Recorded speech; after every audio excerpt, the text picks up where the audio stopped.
got just what you need right here at Femi Wash Media. Call it the Midas Touch, and you wouldn't be wrong. Let us record, produce, mix, and master your audio like nobody does. Reach us on our contact today for the best quality job.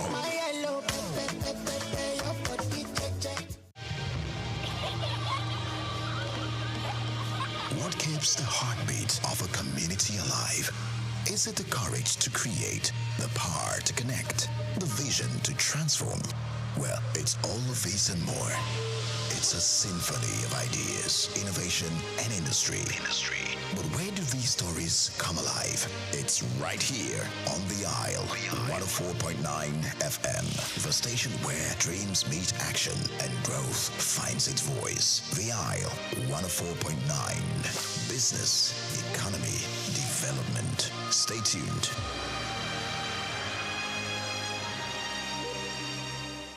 At the Africa Development Studies Center, ADSC, we are committed to driving sustainable growth and development across Africa through innovative training and research. Our mission: empowering leaders, policymakers, and professionals with the tools they need to create lasting change. With customized training, dynamic research programs, and study exchanges on leadership, management, and other critical development topics, ADSC offers a platform for exchanging cutting-edge ideas and global best practices. We provide comprehensive services in research and consultancy, capacity building and training, education programs, publishing, and knowledge sharing. Our esteemed faculty, composed of seasoned experts and researchers, ensures a learning experience that is insightful and practical. We specialize in policy development, implementation strategies, monitoring, and evaluation. At ADSC, learning is engaging and enjoyable. Our unique methodology includes talks, interactive exercises, games, video screenings, and lively seminar discussions, all in a comfortable and friendly environment. Ready to make an impact? For more information, email us at info@adstudycenter.com or call +234 912 439 2362. Visit us today at www.adstudycenter.com to explore our programs and upcoming events. Africa Development Studies Center, rethinking development for Africa.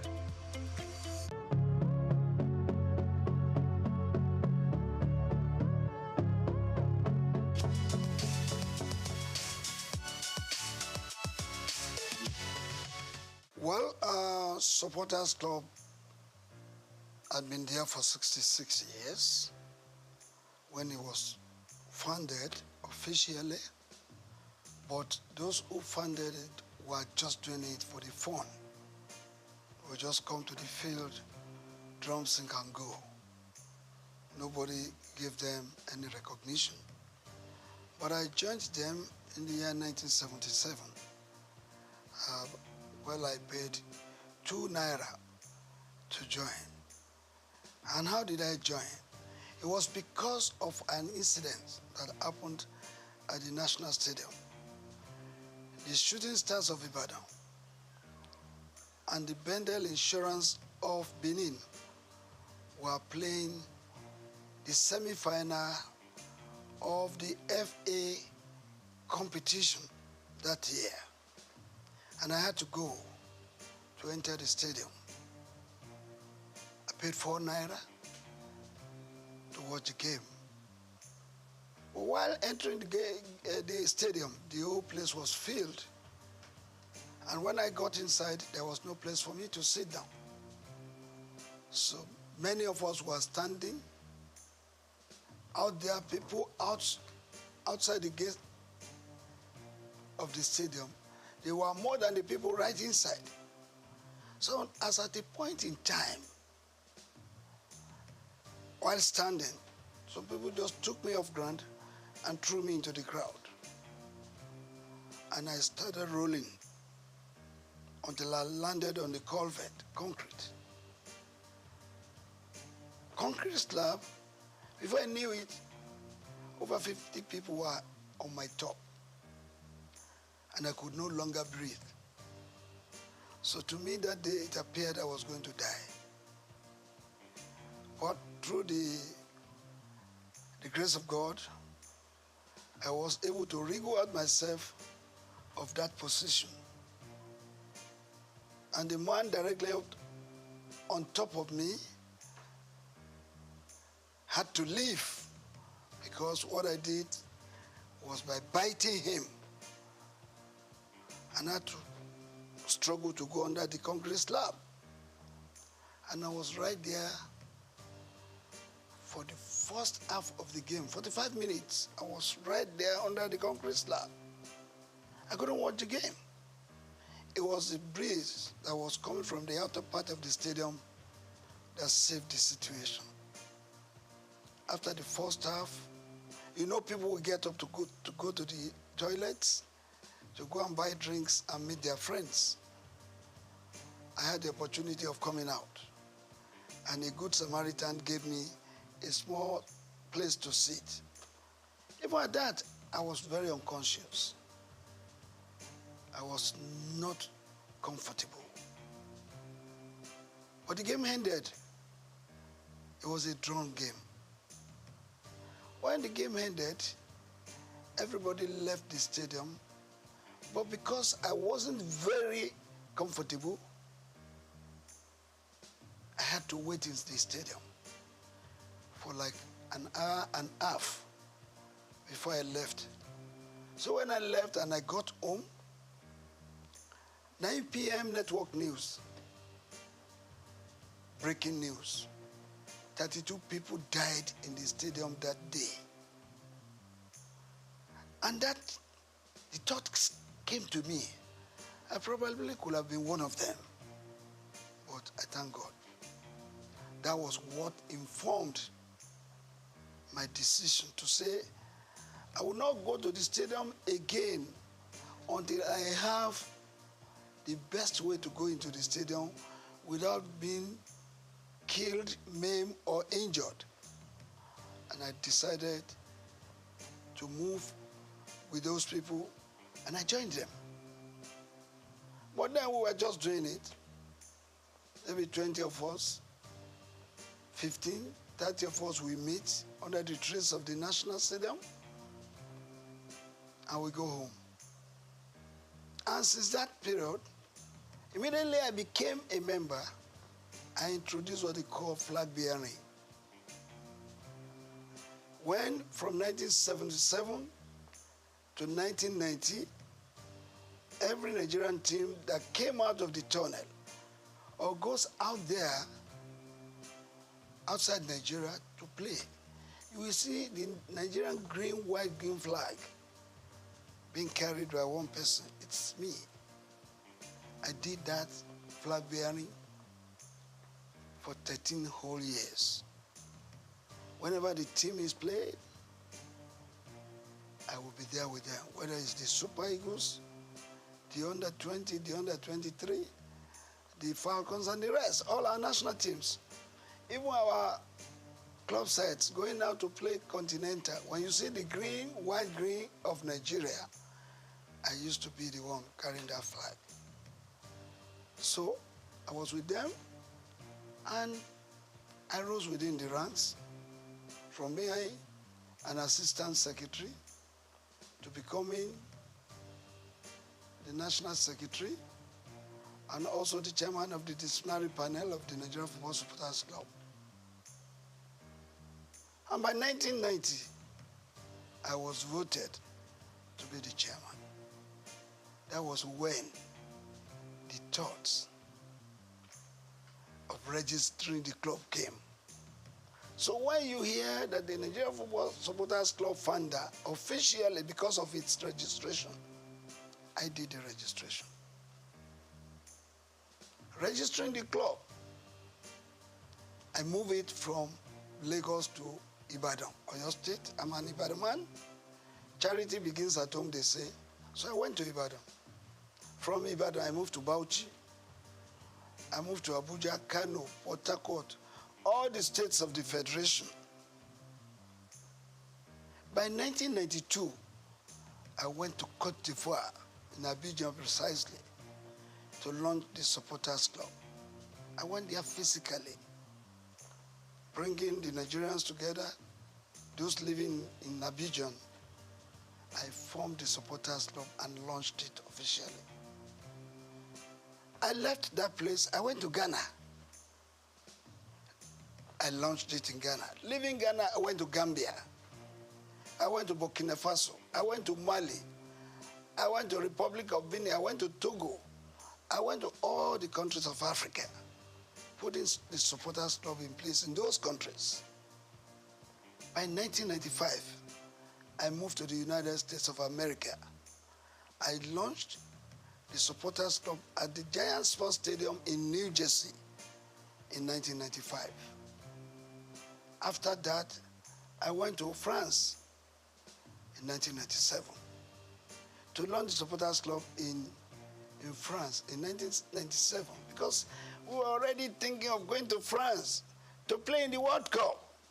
And if the Super Eagles will not have enough supporters there, what will happen to them? Don't forget that I led the Supporters Club to the United States of America for the very first time we played in the World Cup in 1994. I was at the Copa America in 1995. That was when I had the opportunity of launching the Supporters Club in America. In 1996, I led the Supporters Club to Atlanta in 96. And the winning of the trophy, the gold in football event, made possible by the Supporters Club, support of the Supporters Club. Because when you listen, when that match, you remember that we played a match with Brazil in the preliminary stage, and we lost 1-0. But we had the opportunity again to meet them during the semi-final. And during the semi-final, Brazil had given us 3 goals. We were trailing 1-3 at the interval. And when the second half came up, we were given a penalty, I think 25 minutes to the end of the game. One of our players, I don't want to mention the name, but he knows, he lost that penalty kick. That was when God told me, sing this song. It's a miracle working God. It's a miracle working God. He's the Alpha and Omega. He's a miracle working God. Of course, my members chorused. Indeed, miracle came. We scored the second goal. And the then Minister of Sports, Chief Jim Nwobodo, came to our stand and said, Ladipo, I heard you guys singing, it's a miracle working God. It's like God is going to make a miracle to happen today. I said, yes. And we continued. I changed the song. I have a Father who never fails. I have a Father who never fails. I have a Father who never fails. Who never fails. Who never fails. Forevermore. Amen. Jesus never failed. Amen.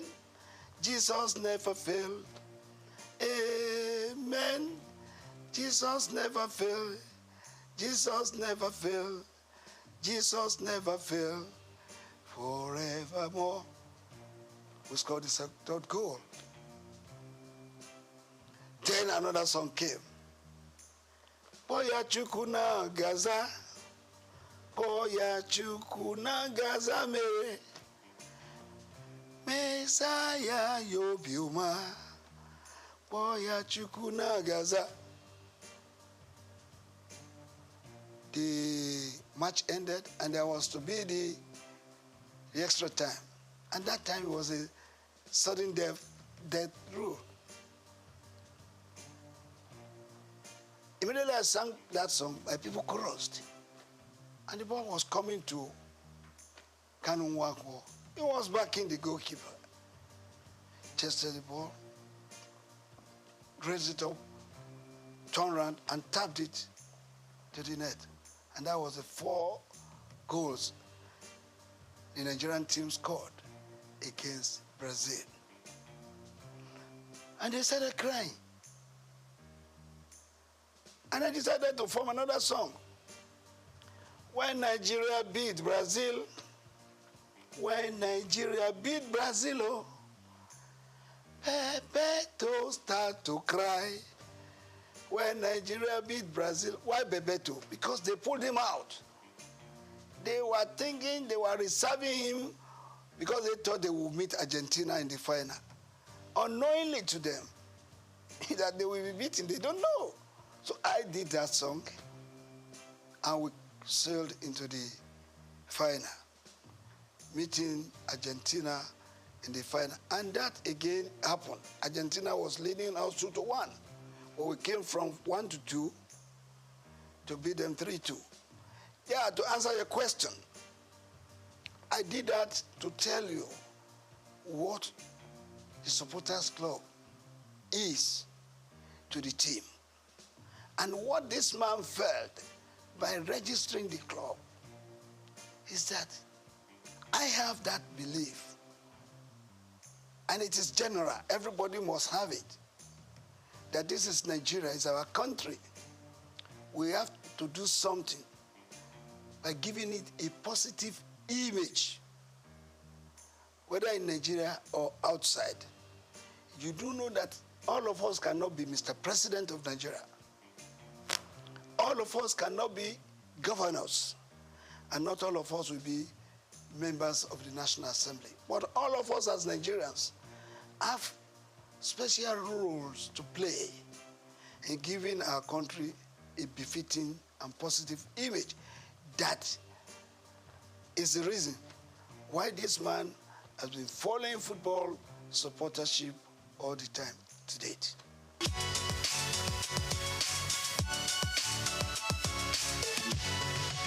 Well, I want to tell you, like I said earlier on, the grace of God has been the secret.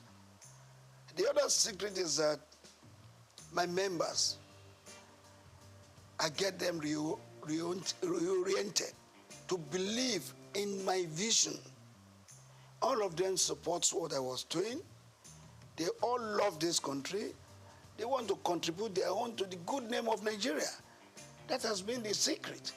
And don't forget, any member of the supporters club should be referred to as a patriot par excellence, because they are not paid. They are not giving any allowance. They use their time, their money, even at the risk of their lives, to support the cause of Nigeria through supportership. Well, majorly, it is funding. The challenges is funding, because if you have to support the team, yes, they are playing in Lagos, you may not spend much money. But when they are playing in Enugu, they are playing in Uyo, they are playing in Abuja, you need money, no matter how. But come to think of you traveling with 100, 200, 300, 600 supporters outside Nigeria. They will not go by road. They will go by air. It's a lot of money that we need in running the supporters club. So our main challenges has been that of funding. But I can assure you that God has been good to us. We have had some philanthropists, some organizations who have come to assist us by way of supporting us, giving us a lot of money. And if you will not mind, I will have to put it on record that the very first company that supported Supporters Club was Coca-Cola. Coca-Cola did it for 2 years. They could no longer do it. Then, for 1 year, MTN did it. They could no longer sustain it. Well, later we got Globacom. Dr. Mike Adenuga Jr. has been the brain, the backbone, the sponsor, and the financier of the supporters club for several years, doling out millions from 50 to 60 to 100 million of naira, and even in dollars. So that has been the way, that has been how we have been able to surmount it. We have some philanthropists. We have Taiwo Afolabi, who has always supported us whenever we are going out. I remember Alhaji Aliko Dangote in 1996. He supported us, and some other Nigerians too. Esther Ajayi, when we were going to Russia, 2018, I went to this woman and I told her our problems. The second day, she was able to give us 20 million. I went to meet the then governor of Lagos State, His Excellency Governor Ambody. He gave me 10 million. The club, not me per se, he gave the club. And when we were going to Brazil in 2014, that was the very first time any government supported us. We went to Brazil. Before going, I visited the then president, Dr. Goodluck Ebele Jonathan. After decorating him as our patron, he pronounced a 50 million naira grant for us to go to Brazil. Actually, we were going to request from him a whole plane to take us there because we were going for a national assignment. Supporters Club is a selfless service. But the president gave us 50 million. I mean, Goodluck Jonathan. But we ended up spending 189 million. The difference of that was raised by me going to Dr. Mike Adenuga, Taiwo Afolabi, Esther Ajayi, Ambode, and the rest. That's how we've been running the club. We've been running the club, meeting people who lost the game of football, who lost Nigeria, and they have been helping us.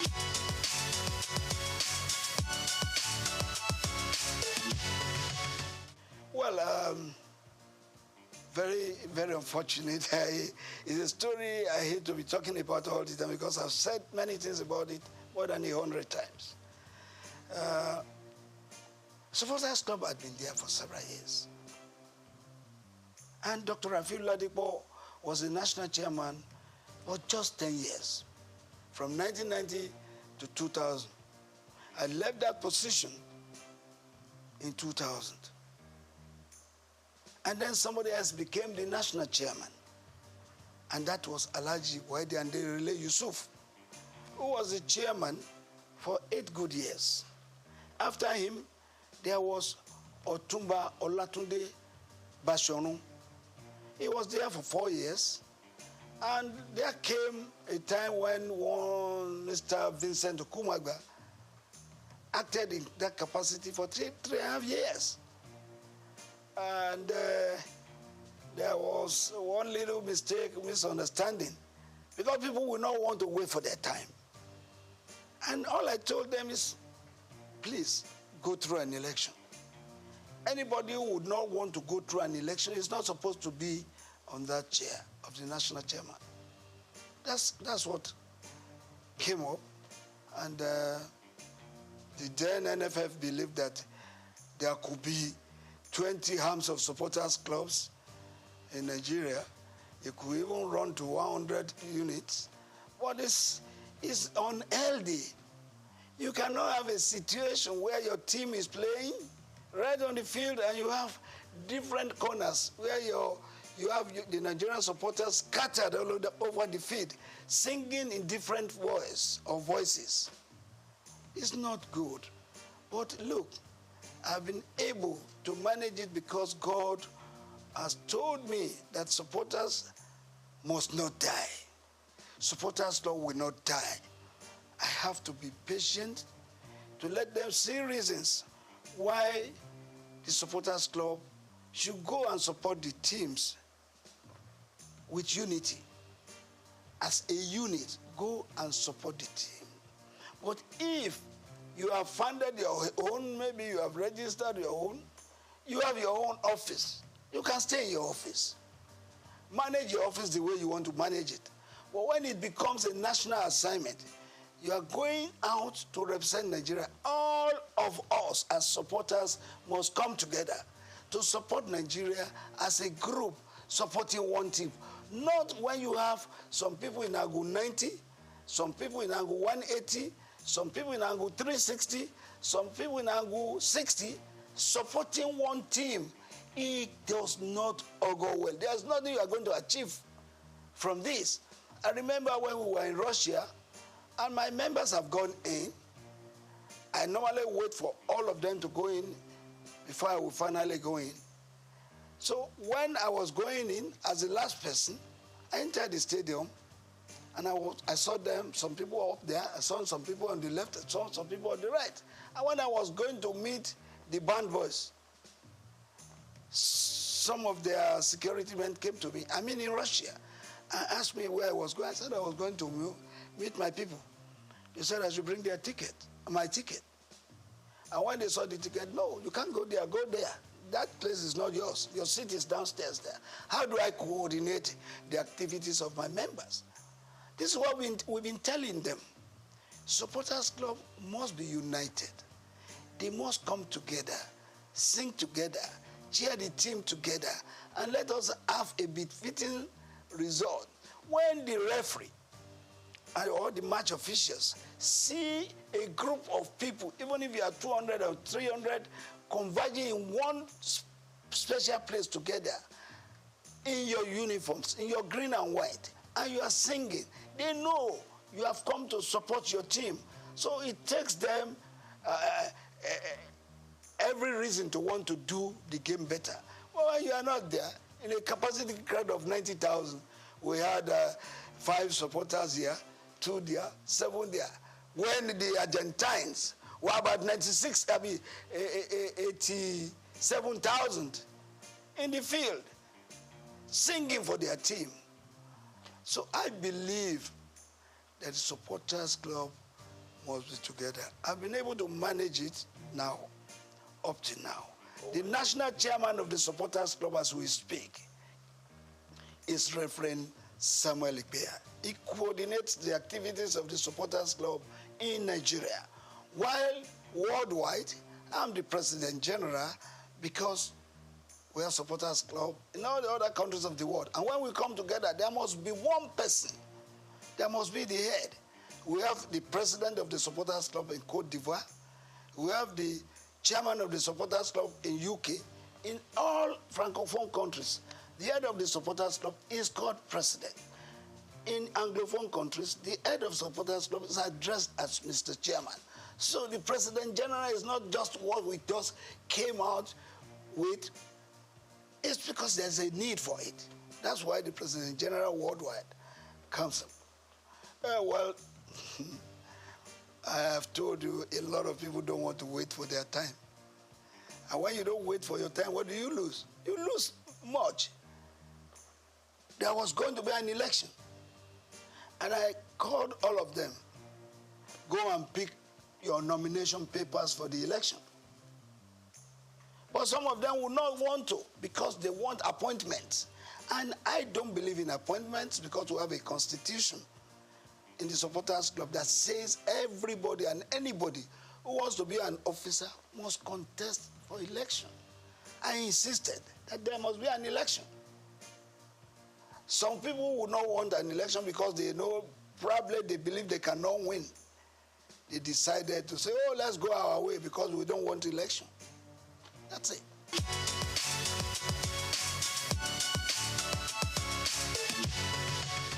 Before now, up to about 8 years, 10 years ago, the Super Eagles were really super. But in the last 8 years, we have not been there. We have not been doing well. Don't forget that in 1994, Nigeria's team, the Super Eagles, were judged to be the 5th best in the world. What is our ranking now? 37th in the world. Even in Africa, what is our ranking? So the Eagles of the last 8, 9 years ago, no, they have not done well at all. I want anybody to tell me, what did we win in the last 8, 9 years? Don't forget that in 1980, we won the Cup of Nations right here at the National Stadium. In 1994, we were in Tunisia. We won it. In 2013, we were in South Africa. We won the Cup of Nations. In 1996, we won the Atlanta Olympics. Since then, what can we point to that we have won? So the Eagles of the last 8, 9 years, no. They did their best, but their best was not good enough for Nigeria. And that's why we didn't win nothing. But I want to believe that the present crop of Eagles being put together now, going for the Cup of Nations, we want to write their names in gold. And if that is so, it means they have to put in their best to see that going to Côte d'Ivoire 2024 will not just be going there to make a number. We're going there to give a very good account of ourselves. Who says it is not possible for Nigeria to win the Cup of Nations again? It is possible, but it takes a determined group of people as players who wants to write their names in gold to do that. When you are rating the coach, a coach is as good as his last match. Passero was employed, he was given a target, and the NFF has the power to either sack or renew his contract. I think according to them, maybe he has performed according to what they want. But for me, as a Nigerian, I want Passero to go to Côte d'Ivoire and show us that he is serious and show us that the Super Eagles can still fly and make us get minimally play in the semi-final of the Cup of Nations. Anything short of that, no.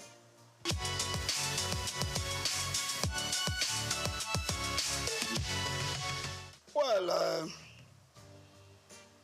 I want to believe that our Nigerian coaches are good. There have been 2 or 3 foreign coaches that have done well. Westhoff, Bonfrejo, and this which doctor, what's his name again? I'll remember his name. This guy qualified us to play in the World Cup with a match to go. The witch doctor. Well, the witch coach, we call him, we remember it now, it will come back. So, since then, there's no foreign coach that has done better. I was one of the people that went to London to recruit this man I'm talking about. When we recruited him, he came to Nigeria, and he made us to qualify for the World Cup with a match still to go. Philippe Trouzet. I was there in England where we interviewed him. Well, since then, it has been one coach coming to take our money, not giving a very good account of us, of himself. But the Nigerian coaches, let's also praise some of them. Some of them. The late Shuaibu Ahmadu qualified us to play in the World Cup, even though he did not take us there. The late Stephen Keshi also made us to win the Cup of Nations of 2013 in South Africa. So if that happens, who says the Nigerian coaches are not good? Some Nigerian coaches have proved themselves, but they still need to do more. But these 2 coaches, exceptional. That is the real reason, the real controversy we're having between the NFF and the coaches. You don't hire a coach if you know you cannot pay his wages. You must be ready to pay his salary as at when due. There's no coach who will labor and labor, and after which he would have trained your players, and you are owing him salaries of 5 months, 7 months. Which coach will take that? Where is that happening across the world? Nobody will accept that. So that has to be looked into. And that is why the NFF has got to look for serious sponsors and raise funds for them to be self-sufficient, to be able to take all these challenges of paying the coaches' wages. That is a big problem. And I think the present NFF board, led by Ibrahim Guzo, will look into that, look for sponsors, serious sponsors who are interested, not just interested, but who are genuinely interested in the Nigerian game and in the Nigerian nation. You may be interested in the Nigerian game, but if you are not interested in the Nigerian game, Nigerian nation, you may not give what it takes to do. You must have the love of this country at heart, and then love the game also.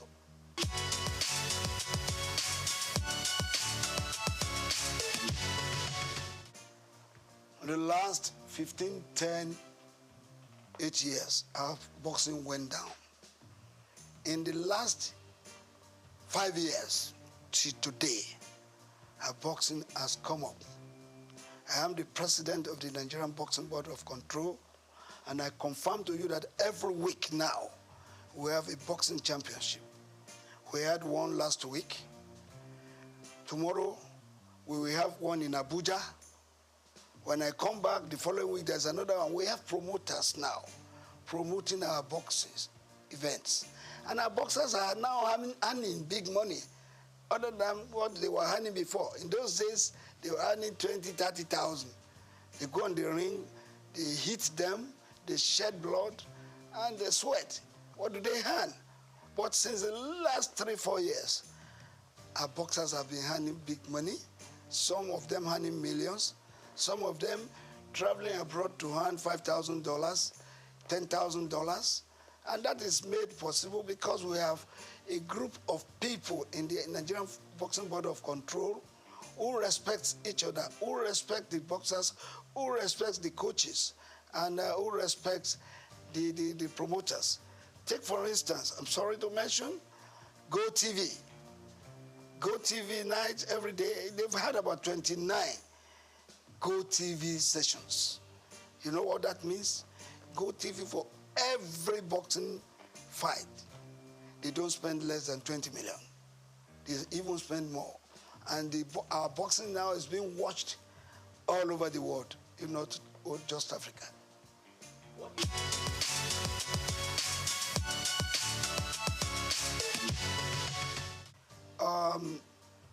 A lot of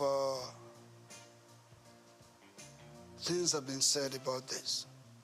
We have sent memos, we have sent advice, we have met with the people in charge severally.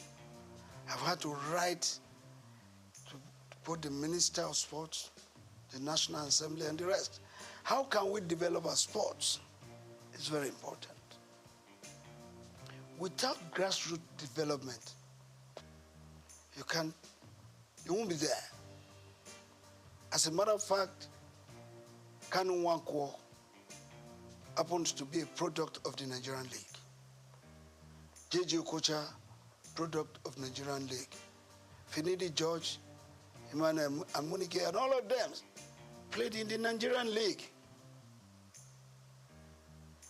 How many of our Super Eagles players, those that are playing for us now, do you see what developed here? Maybe you have 2 or 3 home-based players playing. But the real product for our football development, they are here in Nigeria. We have to go back to those things we were doing that time when we got the likes of the Segun Odegbami. Henry Nwosu, Christian Chuku, down to what is it, Stephen Keshi, Okocha, and the rest. We have to go back. We don't have to rely on those players who have been serving us in the last 12, 15 years, believing that they will continue to serve us the same way. No matter what you do, players will get weak. They will age. And when they are aging, that's when they start referring to them as tiring legs. You need replacements for them. How do you get that? You can only get them from the local scenes. We have various clubs in Nigeria playing the leagues, the Premiership, the National League, and the rest. 20 teams in one. Do you know how many of our boys out there that can play football if we harness them, bring them together, and give them the right training? Of course, let me ask you, how many of our club sites have feeder teams? Feeder teams, they are very important to the development of the game. When you have a junior player playing the feeder team and is maturing, bring him to replace a tiring leg. In the senior team, how many of those teams that we have can boast of feeder teams? How many of them can boast of their own fields? Perhaps we have about 3 clubs that are privately owned. But others are owned by governments, state governments. And state governments, what do they use them for? For political gains. And if it is political gains, well, it's off it. Let's do football like it is done elsewhere. Football is big business. People are making billions of dollars in football. Nigeria can do same. If we do same, we will take off all this nonsense. The boys going about doing a lot of violence, going to do yahoo, going to do kidnapping and the rest. You will have all of them looking forward to becoming millionaires and billionaires in future. And of course, becoming employers of labor apart from fending for their families.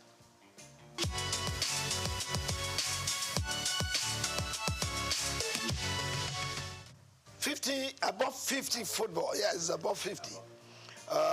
I'm the chairman worldwide for that. And my president is Ambassador Edward Olutoke, who has given his support, his finances to be able to do this game. The thing is this: if you have played football, you have played up to the level that you are about 40, and you are no longer playing, you are no longer doing what you know how best to do, you now go and sit down, not doing nothing. Boredom sets in.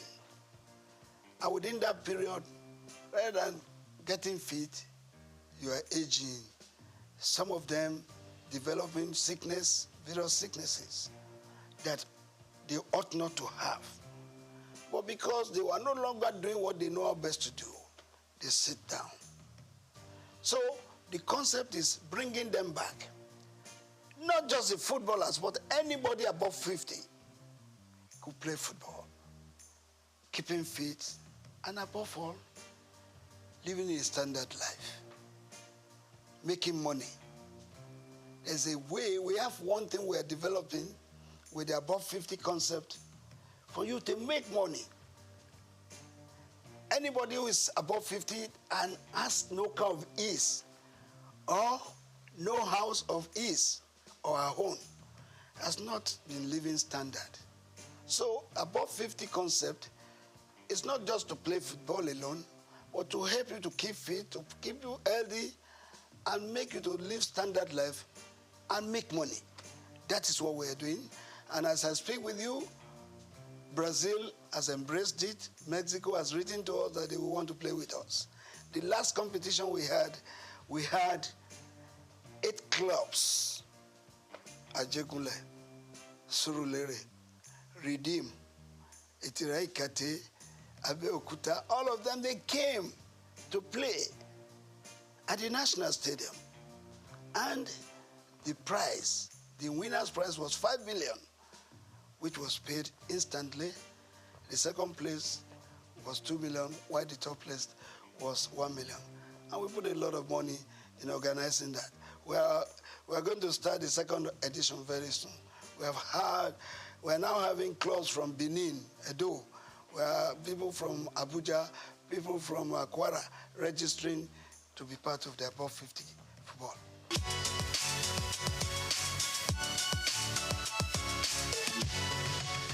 How much do they put into sports? What you have in sports is noise. How much money do they put into sports?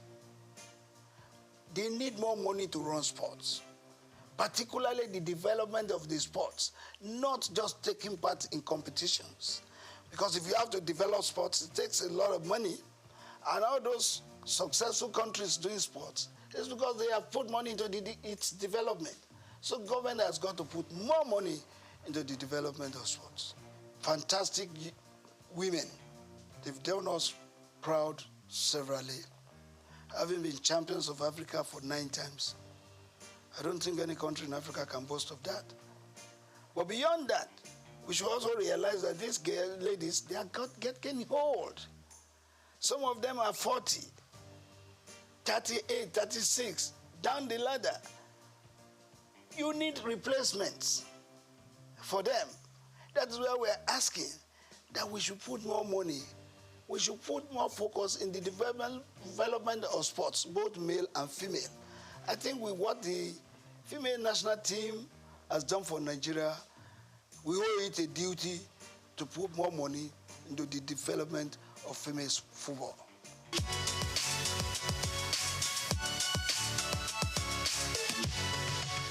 I'm not thinking about that. If I want to, I would have been in politics, party politics. I would have been there, and by now I think I would have been something else. But no, I chose to be part of giving an image to Nigeria, a good image, positive one. Take, for instance, if you go out of the country, you get to the entry point of any country, and you speak of our sports. They give you a wide latitude for you to go in. Well, you say when you get there, you speak sports. They ask you, where's Kano? Where's Okocha? Where's Finidi? Where's Amokachi?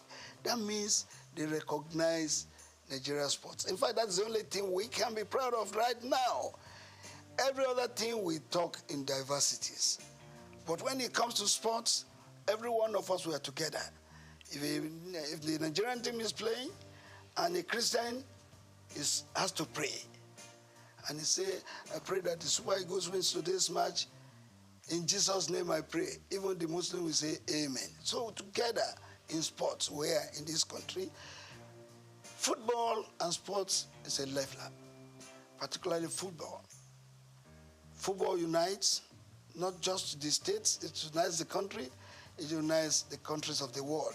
So I believe we can do much more in promoting and supporting our sports so that we get the best benefits, as we say. First and foremost, I want to use this opportunity once again to congratulate him on his appointment. I've met him twice now, and I'm going to meet him soon again.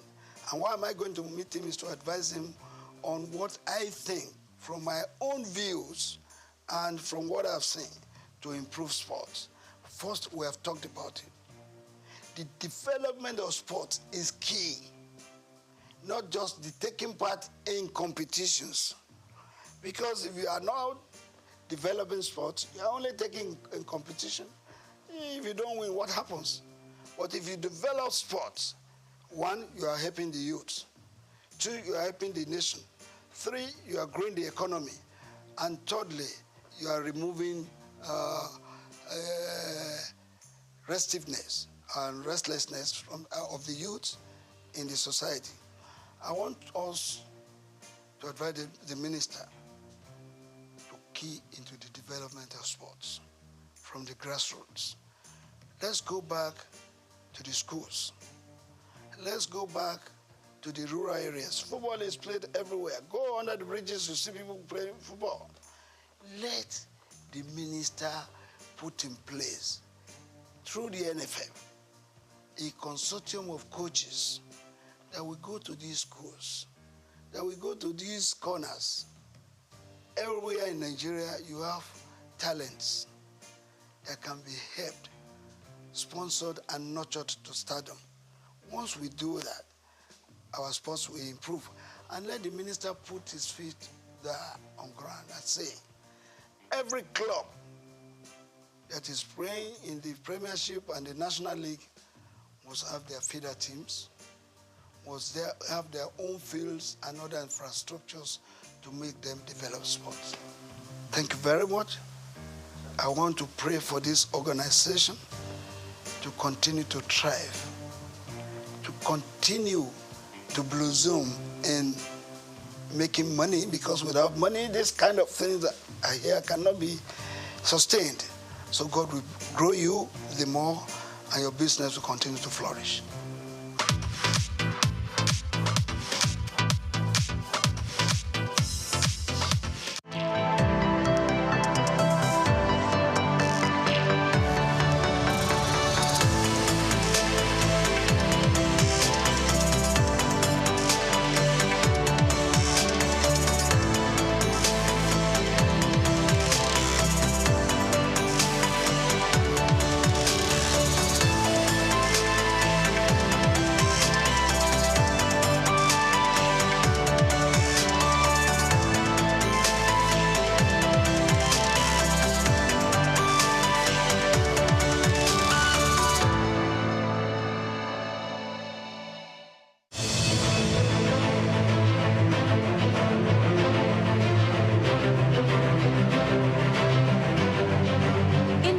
Human achievements, goal setting, hard work, and dedication have been proven to be some of the elements towards success. The journey of remarkable individuals with lasting impact on the world are often filled with manifold stories, but through determination, they build their lives and make extraordinary contributions. Join me on the story of a trailblazer in business and philanthropy, Aiboje Ag Mokwede, a lawyer turned banker who has done well for himself, made an indelible mark within the banking sector, and has continued in his ambition of touching lives within Nigeria and across Africa. Aiboje Ag Mokwede.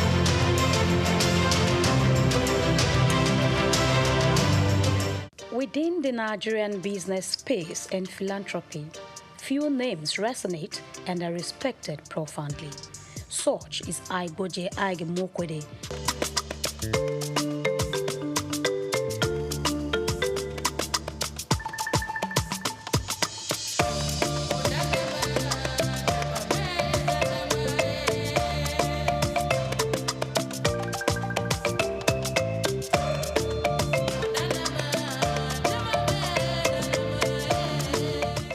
If you're just watching, kindly subscribe to our YouTube channel for more great documentaries. Like, share, and comment. Known as a successful business mogul, banker, investor, and a philanthropist who cares about making difference, Ag Mokwede's story is one of hard work, creativity, and a desire to drive positive change across Africa.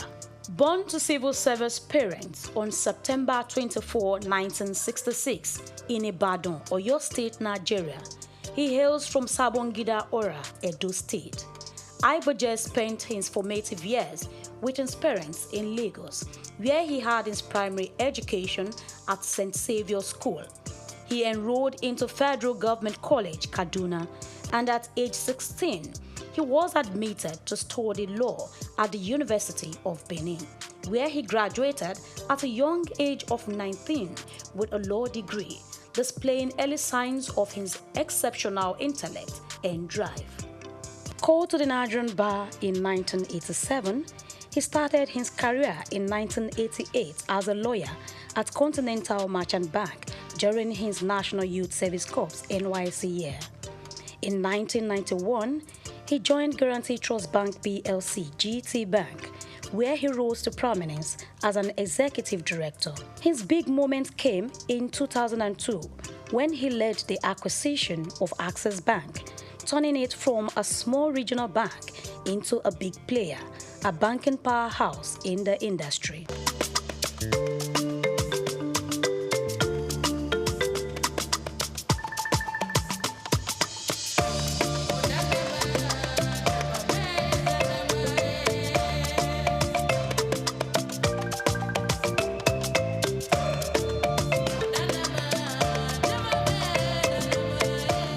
Throughout his career, Ike Mokwede has taken on different leadership roles, including Group Managing Director and Chief Executive Officer of Access Bank until December 2013. He later became President of the Nigerian Stock Exchange and retired in 2017, but remains on the National Council.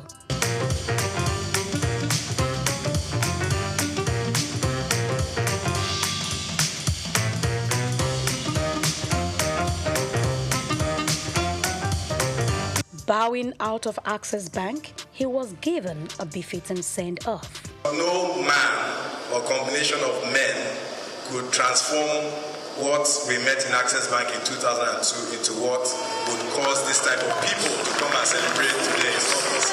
His foresight and managerial acumen have brought him chairmanship and directorial roles in prominent organizations such as African Finance Corporation, Associated Discount House Limited, Petrolon Energy, among others, thereby contributing greatly to their growth and sustainability.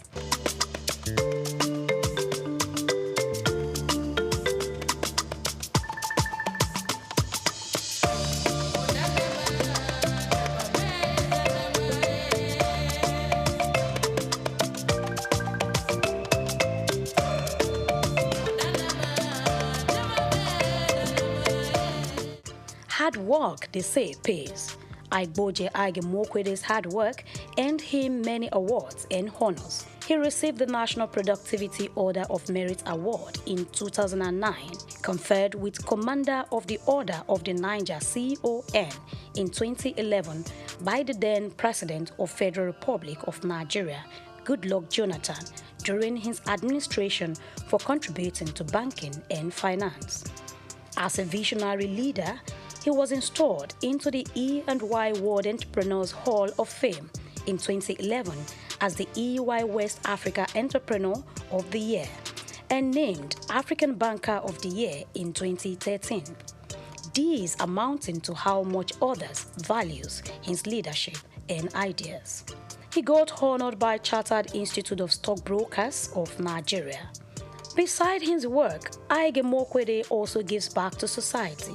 This philanthropist is involved in efforts to improve governance and healthcare across Africa through his Ige Mokwede Foundation, making a positive impact on people's life. He initiated the Adopt a Healthcare Facility program in 2019, and he is the chairman of ABC Health and director of the Private Sector Health Alliance of Nigeria. He is the founder of Chairman of Coronation Capital Limited since 2015 and has contributed to the growth of the Coronation ecosystem.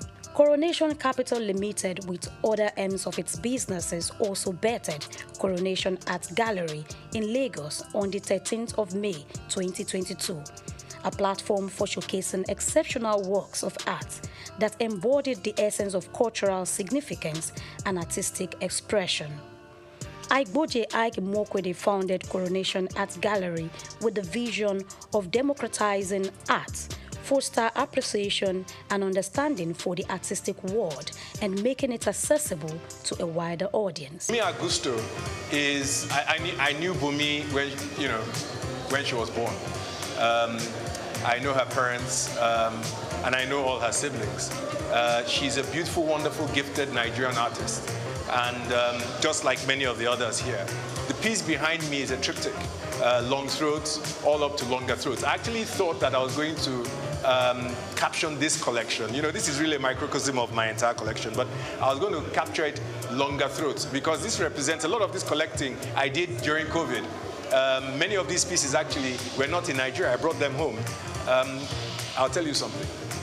I'm known for collecting masters, you know, the Enwonwus and the Yusuf Grillos and so on. I still do, okay?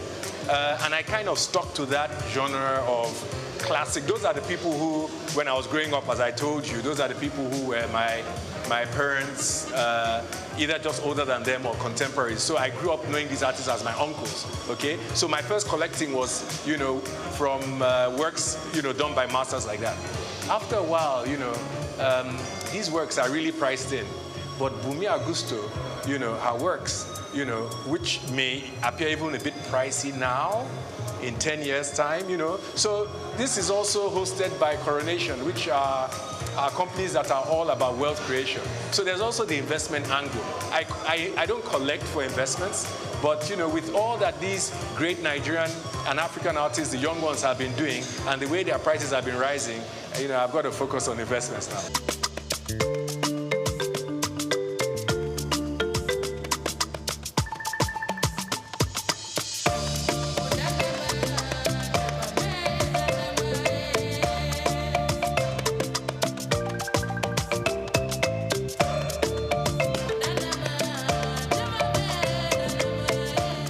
He collaborated with the Nigerian Civil Service to digitalize work processes and public service delivery in October 2021.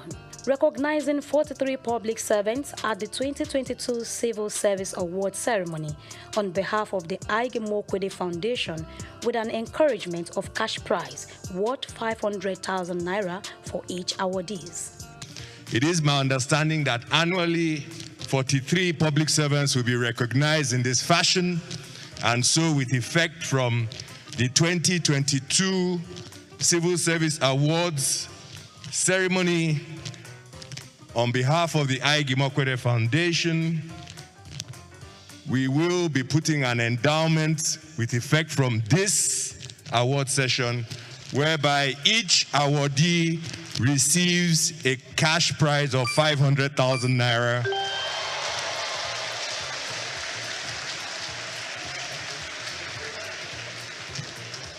And in the interest of digital culture, the credits will go directly to your accounts.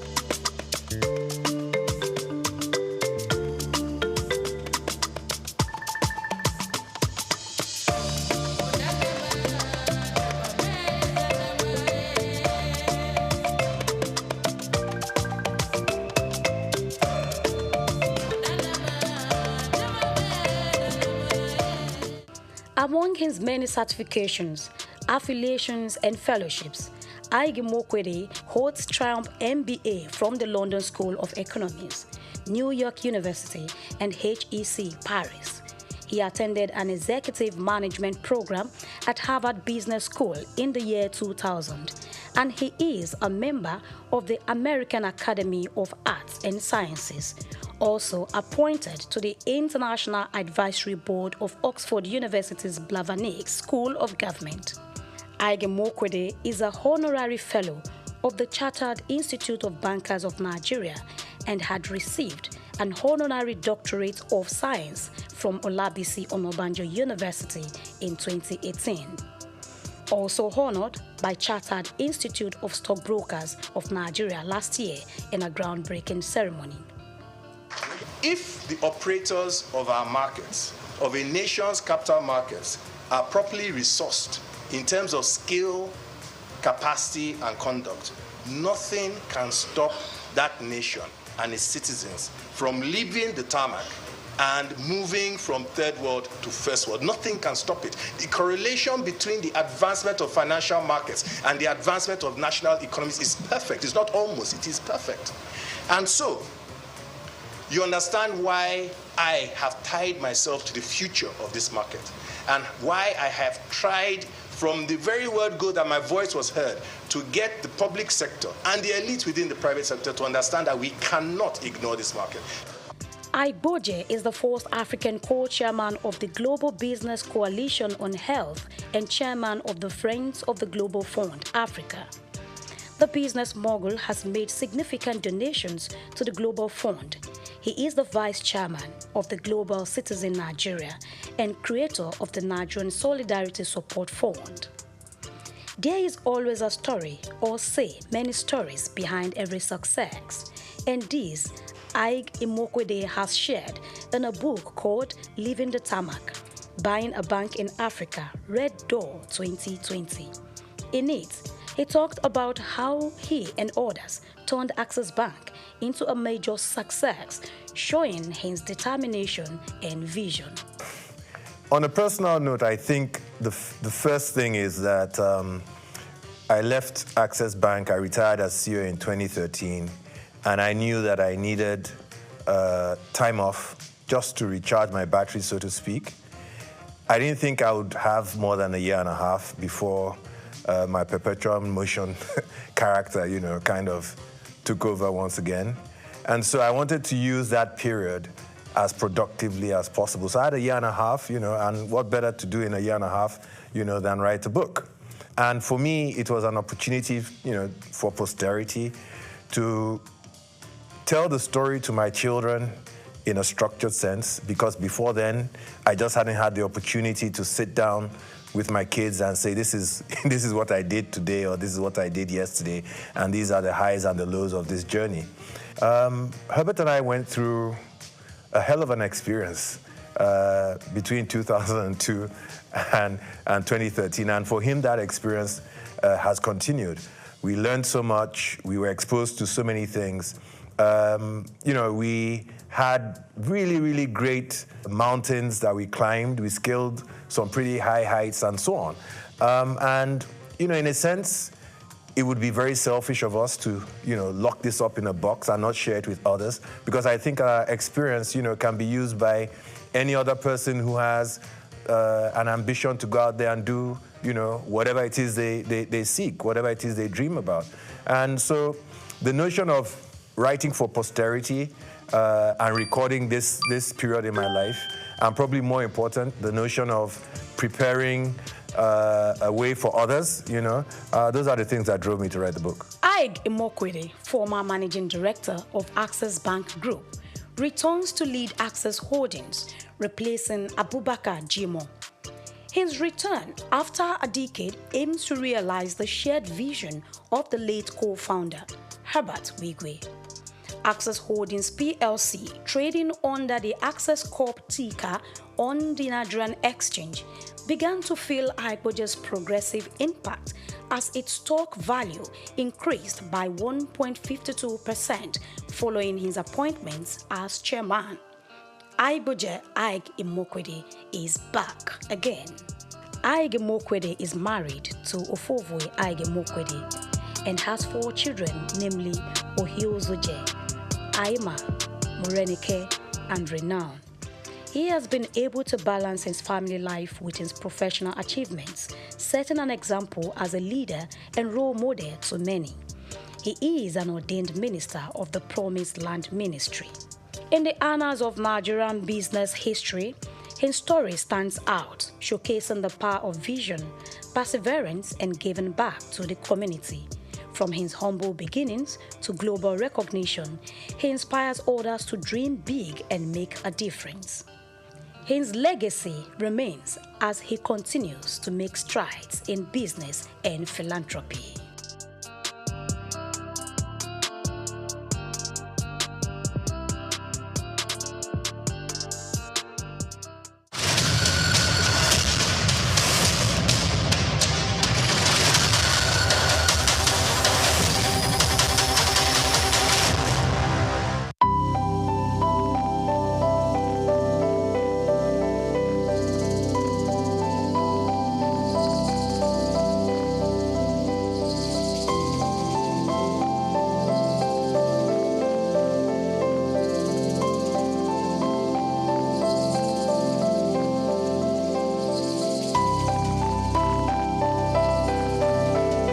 Trafalgar Square, established in 1844, is a symbol of British naval history and a popular cultural spot in London. Named after the 1805 Battle of Trafalgar, it has been the site of celebrations, protests, and cultural events, representing the changing identity of the city. It houses several landmarks, like the Nelson Column, St. Martin in the Fields Church, and the National Gallery. The Nelson's Column, a tribute to a naval hero, is the main feature of Trafalgar Square. Standing 52 meters tall, completed in 1843, it honors Admiral Horatio Nelson's victory at Trafalgar. The column is topped with a statue of Nelson, and 4 bronze panels at its base show scenes from his battles. Surrounding it are 4 large bronze lions added in 1867, symbolizing British power. An iconic part of British culture, not just in its look, but this is very much the sort of centre of London. You know, whenever there's a celebration, a protest, it's a public space that's very important for a lot of not just people that live in London, but for the UK. You know, it's a place where people would congregate. You know, I remember being here all around the 2012 Olympics, but it was very much one of the centerpieces of British culture. Yeah, no, you used to be able to climb on the lions when I was younger, but you can't do anymore. So there you go. That's progress for you. St. Martin's-in-the-Fields Church, reputed as an architectural gem, was built between 1722 and 1726. It is known for its neoclassical design by architect James Gibbs, and is famous for its portico and steeple, and has influenced architecture worldwide. The church also a rich musical history, hosting concerts and helping the homeless.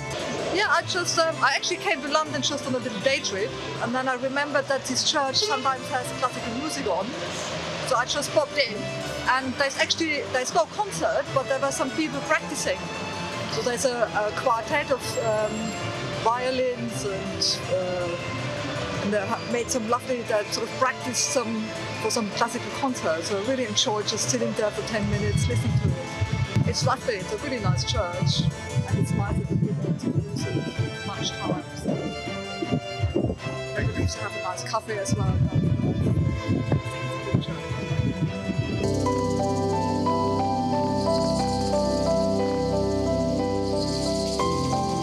The National Gallery, founded in 1824, is a treasure trove of art. Located on the north side of Trafalgar Square, it houses over 2,300 artworks from the 13th to 20th century, with free public access to masterpieces from major European artists. I'm not really sure. I haven't been through the museum yet, but I'm here for a Christian heritage tour to kind of learn more about the history of the Protestant Reformation in England and Christian history here in England through the paintings that are in the gallery. So that's what I'm here for today. Trafalgar Square blends Britain's naval history with modern art and culture. It remains an important public space, attracting millions of visitors each year to experience London's rich heritage and vibrant atmosphere. Chike Okolo, reporting for Souq News.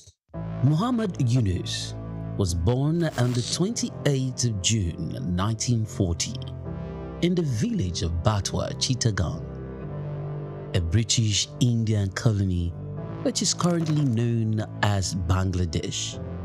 He attended Lama Bazar Primary and Secondary School in his village and passed the matriculation examination into Chittagong Collegiate School, where he ranked 16th out of 39,000 students. After his graduation in 1961, Yunus joined the Bureau of Economics as a research assistant and was later appointed lecturer of economics at the Chittagong College. During that time, he also set up a profitable packaging factory on the side. In 1965, he received a Fulbright scholarship to study in the United States, where he obtained his PhD in economics from the Vanderbilt University Graduate Program in Economic Development. Between 1969 and 1972, after his keen education, excellence of apex heights and proportions in the United States, he returned home and was appointed professor of economics at the University of Chittagong. He was eventually appointed onto the board of directors to the United Nations Foundation, where he served for 33 years. When Bangladesh suffered a famine in 1974, Yunus felt he had to do something for the very poor. In his country, he founded the Grameen Bank. His motivation was to create economic and social development for the very poor, giving long-term loans to those who wanted to start small enterprises to pay back when they can. The aim to help was to get many of them out of poverty. For this, he was awarded the Nobel Peace Prize in 2006.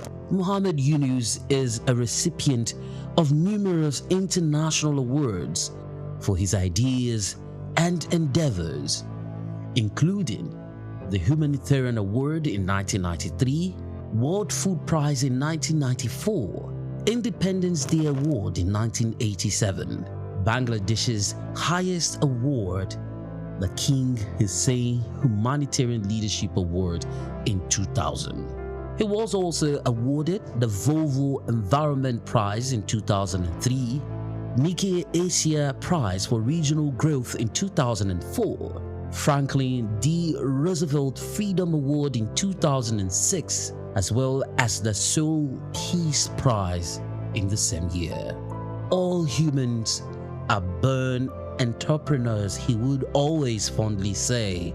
His heart showed through his everyday life.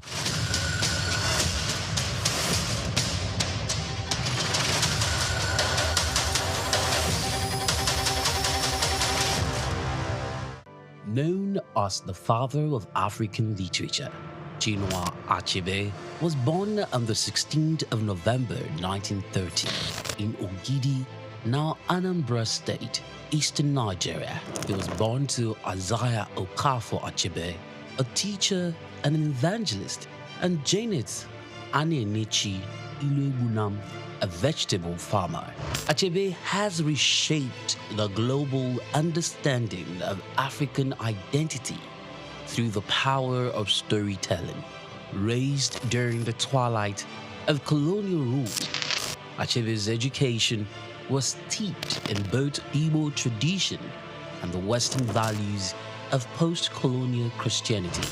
As a student at the University of Ibadan, he became fiercely critical of how Africa was portrayed in Western literature. Achebe believed that Western literature often painted Africa as a dark and primitive continent, but he sought to tell the African people's lens. In 1958, Achebe's groundbreaking novel Things Fall Apart shattered colonial narratives through the tragic story of Okonkwo, an Igbo warrior.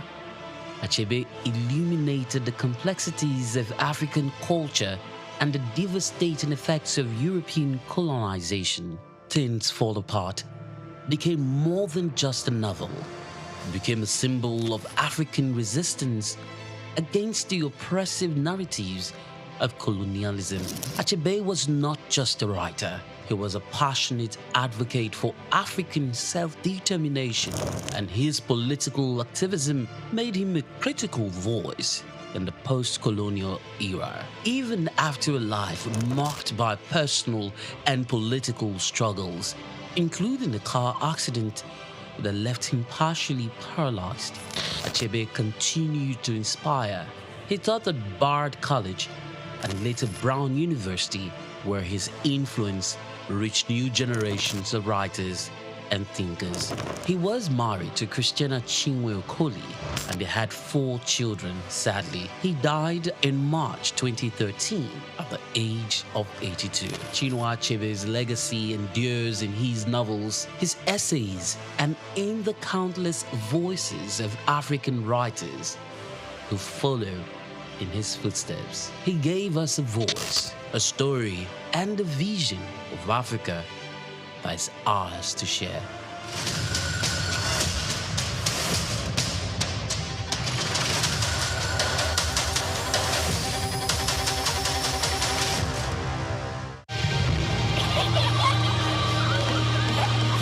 What keeps the heartbeat of a community alive? Is it the courage to create, the power to connect, the vision to transform? Well, it's all of this and more. It's a symphony of ideas, innovation, and industry.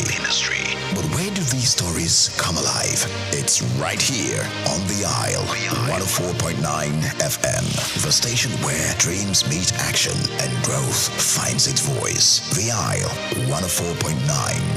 Business, economy, development. Stay tuned.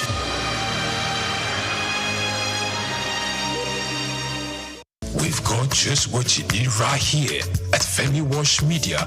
Call it the Midas Touch, and you wouldn't be wrong. Let us record, produce, mix, and master your audio like nobody does. Reach us on our contact today for the best quality job.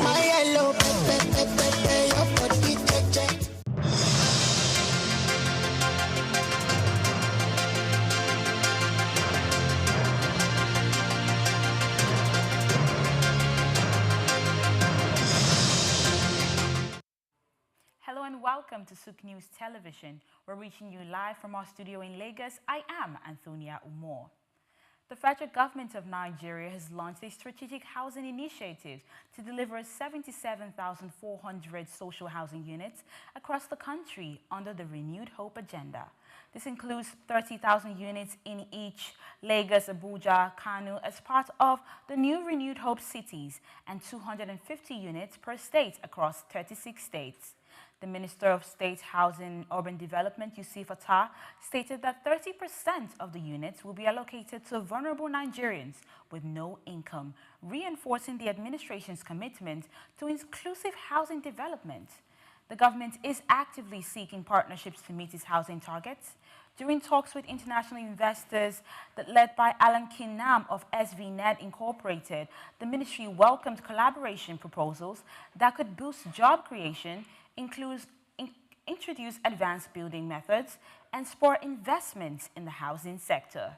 The government emphasized the need for detailed proposals from interested partners to ensure clarity and impact-driven cooperation. In another story this morning, the Nigerian exchange ended the trading week on a bullish note as investor confidence lifted market capitalization by over 1 trillion naira to 70 trillion naira. The all-share index rose by 2.5% to close at 112,000 points. Although trade volume slightly declined to about 3.8 billion shares, the value surged to approximately 120 billion naira across nearly 90,000 deals. The financial service sector dominated activity around 2.7 billion shares worth 80 billion naira, followed by the consumer goods service sector. Top traded equities were United Bank for Africa, Fidelity Bank, and Access Holdings, with a combined volume of nearly 2 billion shares valued at over 60 billion naira.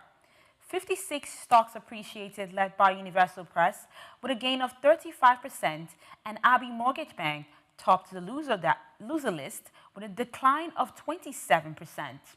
The exchange also reported 69,000 units traded in the exchange traded points and confirmed the renaming of Standard Alliance Insurance to Fortis Global Insurance. Analysts project continued market growth as investors target fundamentally strong stocks. Still within Nigeria, the leadership of the computer village Ikeja has started a biometric registration and enumeration exercise to sanitize the market, reduce crime, and restore investor confidence. Iyaloja Bisola Aziz explained the initiative is part of a wider rebranding effort to tackle phone and snatching fraudulent technicians and poor quality goods. Only investors with displayed identification cards will be allowed to operate, and approved street setup will be limited to safer materials to reduce the fire risks. Baba Oja Adeni Alesoji highlighted new security measures such as CCTV, emergency alerts, and stronger law enforcement partnerships to repair the market's damaged reputation. The executive secretary of the Ikeja Markets Board, Fidelis Egwezu, noted that the market's unified leadership and global standards alignment, with upgrades like walkie-talkies and better lighting. The registration will finish between 2 months after which only verified traders can trade, aiming to make Computer Village a world-class digital hub. We now go to other countries in Africa as Ghana's gold production as Ghana's gold production is expected to increase by about 6.225% to reach approximately 5.1 million ounces in 2025. This would take it up from the last year's record of 4.8 million ounces, according to the Chamber of Mines. This growth is driven mainly by strong artisan mining activity and new large-scale operations offsetting declines at some other mines. Small-scale miners contributed nearly 40% of last year's output, supported by recent government reforms aimed at boosting earnings and reducing smuggling. The higher gold output has strengthened Ghana's export revenue and currency, aiding economic recovery after severe crisis. However, some major mines are facing production drops, highlighting the need for new exploration projects to sustain future growth beyond gold. The chamber also forecasts increase in manganese, lutite, and diamond production in 2025, according to reports. And finally, on the news this morning, Gabon will stop exporting of raw materials of manganese by 2029 to boost local industry and reduce reliance on unprocessed resource sales. As the world's second largest manganese production, Gabon plans to develop domestic processing, create skilled jobs, and yield more values within the country. Officials have set a 3-year deadline for the industry to build local transformation facilities supported by planned public-private investment funds. In addition, Gabon will ban chicken meat imports starting in 2027 to promote local poultry farming. These policies aim to transform the economy, reduce poverty, and address inequality in one of Africa's wealthiest nations per capita. The government's border reform strategy focuses on building a more self-reliant and equitable future for its people. Many thanks to you for watching. Do also follow us on our social media platforms at Souq News Television. Just Africa comes up right after this. I am Antonia Umor.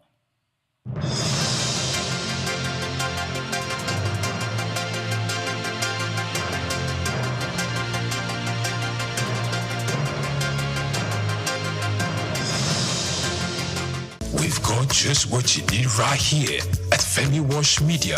Call it the Midas Touch, and you wouldn't be wrong. Let us record, produce, mix, and master your audio like nobody does. Reach us on our contact today for the best quality job.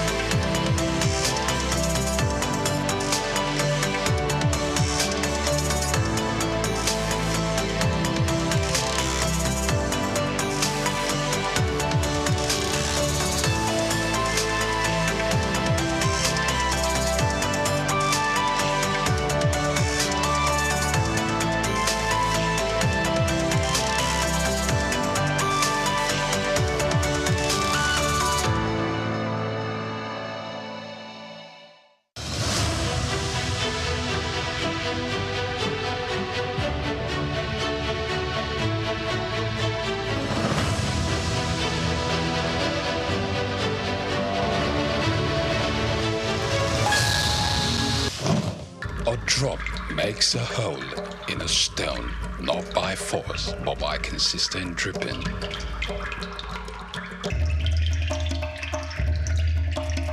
Nothing describes these women more apt than her indomitable and consistent drive for excellence.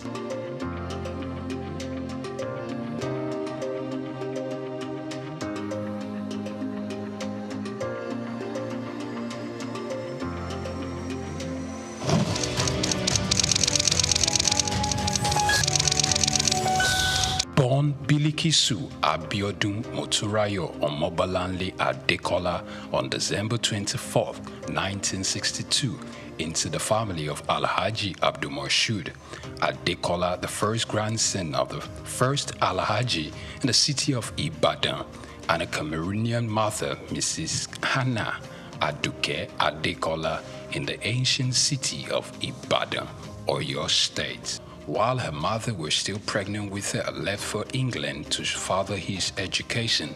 And while she was pretty much young, her mother left the country to go join her husband, to return while she was 8 years. Meanwhile, she was left to be cared for by her grandmother. She was registered in a private boarding primary school at the age of 4. My parents had me. My father went off to England to go to school before I was born. He left my mother pregnant with me. My mother had me, and before I was a year old, left to join her husband in England, and I was left with my grandmother. I grew up with my grandmother before my parents came back like 8 years after. Spent my first, from at age 4 or 5, I was sent into a boarding nursery school. I lived in boarding school at a very early age because my parents wanted to protect me from becoming a local Ibadan girl. And she usually attributes these to her early independence and wisdom. Omo Agbanimi, some of her friends sometimes poke fun at her wisdom, which is way beyond her age. I was raised by my grandmother, so I'm a bit of an old woman in my brain, in how I think, as my friends say. Her foray into business started at a very young age at her grandmother's shop where she sells salt. Little did she know that this was going to stand her in good stead in life. My first exposure to business was my grandmother's little shop where she sold salt. And I used to love to sit behind her little kiosk and help her to sell the salt. But who knew I was being trained for business in my future?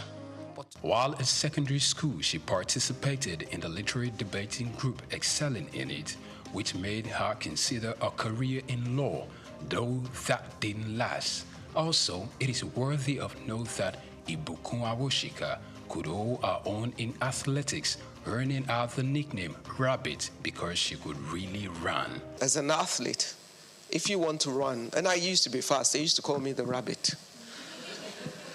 Unsure of what career path she was going to settle for, she considered becoming many things at one point or the other of her life. After secondary school, she thought of becoming a medical doctor, but she couldn't stand the sight of a cadaver, so she let go of that idea. Later on, architecture was another fancy that caught her attention. Similarly, she also considered becoming a chartered accountant, finally only see she could work in a bank. I thought I wanted to be a doctor. Then I found out that they work with real dead bodies. I changed my mind very quickly. I then thought, you know what, I'd like to be an architect. I was good in sciences and had a problem if parents sentence you to science when you're good at both. So I ended up in Ife to study chemistry. By the end of my first year, I realized how much I hated chemistry. I could pass it, but I didn't love it. So then I thought, you know, I'd make a good lawyer. I debated throughout school. I used to represent my school in school's debate. So everybody knows that I can win an argument. So I gave it everything trying to change to law. I used to go and sit outside the door of the dean of law. And then one day the man said, come, what do you want? I want to change to law. Is that why you've been sitting outside of my office? Yes, sir. Okay, if I only take one person from another department next year, it will be you. After the completion of her undergraduate degree at the University of Ife, she went for the compulsory one-year National Youth Service Corps, NYSC, in Kano State, where she worked as an audit trainee at Akintola Williams & Co., which later became Deloitte. For youth service, I did everything to make sure they sent me to an accounting firm. They first sent me to a Muslim school to go and teach. That was easy to solve. I just wore a dress off my shoulder. I went to report. I was immediately rejected. Once they rejected me, I went back to the posting room and waited there for days until they sent me to Akintola Williams & Co. Although she was later given full employment after her service year, she felt becoming an accountant wasn't her thing. You would have thought that having gone through all that trouble, accounting would be the love of my life. When I got there, within the 1 year of my youth service, I realized how boring accounting is to me. Because they had all the processes somebody else had thought about before. All I had to do was open old dusty files from company to company without imagination or initiative. I'm a very restless human being. That was not going to work. So I finished the work. I did well. They offered me permanent employment, but I said, thank you, but no thank you. Why? Because at that moment, I had come to a realization that that was not the vision for my life. After returning home, she joined Alibert Nigeria Limited, a furniture company, as showroom manager, in a word, only to kill time. She only stayed for 3.5 months. She left to begin a furniture manufacturing company called Quibis Limited in 1989, just months before her 26th birthday. The company later grew into Souq Chair Center Limited, following a venture merger with Souq SA and Guarantee Trust Bank in 2004. But the first job I could find 1 week after was in a furniture company. So I went there to kill time. My kill time project has resulted in 30 years of investment of my life in building a manufacturing group in furniture. So it was never the plan of my life. So some of you will accidentally find your purpose. One could only wonder what had led her not only to compete, but to thrive in a male-dominated terrain. With over 30 years in business, Ibukun Awoshika is a woman to reckon with, encouraging more women to participate in the business terrain. Her passion to see the girl child not just to be educated, but much more to learn to own our own value and trade with it when there is need for it. Her lifelong ambition is to see herself die empty. My biggest ambition in life is to die empty. Totally empty. That no talents, no giftings, no opportunities, nothing that I was born to do, that I have the capacity to do, that I do not do. Following her remarkable achievements, she's been conferred with different doctorates, including one in business, entrepreneurship and human capacity development from the Lagos State University, Ojo. Similarly, she was given a honorary doctorate of business administration from the Obafemi Awolowo University and another from the Olabisi Onabanjo University, Agoiwoye, Ogun State. Apart from her entrepreneurial prowess, Ibukun Awoshika is an ordained minister of the gospel, a presenter, writer, and a TV host. The Bible tells us that let every man be what? A liar. And let who alone be true? Let God alone be true. She hosts a television program called Business His Way. Also, she acted in the 2020 Kunle Afolayan movie titled Citation, which in addition to the books she had written, including Business His Way, The Girl Entrepreneur, The Girls in the Boardroom, and My Thoughts in Codes. In 2004, she earned a certification in Business Administration and Management from the IESE Business School. She's also the chairperson of the Novel Nigeria Office for Philanthropy and Impact Investment. She has consistently encouraged women to take up more leadership positions without compromising their values and integrity. In 2005, she was appointed the MD CEO of Souq SA of France, GTB PLC, the Chair Center Limited, and some local investors after the ban of the importation of furniture by the federal government of Nigeria in 2004. Furthermore, it is noteworthy to note that she independently established another ultra-modern furniture facility, Furniture Manufacturers Mart in Ikeja, Lagos. In 2008, she was among 5 Nigerian entrepreneurs who appeared in the first African version of the Dragon's Den. Unlike a great deal of others who knew exactly what they wanted to do from the beginning, she admitted to accidentally finding purpose. Ibukun Awoshika is a member of the Nigerian Economic Summit Group, a member of the Board of Nigerian Sovereign Wealth Fund, a former chairperson of the Board of Trustees of Women in Management, Business and Public Service, and a member of the IESC's International Advisory Board. Furthermore, she sits on the board of Digital Jewelry Limited and Cadbury Nigeria PLC. Additionally, she's a fellow of the African Leadership Initiative and Aspen Global Leadership Network. History was made on the 7th day of September 2015. Following the resignation of Prince Ajibola Afonja, she became the first female chair of the First Bank of Nigeria in its 126 years of existence. Ibukun Awosika's Octo-Nigerian father, Abdul Moshood Adekola, who was a great influence in her life, passed on the 20th April 2020 after serving the Lord as an usher at the Fountain of Life Church in Ilupeju. He was a Muslim convert. He was converted few days before his 60th birthday. She got married on her 28th birthday to Abiodun Awosika, who is the Chief Executive Officer of Excel Exploration and Production Company Limited, and they are blessed with 3 fine young men, Oludola, Olufishika, and Olamiposi. To celebrate a life of impact at 60, friends and mentees surprised Awoshika by building the Ibukun Awoshika Sports Center at our beloved secondary school, Methodist Girls High School, Yaba, Lagos.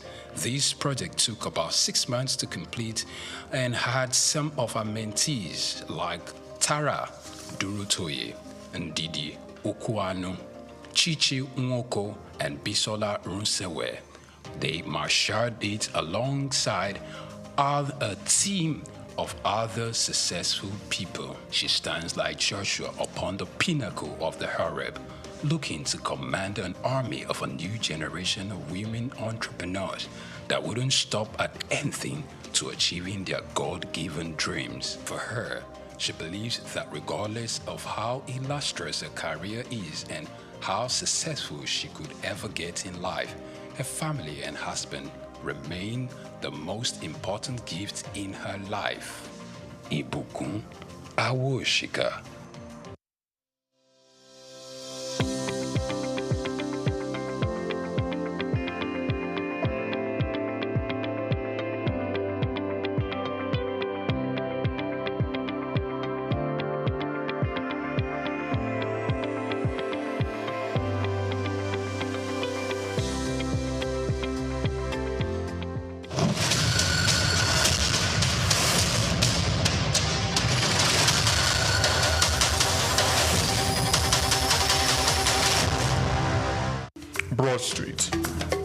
Broad Street, situated in Lagos Island, is steeped in Nigerian history. Once the biggest financial hub of the country, it housed the headquarters of major banks, linked the CBN, the stock exchange, and the loads of lender companies. Broad Street is a historically significant street. It has played a central role in the development of Lagos and history, an important commercial and administrative center for the British colonial authorities. It was also a home to some of the city's earliest modern buildings. Broad Street was a residential area in the pre-colonial era, where the British claimed the Methodist Boys High School in 1878 and the Broad Street Prison in 1882, renamed Freedom Park. The General Hospital, which was a British military hospital, was built in 1893, being the first general hospital in Nigeria. The old British Secretariat building, which is now the Federal Ministry of Justice, was built in 1906. Broad Street has seen a full turn into modern commercial office blocks, complexes, skyscrapers, and markets from the Outer Marina through Akpombo early into the Adeliji Adele Road. Broad Street is one of the busiest streets in Nigeria on weekdays, where commercial activities take place day and night. From modern buildings to ancient structures, this street gives one a raw dose of life in Lagos. Broad Street is often referred to as Lagos Financial District. It boasts a mix of architectural styles, reflecting its long history, colonial-era buildings, Victorian and Edwardian architectural features, alongside more modern skyscrapers and structures. Broad Street remains a vital, vibrant part of the Nigerian economy, Broad Street, Souq Enlightenment.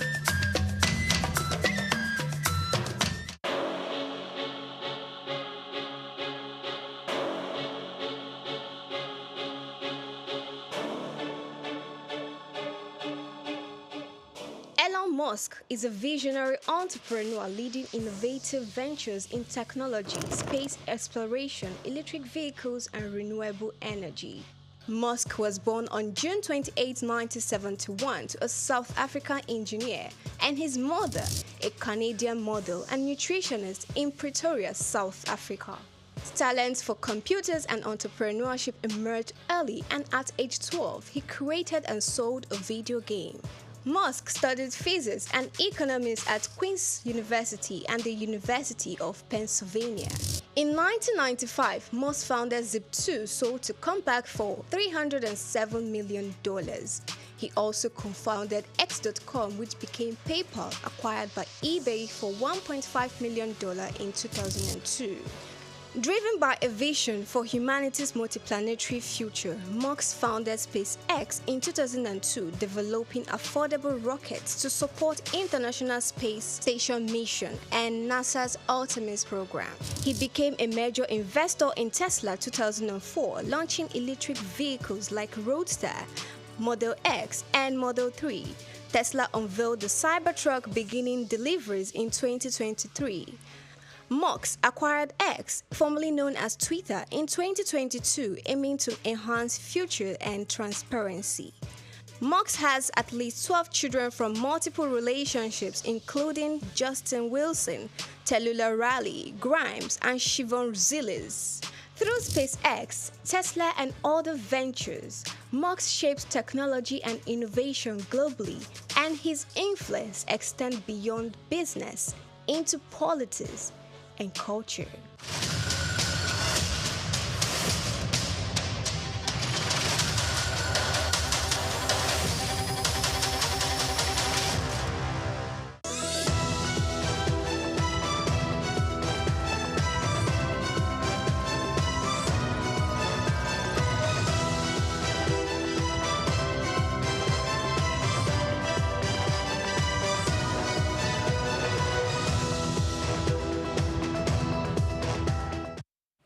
A very good morning to you and welcome to Souq News Television. We are reaching you live from the commercial city of Lagos. I am Oyinpriye Krumale. It's just Africa. Now, from Lagos to Kigali, Nairobi to Accra, and Cape Town to Cairo, a new wave of Africa entrepreneurship is rising, not just to create profit, but to solve deep structural problems across the continent. Today on Just Africa, we spotlight new businesses to watch bold startups and visionary founders designing solutions tailored and made for African unique challenges. They are not just imported ideas, they are homegrown innovations built from the ground up, often by young entrepreneurs who know the pain point because they live them. Across the sectors, the transformation is inspiring. In Nigeria and Kenya, fintech startups are enabling unbanked population to access credit and insurance via mobile phones. In South Africa, clean energy startups are tackling load shedding with off-grid solar innovations, and in Rwanda, healthcare tech platforms are using drones and mobile apps to deliver life-saving medicine to remote areas. And in Ghana and Senegal, EdTech companies are making affordable, localized digital education accessible to rural learners. These businesses are more than startups. They are catalysts of job creation, local wealth, and systemic change. But what makes these startups succeed where others have failed? What are investors looking for in African innovation today? And how can government policy, infrastructure, and access to capital either fuel or frustrate these promising ventures? My name once again is Oyinpriye Krumale, and I have my guest here in the studio, and I'm going to read a brief of his profile as we commence the program at the moment. But before then, let's briefly go on a break. When we return, Just Africa continues. Do stay with us.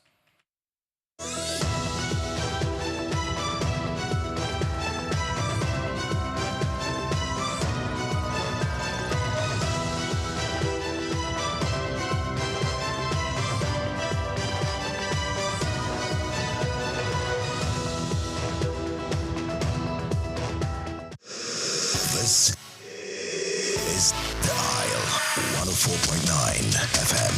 104.9 Isle FM.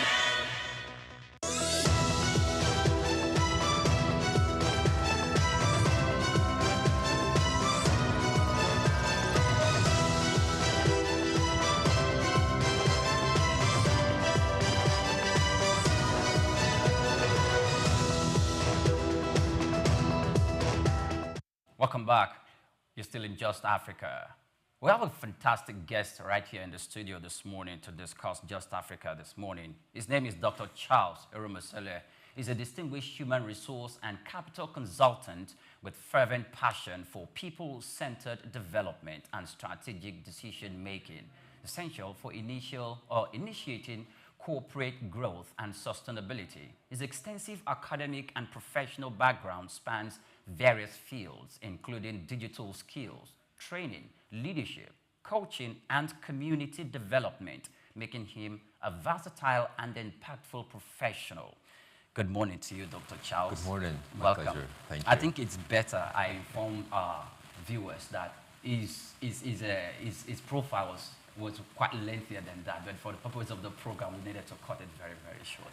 Welcome once again to the program. Nice to be here. First of all, I want to begin from your profile. Before the program, I was having a conversation with you about your profile. It was like 3 pages, quite longer.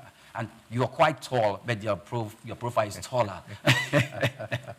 So I was beginning to wonder, because I looked at you studied with Google and most other international organizations. So, first of all, when you think about startups, the peculiar nature of African challenges and how current startups of today are tending to these problems. First of all, what came to your mind? Or maybe I should rather start like this, like 20, 15 years ago. If you are thinking startups and you are thinking at the level of African development, what will ever come to your mind? Well, I think one of the first things, which is still a major issue, is when it comes to the startup ecosystem, we're trying to follow what is obtainable with the rest of the world without looking inside to find what are the endemic problems we have within Africa.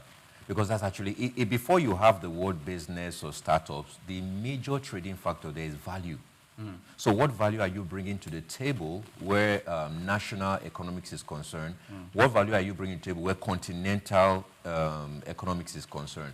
So until we begin to get back to the drawing board, both decision makers and then the people that are wired with the ideas, the mechanisms, the processes, until we can meet at that point and really begin to discuss African problem, we will stop importing global challenges and, just white coating it as African challenges. And of course, quite a number of them, which I think should be what we should be centering around. Exactly. So for me, basically, it's actually spotting what is the value within a business, what's the value within a startup. You may have known that globally right now, permit me to say VCs, or what we refer to as venture capitalists, it's beginning to go downward slopey. But for Africa, I think we still have a considerable level of engagement. Why? Because of the value that new, younger technocrats, people that think outside the box are bring to the table. So sensitization plays a whole lot of role. But like I said in the beginning, we need to get back to the drawing table to really begin to classify what is the African problem. And in talking about Africa, what is the Nigerian problem? What is it we are solving? Until we understand that, we are not going to go anywhere. In the world continent of Africa, it's as if the world the problems bedeviling Nigeria, the problems bedeviling Kenya, South Africa, Egypt, Ghana, it's as if we have the same problems. And like you said, we have not taken our time to look inwards. But would you say there has been a shift, apart from, because when you say we've not been looking inwards, maybe we have not been doing that 30 years ago, 40, 50 years ago. But at the moment, do you see any shift? Yeah, I think I see a bit of shift, but shift can come from 2 angles. A shift can come from situation, what we refer to as situational analysis, or it can come from a visional approach. Now, when a shift is coming from situational approach, people are forced to make a shift, not because they are trying to find what do we need for the future? They are trying to repair something that had actually been broken in the past. Now, going back, why I started from that background, you will notice that Nigeria 50 years, 40 years, 30 years ago had a bit of stability.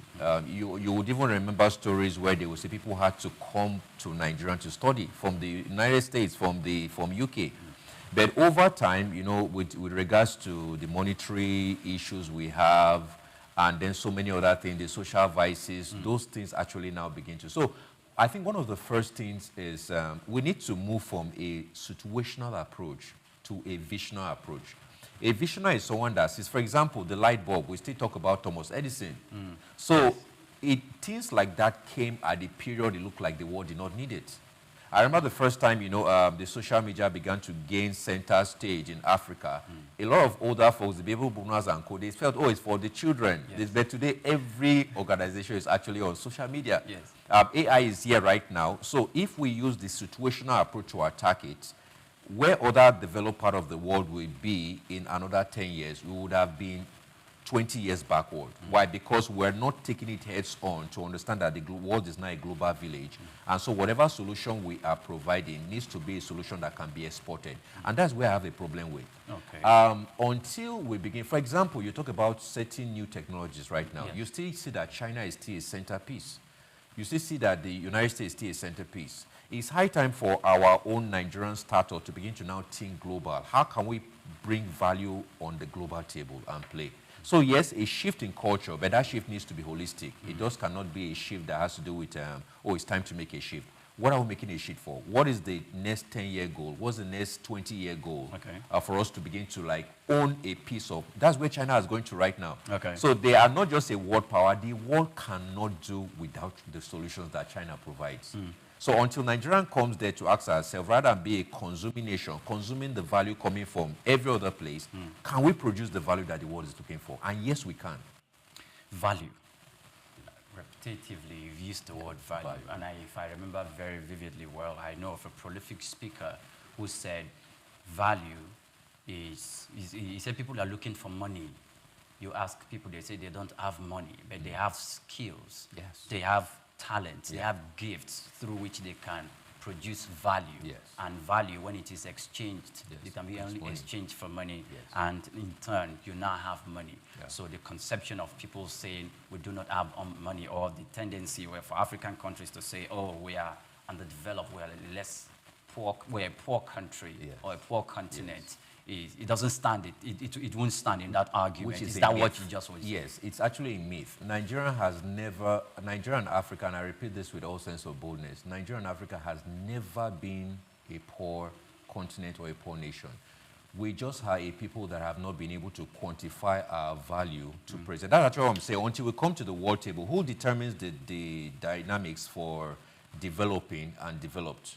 Because if you want to really go back to the table, you will notice that what powers a lot of Silicon Valley, what powers a lot of major sectors from the medicals to the engineering are actually Africans in diaspora or Nigerians in diaspora. You can go do the research. From the US, we have actually more Nigerian doctors doing far better than the counterparts over there. So the wealth of the nation, in as much as, yes, we have trillions of untapped wealth in terms of natural resources, our greatest advantage is our human capital, which has been grossly underexplored.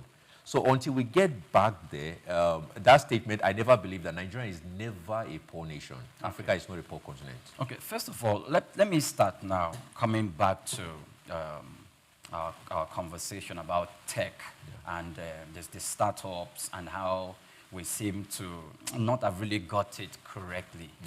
In the education sector, a specific organization in Nigeria, because I don't want to start mentioning them, they didn't pay for this particular session. They've made it very, very easy for people, pupils in schools who are learning to be able to access materials, academic materials, easily. Either they are preparing for the West African examination, or they are preparing for JAM, or they are preparing for GCE, or even they are preparing for their A-level examination. Foreign examinations, there's a platform where all these resources are being made available, and with subscription, they can access, that subscription is either little, very, very insignificant amount of money. They can access these materials to be able to prepare themselves, unlike the days where we go to the bookshops And to buy lots of books.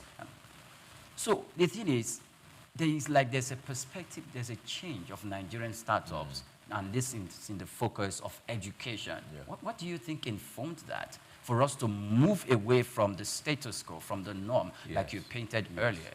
Well, the world, if you either prepare for change or it takes you by surprise. So I would say Africa has the youngest population, of which Nigeria also, you're aware about that.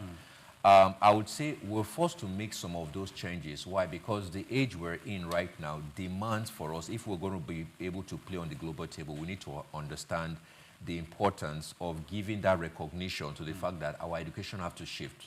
We can't continue on what used to be in the third industrial revolution, of which, if you allow me in the next 1 minute, we want to talk about the third industrial revolution. It was important for people to go to school. So education was actually created on the basis of mass employment. So now we've shifted from the third industrial revolution. We're now talking about tech. No wonder you're actually seeing the advancement. Nigeria actually occupies, I think, over 70% of, in terms of startup ecosystem, of tech-based startups, of which you already know that most of them are unicorns now. Okay, like you say, we can't mention names, but a lot of these people were people, private-owned business, that were able to really understand, let's go beyond the status quo and find realistic VCs, investors that can invest into our idea, and then it was quite easy for them. So I would say the change we're seeing right now is appreciated, but we need to now begin to look at the public sectors, which is in charge of regulations and a lot of things, to actually come and do their own part. Okay. Because, like you said, it's only just a limited percentage of schools that can afford what you're saying. Majority of schools still use the old system of having to do the textbooks and co. And then some of the schools you're mentioning, they're actually pretty expensive. But the major population at the end of the day are more within communities where these guys don't have access to schooling. So technology is great, but we can also now begin to localize. I'm looking for localized edutech mindset or startups that can think, okay, how can we localize it with technology in our language?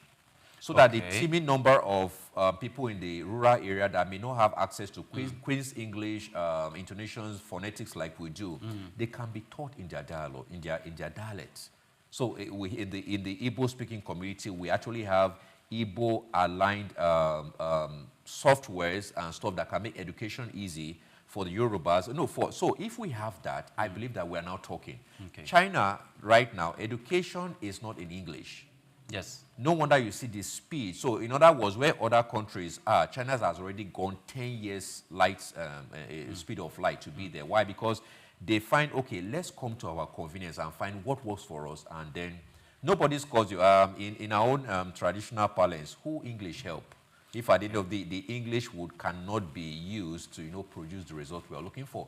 We have more guys right now with clean certificates, but there's no job. So it's going to be a mess at the end of the day if we have technology coming at this level and it's not being embodied by the public sector to come in and also be a major player in ensuring that this grows beyond just one or two private schools and growing to the public sectors as well. Okay. Now, in mentioning names, like I said earlier on, but if you are making references to some of these organizations who are really doing it, you can't mention their names. You're not barred. So now let's go into the health. Health is very, very critical. Show me the population and tell me the health or the well-being of a nation, and I'll point a finger to the health sector.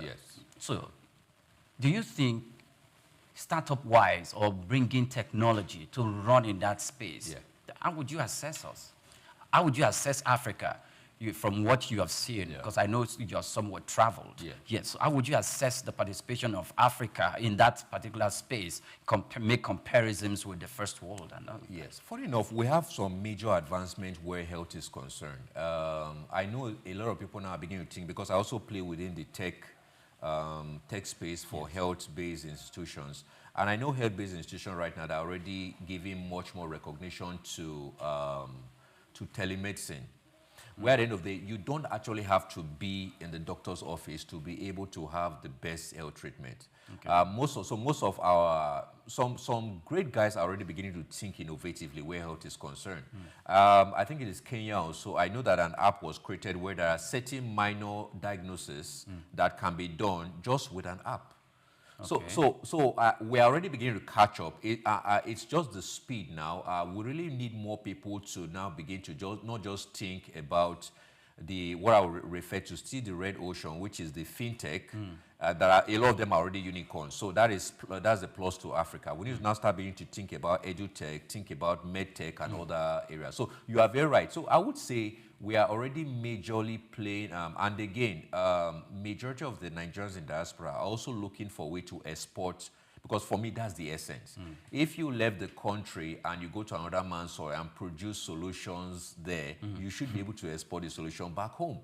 And then the public sectors, our government officials now need to also give room to appreciate the growing level of tech in health, where you don't have to fly out. There are very beautiful systems created in Nigeria now, where you can actually have what you are going out to get. Okay. So I would say that there has been major improvement. We just need to see more. I want to bring something to your notice. Now, in Nigeria, in Lagos, I think it's even in Lagos State, the general hospitals. When you go to the general hospitals, they're telling you you don't need to be. We have 2-4, that's 24 hours consultancy services. Impressive. You don't need to come in person. We can link you up with a doctor online for you to give out your and some other HMOs. Yes.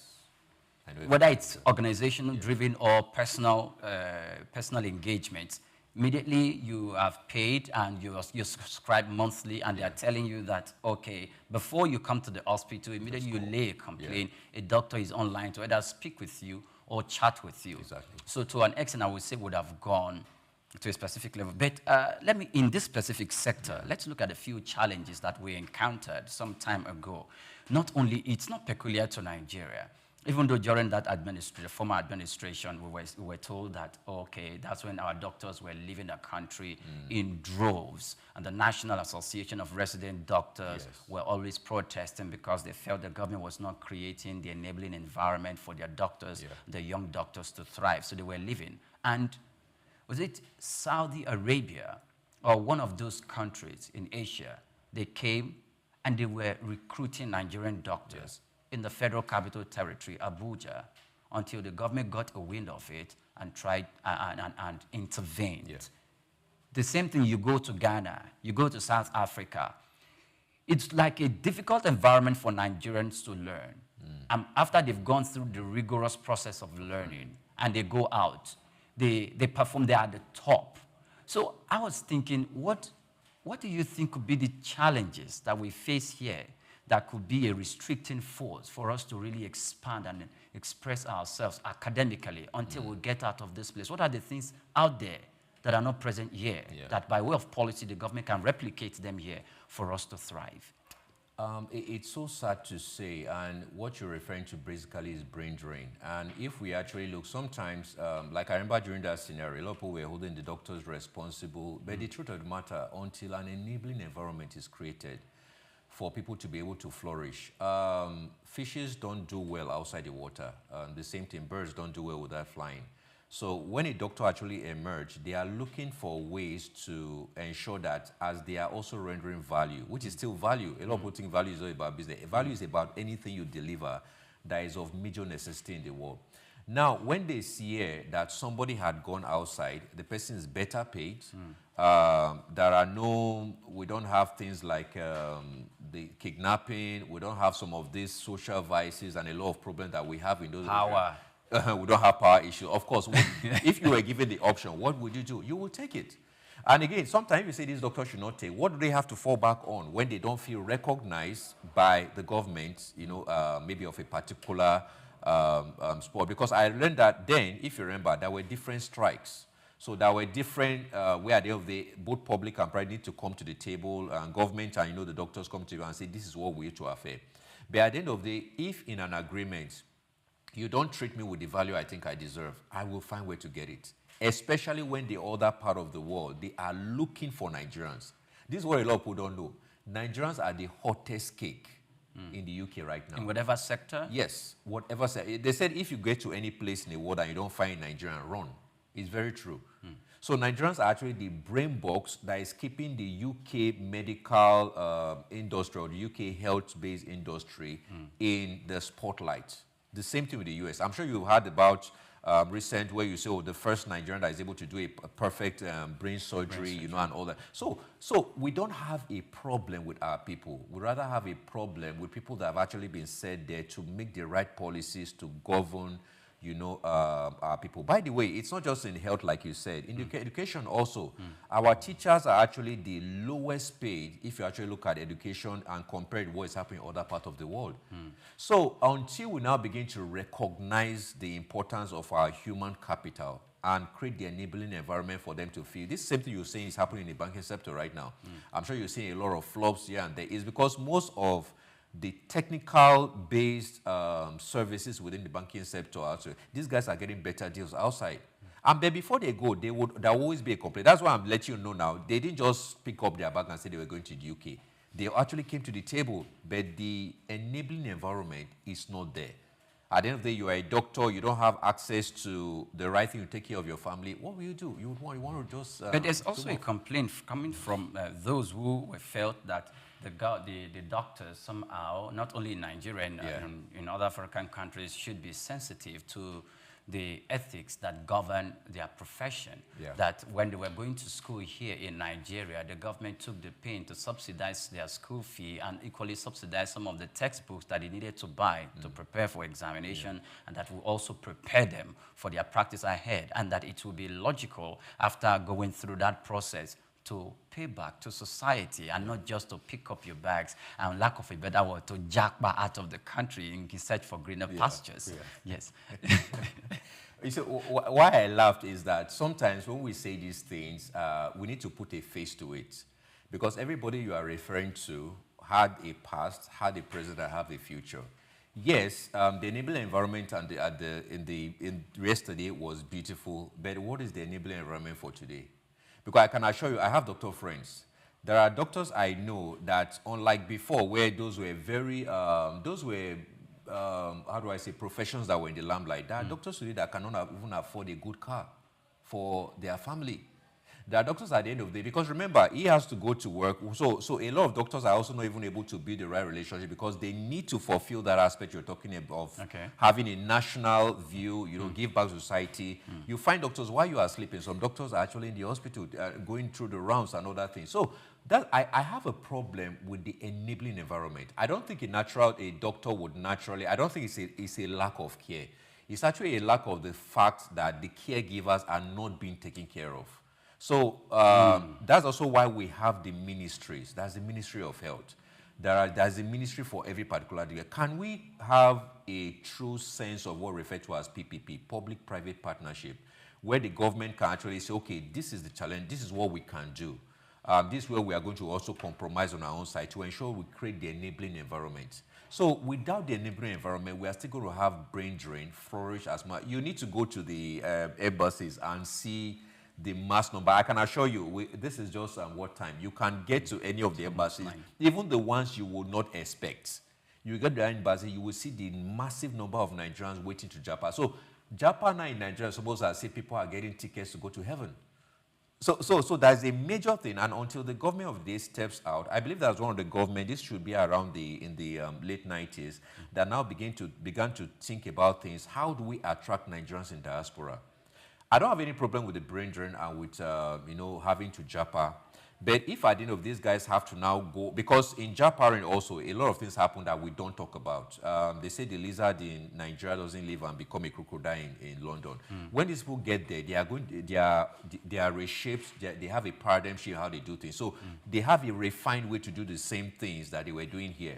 So what the government needs to do right now, how can we create the enabling environment security-wise? How can we create the enabling environment psychosocial-wise, investment-wise, financial-wise, for our Nigerians in diaspora to now begin to bring what they have learned back into this. And this is what happens. When they do that, there's going to be massive employment for the teeming number of graduates that are out of school or that have finished, they have the certificate, but they don't have the jobs. Okay. So until the government now begin to think of a way to create that enabling environment, to have that exchange of value, we're still going to be saying the same thing. Okay. Until one day we actually look at the country and notice that our best hands are actually gone.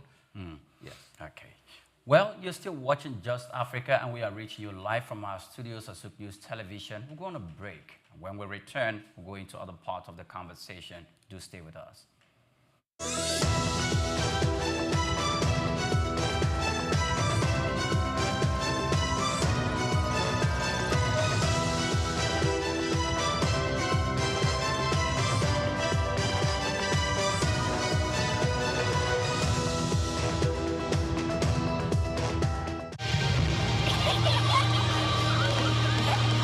What keeps the heartbeat of a community alive? Is it the courage to create, the power to connect, the vision to transform? Well, it's all of these and more. It's a symphony of ideas, innovation, and industry. But where do these stories come alive? It's right here on The Isle, 104.9 FM, the station where dreams meet action and growth finds its voice. The Isle, 104.9. Business, economy, development. Stay tuned.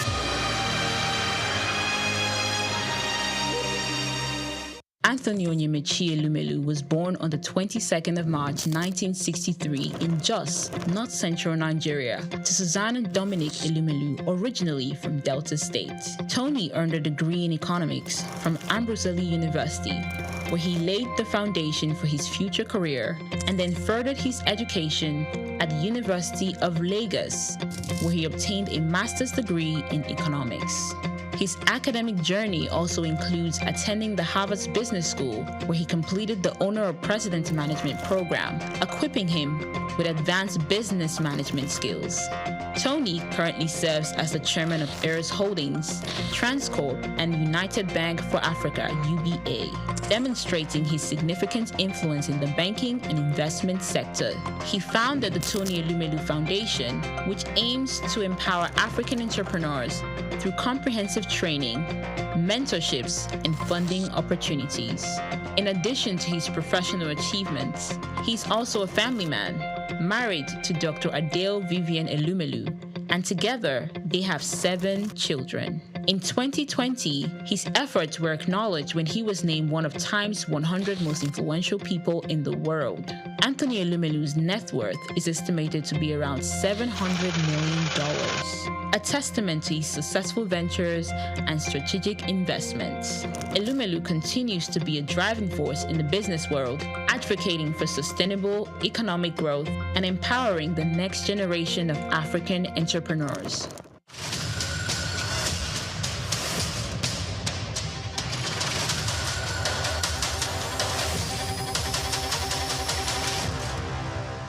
Lateef Jakande. Born Lateef Kayode Jakande in the Ekpetedo area of Lagos Island, Lagos State on July 1929. He studied at the Lagos Public School at Enowa, Lagos Island, then at Bonham Memorial Methodist School, Port Harcourt, King's College, enrolled at Ilesha Grammar School, where he edited a literary paper called The Quarterly Mirror.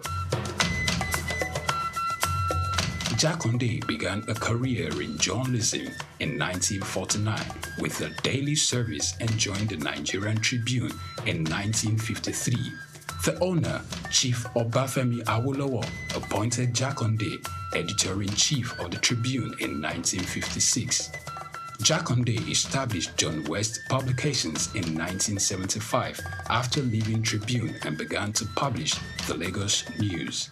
He served as the first president of the Newspaper Proprietors Association of Nigeria, NPAN. Jakande ran for election as executive governor of Lagos State in 1979 on the Unity Party of Nigeria platform. His administration was effective and open and implemented the cardinal policies of his party. He introduced housing and educational programs targeting the poor, building new neighborhood primary and secondary schools, and providing free primary and secondary education. He gave poor people's children education, and many of them are now very prominent in the society today. Jakande established the Lagos State University and constructed over 30,000 housing units. After the military takeover in 1983, Jakande was charged, prosecuted, and convicted of treason and later pardoned. He served as Minister of Works under the Sani Abacha military regime. He died in Lagos on February 11, 2021. Lateef Jakande was the first civilian governor of Lagos State. Lateef Kayode Jakande, Souq Enlightenment. Idumota Market. Eko Idumota, once a residential neighborhood, is home to it.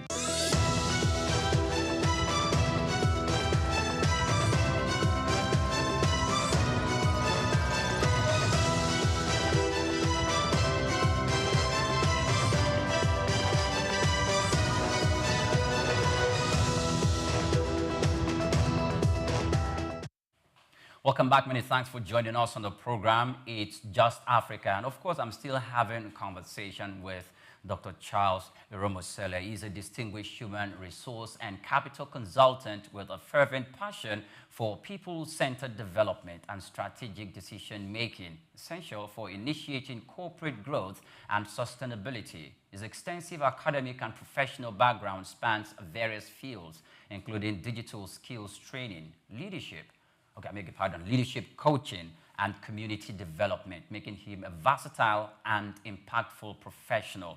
He's still with us right here in the studio. Good morning to you once again, and welcome to Just Africa. Yeah, thank you. Now, I want to mention an area where I think you're quite familiar with, and the transformation in that specific part is something rather that everyone in Africa, and indeed the globe, can reckon with.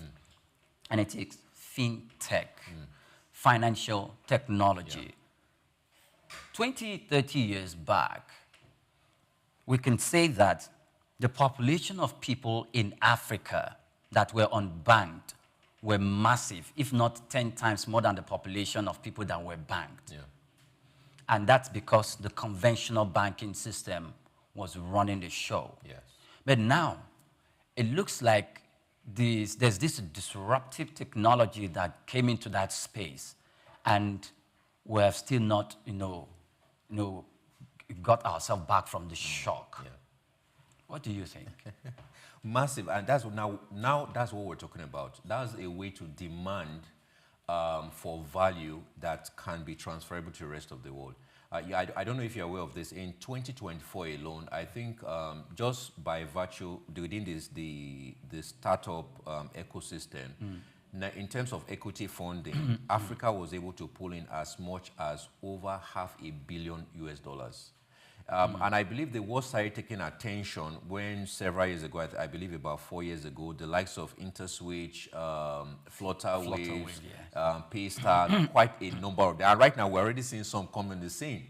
In short, right now, if you get back to the average person on the streets that doesn't have formal education, if you ask them for their account, they will likely say it's an OPay, or is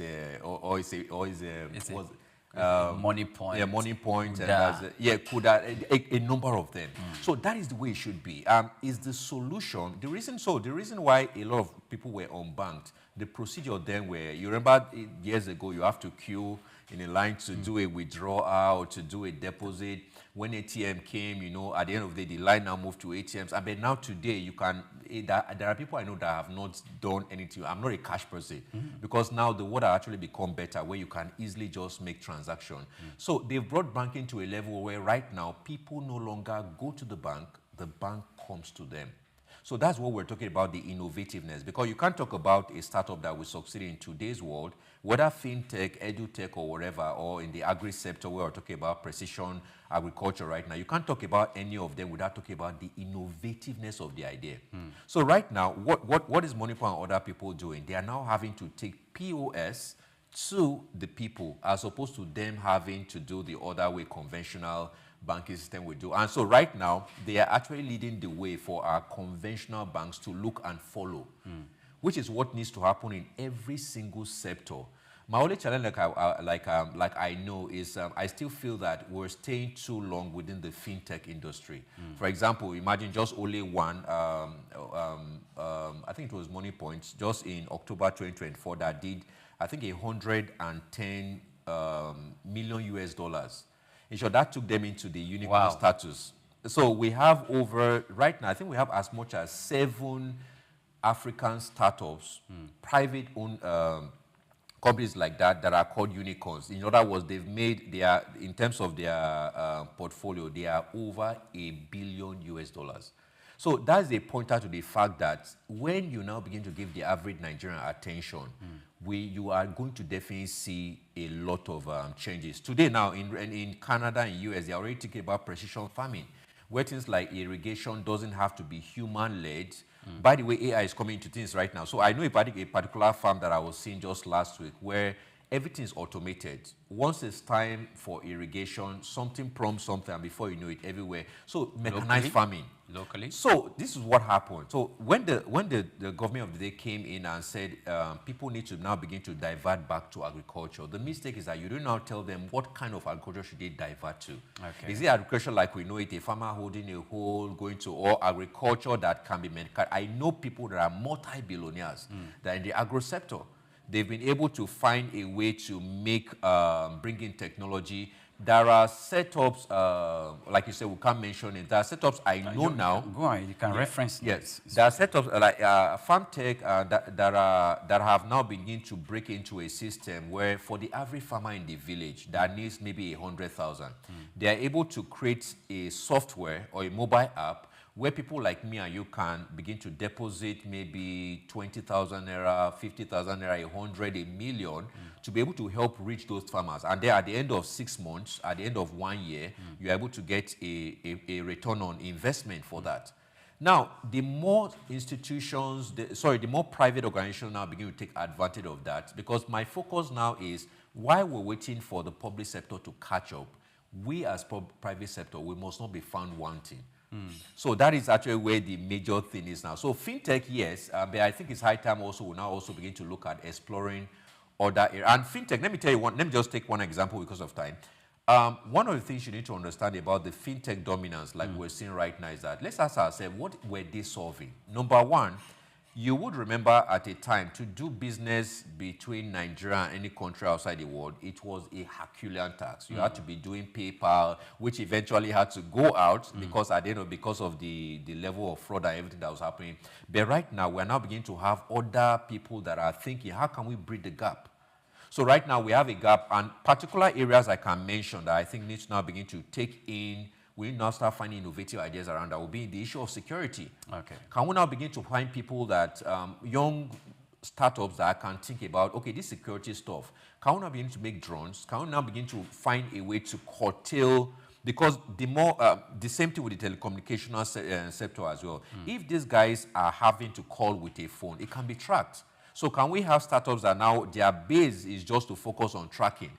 Listen, it doesn't have to be a big idea like the law of Poe thing. I remember years ago when it came to money in the bank, then the traditional bank, somebody brought the idea of having to put money in a leather bag in the bank.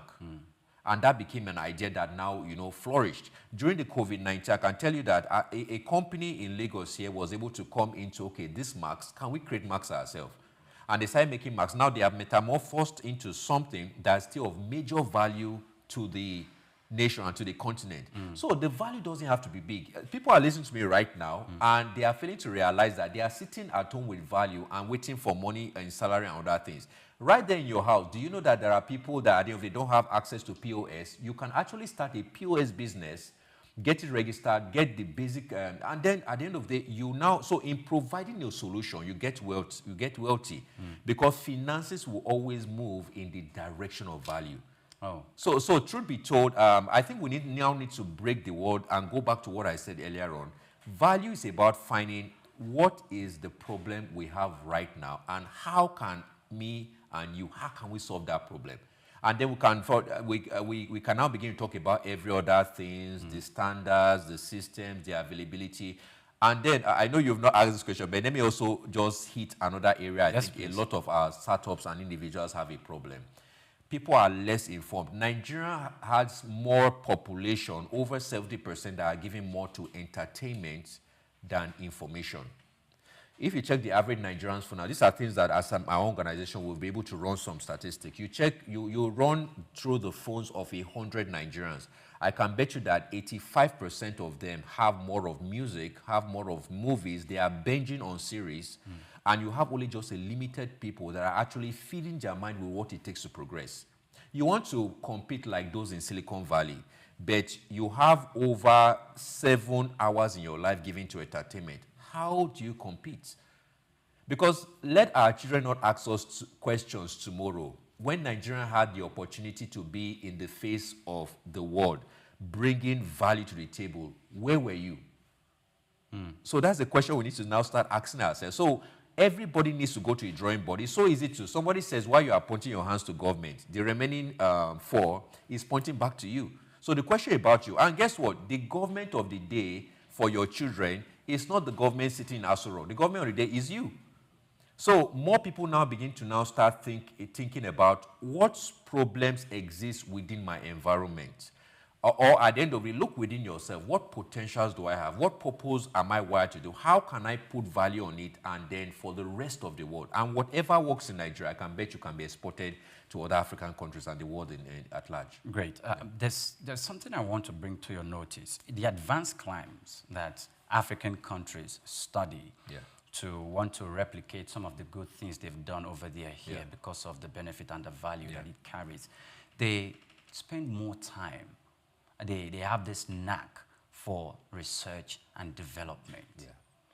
But at the moment, it doesn't look like our conventional education system, is not, we can't say we can't give them plaudits in research and development. They are there, but it's below average. Do you think that is contributing to Africa's backwardness in really bringing out innovation in the necessary areas? Okay, first of all, I think I want to just appreciate everyone that's within those sectors doing the heavy lifting, the hard work to see. You can go over the internet, you're going to see a lot of people doing fantastic things. You know about a particular, what do we call them now? The people that are on the internet, what do you call them, that's actually canvassing for the repeal of schools, influencers, a major influencer that is canvassing to put water boreholes in schools. And now, if we can have 100 people like that doing that, then we are now talking. So going back to I really think the government, this is actually where the government now needs to come in to find how can we create we are still going back to the word enabling environment for these guys to be able to flourish. So yes, we are far beyond, and a simple question I will let you right now. Is infrastructural development good? Fantastic, it is. But at the end of the day, how much in the budget, or how much is in budgeted towards education? Especially education that is essential, education that is relevant, education that will be able to put Nigeria on the... If we, like you said, if we give more credence, if we give more recognition to our need for quality education, I can bet you that we can be able to take every single month at least 8 million people away from the street. So there's a lot that's expected, but from the individual listening to me right now, you also need to have the willpower. Several decades ago, I used to know about people that will have stories similar to this. There was no father or mother to train me. I trained myself through school. So we need to now also start seeing that. And by the way, I don't know if you're also aware, majority of the self-made millionaires that we have right now in Nigeria, if you go behind their stories, you notice that a lot of them were self-motivated. So one of the problems, people need to be more motivated to understand that this thing called value has a lot of finances behind it. And so if we are going to tap into the financial fortune, we also now need to understand our own personal need to go back in, because education is not just formal education like we have within institutions. Education is that when last did you read a book as a business person? You're looking for a job right now. When last did you, I'm also a Tony Olumelu Foundation mentor. So I've been mentoring a lot of startups or people that actually apply for the past 4 years. So one of the things I noticed is that at the time these opportunities come out, I did a research. There were a lot of forums. I speak a lot in different places. I'll go to people and ask, how many people applied for the Tony Umelu Foundation, this thing? You notice that out of maybe a congregation or an audience of 100, maybe at the end of the day, only five people actually applied. So where's the problem right now? So you can see the information you give yourself to is what determines what comes back to you. So why that person is not aware of the information, every morning they are praying, God, open a door for me. Lord, open a way for me. They are looking for the next uncle, the next auntie, the next godfather. The information you have you taken advantage of it? So I believe that in terms of education, so much is expected. It's not just the government.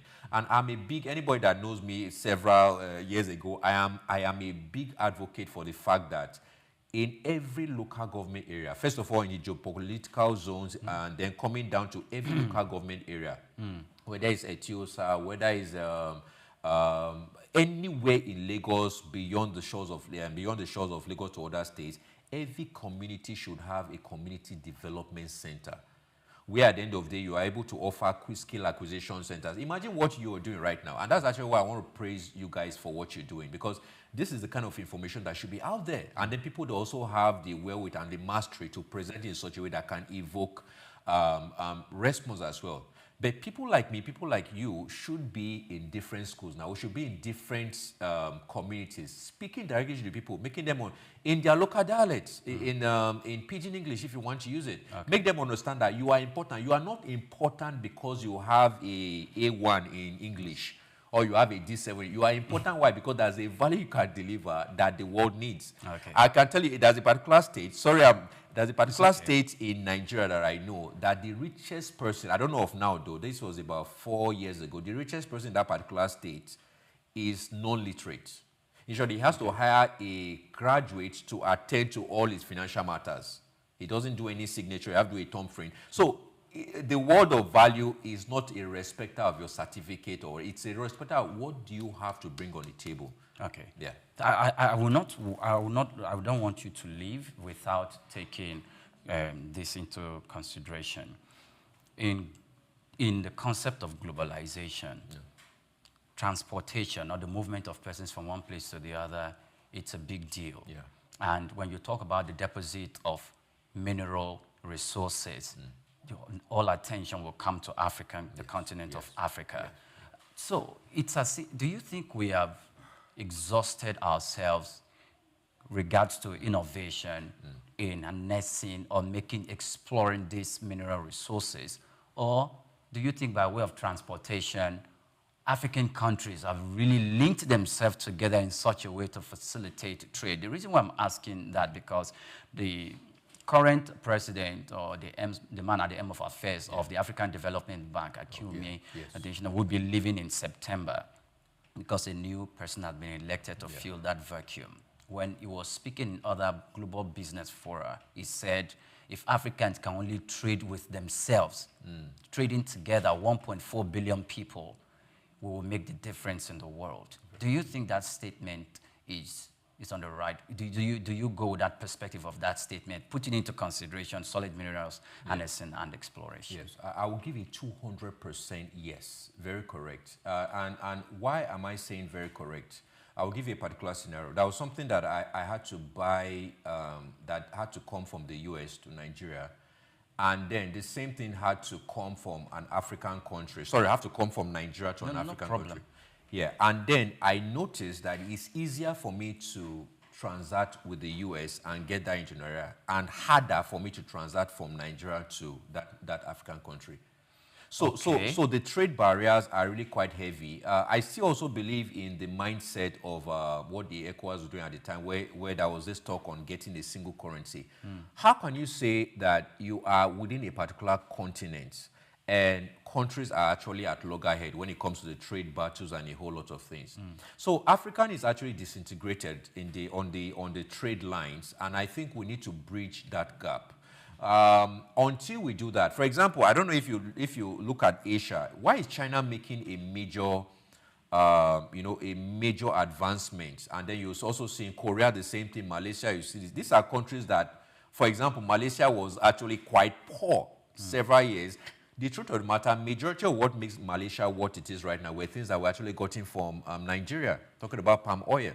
But today, they are actually one of the top economies in the world to reckon with. Whereas the Nigerian that actually was the braggadocios was the big uncle of yesterday, you still a sleeping lion. So the truth of the matter, until African nations begin to really come together, it's enough to have meetings and all that, but those things need to delve to a place where we understand that, number one, in population, there's already a major crisis. It's been said, I think, Africa is going to become the largest populated continent in the world. I can't remember what is the date. Yeah, by in 2050.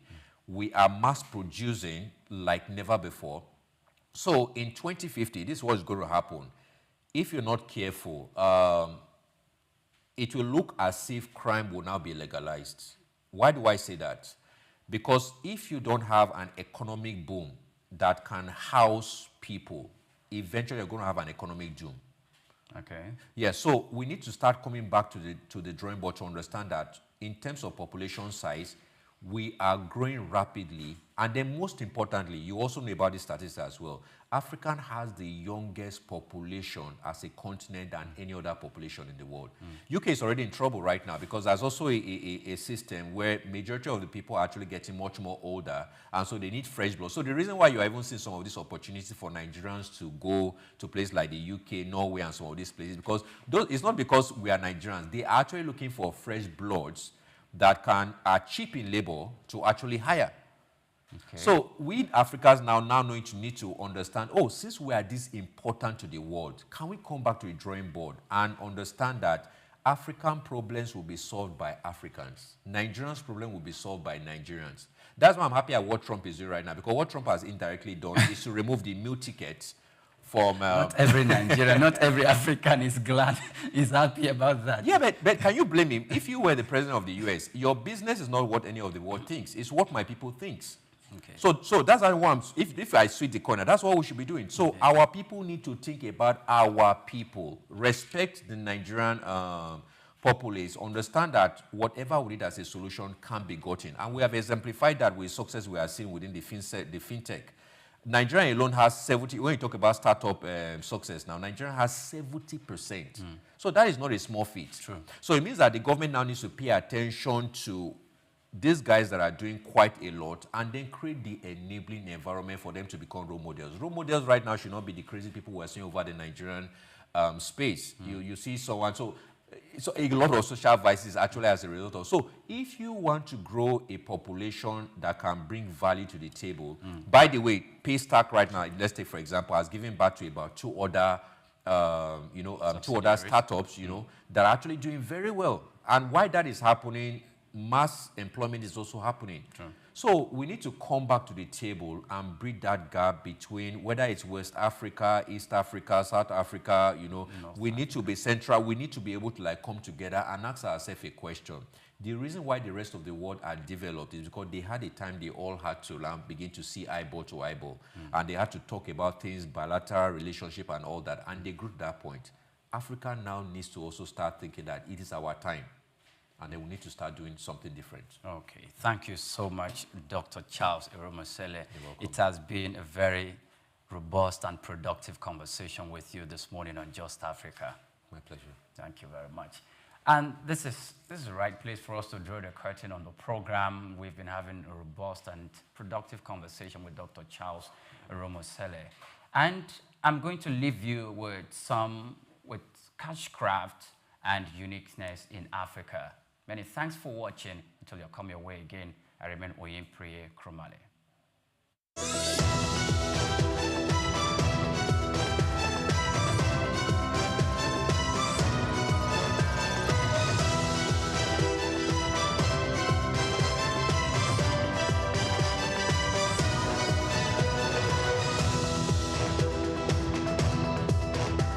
Hi, my name is Grace Komolafe. Welcome to Cashcraft, your daily guide to profitable ideas inspired by African heritage, global markets, and local possibilities. Today we'll travel north to Libya, a country known for its oil, but one whose hidden treasure lies in leather. Yes, premium leather crafted by desert hands and traded through centuries. But this is not just Libya's story. This is a business opportunity you can tap into. From Kano to Accra, Lusaka to Nairobi. Let's break it down. But do not forget that this is not a professional guide, rather a wake-up call and an eye-opener to the many opportunities out there. Now, the leather business is simple but strategic. From raw hide to refined fashion, the value chain runs deep. What you need raw material, which is animal hides. It could be from goats, sheep, cow, or camel. That's up to you. You need tanning. This helps you turn hide into durable leather. Other elements involve crafting, which is the process of making bags, shoes, belts, sandals, wallets, and more. Branding plus sales. This can be achieved via online platforms, boutiques, or local markets.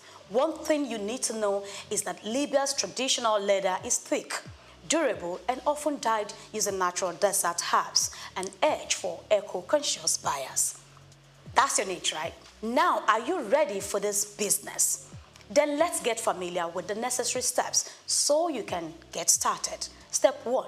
Source your raw materials. Connect with local abattoirs, herders, or meat sellers. In Libya, camel and goat hides are popular, cheap but durable.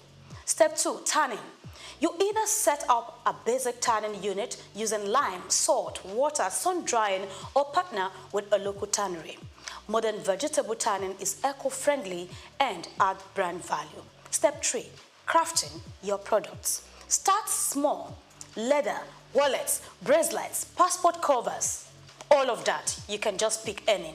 Needed tools, cutter, hole puncher, edge burnisher, thread, and all of that. Now, you need to train with a local cobbler or learn online. Hand stitching sells well. I just need to bring that information to you. We go to step 4, branding plus sales. Choose a unique name and logo, local yet global.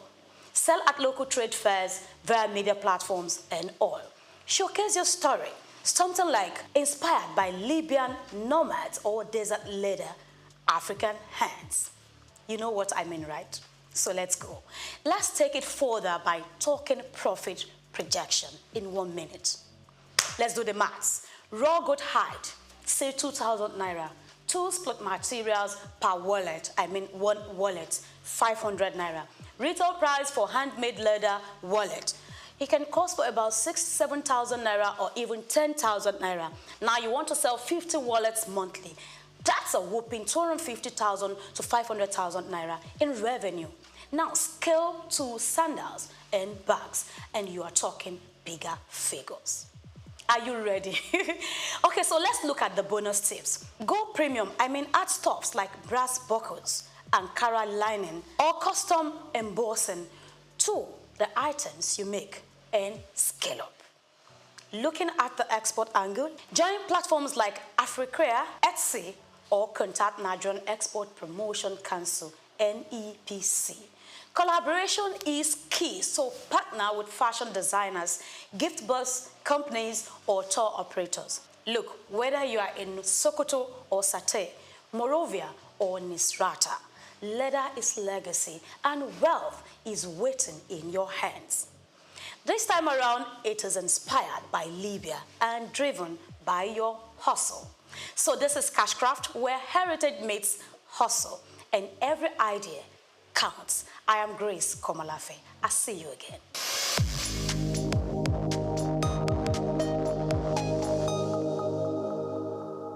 Senegal stands tall as one of West Africa's most stable and forward-looking nations, a country where tradition and modernity blend with remarkable harmony. With its strategic location on the Atlantic coast, Senegal has long served as a gateway for commerce, diplomacy, and cultural exchange across the continent. From the historic island of Gorée, an enduring symbol of the transatlantic slave trade, to the vibrant streets of Dakar, pulsing with art, music, and entrepreneurship, Senegal's story is one of resilience, evolution, and pride. At the heart of Senegal's progress lies its democratic maturity, Often hailed as a beacon of stability in the region, Senegal has consistently demonstrated peaceful transfers of power and a robust civil society. This political foundation has allowed the country to focus on critical areas of development, including education, health, infrastructure, and innovation. The government's plan, Senegal Emergent PSE, launched in 2014, outlines an ambitious path towards sustainable economic growth, infrastructural development, and social advancement, positioning the nation as a rising force in West Africa. Senegal's economic landscape is diverse and expanding, from agriculture and fishing to digital services and energy. The country continues to attract foreign investment and regional partnerships. The new city of Diamaniadio, a flagship project under the PSC, is transforming into a hub for technology, education, and governance, reducing the strain on Dakar and symbolizing a vision of decentralized, inclusive development. Culturally, Senegal is a powerhouse. The influence of Sufi Islam, particularly the Mahrite Brotherhood, has shaped not only spiritual life, but also economic cooperation and communal cohesion. The nation's music, literature, and visual arts are internationally celebrated, with artists like Youssou N'Dour and filmmakers like Ousmane Sembene leaving indelible marks on global culture. This rich cultural identity reinforces a sense of unity and purpose, even amidst economic or political challenges. Socially, Senegal continues to prioritize youth empowerment and gender inclusion, with over 60% of the population under the age of 25. Investments in education, vocational training, and entrepreneurship are vital. Women's roles in politics, business, and civil society are increasingly visible and impactful, further strengthening national development. Senegal also leads in diplomacy and regional integration. It is a founding member of ECOWAS and plays an active role in African Union affairs and peacekeeping missions. This outward-looking approach reinforces Senegal's role as a stabilizing force and a champion of Pan-African ideals. With its deep historical roots, visionary leadership, and unwavering commitment to progress, Senegal continues to inspire a model of African development, grounded in cultural pride, democratic values, and inclusive growth. I am Moyasore Adibi for Souq News TV.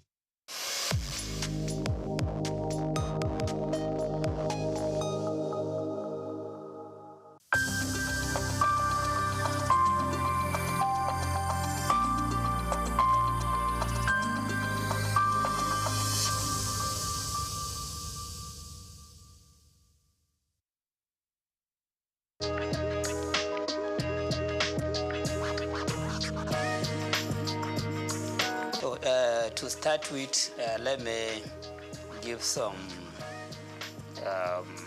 introduction to myself. As you said, I was a former commissioner of finance. I was a commissioner of finance during the Ganduja's administration from June 2015 to October 2018. I was there for 28 months, okay, as a commissioner of finance. And I had been with Bayero University, Kano, before I was appointed commissioner of finance. Still, I'm a professor of accounting in the university, but I double as a commissioner of taxation because at the Prince Abubakar Audu University, Ayumba, Kogi State, there was a chair that had been vested there by the Federal Revenue Service in 2011. And they invited applicant for that chair, and I was the successful person, successful applicant. So I still occupy that chair, even though the chair is not functioning. But I got the privilege of serving as the elected or selected professor of taxation in that university. So I am in the area of taxation. I have done a lot of researches in that. And then I serve as the Federal Commissioner of the Tax Appeal Tribunal. So it was on 15th November that our tenure came to an end, from 2018 to 2024 November.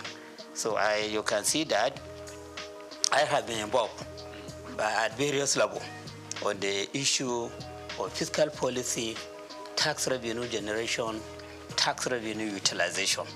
So this reform that we are talking about was brought about by the president with a view to maybe perfecting the tax system in the country. So he formed a committee to advise him as to how to go about coming up with very good national fiscal policy, not just tax policy, and then how to reform the taxes in the country to make them better so that Nigeria can compete with other economies that are advanced in the area of utilization of taxation as a means of growing up the economy and achieving sustainable development. So this I know, the process and all that have gone into this project of reform. So bills were developed out of the report of that committee appointed by the president under the chairmanship of Mr. Tayo Oyedele. And for the first time in the history of forming a committee in Nigeria, we had a committee that the president has given the power of implementation. So it's not just about recommending something to him. It is about coming up with a report which will be convincing to him, and if he's convinced, he will ask them to be involved in the implementation of the recommendation of the report. So I think that is why the committee just presented the proposed bill to him without taking this bill to the public domain. Because of the trust that he has on the committee, he just sent the bill to the National Assembly for consideration, for passage into law. And in the bill, they even gave deadline as to when the bill to be passed into law. They expected that the National Assembly would deliberate on this committee, on this bill, to the extent that the bill will be passed into law before 1st January 2025, so that by 1st January 2025, the content or the provision in these bills will begin to be implemented by the government. 4 bills were developed and proposed. And then, unlike the expectation, the comment you made that people are more concerned about the administrative, tax administrative bill. What the bill that is generating the highest controversy is the Nigerian tax bill. That is the bill that has made provision for repealing about 11 taxes that are currently existing, including the VAT itself, including petroleum profit tax, including personal income tax, including companies income tax, and other taxes like capital gain tax, casino tax, etc., etc. And then about 14 laws that are related to taxation, including laws that are designed to exercise control over consumption, over production. They made substantial amendment on them, and then take the amended aspect, amended part of those laws into the Nigerian tax bill, which means that the laws have suffered from, or they have enjoyed consequential amendment. So this bill, which is expected to become an act by 1st January, is now becoming an amalgamation of most of the taxes that Nigeria is using now. Most of the taxes, those that have been repealed, part of them, part of the provision in them have been injected into the Nigerian tax bill. those that have been considered for consequential amendment, they are also captured in the Nigerian tax bill. And then they made a lot of paragraphing, creating part, creating section, etc., to the extent that the content of that bill is about 220 pages. So you have to develop the stamina. You have to be used to reading before you read everything from the beginning to the end. And if you don't do that, you may miss a lot of things. And you may be talking ignorantly about the content of the bill. And unfortunately, that is what is happening in the public domain. You hear people talking ignorantly about the content of the bill. They just listen to news, radio, television. When they hear the comment of somebody, then they will amplify that comment ignorantly without reading the bill and understanding the content of the bill. So that is the one that is enjoying the greatest controversy. Of course, others too are enjoying some controversy. The Nigerian Tax Administration Bill, because it is in that bill that the new sharing formula for VAT was stated. VAT have been extensively explained or described in the Nigerian tax bill. But how to share the proceeds of VAT have not been captured there. That provision could only be seen when you go to Nigerian Tax Administration Bill, which is the bill that has been designed to show how the tax authorities in the country at the federal level, state level, and local government should be relating with one another so as to avoid conflict, so as to avoid a situation whereby all of them may go to a taxpayer with different dimension of claim. The bill was designed to achieve this main objective, to resolve the conflict that has been happening between tax authorities or even revenue generating agencies. Because when you talk about the revenue, we shouldn't be talking just about the tax revenue. You have revenue that custom is collecting. That bill, second bill, is saying that customs should no longer be involved in collecting revenue. It is the Nigerian Revenue Service that should be collected. Customs, let them take care of their responsibility of checking item coming in, item going out, which is another area of clash. These custom people, they are used to collecting money. Okay, and they are used to, many of them, a lot of allegations are there as to how they are collecting this money, how they are not remitting the correct amount. So now, collection of custom duty will no longer be the responsibility of custom official, custom service. It's the Nigerian Revenue Service that should be collecting. The same thing with all other agencies of government that are considered as revenue centers. So that bill has made adequate provision to show that they know the moment this bill is passed into law, they don't have any power to collect revenue. It's the Nigerian Revenue Service that should collect.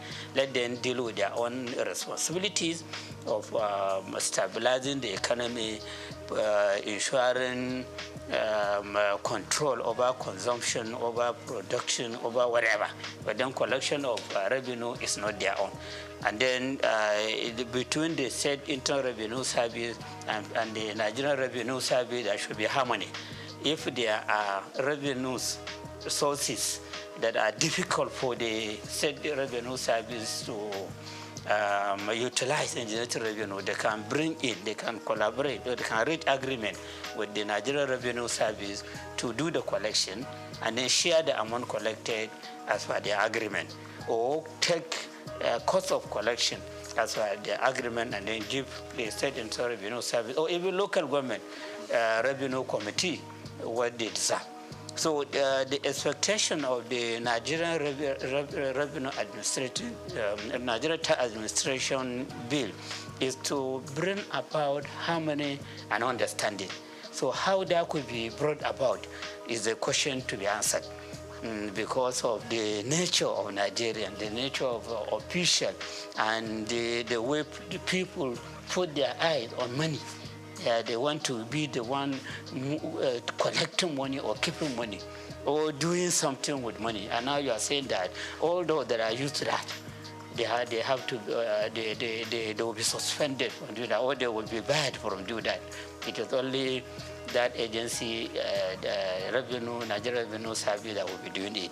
So there are some issues there that are calling for a question, okay, understanding among the agencies involved or the tier of government involved, and then of course patriotism to ensure that whatever we do as revenue collectors, as treasury managers, as revenue utilizers for the execution of various projects, we demonstrate ethics, we demonstrate honesty and integrity.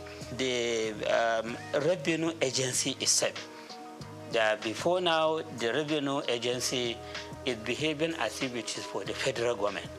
And this bill that has been sent to the National Assembly is encouraging the Nigerian Revenue Service, which will now replace the Federal Revenue Service and the law that established it.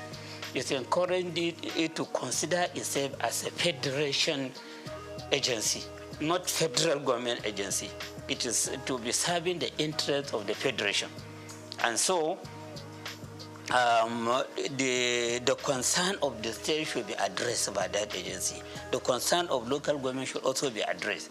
It should be an agency that should be mentoring local government revenue agencies or tax authorities and state government revenue authorities or tax authority, so that they carry themselves together as a team, and ensuring that we have very good tax system in the country, that we have adequate revenue generation on taxation, which should be put to use for executing various projects that will bring about sustainable development in the country. So when you look at all the provision made in the Nigeria Revenue Service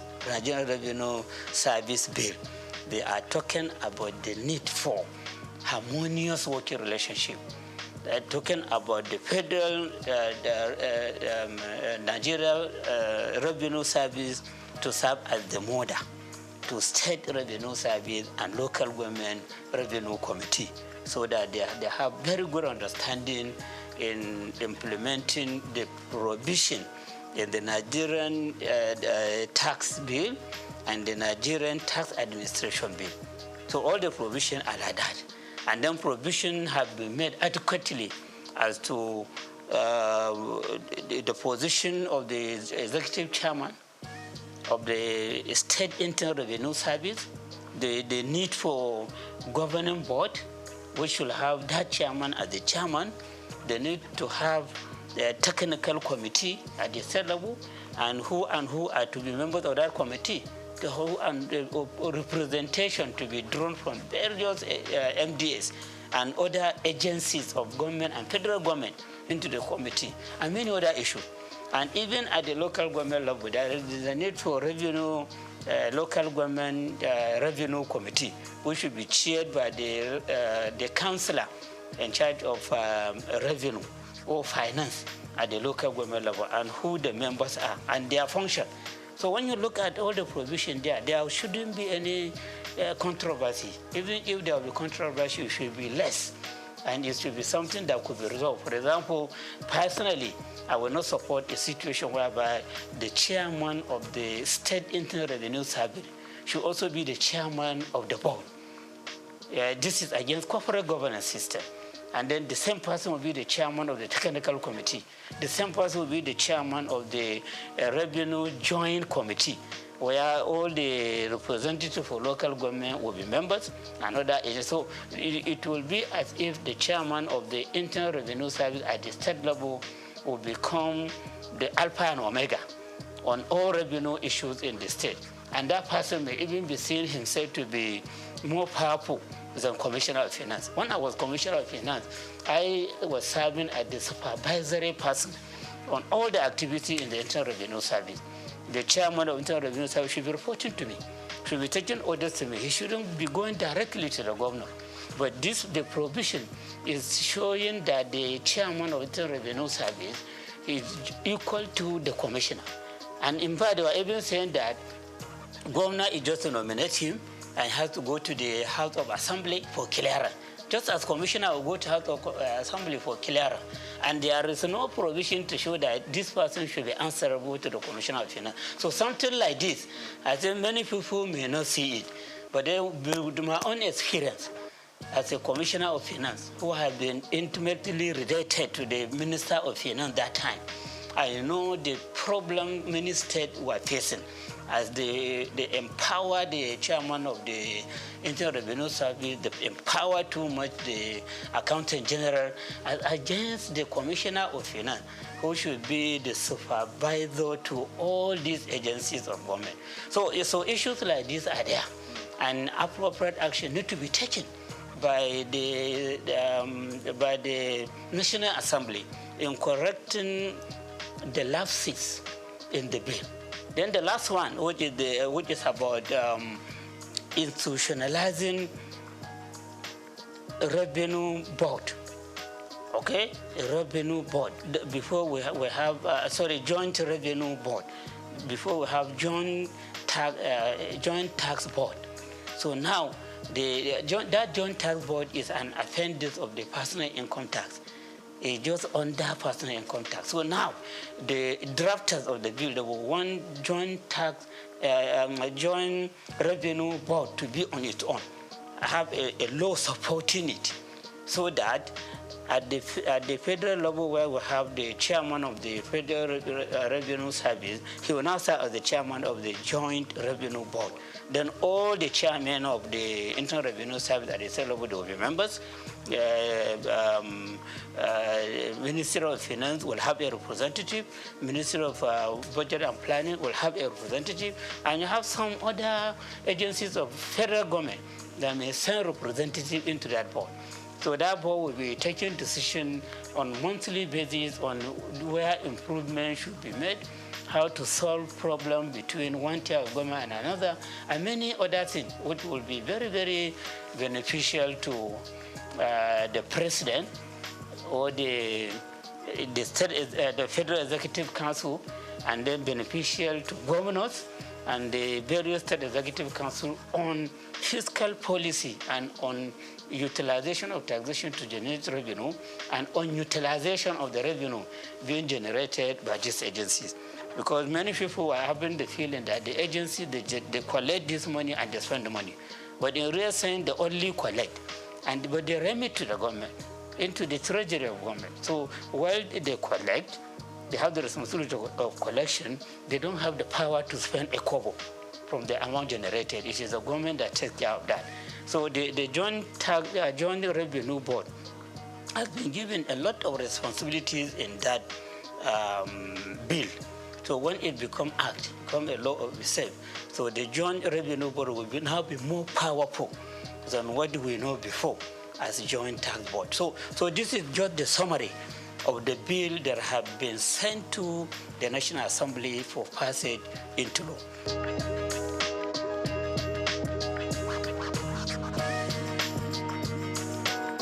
Yeah, my stand is that we need reform in our tax system.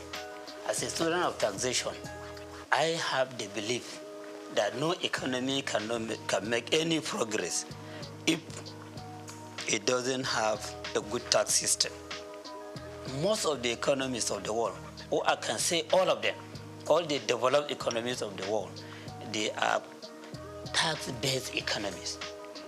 And most of the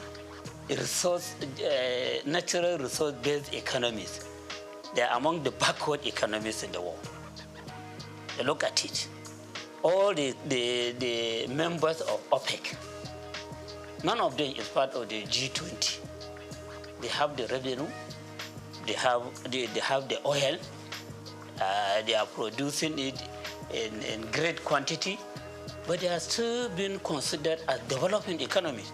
Well, when you look at UK, Germany, France, US, other countries like that, they don't claim to be having enough revenue, enough oil to refine for their use and then to export the excess for sale.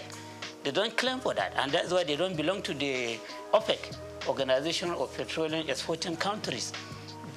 They base their economy on taxation, but then they have very good tax system, which is just attracting minimal complaint.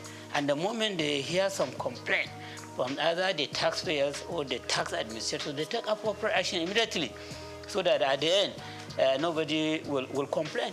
And because of the reliance on taxation, the citizen of their countries, both natural and artificial person, companies and individual, the citizen of the country, as they pay tax, they have the right to demand accountability. They have the right to demand prudence. They have the right to demand transparency. And for that, those imposition of austerity, they are always in fear that whatever, if they steal a kobo, people will shout, this is our money. We contributed this money for execution of progress that will amount to a project that will amount to sustainable development, not for the money to be stolen. So this person that is stealing money, appropriate legal action should be taken against him. Sometimes you hear some leaders being hung. Sometimes you hear some leaders being shot, the firing squad, because of the misuse of public money. So members of the public that are contributing this money in the form of taxation, they complain. And then they insist on appropriate action to be taken. So before you come out and claim that you want people to vote for you to go to the parliament, or to be the governor or the president or whatever, you will have it in your mind that when you go there, you touch public money, that may be the end of your life. Because that the contributors of that money will be, their eyes and attention will be on the money. And the moment you misuse it, they will take appropriate action against you. Your image will be tarnished. You may even lose your life. So those economies that are considered as developed, they rely substantially or totally on taxation for their development. And then those economies that are relying on natural resources, oil, cocoa, solid mineral, whatever, as they use the money from this to execute project, the members of the citizens of that country, both natural and artificial, they don't care if they see them stealing the money and abusing the money, because it's not their money. It's not their own contribution to the economy. Number one, the prohibition on VAT, what you said earlier has attracted a lot of attention from leaders in the northern part of the country. VAT could be addressed in two ways. Okay, the first way affects everybody, and then the second way is what the leaders in the north are complaining about. The first way is on the increase in the VAT rate. Increase in the VAT rate. We have never had a situation whereby progressive increase will be brought to VAT rate in any country in the world. From my region, I have never experienced it. But this is being brought about in Nigeria through these laws. They said VAT rate now, which is 7.5%, as per the Content of Finance Act 2020, will be increased to 10% from January 2025. Just about a month away. If the bills are passed into law, VAT will be increased to 10% of all VATable goods and services. And then just 1 year after, 2026, it will be increased to 12.5%. Then you have a small raise for 3 years. By 2030, the rate will be increased to 15%. So you can see the progression in the increase of VAT. And the moment you increase VAT rate, inflation will come up very powerfully. especially as you are increasing from 20 to 2025, 2026, you are increasing 2.5%. So the goods and services throughout the country, you see their prices going up. And there is no separate market for batable goods and services and non-batable goods and services. No separate market. Don't just feel that when you increase VAT rate, the increase in price will be on batable goods only. All other goods and services, their prices will go up. And how do you survive that? Nigerians now are complaining about fuel subsidy removal, electricity subsidy removal, and many people have become unemployed. Many people have become disabled. Nobody, no any earner of salary can claim to be saving anything for investment. People are borrowing money to top up to the income that they have for survival. And those that have no work, they are complaining. We just finished induction for ICANN. About 3 inductees met me that if I have any chance for them to get employment, you are qualified as a chartered accountant and you're looking for a job. So what about the secondary school leavers, diploma holders, and other people that have not even attended school? So unemployment is on the high side. And increase in inflation is a killer to businesses. Because when you don't have people buying, you have to stop production. You have to stop providing services. And when you stop production, you sack your employees. And then you have more people go into the employment market and labor market. So increase in the VAT rate is a very big killer to an economy. And this is a problem that affects all the states in Nigeria. And our president himself in 2020, I could remember, when they are trying to increase VAT rate from 5% to 7.5%, he came up and warned the government that this increase in VAT rate will be harmful to the economy because of the inflation that it will ignite. That was during his, I think, 68 or 69 birthday lecture. When he was to comment, he talked harshly against the increase in VAT rate. And now the same government is accepting the bill to go to the National Assembly for increase in VAT rate on a continuous basis. So I see this as a very big mistake. The timing is very wrong. And then the policy, the idea of progressively increasing VAT rate, especially as Nigerians are complaining about subsidy removal, electricity subsidy removal. So this is one thing that need to be looked into. And as we are interested in generating more revenue through taxes, particularly consumption tax, we have to be very careful about the consequences of the increase. And this is for the whole country. So that is one part. The second part is about the sharing of the amount that will be generated. Yes, right now, one VAT is generated internally, and of course the one for custom, they put it together and share it using vertical formula and horizontal formula. Vertical formula between federal government, state government, and local government. So federal government takes 15%, state government 50%, local government 35%. That's how they share it vertically. And then for local government and state, since they are not at the same level in terms of population, in terms of level of economic development, in terms of weight for industrial development, so they have to use the separate formula. And they agreed that 50% of whatever belongs to state government should be shared equally. 30% should be shared on the basis of population. And then 20% should be shared on the basis of derivation. And that derivation, in the simple language, is about the contribution of every state to the VAT that has been generated. And at the local government level, they are to consider the contribution of each local government to the VAT that has been generated. Okay? So at the state level, when you say contribution of every state on the VAT that has been generated, consumption is much more in some states than in some other states.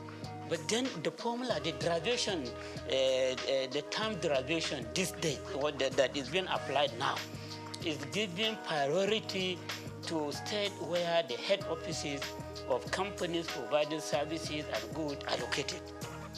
You do consumption in Adamawa on services, maybe recharge card and other communication or telecommunication services, or bank services, or insurance services, or whatever. So since you are just dealing with the branches there, the head office of the bank producing these services is in Lagos or in Rivers or wherever. So it will be deemed as if you do the consumption there. And so the credit will go to Lagos or Rivers or Ogun or wherever, where the headquarters of it is located. Not where you do the consumption. So at the end of the day, you see that states like Lagos, its own contribution may be 50% or 60% or more every month. At the state like Rivers, its contribution may be about 15% or 20%. Abuja may be about 10% or 50%. And then the heavy consumers, the northern state, like Kano, which is a commercial center, its own contribution may be 1% or 2%, because it doesn't have the head offices of the companies providing these goods and services that are being consumed there. So at the end of the day, you see that 20%, if it is 6 billion, for example, if it is 6 billion, for example, so 60% of that 6 billion will be about 3.6 billion. That will go to Lagos.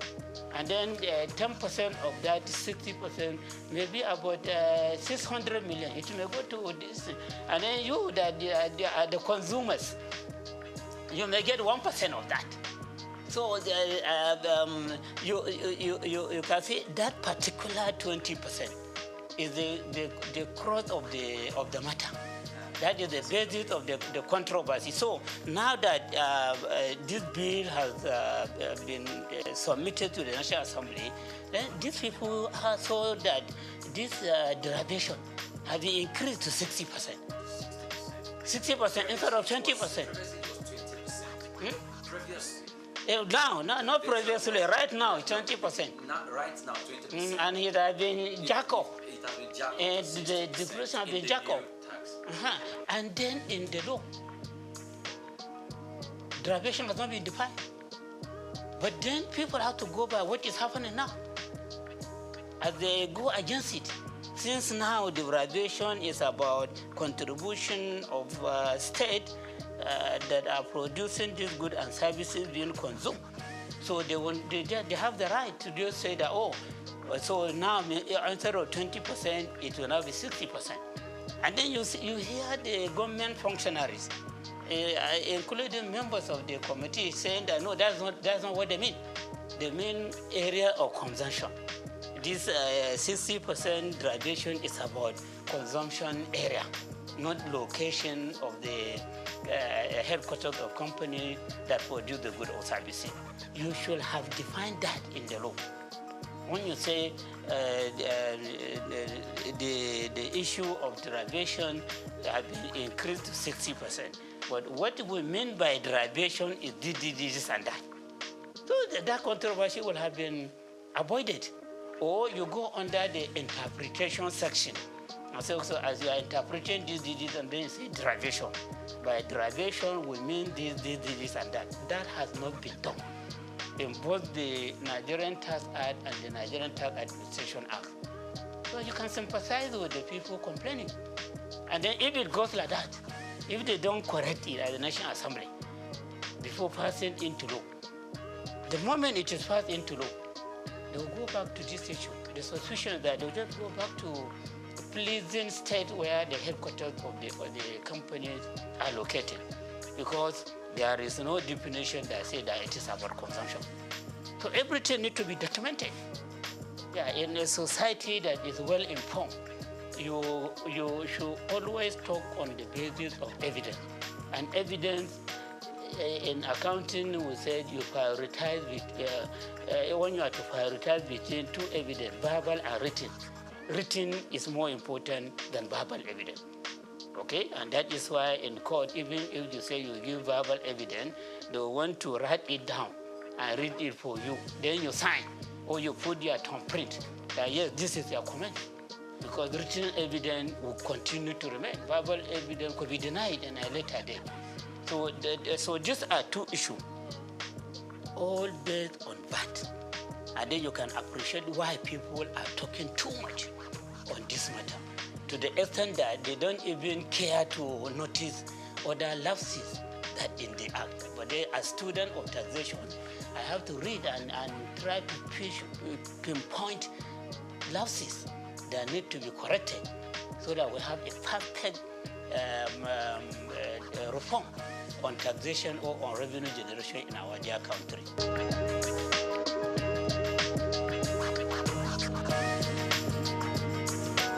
So you see, I saw provision on development levy. That there will be development levy, and that development levy will be 4% of accessible profit of companies whose turnover is more than 50 million per annum. So their accessible profit, 4% will be charged as development levy from 2025 to 2026. From 2027 to 2029, development levy will be reduced to 3%. From 2030 and up thereafter, development levy will go down to 2%. So that development levy will be the reason for wiping out other development levies that is used by some government agencies that are providing vital services for this country. You have TED Fund, Tertiary Education Trust Fund. Now they are relying on 3% of accessible profit of companies for all the projects that they are executing across the country. TED Fund, as I hope you know it very well. So it's the one that is most of the infrastructure development in federal university, federal polytechnic, federal college education have been executed by TED Fund. They sponsor lecturers of various institutions to go for further study, to attend conferences. And they have what they call National Research Fund. They take care of all the researches that are being conducted by all these tertiary education institutions using that money. So TED Fund will now get some share from this new development levy. And then you have NIDA, Nigerian Information Technology Development Agency, which is given the mandate of making Nigeria to become an ICT economy. And that agency is relying on 1%.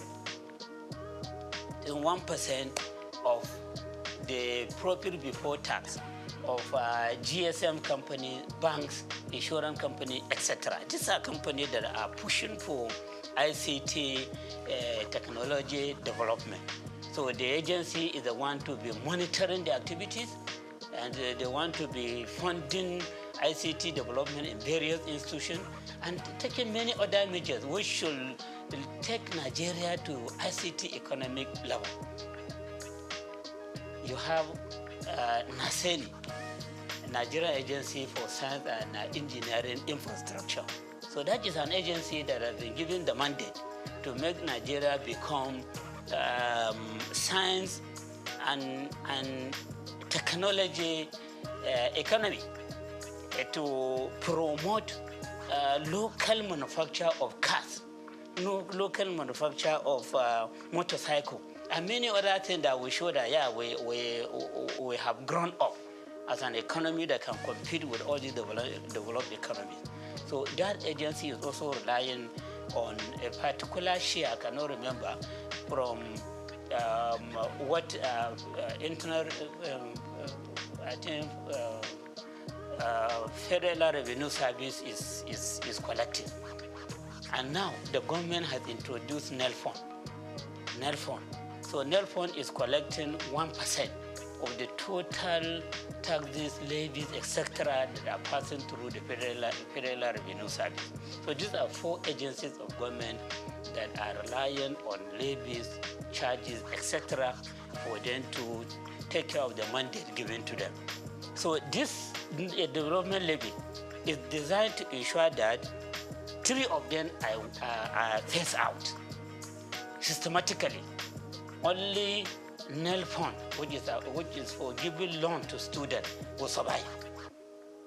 by 2030, that 2% that we're talking about, from 4% to 3% to 2%, the whole of that 2% will be for the Nile Fund. While all these have been put aside, it's up to the government to decide whether to disband them or to put them into the mainstream budgeting system. So in 2025 to 2026, TED Fund will get 50% of that 4%. And Nile Fund will get 25%. NIDA will get 20%, NASEMI will get 2%. So by the end of 2026, NASENI, NIDA will no longer get anything from that development levy. So they will be on their own.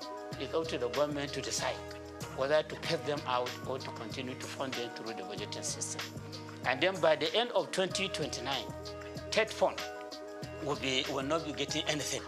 Well, from that 27 to 29, they said TED Fund will be getting 66 and 2/3%. And NELDA will get 33 and 1/3%. That is what will happen for 2028 and 2029. By the end of 2029, forget about TED Fund. It is only Nile Fund that will be getting that 2% development levy that will be charged.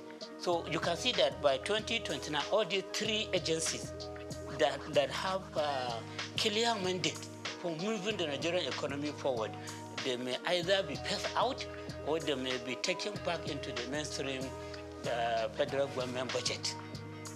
And agencies that are used to being independent are going to working on target. How can they survive under the mainstream government budget? So the other implication is that as you have only Nile Fund, even before transferring everything to Nile Fund is there to give loan to students. All this money that will be coming to you just for giving loan to students. So this shows that a Nigerian student will mainly become debtors. And when they become debtors, will they have the mouth to complain about the government being a debtor nation? Nigeria as a whole becoming a debtor nation. Every day loan is increasing. So students too will now become debtors. Secondly, the federal institution, all these federal universities, they are not charging tuition fee up to now. They only charge registration fee. University of Lagos, University of Ibadan, Bayero University, Kano, ABU, all these federal universities, and many of the state universities, they don't charge tuition fee, just to encourage children of the poor to attend universities or polytechnic or colleges of education. So as TED Fund is put in place, nobody can claim that he or she cannot pay tuition fee. And then no university or polytechnic should be going to government asking for money. In fact, government may even give them target of the amount that they should be remitting to the government. Because you are charging tuition fee, you are charging registration fee, you are having enough money to take care of yourself. And then we want you to remit something to us because we own the federal university, college education, polytechnic. So at the end of the day, you see that students will become debtors, students and their parents who insist on making sure that their children attend universities or polytechnic or college of education. And then the universities will no longer be complaining about insufficiency of funds. Because private universities are not complaining of it. They have their founders who are funding them and they are charging fees. Some are even charging 2.something million per semester in Nigeria here. Some are charging 2 million, some are charging 1.5 million per semester, and some per session. And so they have a lot of money to execute various projects, to pay high salary to their staff. And then the private universities, they are complaining that no money. When you go, they say no money. Even for execution of project, they either tell them to do it for you, or you go cap in hand as for support from individual and organization to execute project for you. But now that you are allowed to charge fees, and the student, if they don't have money to pay, or their parents don't have money to pay, to go to NELPO to collect loan for the payment of the tuition fee and the registration fee, and even for living costs. And they made it very clear that when you borrow such kind of money, you will start making repayment 2 years after graduation. And even 2 years after graduation until you get a job to do. And then from the job that you are doing, you'll be paying 10% annually up to when you finish paying the loan. How will that be feasible in Nigeria? How would that be feasible? So this provision too is a matter of concern. Yes, for people that will look about what will happen in the future. Look at the implication of the policies contained in that bill. Okay?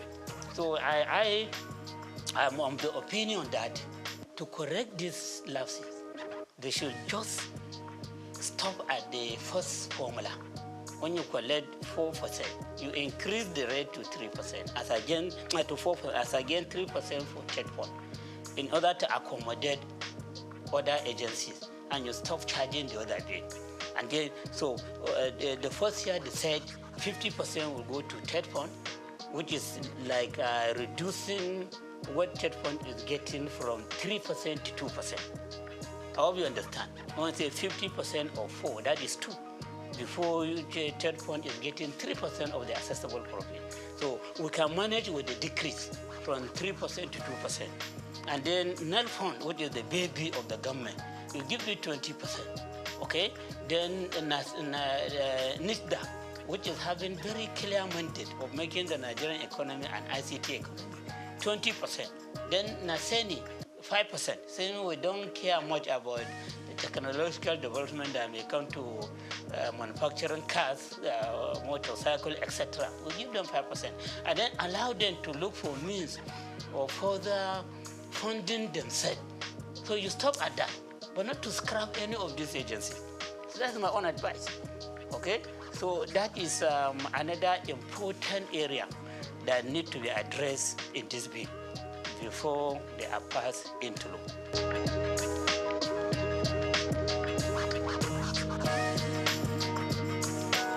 In taxation, as I said, we encourage payment of what you can afford.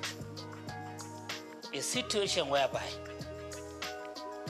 this is my own personal opinion, yes, and people may feel that I am in support of taxing the poor. No, I'm not talking about the poor. Anybody that doesn't have income, that doesn't have profit, that doesn't have gain, it should not be considered for taxation.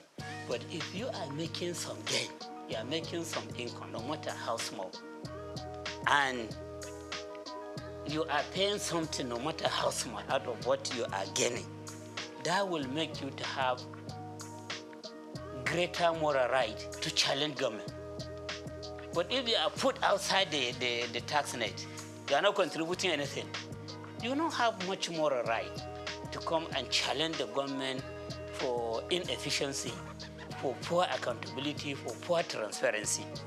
When I was Commissioner of Finance, I had called to be organizing some town hall meeting with small, medium, micro, small, and medium enterprises across the market that we had in Kano. I will invite their leaders and inform and address them. You see, we are introducing presumptive tax. We are doing that with a view to ensuring that you own the government. You own the government. This government belongs to every one of us. But then those that are contributing money into running the affairs of the government, into executing various projects for the state, they have greater stake than those that are not contributing anything. And no matter how small your contribution is, you have the right to claim ownership of government. So many of them were encouraged. So I said, okay, you are in this business, you are at this level. How much can you afford to pay as your presumptive tax? So we say they themselves, yeah, they will accept, yeah. Yeah, so there was a time that we had meeting with some of them. I was saying that you are too small, or maybe every month you should be contributing 100 naira.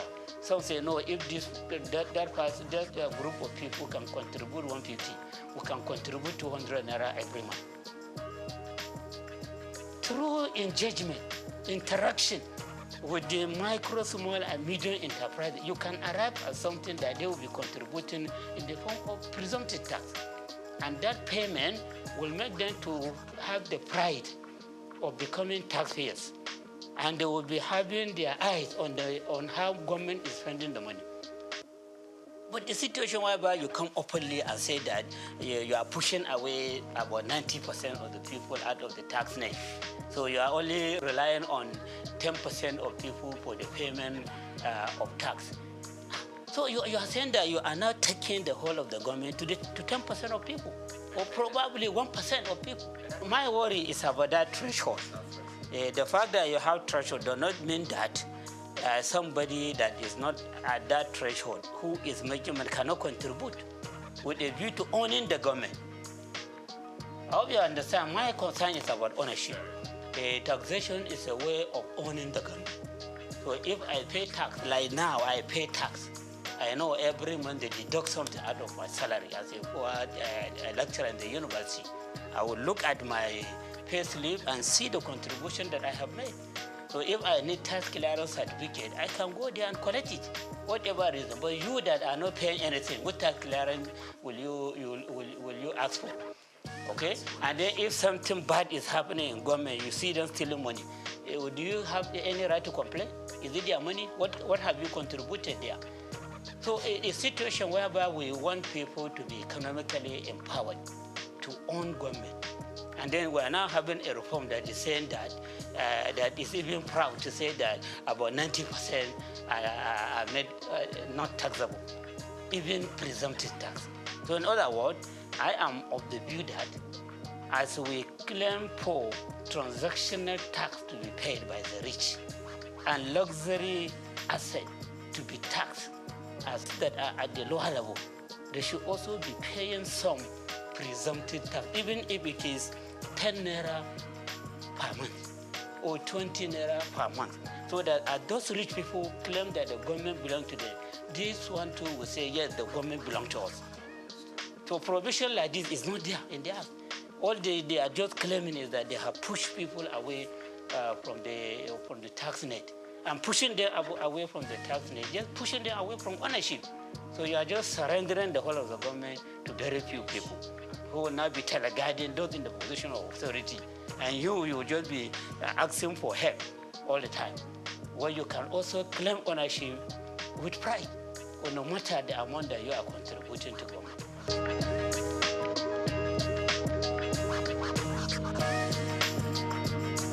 The other aspect of it is this absence of adequate provision in the Act on property tax. Property tax, yes, property tax. Like I was talking about luxury asset.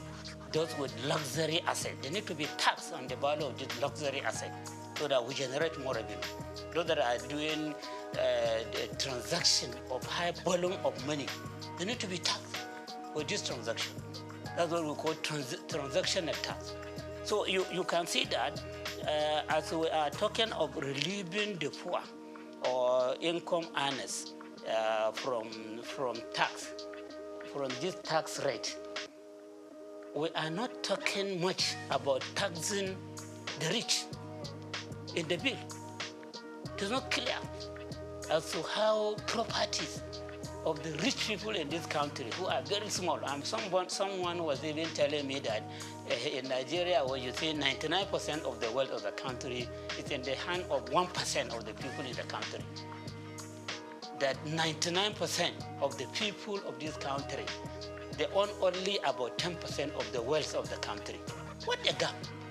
If this is true, we have not done any study empirically to ascertain this figure. But you can see some sign of it. And you need taxation to bridge the gap. And then as you are arguing for the bridging of the gap, you now have a reform that is throwing away 90% of the people from the tax net. And then the people drafting the bill are even proud to say it. So I have reservation on this. If I found my way, I will agitate for appropriate correction to be done. And that does not mean that I'm agitating for the taxing of the poor. I'm talking about those that can afford.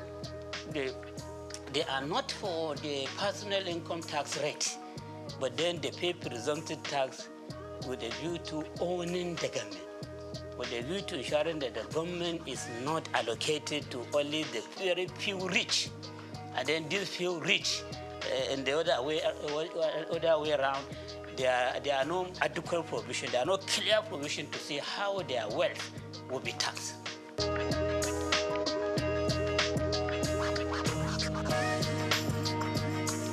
No.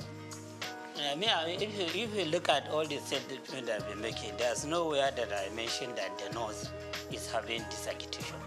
I'm just talking to you about areas of concern in the law.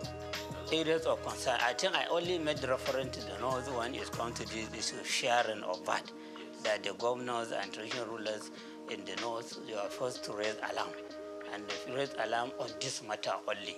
But all the other matters that I mentioned, they have not said anything. Maybe they have not seen them.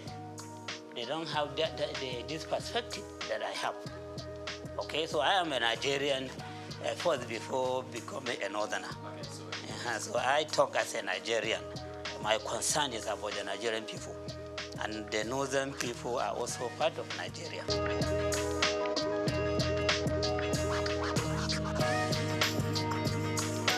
Yeah, you see their position, or the worry they express is just about the injustice they suspect from the issue of VAT collection and sharing. I even that provision has been made perfectly. I doubt very much if they will complain. And then secondly, they may be having the suspicion that the drafters of the bill were just reading the mind of the president.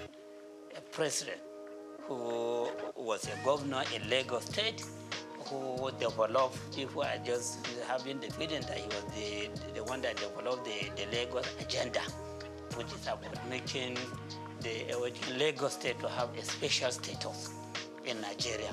And special status is just about maybe putting it into a position higher than other governors, but not up to the level of the federal government. And then when you are targeting that special status position, then a lot of things could be designed that will be favoring Lagos. So those that are attaching the bill, one, they are doing that in view of the formula they discovered, which may not be, will not augur well for them on the VAT allocation. And then secondly, they may be having the feeling that this law was just designed to favor Lagos State in the course of its own effort to become a state that has special status. Okay? It says so that will make it to be seen as if it is a country of its own, even though it's not up to the level of country, but it is higher than all other states in the country. Probably this may be the reason why they are agitating. The one that you can see clearly is on this issue of VAT. And then they have other suspicion. So that is another worry that I have. The issue of trust. Trust, what some experts call trust deficit. Yes, will be promoted greatly by these bills if corrective measures are not taken. All these issues that I mentioned, I did that honestly as a Nigerian. By all standards, I should be accepted as a Nigerian. Even by virtue of my past, people should accept me as a Nigerian. I don't have any reason to be sentimental against any part of this country. I don't have any reason to be favorable to one region against another. I don't have any reason for that, but even by virtue of my birth and my own level of experience, okay? And of course by my age, somebody that is around 60. So that person should only be thinking about what you meet when you die, when you reach your goal. Okay, so I think to be fair to them, we can say that their worry is mainly about that issue, and then all other issues are suspicion.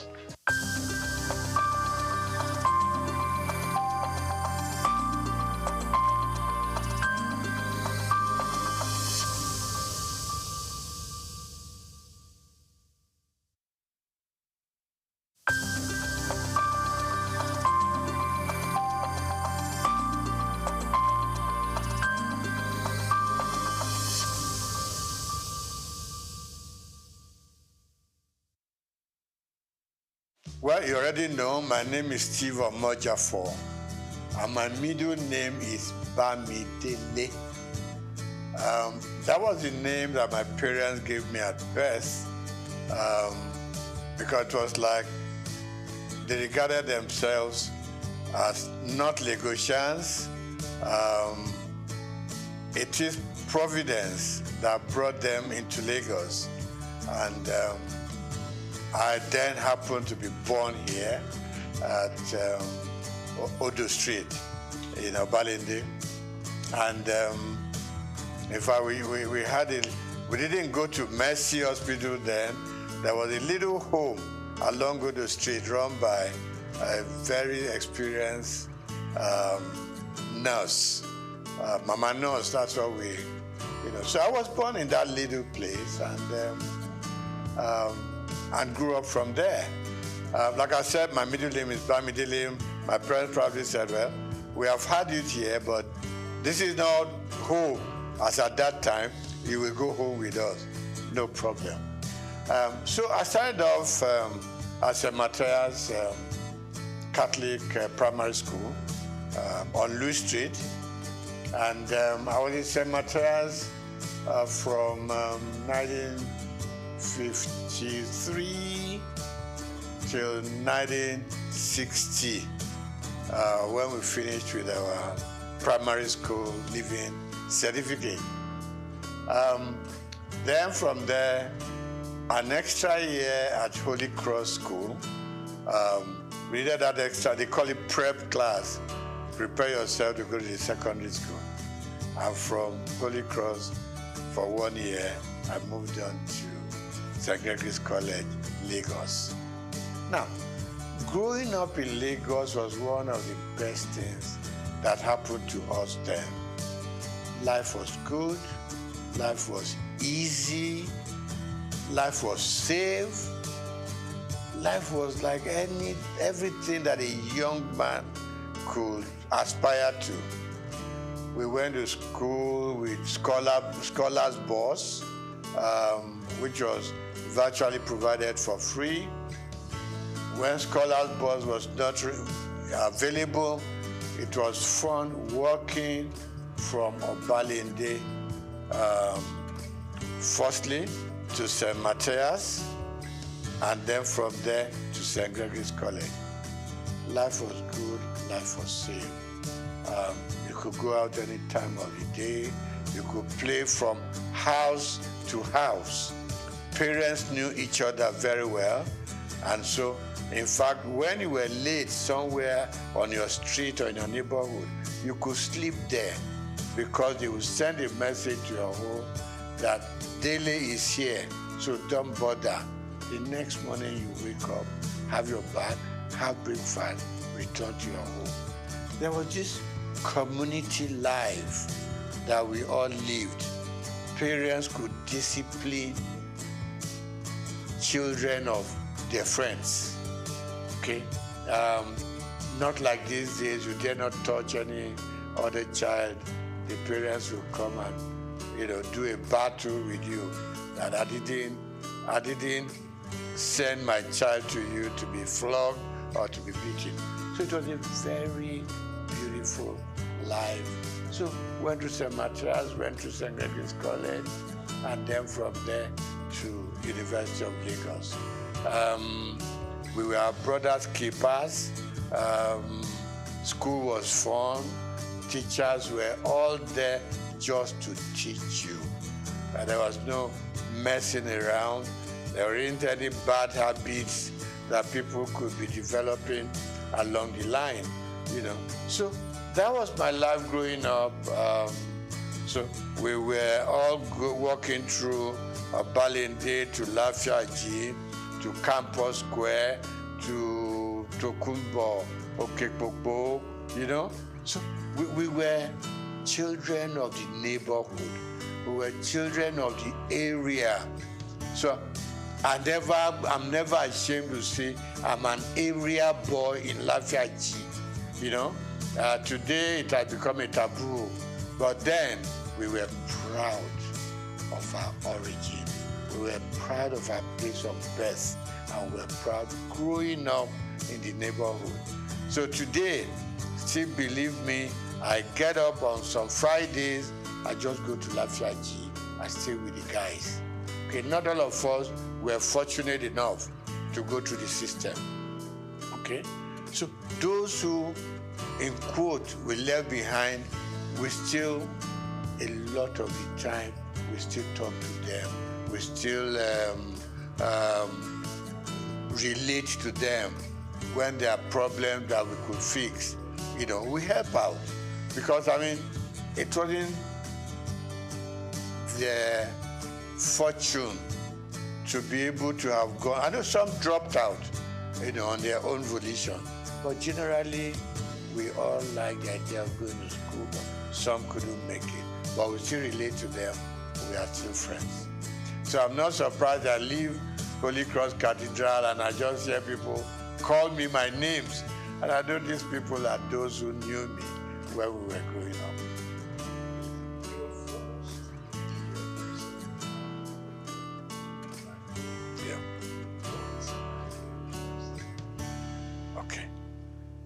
Let me start by saying that even at secondary school, I read a lot.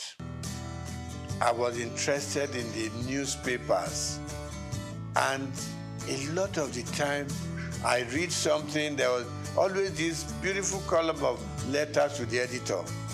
So anything that I read that I liked, I sit down, 2-3 paragraphs letter to the editor to compliment what they've done, to criticize what I didn't like, and these things were published, and I liked it. Okay, you open the papers and you just see, contributed by Steve Omojafor, or some will call me Bamidele Omojafor. So that kept me getting interested in the media. So when I left secondary school, after higher school, I would just pay a visit to Daily Times, which was in Tinubu, Kakawa Street. I just pay a visit there, you know, and I got talking to people. They would take me to the newsroom, you know, they would just show me how newspapers are produced and all that. That ignited my interest. So when I left higher school, mass communication was what called me. I know that my uncle, you are not doing accountancy, you are not doing engineering, you're not doing medicine, you want to go and become a newspaper boy. I said, yes, this is where my interests lie. So I got admitted to Lagos University and studied mass communication there. And while I was there, I developed a column in Lagos Weekend of those days. Every Friday I was contributing, and I was writing under the name of Akibodilon. Now, Akibodilon itself is a name that I picked up in a drama group. Because we had a drama group that we produced all kinds of little plays here and there at Chekirandu Hall, you know. So one of the roles I played was Akibodilon. So when I started writing my columns in Daily Times and Lagos Weekend, I just used that pen name, Akibodilon. So I did a program and I started writing for Daily Times campus news, things that happened during elections, battle between the male and female, problems with the tutors and everything. So it became a very regular program. In fact, I inherited the program from late Golabo Ogusawo, you know, who was my boss in the Daily Times. So I did that program for 3 years. Became very popular. It got to a point, Vice Chancellor would call me to say, there's a little thing going on in the university. I hope you have covered it for your paper. And I said, I'm not even employed there. I'm just writing. you know. So I left University of Lagos, had all kinds of jobs that one could do, but I headed for Daily Times because I just had developed a path for myself, and that is journalism. Okay. So while in the Daily Times, worked with the Lagos Weekend, went to Daily Times proper and worked there. I was a columnist, I was a sub-editor, and also a reporter. Combined everything. So that was where my interest grew, and it was very painful when I had to leave the Daily Times organization. And what did I go to? Linters, advertising. When I walked into Linters, and I said to the chairman managing director, and I said, I want a job. I said, just like that? I said, yes, sir.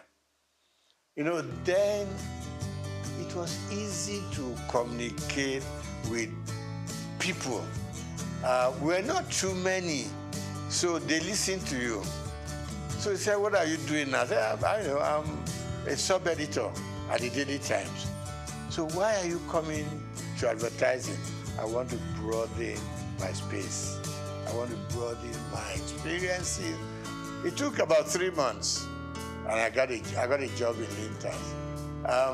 And I remember Alhaji Babatunde Joseph, when I was going to leave, said, look, Steve, where are you going? I said, I'm going to Linters.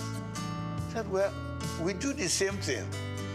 They package programs commercially.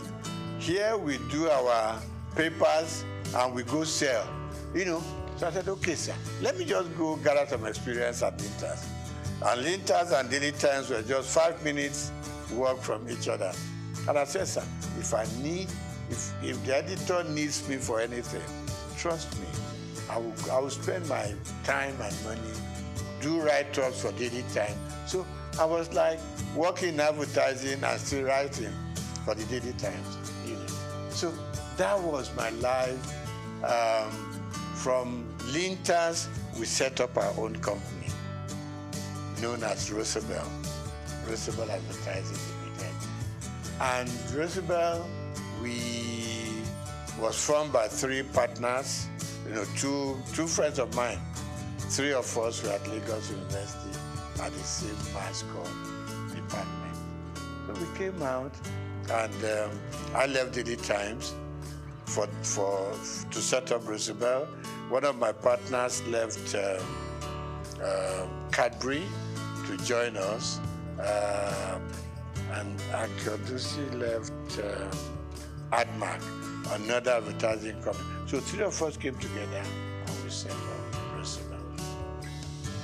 We call ourselves second generation agencies because before then we were the Ogilvy, the Linters, Grant Advertising, and so on.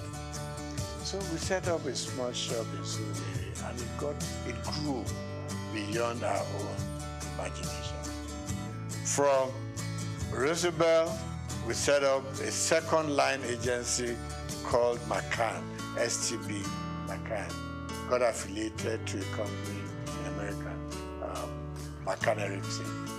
So that was how it all went on. Now, I didn't do banking, and I didn't work as a banker. The interesting story is that one day, while still at Roosevelt, STB McCann then, I got a phone call from somebody I've never met before. And I picked up the call. He said, my name is ABC, blah, blah, blah. And he said, the managing director of Zenith Bank wants to talk to me. So I said, no, there's no problem. I know I'm not owing any bank and all that. He said, no, he just wants to talk to you. So I picked up, he picked up the line and said, my name is this. I said, my name is this. He said, can we meet? So I said, no problem. He said, no. So we agreed to meet. And it got to be that he wanted to appoint a couple of directors for the bank before they went public. And what I said to him was, I'm not a banker. I didn't study finance or economics. He said, no. What I want from you is your name and your integrity. Nothing beyond that. That was the beginning of the story. So I got onto the board, and I learned a lot. You know, I'm somebody who doesn't get to a place and I want to show them what I know or what I don't know. You could make a fool of yourself sometimes. So for me, like the first 6 months or 1 year, was just go to the meeting, listen to them, know where they are coming from, know what the focus is, and know what the expectations are. So I picked it up from there. Gradually, I got into the system. Of course, naturally, buy some books on banking, finance, just read, you know, so at least you know how the banks operate. I've always been a customer of the banks in a very small scale. And all I did was follow the banking trend. You know, there weren't too many banks in Nigeria at that point in time, but I followed through. And that was it. I got onto the board. And somewhere along the line, there was a policy of the central bank. The managing director had to step aside, so to say. The chairman had overspent some time regulated by the CBN. And they approached me and said, you are going to become, at the board, you're going to become the chairman of the board. I said, me? And they said, yes. I've met a lot of people here, so why me? Anyway, to cut the short story long, I was eventually made the chairman of Zenith Bank. And I was there, I was chairman for 4 years. And then CBN rules changed again. The MD came back, and I was very happy to hand over the bank to him. And I said I was going to leave when he came back. He said no. Statutorily, as he had 2 more years on the board, that no, you got to stay and live out your time. And then, so I did. And after 12 years, I eventually bowed out from the bank and returned full time to my own job, which I've been known for, and that is the media world. Okay, so I get invited for interviews, for programs here and there. Like you said, it's always a good thing. You have something you have learned over the years, you want to active on the younger ones, who are coming. I mean, my first son, for instance, went through the media scene, now in advertising, and I go on encouraging them. I retired from active day-to-day operations about almost 15 years ago. But I'm still keeping pace with what is going on around me.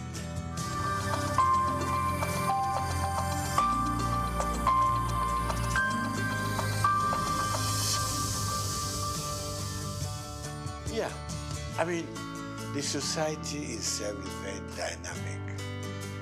There's been a lot of changes over time. I mean, I look back to during my own time in the newspaper world, and I can count just about 4 or 5 newspapers then, okay?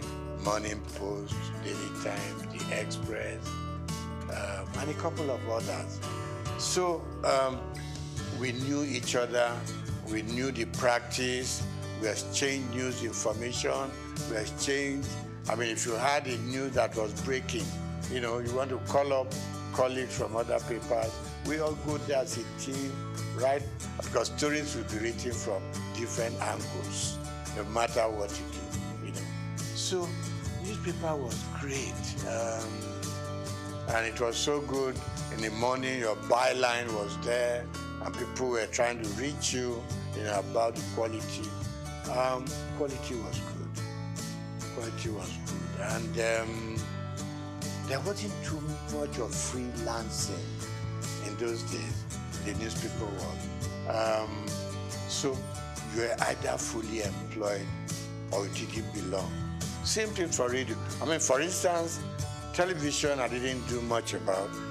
While in journalism and in newspaper world, I was writing for radio, okay? Interesting stories. I had, there was a name to this program, the Oddities, Odd World. So we were picking up things that were odd. People that didn't imagine what they were. It's not something that was very common. So we went on doing that. So newspapers were growing, radio was growing, television was growing, and out-of-home media was also growing. And talk about the dynamism of the system.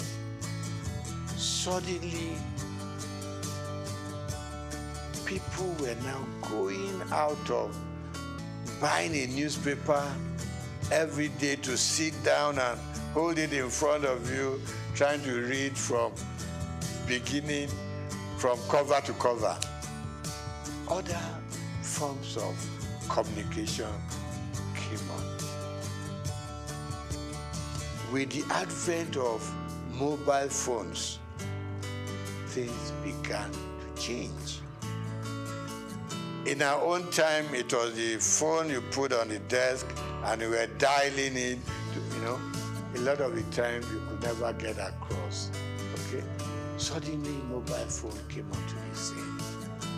And news coverage was transformed completely from what it used to be, okay?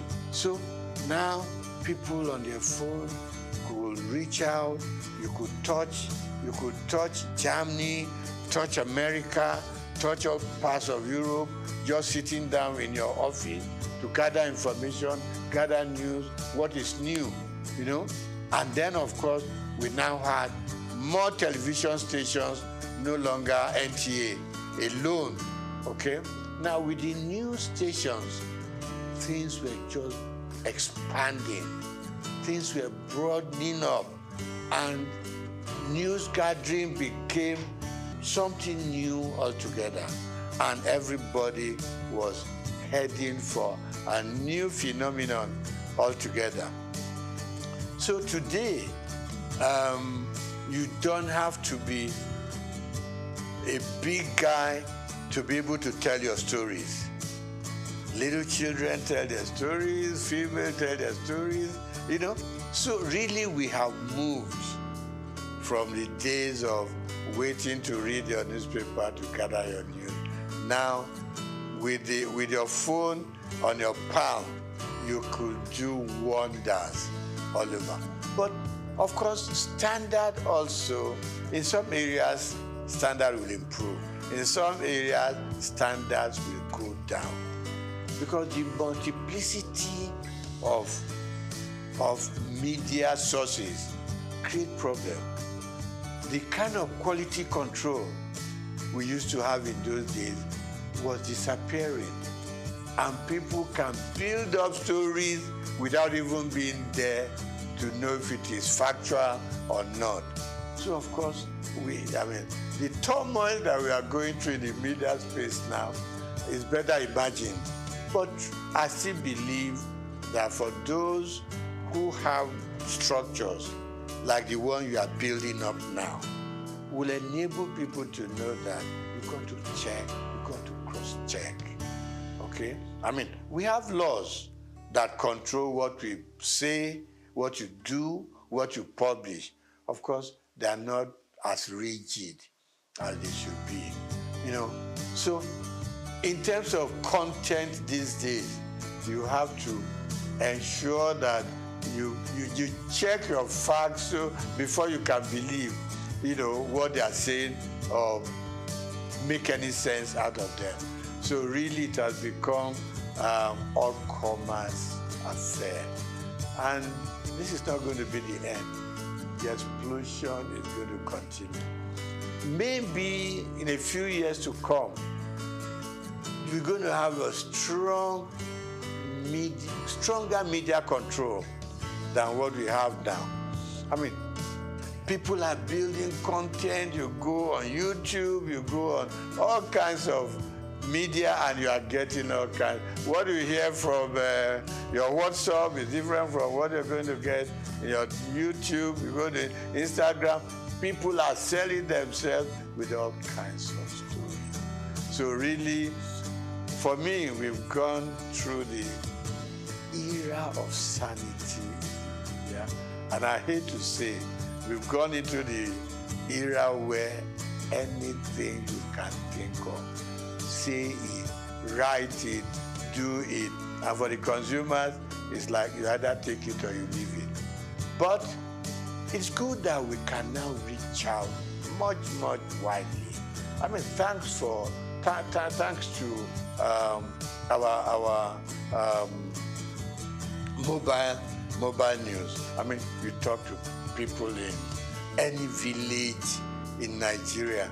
And suddenly one thing that didn't grab us so early was you open up your Google map, and you don't have to stop people on the street anymore.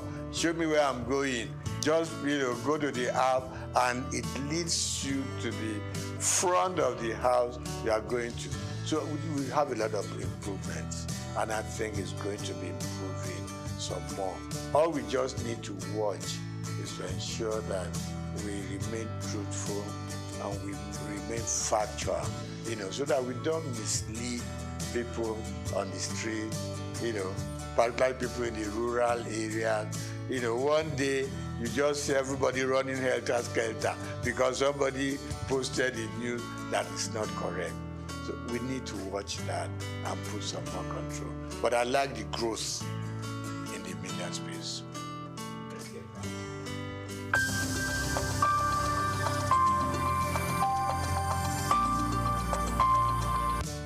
When I got into the banking sector, I saw myself more as a customer than a board member. I haven't been a journalist, which I still am. I wrote so much about what consumers or customers were going through in the banks.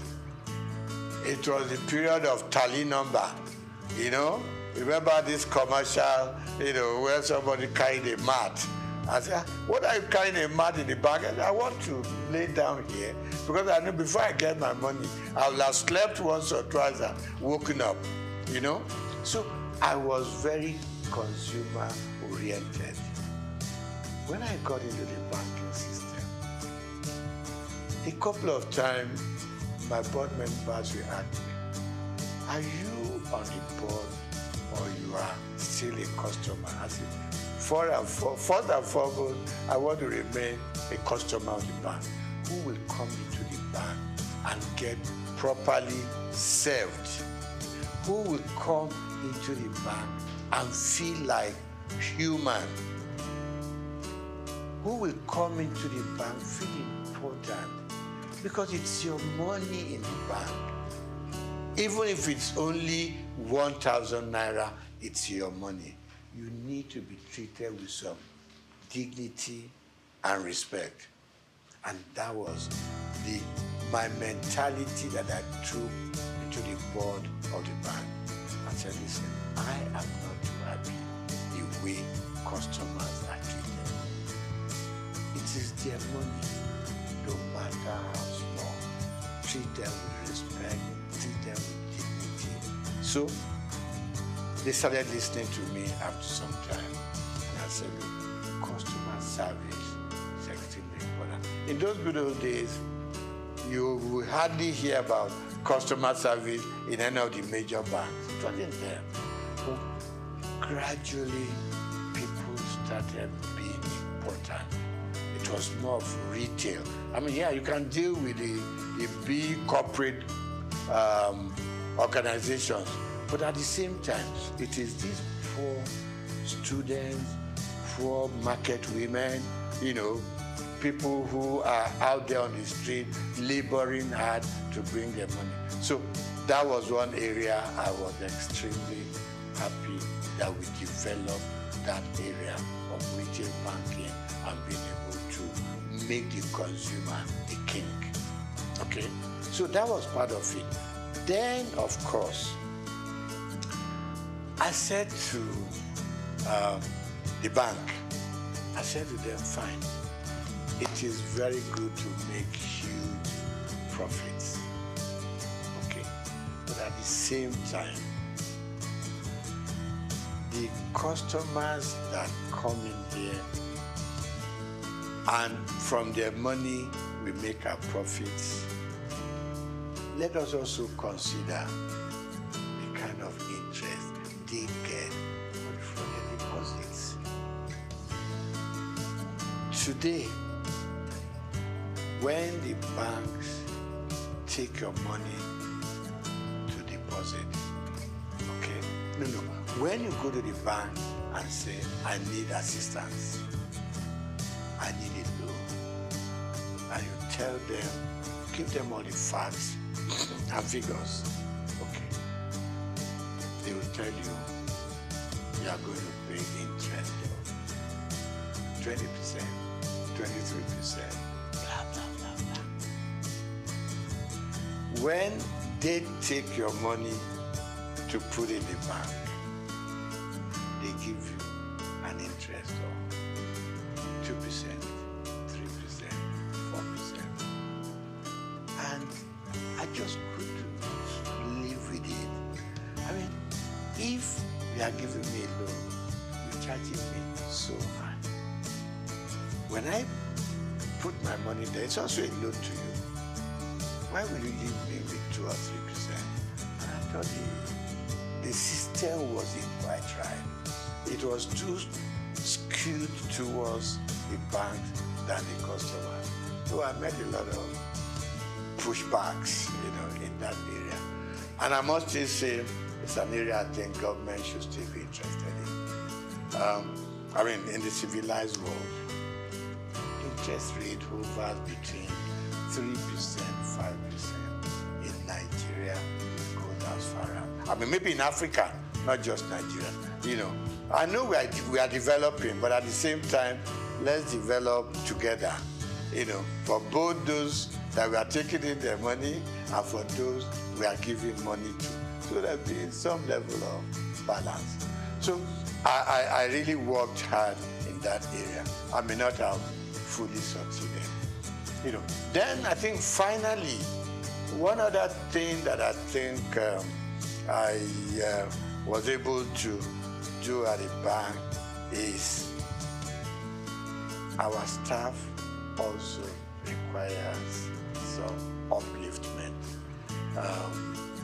And suddenly, banks started, you know, employing senior people. They started moving people up. They look more at the system now than just ownership. So generally, of course, more banks have come into the scene. A lot of new banks, so people can spread out, and salaries started going up for bankers and all that. But of course, requirements were also extremely high. So generally, I think today we have a much stronger banking system, and we are still going.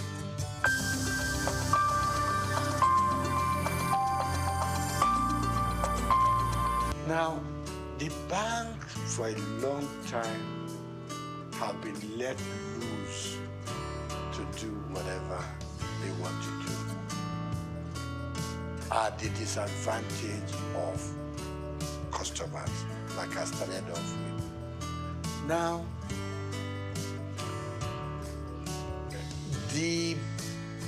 our leaders, and when I say leaders, let me point on just our presidents. The system was such that our presidents could do anything they like with the banks. It was almost an extension of the State House. You just pick up your bell and you ring and you know, the governor of Central Bank will come shaking it, you know, because you had the power to bring him in and fire him. So he had to respect everything that the president wants. And it's wrong. This time around, I can say, even in some parts of Africa, you couldn't run the central bank the way we run it here. All the CBN governors wanted to do, please the president, and you are free to do whatever you want to do, and it's wrong. It's wrong. I mean, take even Britain here. Have you ever heard this kind of relationship between the Prime Minister of England and the CBN? No. Everybody has his mandate. In places, in climes like that, the president doesn't call up the central bank governor. Go and do this. Go and do that. Exchange rate should be done. Change your policy to be done. I mean, that's part of the problem we've had in this country. So the last government and their CBN just ran this country to their whims and caprices. You leave your monetary policy. In fact, you were running both monetary and fiscal at the same time. You took the Minister for Finance, for instance, and you have no dealings with him or her. You ran their own programs for them, and you did things that they should do, but they couldn't query you because the president, you know, had your back. So a lot of things went wrong. And the result is now here for all of us to see. So what, I mean, look at the changing of redesign, what they call redesigning of the currency. Now we know there are so many ways you should have done it, but we put politics and added it into our financial and monetary policies. We wanted to do it specifically to change the course of history. And it is wrong. So today, we now know what's happening at the central bank. In fact, if the true story of what went on in the last 8 years was told, I don't know what will be left of this country. You know? I mean, you had this little thing in the Constitution that said the government can borrow from the CBN within certain limits. They call it ways and means. But no. And there was a percentage tied to it. You can't do more than 5%. And by the time you're asking for the new one, you should have paid up. We went on piling up. It's like just go and print the money. You know what Idi Amin used to do in Uganda in those days. That's the kind of situation we found ourselves. Very regrettable.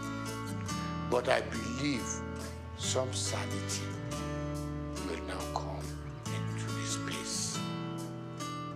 The new central bank has at least outlined its policies. It has also said, let me keep to my monetary policy, which is my area, and leave the paperwork and how they want to run it with people who deal with the fiscal area. So we want to change. We think things should change. Now, before now, we borrowed and borrowed without thinking about how are we going to pay? Who are we leaving this debt for? Now we know it's for you and me to still do our work, put in as much money as we can, no matter how little, into the bank, and revive the banking industry. Okay, so the CBN has its own role, and my prayer and my wish is that they will keep their own part of the bargain, leave other people. The Minister for Finance has said it that much. We should. I mean, we all know simple economics. You don't borrow money to pay your debt. You borrow money for production. You borrow money to fix things like your oil maintenance and all that. Where our money should be coming from. That's what you borrow money for. You don't borrow money for wastages. You don't borrow money to satisfy your whims and caprices. You don't borrow money to just go out there and waste it. Now, you borrow money to pay back your debt. At the end of the day, we are back lower than where we started off from. So really, my appeal to both the president and his cabinet, particularly those that do with finance, give them some room. You put them there because you think they know what they're supposed to do. Give them the space. If it goes breathing down their neck, at some point, it will just be, president said so, president said, even things that the president did not say, president said so, and it's got to be done. And we are running a country, even when you run your home, you are able to sit down with your little income and plan. Every day we are being told, if you earn this much, use this little bit, keep the rest in the bank, because you never know about tomorrow. So that's where we found ourselves, and I believe that if everything goes right, we should see massive changes from what it was, the last 8 years. We need drastic changes in the system.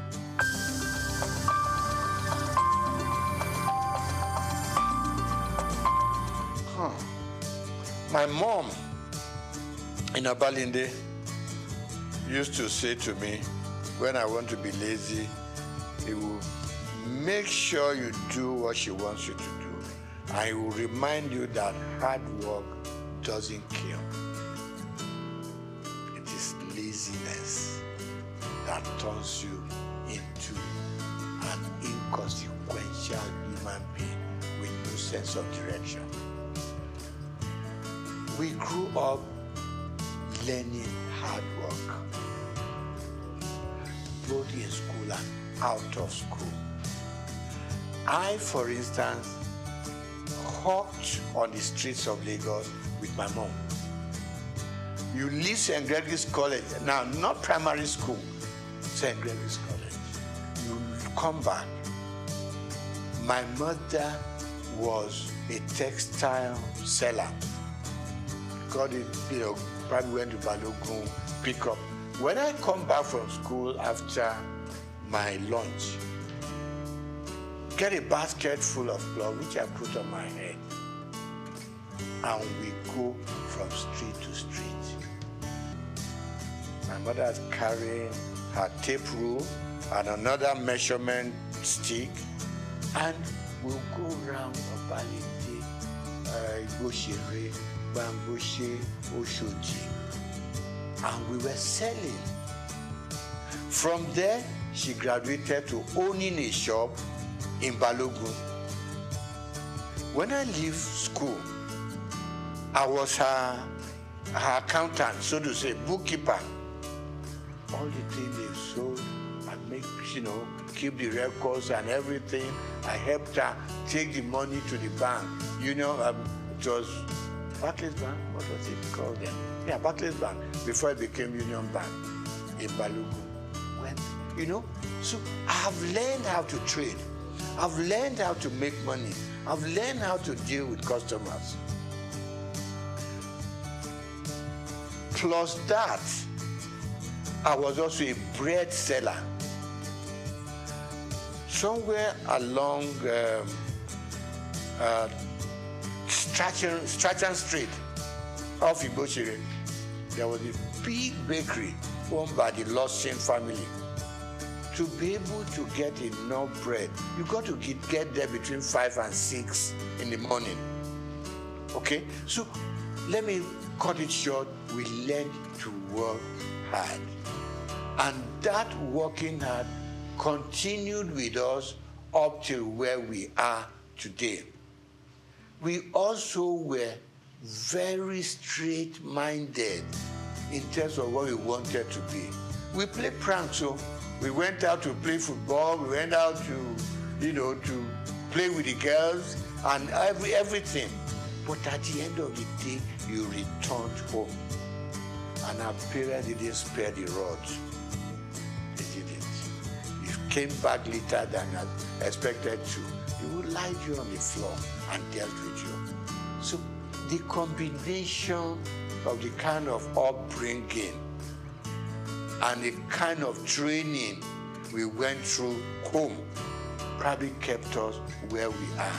And like I said to you before we started the interview, you knew that if you finish your primary school, secondary school is the next thing. If you finish secondary school, you don't know what you were going to reading for. Not until probably when you got to the university did it occur to you, okay, I'm going to choose a profession. But all along, we just did it because that was what the system and the environment asked for. So, secret of success, hard work, hard work, hard work.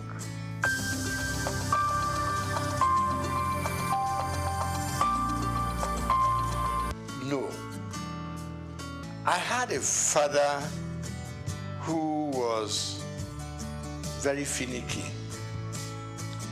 about appearance. When I lived on Igboshere Road, our church was on Louis Street, so to say, walking distance. He taught me how to wear full agbada right from primary school, secondary school. I mean, today, you just wear Buba and Shokoto, you go to church. Never was that happening. It's got to be full. Right. Then from there, by the time you got into, my father died while I was in university. Before then, he was always having this very thin bow tie, not this bigger one, bigger sizes now. Thin, even when his dress is khaki and khaki, he still had it on. So I admired him, but initially I was on my long tie, up till a point, and I look back at some photographs we took when we were in the secondary school, and I thought, no, let me go back to those old days. Some people tell me it makes you look old. I said, I don't mind, but these days I have just acquired that fashion taste, which has suddenly become my, what do you call it? Become what I'm known with. And I enjoy it. And I encourage people, once in a while, put on your bow tie. It makes you look good, makes you look impressionable, it makes you look a serious person, and it makes people take a second look at you.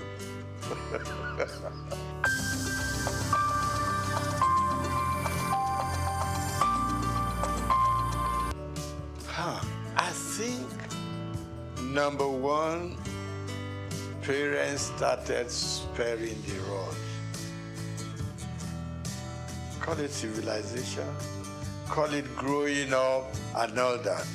Parents started sparing the rod because they always whipped us to shape. You knew what was expected of you, and you did it. Because if you didn't do it, your punishment is waiting for you. But as we grew up, you probably will ask me today, do I use the rod for my children, for instance? And the answer is no.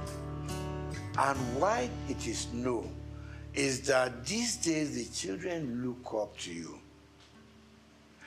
They are more exposed than what we were.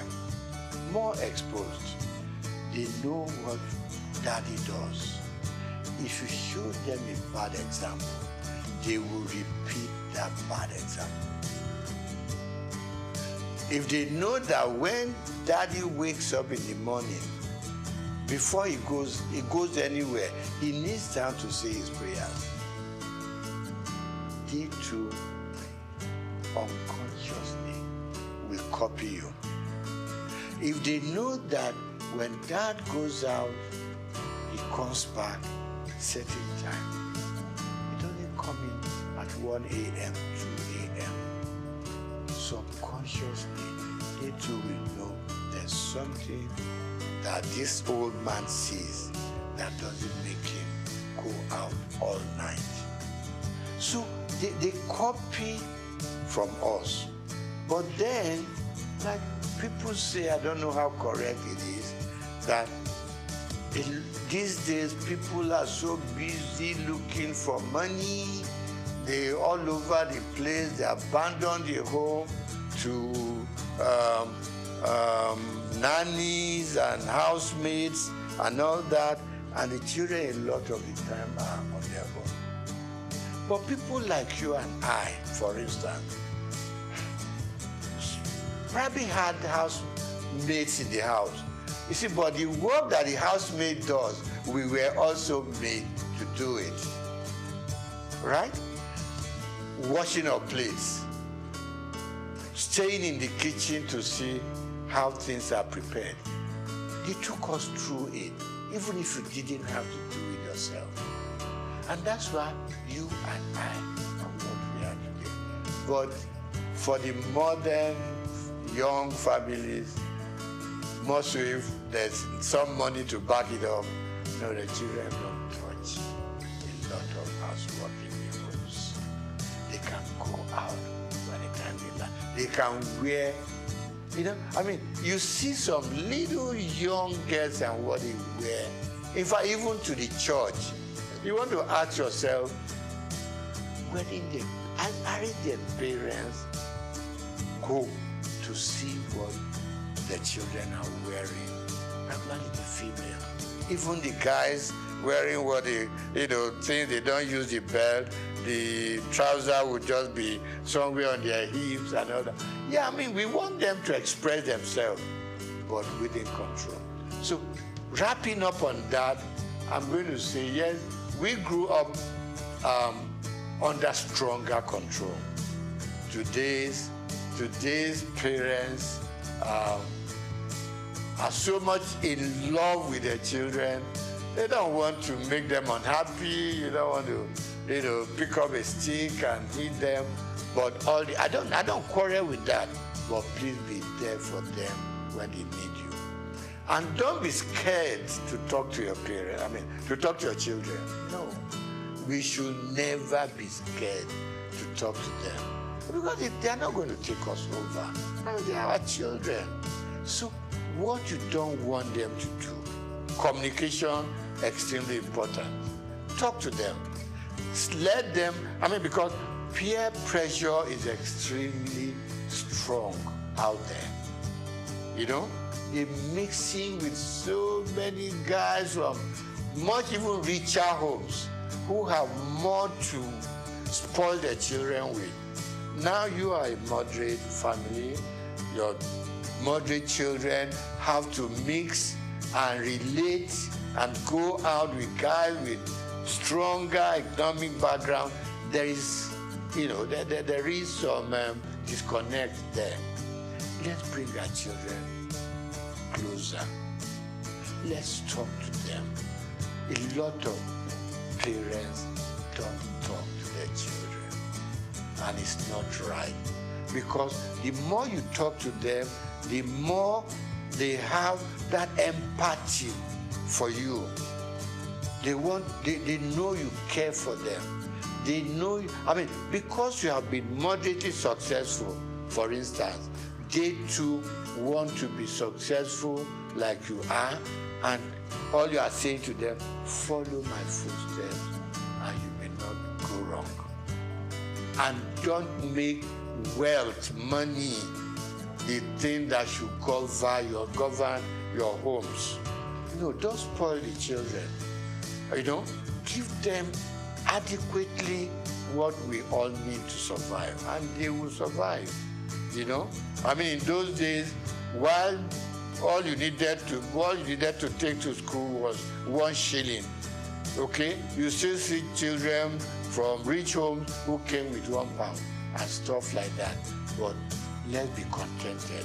Let's teach the children to be contented with what we have. Families are growing, society is expanding, and we can reach out to any part of the world. Now, we need to bring them closer to the home. At least up till the time that they are leaving you to go and start up there. But as long as they're still within your influence, it's very important that children and their families come much, much stronger together.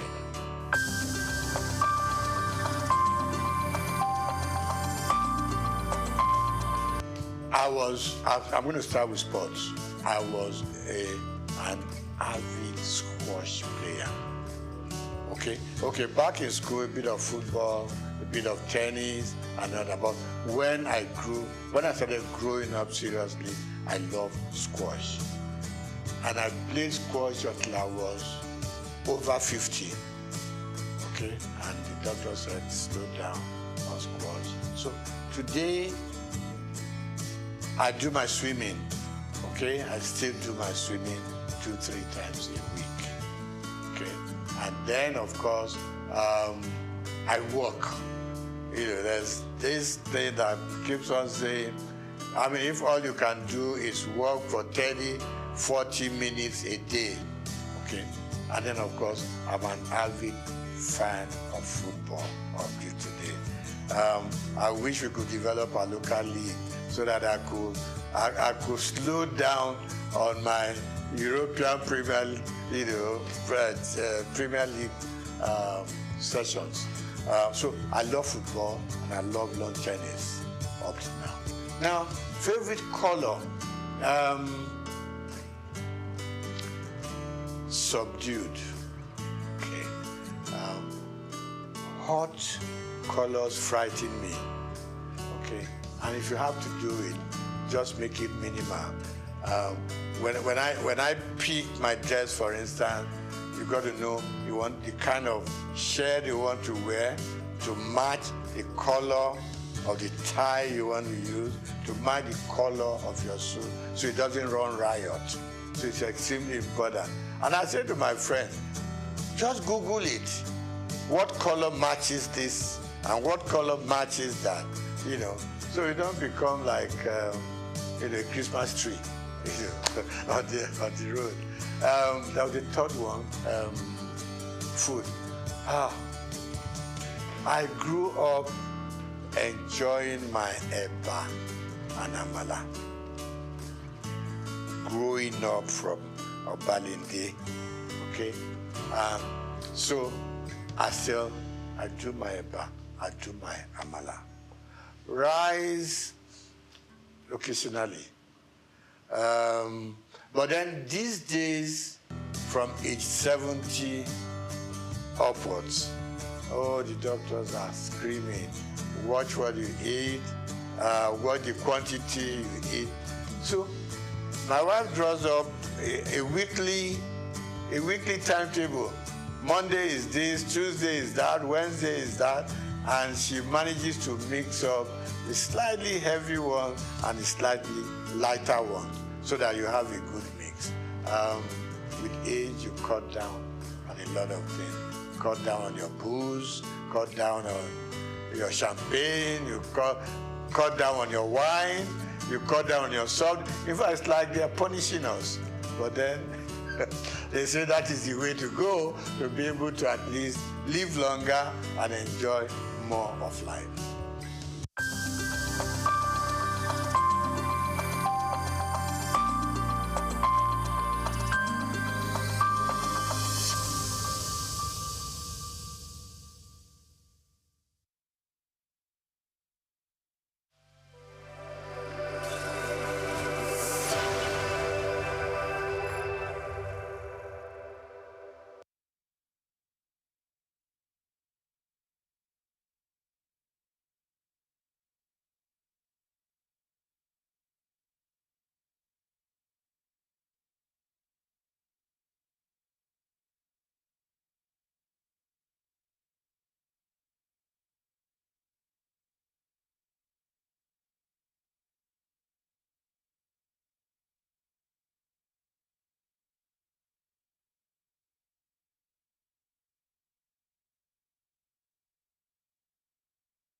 Congratulations on the new channel, and I'm happy to be here.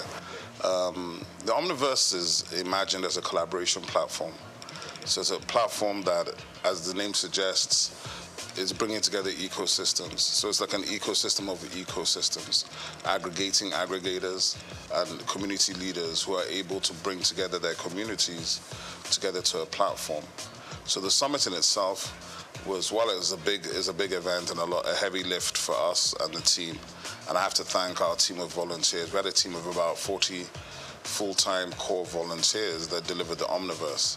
So one of the key things about the Omniverse is that it's designed to go beyond an event and designed to be fully something that people can engage beyond the summit.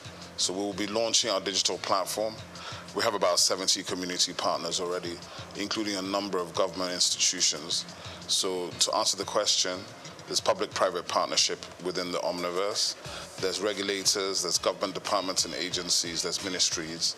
But more importantly, there's diverse sectors across the economy coming together with the understanding that tech is the biggest enabler for development across all sectors, and that if we can drive collaboration, we can scale. So that's the ethos of the Omniverse. Collaboration is the superpower that we're trying to bring to the fore. That operating in silos has not paid us, but if we come together, understand that technology affects every sector, then we think the Omniverse is here to stay. Nigerian companies, Nigerian associations, global associations, and when I say associations, it's from things like the Nigerian digital artists who have 3,000 members, right, in the NFT community, the Visual Artists of Nigeria, the Society of Nigerian Art, the AfriLabs, which is the biggest innovation hub network on the continent in 54 African countries, ISN Hubs, which is our core partner, which is the biggest innovation network in Nigeria, innovation support network, with something like 189 hubs in 30 states in Nigeria. And these are primarily private sector-driven platforms, from aggregators who are major promoters of major platforms such as Lola Shone from Ake Book Festival, Choma Ode from AFRIF. We have a lot of these people who are either on our advisory board, they are co-chairs, or they are community partners, because what we're building is beyond any one person. It's about collaboration both at the top level, but through the line down to the bottom.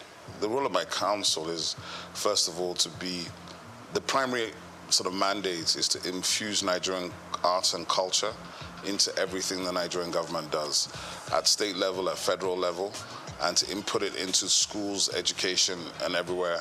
So in that sense, to make arts and culture functional and front line everywhere. This will involve the foreign minister, making sure it's embedded in our foreign policy, in our embassies, in the government policy, in every sector. So we're literally going to be reaching out to collaborate to all government at all levels, all other agencies, MDAs, ministries, federal government and state government institutions, to see how we can find common ground. Because obviously we don't necessarily have a lot of money, but I feel we represent the real crude oil of Nigeria, which is the IP that the Nigerian people create. That IP they create, even if you valued it at $100 per Nigerian, that'd be something like $20 billion. And I believe each Nigerian is worth more than $100. So my own estimation, it's limitless, right? So what we have to do is we have to rethink how we imagine ourselves, rethink our own possibilities, and therefore from there, take off by pushing that agenda. But it's not an agenda for me alone. It's actually an agenda for all of Nigeria. Because when we put it front and center, it means we're putting the Nigerians front and center. And we put the Nigerians front and center, I think we win. I think historically you will find that the federal government and the governments of Nigeria have not funded heavily these sectors. They funded the heavy industries, the military-industrial complex, heavy infrastructure. But the funny thing is, whilst Africans will say, oh, this is grammar, what are you people talking about in arts and culture? What you find is that the West, right, for 500 years has dominated the world. How have they dominated the world? Through narrative. Okay, but what do we complain about? Narrative. But we haven't invested in narrative. So if you don't invest in telling your own story and owning your own story, why are you complaining about how you're perceived? So I think it's counterintuitive, and it's about time. And I'm very pleased and very happy that Nigeria now has a full ministry focused on this one specific issue. Because the truth of the matter is, we are older than time itself. We come before Christ. We come before the entire Western hegemony. We are actually the origins of everything, of innovation, of technology, of science, of education. But if we don't believe it ourselves and we don't express it, how can you expect anybody else to believe it? Well, I think the difference is that as a creative entrepreneur, there's really nothing to stop me, right? I can take all the risks. I don't have to worry about anything. I can decide, win or lose, we're doing this thing. But of course, as a public official, I have rules and regulations I have to go by. I have a boss, I report to people, and I have KPIs I have to deliver on. So there's a bit difference in that regard. There's a difference in bureaucracy, maybe a difference in response time, but there certainly will not be a difference in my personality. So I think it's really about how you perceive what these things are. For me, it's an elevation, obviously, and it's a privilege and a pleasure to serve at this level, to do something that I believe in, to do something which is that I believe in Nigeria. I believe in Nigerians. I know our ability. I think we are world class. I don't like all this, it's good for Nigeria. I hate that. So I think for me, that is what's important. And to have the opportunity to try to deliver on some of the things we've been trying to do from the private sector for the last 25, 30 years. So there's nothing new for me in that regard. But of course, the position is new. Being in the government is new. But with a lot of support from friends, family, professional colleagues, and other people in the industry, plus my co-DGs and the minister, hopefully we'll do well. We're under the Ministry of Arts, Culture, and Creative Economy, and that's very, very powerful because it means Nigeria itself has taken a decision to own the agenda. Hopefully I have a good time, have a good tenure, and I don't make any enemies. And well, for me, if you leave a place and the people that worked with you have good things to say, if they feel better about their work and about themselves, and if the brand that you're now leading is now appreciated by the people for what it does and how it brings it to the table, then I've done my job. I think Afrobeats has already established the fact that we are originally Nigerian, or some people say arrogantly Nigerian. And it was intentional. We built this thing, and it was intentional because we're not going to ever apologize for being Nigerian. We're not going to apologize for being black. We're not going to apologize for being African. And that's front of mind. Because, you know, when you do show business, you have to validate it. So we validated the show maybe at least 10 years ago. So now we're in the business phase. So when you see the exit of Maven Records with UMG, you see Iwaju coming, Comic Republic with Universal Studios, you begin to understand where we're building to. And when you think about where we're coming from, where there was no infrastructure, no funding, no support, and I think part of what we hope to do with government at this time is, because we come from the sector, we can collaborate with everybody in the sector. We don't have to talk at them. we talk with them, we build with them. And together, I think it's limitless. You know, Nigerians like to say the sky's your limit. I think it's limitless. There's no limit to the whole situation. One of the things I talk about all the time is what's the difference between Thor and Shango? Thor is approaching $50 billion in revenue. Shango's broke somewhere outside Lagos. And that's a lack of imagination on our part. That's a lack of us delving into the richest thing we have, which is our mythology. Our mythology is endless. If you look at the Marvel universe and the DC Comics universe, the Orisha are basically the same thing as the X-Men.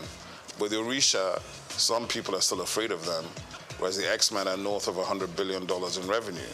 So I think we have to understand and reimagine our mythology, our history, our stories, and how to bring them to the world in new formats. It's not just film. It could be live action. It could be gaming. There's so many different ways to action these things. And when you do them, and you do them right at the right level, as Iwaju is beginning to show you, our stories have always been world-class. Our characters are world-class. What we have not had is the resolve and the confidence to finish. But I think that is coming now. For me, I think it's still the fact there's more to do.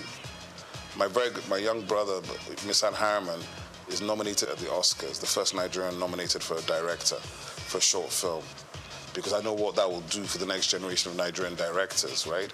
So for me, there's still more to do. There's so much more to do. When we see our first $100 million movie in the global box office, we need to celebrate it. When you win a Grammy, you need to celebrate it, because these are stages that we were locked out of. The technology and new media has allowed us to evade these spaces we were not even invited to. But now we're beginning to enter them and dominate. So even when you do that, you have to do it with grace and dignity, not with arrogance. And that's something that some of us have to learn. But the truth of the matter is, the greatness of the Nigerians is just beginning to come. And I feel strongly that this century, we're already in the African century, and the soft power that we hold here is what will define the future of the century. I think the most important thing, the first thing to think about is IP protection, because the minister is working strongly, intellectual property. The US, if you take the state of California is probably in the top 5 economies in the world, and 70% of the economy of California is driven by intellectual property, by 2 core industries, Silicon Valley, which is coming out of Stanford University, and Hollywood, which of course is the music and film industry. Now, that is for anybody that says, oh, what is this thing that they're talking about? We don't understand it, it's grammar. The grammar is the money, okay? The narrative is the money, the story is the money. So any of your children or your nieces or nephews that have talent, visual art, performing art, arts and crafts, adire, all of these things that we've been taking as vocation, they are occupations. They are extremely valuable. And with digital technology and platforms, we can scale these things and generate incredible revenue. The point being that Nigeria has so much to bring to the world in terms of these things. I think Nigerian cuisine is going to be on the level of Chinese and Indian cuisine worldwide in the next 10 years. And if you understand that, then you understand that the Indian restaurants in the UK, as far back as 2009, were generating more money than the UK automobile, shipping, and metal, steel industries combined. That's just restaurants on the high streets. So that is why we must invest and we must put our energy into this sector, because this sector will provide the jobs, provide the revenues, and provide the global dollars that everybody's looking for. Oh, I think it hasn't even started. The Maven Records deal is giving you an indication of that. The reason why that valuation of $150 to $200 million has been done is because of the upside potential of Rema, who's 23, and Arya Star, who's 20. So they're looking at the fact that in 10 years' time, these guys could have generated $1 billion each. Do you understand? So it's a safe bet when you already have a built global talent at 23, when it normally takes years and years and a lot of money to build the talent, right? So what has happened is that we Nigerians have been able to build global talents, global following, with a percentage of the money it takes people in other places to do the same thing. So because of that, the value and the valuation is much bigger, right? So I would say the Afrobeats wave, it's not even a wave. It's been going for 15 years already. So when you encounter it is when you encounter it. If you think it's an overnight success in 2024, that means you were not around in 2008. 2006, I'd say it's a good time to think when the sort of continental, because we took Africa first, working very closely and collaboratively with South Africans, Ghanaians, and Kenyans. Then we started going into Asia and the UK and America on the black, what I call the Nigerian chitlin circuits, moving through the Nigerian communities. And then by about 2010, begin to come into the mainstream with Oliver Twist and all these kind of records that break globally. And now you have gold records from Oliver Twist in 14 countries. And now, in a situation now where an artist like Ashake can come out of Lagos, speaking a language that is not known to most of these people, and generating, selling out arenas. To become an arena artist, let me tell you, there are only 4 or 5 arena artists from Africa, and they're all Nigerian. Don't take it for granted.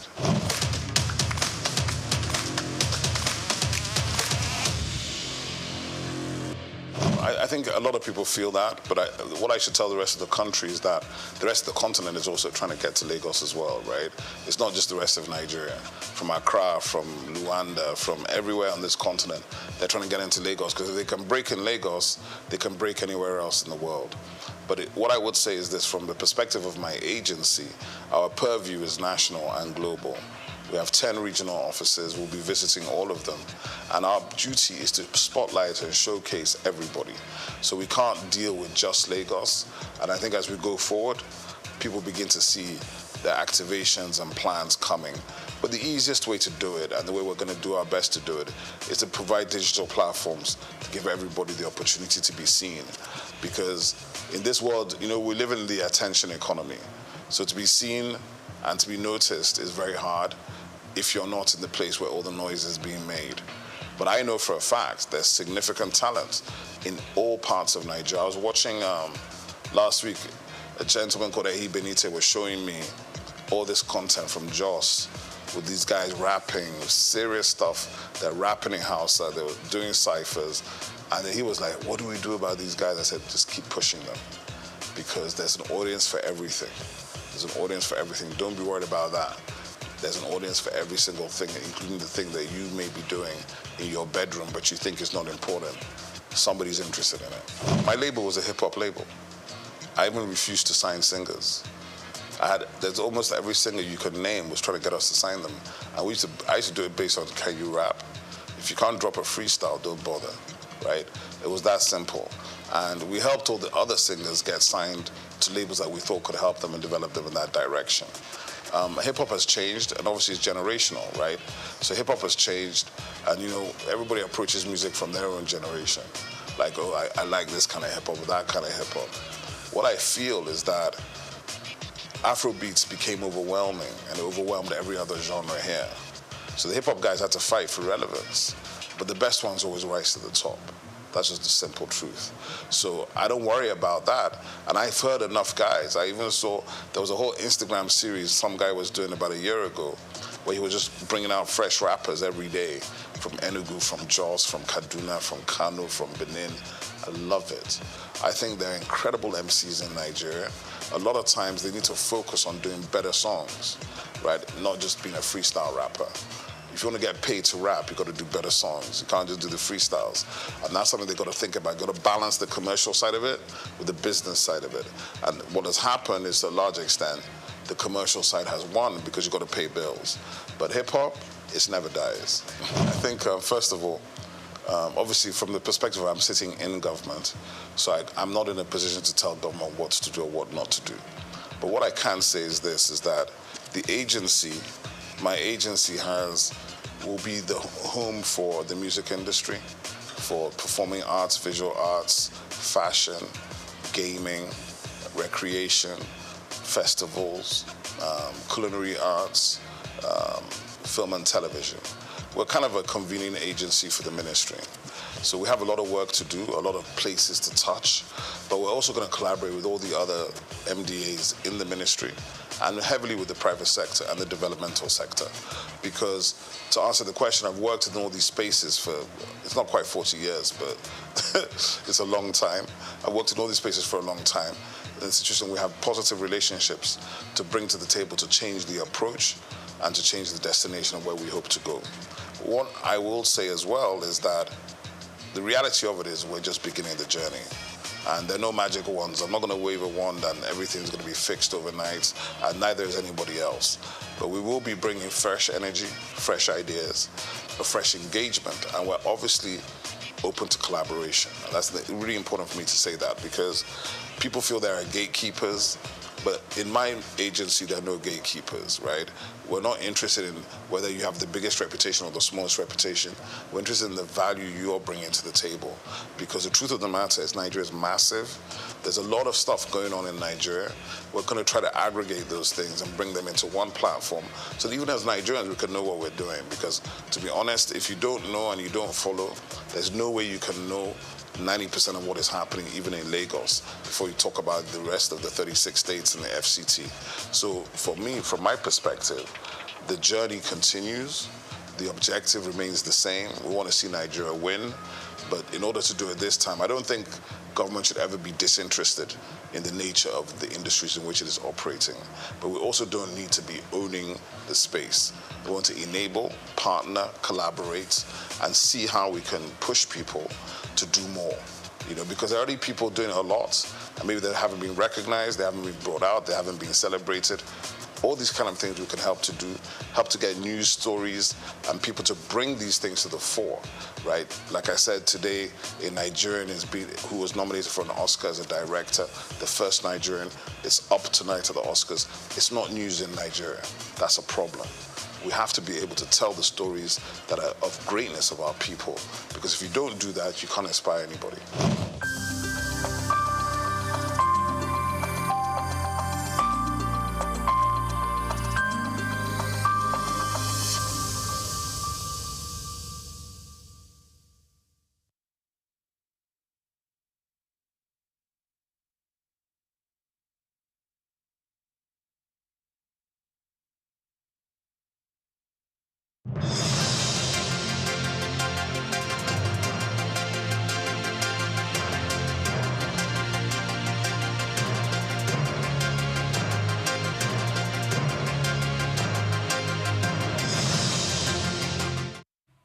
A very warm afternoon to you and welcome to the news. We are reaching you live from our studios at the commercial city of Lagos. I'm Oyinpriye Krumale. Now let's begin.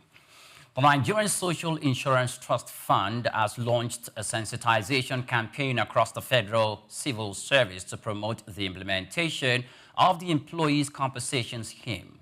The managing director, Oluwaseun Faleye, led the team to the office of the head of service to begin and commence the outreach. He noted that the scheme, which covers compensation for work-related injuries, illness, or death, is being revived to improve social protection for civil servants. The head of the civil service, Esther Wilson-Jack, pledged full support and confirmed that the scheme would be integrated into civil service welfare packages this year. The Nigerian Social Investment Scheme says that efforts are ongoing to clear outstanding government obligations and ensure prompt access to benefit for workers nationwide. Now, Nigeria will host the 4th edition of the African Natural Resources and Energy Investment Summit from July 14th to 17th in the Federal Capital Territory, Abuja. The summit aims to boost sustainable development across Africa by promoting collaboration in mining, energy, agriculture, and finance. This year's theme is harnessing local content for sustainable development. The event is expected to attract top policy makers, investors, and executives from over 25 countries with a focus on unlocking Africa's natural wealth and attracting green investments. A lithium processing plant will also be unveiled during the summit as Nigeria pushes for value addition in the solid minerals sector to create jobs and support industrial growth. Now, the International Air Transport Association says $1.3 billion in airline funds are currently blocked across several African countries as of April 2025, while 10 countries, including Mozambique, Algeria, and Lebanon, are responsible for most of the backlog. Nigeria is not on the list. IATA confirmed Nigeria for resolving its trapped funds issue last year. At the height of the crisis in 2023, airlines struggled to access $850 million from Nigeria. But by late 2024, the country had cleared the backlog. The aviation body is urging other governments to remove all barriers to revenue repatriation to ensure airlines stay afloat and global connectivity is maintained. Nigeria's drive to shift public transportation from petrol to compressed natural gas is facing major setbacks several months after President Bola Tinubu ordered ministries and agencies to adopt CNG vehicles, and despite the federal incentives such as VAT waivers and free conversion kits, many vehicle owners say they can't find gas to buy. Across Abuja, Lagos, and parts of the southeast, long queues, broken down refuel stations, and the absence of conversion centers have left drivers frustrated. Some say they now spend up to 6 days trying to refuel or have been forced to return to petrol use. Despite the high cost, in states like Bayelsa, Delta, and Akwa Ibom, the CNG initiative has barely taken off, while Innocent Motors in Anambra State has begun production. Uptake remains low, however, where stakeholders blame poor coordination and limited infrastructure and lack of political will at both the federal and state governments. Now, the Lagos state government says it will soon resume the monthly environmental sanitation exercise as part of renewed efforts to curb indiscriminate waste disposal and promote a cleaner city. Commissioner for Environment Tokunbo Wahab made the announcement on social media, stressing that sanitation must become a lifestyle, not just a campaign. He made the comments after inspecting areas with major waste issues, including Idiaraba, Orile Gamu, and Alaba Rago. Traders at Alaba Rago have been given till Monday evening to clear violations or risk a market shutdown. Over 100 Loma trucks have been deployed across the state's 377 wards as the government intensifies cleanup and enforcement operations. A specific date for the sanitation exercise is yet to be announced, according to reports. Now, going abroad, Saudi Arabia has temporarily suspended the issuance of block work visa quotas to Nigeria and 6 other African countries. The move affects new and pending applications for temporary work visa. Also on the list are Egypt, Sudan, Ethiopia, Algeria, Tunisia, and Morocco, bringing the total number of affected countries to 14, including India, Pakistan, and Indonesia. The block work visa is a permit that allows Saudi employers to hire foreign workers in bulk, but this new policy means employers can no longer queue new quotas for now, and existing approvals may face delays or rejection. The Saudi Ministry of Human Resources says the suspension will last until the end of June 2025, aligning with the Hajj season. While no reason was officially given, the freeze is seen as part of efforts to tighten labor regulations and promote local employment under the country's Saudinization drive. Now, many thanks for watching. Do well to follow us on all our social media platforms at Souq News Television. I am Oyin Priye Krumale. Many thanks for watching. Coming up shortly is Souq Business Landscape. Do join us again.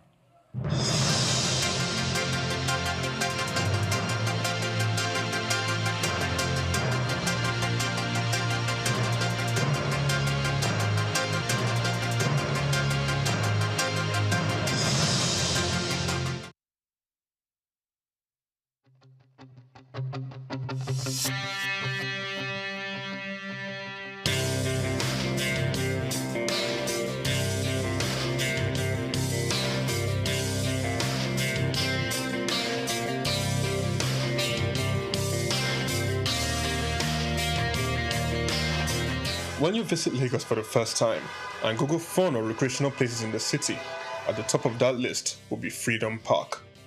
Located in Lagos Island on Broad Street, Freedom Park over the years has become home to the Nigerian arts and the culture at large.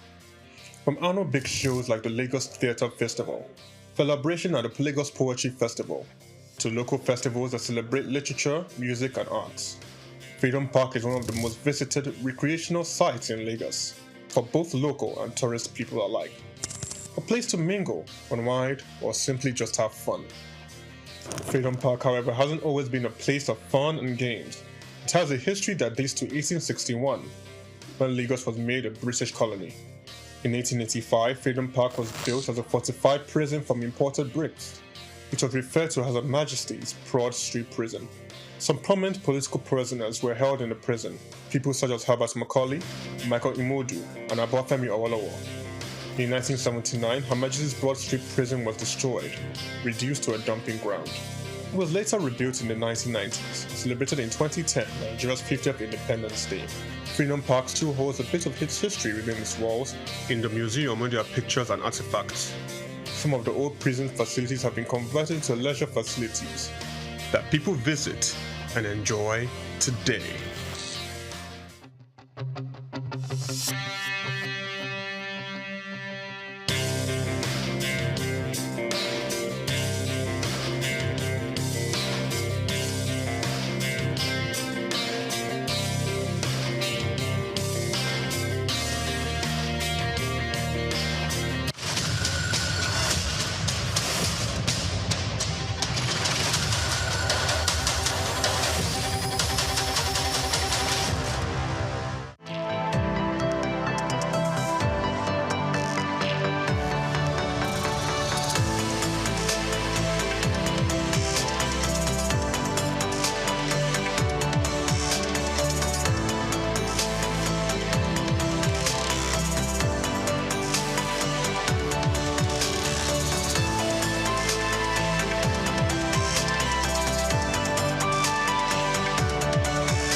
Ovia, one of the most influential and successful businessmen in Nigeria, who has made a mark in the financial system. He is the founder and chairman of Zenith Bank, one of Africa's largest and most profitable banks. He has been described by Forbes Africa as the godfather of banking in Nigeria. My name is Jim Ovia. I'm chairman of Zenith Bank, and I thank you all for listening to me. This illustrious son of Africa was one of the financial leaders who revolutionized the banking sector in Nigeria. Let's take a close look into the life, background, career, and achievements of this enigma, Jim Ovia.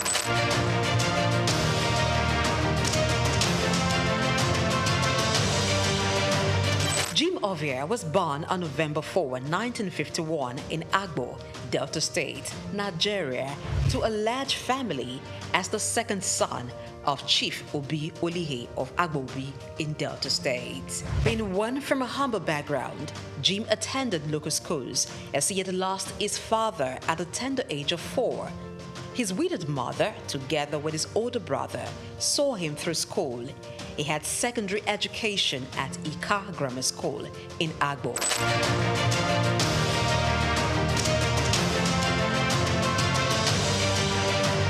Due to his interest in business and technology, he proceeded to the United States to study business administration at Southern University, Baton Rouge, Louisiana, USA, where he obtained a bachelor's degree in 1977. He followed to University of Louisiana, Monroe, Louisiana, and bagged a master's degree in business administration in 1979. Jim Ovia is also an alumnus of the prestigious Harvard Business School.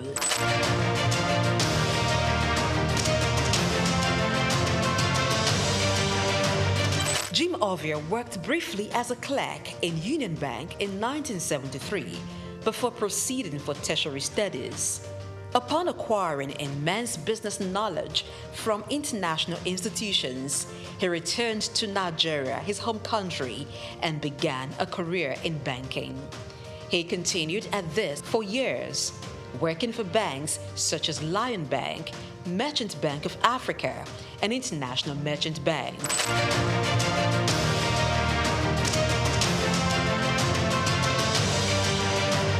After many years in the banking industry, in 1990, Jim came together with some colleagues to found one of Africa's largest and most profitable bank, Zenith Bank. The bank was established with a vision to provide excellent customer service, innovative and technology-driven banking. Zenith Bank flourished as it drew customers who sought excellence in financial services. What started with an asset of $4 million and about 50 staff has grown into over $24 billion in assets and shareholders' funds of more than $3 billion as of June 2022. Zenith Bank is listed on the Nigerian Stock Exchange and London Stock Exchange. Jim Ovia served as Zenith Bank's Chief Executive Officer and Managing Director from 1990 to 2010, and then Chairman from 2010 to 2014. After a brief break, he returned as Chairman of the bank in 2016 and remains so till date. Under his leadership, Zenith Bank has grown to become one of the leading banks in Nigeria and Africa, standing tall among some of Nigeria's first-generation banks of repute, a feat rare for second-generation banks established in a time of tension between military and civilian regimes and economic instability. We will build our own roads to our branches. If we're building branches in some cities, towns where the roads are not good enough. We have also bought power plants, generating sets to power electricity into our building. When we do all this, we also even had dug borehole to supply water to the building. When we do all this, what I personally call it is BYOI, bring your own infrastructure or build your own infrastructure. Jim Ovia served as Zenith Bank's Chief Executive Officer and Managing Director from 1990 to 2010, and then Chairman from 2010 to 2014. After a brief break, he returned as Chairman of the bank in 2016 and remains so till date. Under his leadership, Zenith Bank has grown to become one of the leading banks in Nigeria and Africa, standing tall among some of Nigeria's first-generation banks of repute, a feat rare for second-generation banks established in a time of tension between military and civilian regimes.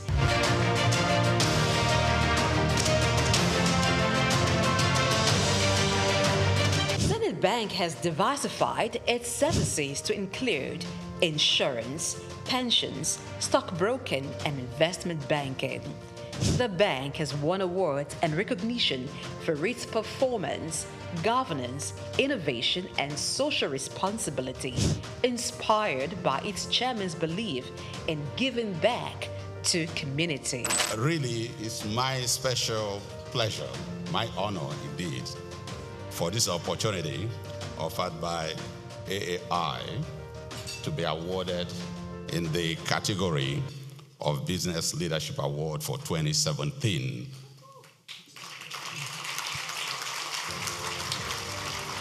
As an entrepreneur, Jim Ovia has made investments in sectors other than banking. They include oil and gas, telecommunication, real estate, power generation, media, and most recently, education. He is the founder and chancellor, James Hope University, Lekki, Lagos State, which has been approved by the National Universities Commission, NUC, to offer postgraduate degrees in business courses.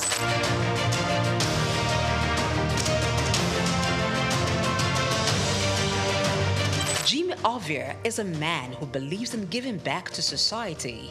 He has engaged in philanthropic works through his foundations, Mankind United to support total education, MUSTE, and Youth Empowerment, ICT Foundation. These foundations award scholarships to indigenous students and promote information and communication technology in Nigeria through various initiatives. Ovia has made donations towards courses and institutions. They include Nigerian Investment Promotion Commission, NIPC, Nigerian Internet Group, NIG, Lagos State University, and National Information Technology Advisory Council, just to mention a few.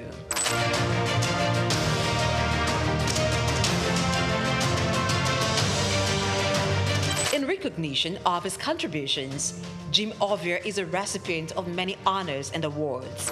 In 2012, the University of Benin awarded him an honorary doctorate degree. Former President Muhammadu Buhari in 2022 conferred him with the national honor of the Commander of the Order of the Federal Republic, CFR.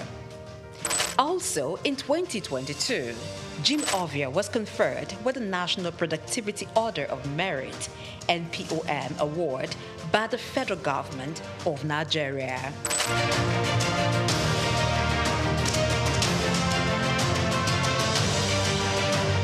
Jim Ovia is a proud member of the World Economic Forum, the Nigerian Economic Summit Group, and the Institute of Chartered Accountants of Nigeria.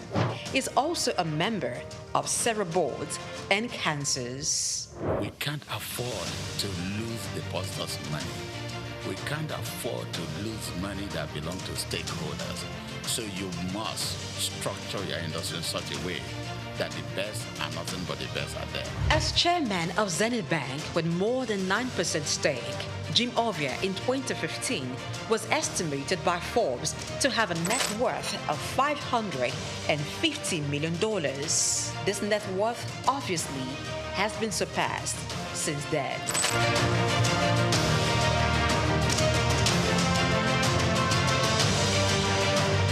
Jim Ovia, as a business person, founded 5 companies. They are Zenith Bank PLC, the Quantum Group, Visaphone Communications, Quantum Luxury Properties, Civic Center Towers, and Cyberspace Network. Jim is member, Honorary International Investors Council.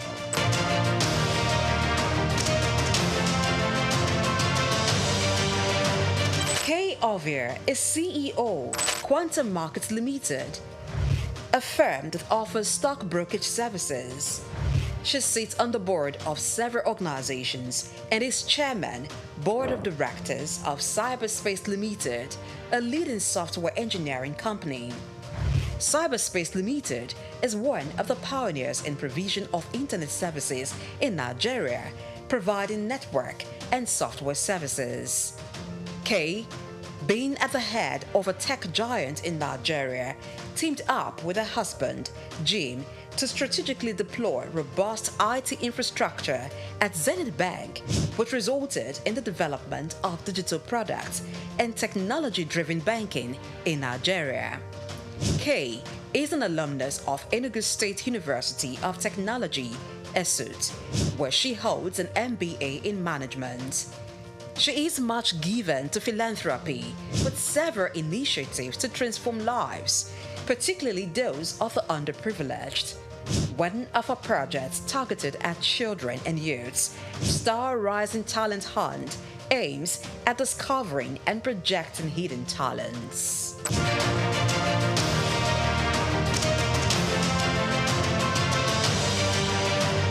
Jim is married to businesswoman and philanthropist Kay Ovia. She's also a hotelier, proudly running Starwood Hotels. Jim and Kay Ovia are blessed with 5 children: Isioma, Zephyr, Tito, Tommy, and Jesse. As a family man, Ovia enjoys spending time with his family. He also likes reading and traveling.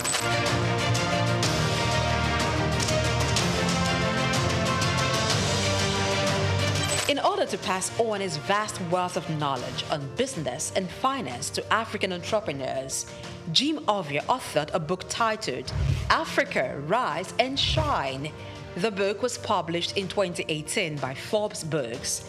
The book was written after he featured in an issue of Forbes, and it became the magazine's best-selling edition in Africa, that it had to be reprinted 4 times. The book, Africa Rise and Shine, paints the picture of his humble beginning from the small town of Agbo in Delta State, and against all odds, pushed through to become a global business icon, while providing insight on how to conquer challenges in African markets, taking advantage of the opportunities.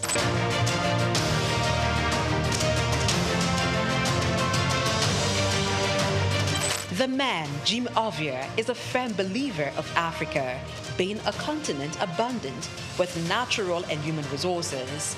He has constantly pitched the continent as a land filled with investment opportunities in international business forums such as the Harvard Business School Annual Africa Business Conference, Bloomberg Global Business Forum, Commonwealth Business Forum, and the World Economic Forum, where he has been invited to participate and even deliver keynote address. Jim Ovia remains one of the pride of Africa and a great contributor to Nigeria's economy and the financial landscape in Africa.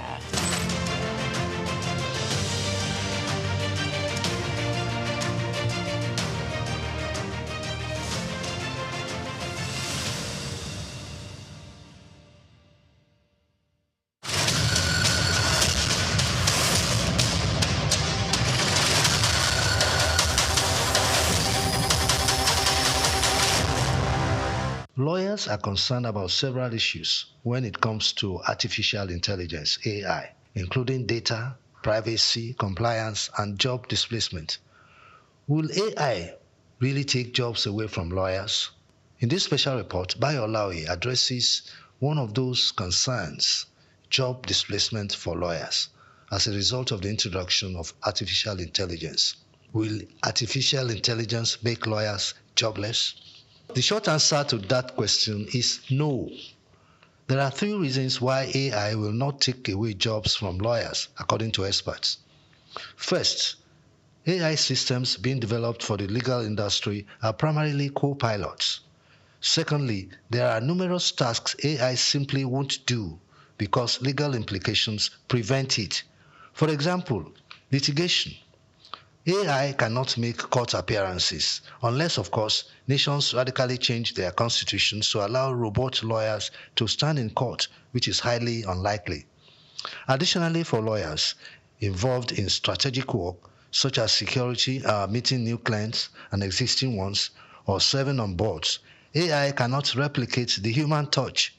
AI lacks the commercial acumen required to build relationships with clients and navigate complex problem-solving tasks. AI cannot engage in the strategic aspects of legal work that require understanding human behavior, negotiating, and making judgment calls. According to experts, AI systems built for the legal industry are designed to function as co-pilots, helping lawyers become more efficient but still requiring human oversight. For instance, AI can draft a clause for you, but as a lawyer, you must ensure that the clause makes sense. AI can assist with tasks like legal research, drafting legal documents, contract review, and identifying red flags. However, human involvement and judgment remain essential, as all systems, particularly large language models, can sometimes be confidently wrong. Despite its potential to assist in many areas, there are numerous tasks AI will not do for lawyers, either because it lacks the necessary capabilities or because it is unnecessary. Some might argue that AI makes lawyers more efficient. A law firm that would typically hire, say, 8 legal associates annually might now only need 5, using AI to assist those remaining associates. While that may be true in some cases, it does not necessarily mean lawyers are losing jobs, as AI will create new roles and open up career paths for lawyers, according to AI industry experts. For instance, AI companies build products for lawyers, require legal professionals just as much as they need AI researchers and engineers. Lawyers are domain experts who know the pinpoints and can guide the development of legal AI tools. In addition, there is the need for lawyers who will build a career in AI governance, working on AI policy auditing, AI existential skills, and AI enlightenment. In fact, lawyers will play a bigger role in AI governance than we can ever imagine. For instance, the AI alignment problem is one of the biggest challenges in the industry. There is ongoing research on whether we can solve the alignment problem using the law. As it is known, law is the most democratic aggregation of human values. How do we evaluate the ability of AI systems to follow the law? Or how do we ensure that AI systems do not misinterpret the law in case of unforeseen contingencies? Humans have the Supreme Court to interpret laws when faced with complex scenarios. What will be the Supreme Court for AI systems? These are questions that require both lawyers and AI engineers alike to ensure compliance. In fact, universities are recognizing the growing need for lawyers to build careers in AI. Many institutions are now offering master's programs that focus on intersection of artificial intelligence and law, preparing the next generation of legal professionals for the evolving job market. To wrap up, while the rise of AI will undoubtedly transform the legal profession, it will not cause the widespread job loss that many fear. Instead, AI will make legal teams more efficient and open up new career paths for lawyers. Bayo Olaoye for Souq News.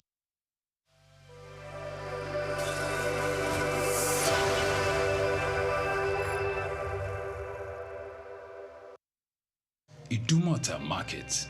Eko Idumota, once a residential neighborhood, is home to Idumota Market located on Lagos Island. It is one of the oldest and arguably one of the largest markets in West Africa. Idumota is a historic neighborhood adjacent to the Lagos port that facilitated the slave trade and later, under the British indirect rule, it surrounded to exports that fueled the colonial enterprise. Idumota was also the location of an armed forces remembrance cenotaph called Soja Idumota, built as a monument to Nigerian soldiers who served with the West African Frontier Force. An Eyo Masquerade statue and a clock tower are also some monuments at Idumota. Idumota Market is so popular that large sales are recorded as early as 7 a.m. The market is made up of hundreds of locked-up shops occupying several multi-story buildings, with some measuring about 5 or more floors. In 2010, the Lagos State government demolished some illegal structures in order to improve vehicular and human movement in and around the markets. During weekdays, the neighborhood of Idumota is densely populated by shoppers, traders, and bus passengers. From the Carter Bridge ascending into Lagos Island, passengers can see the neighborhood before disembarking at their final destination. Idumota Market accommodates the substantial inflow of imported goods. The bulk of import from abroad are routed first through Idumota and then on to other markets through Nigeria and other West and Central African countries. The energy of private Idumota traders and wholesalers facilitate this activity, where millions of US dollars worth of wholesale is exchanged daily. Idumota Market, Souq Enlightenment. Cashew nuts, ranked among Ivory Coast top cash crops, play a crucial role in the country's economy, generating substantial revenue and supporting livelihoods across the country. As the world's leading exporter of raw cashew nuts, Ivory Coast contributes an estimated $800 million annually to its economy and also serves as a vital source of income for over 410,000 families, particularly in rural areas where few other opportunities exist. Cashew trees flourish in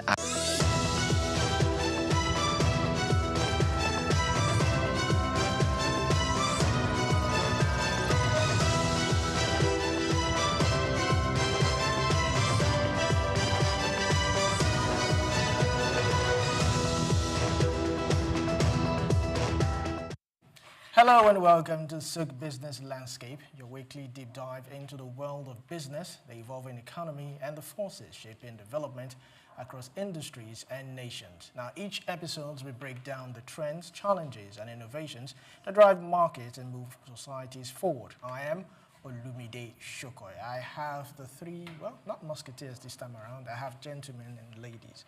Starting from my left, I have Omobola Sandra. It's good to have you. Nice look. It's good to be here. Good afternoon. I also have the gentleman, Chooks John Rogers. How are you doing? It's a good Monday, and it's nice to be here. Thank you. And I have our very own think tank, Dr. Idahosa. Glad to have you. A very beautiful afternoon, beautiful month of June. And I can see it beautiful on Sandra, and Chooks is looking at too. Promises a great man. Yes, promises a good afternoon. Promises to be a great one. Now, let's take a look at the trending stories for today. Nigeria will host the 4th African National Resources and Energy Summit in Abuja from July 14 to 17 to promote sustainable investments and cross-sector collaborations across Africa. Also, Nigeria's shift from petrol to CNG for public transport by 2027, and yet we are nowhere to be found. Also, we have Aligo Dangote says Nigerians just pay 55% of what West African countries pay for petrol. And lastly, Gabon will hold raw manganese exports by 2029 to boost local processing and reduce dependence on unprocessed sales. These are some of the top stories we have right here on Souq Business Landscape. We'll take a short break, and when we come back, we start off proper. Stay tuned.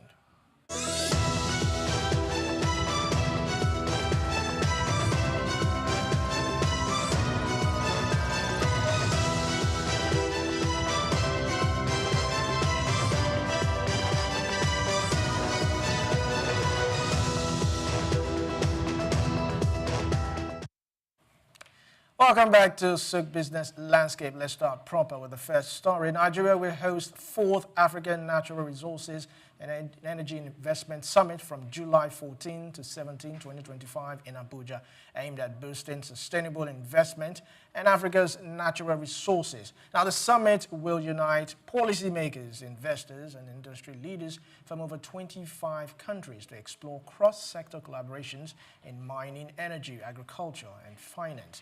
This year's theme, harnessing local content for sustainable development, underscores the push for local innovation and value addition, including unveiling of the lithium processing plant expected to create jobs and support industrial growth. Now, according to the Minister of Solid Minerals Development, the summit will spotlight Nigeria's mining reforms and build partnerships partnership formed during the 2023 G20 Summit. Stakeholders from global institutions like African Development Bank and the International Finance Corporation will be present to support policy development and attract investment. Organizers say that this summit 2025 will put efforts from past editions and promote inclusive green growth across Africa. So let's start off, looking at this thing. It's a very nice, we have a lithium plant already ready to start and all that. But let's face it, who stands to gain most from this summit? The multinationals, the government, or the local communities? What do you think? Everybody, actually. Everybody. And just as you mentioned, with the plants coming on in Nasarawa and Kano State, there's a lot of expectations as regards job creation and also some revenue generation or whatnot for Nigeria as well. and some level of development to the communities and all. So, and the major thing, the major takeaway from this particular initiative, or the major takeaway from this particular situation, is the diplomacy. It's going to strengthen diplomacy, especially climate diplomacy, actually, if we look at it holistically. So I think it's a brilliant one. Nigeria has major stake in Nigeria currently has emissions about 20% or thereabout. So it's very, very important for us to be a part of it.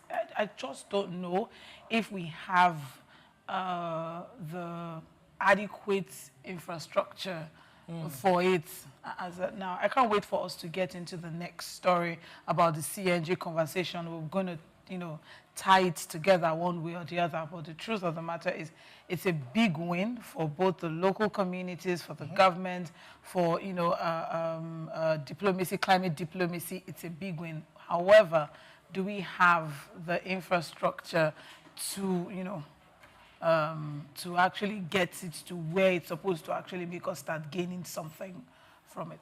All right, thank you very much. Souq, we're looking at one of the major focuses, renewable and clean energy. So let's be real. How will this summit contribute to Africa's broader transition into renewable and clean energy? Are we ready for it? Are we ripe? Is Africa actually ripe? Okay, is it Africa or Nigeria? No, Africa as a whole. Africa. Africa as a whole, are we ready for renewable and clean energy? So now this also begs the question, who's clean energy? In some parlance, they'll say, who clean energy help? Europe and the Americas were built, and Asia was built on dirty energy, and they are still burning it till tomorrow.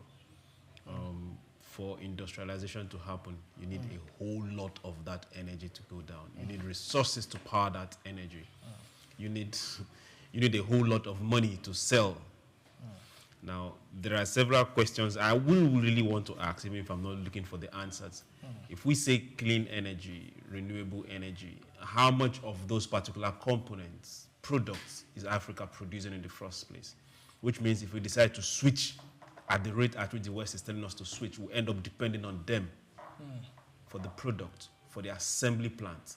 Or what to get in the return is at the last point of it, if we pay for it, we now generate based on the plants that has been installed here.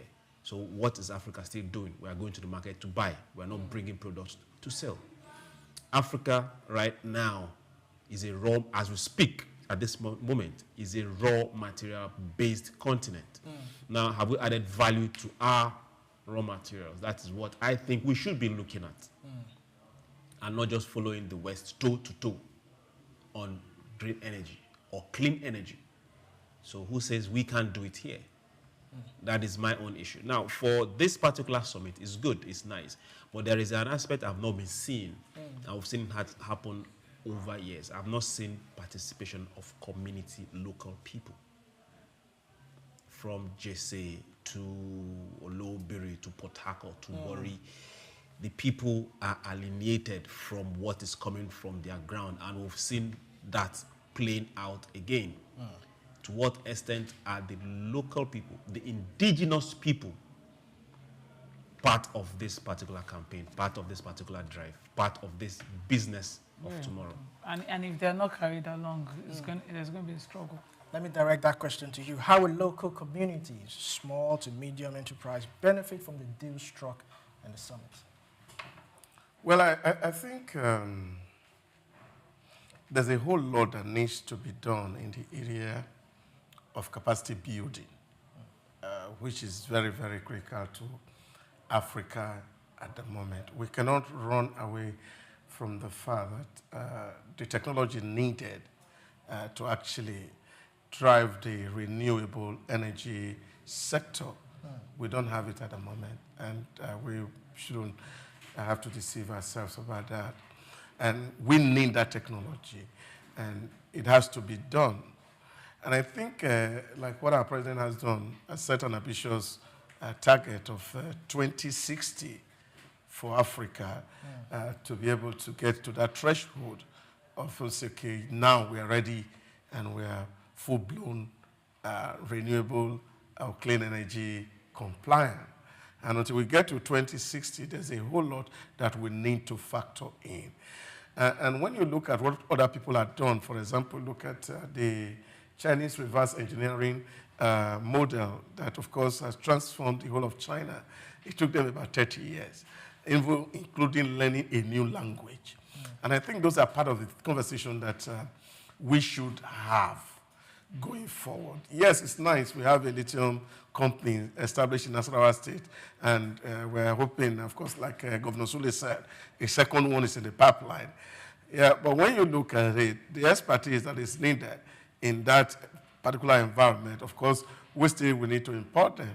So, again, it's another model of capital flight, because what these guys will not be able to take in terms of shipping your raw material and processes and resending, they will take by manpower. And what that will mean is that, of course, if you are having this to do with the Chinese, they have to bring in their expert.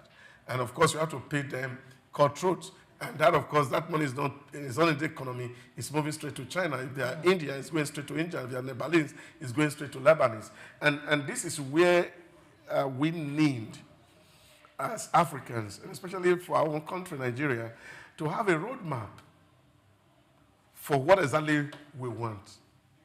We're talking about solid minerals.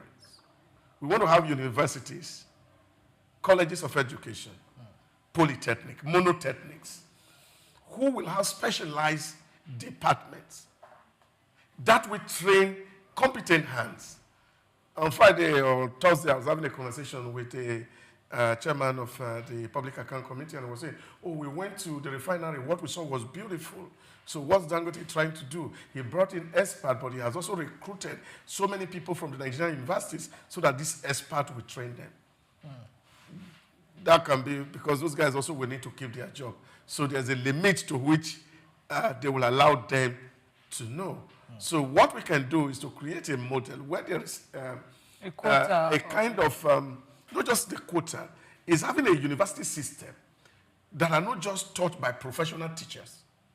The technical colleges. So we're having a university system that practitioners come to take courses. So you can imagine, for example, the head of engineering in Dangote Refinery is going to the University of Lagos in the Department of Mechanical Engineering to deliver a course. Then he's not talking theory. He's talking practice. In that way, we're able to raise up an army of young people who will be able to fill in this gap. And I think that is the only way we can empower the community. Otherwise, the more we can do is like what we're doing currently now. When we say we are doing local content, you bring in a foreign contractor who's building your road, and the local content is that you have small companies that are helping you pack sand and pack stone, but they are not involved in the building, and that is not local content. Because at the end of the day, those guys can never have expertise to build road. So they're only doing supply to the main builder. So, but what we need is technological transfer. And I think we must also be very strategic in doing that to ensure that technology is moved from one climb to the next climb. For me, it's not something we just have to do talking on a seminar table. It's something that we have to sit down as a people and say, what's the roadmap towards clean energy? What's the roadmap towards sustainable energy? How do we mobilize the community to participate in terms of giving them the skill requisite for that industry? Actually, just to buttress what Doctor has said, aside from bringing, tweaking our education system to ensure that we have more, technical know-hows for a lot of people.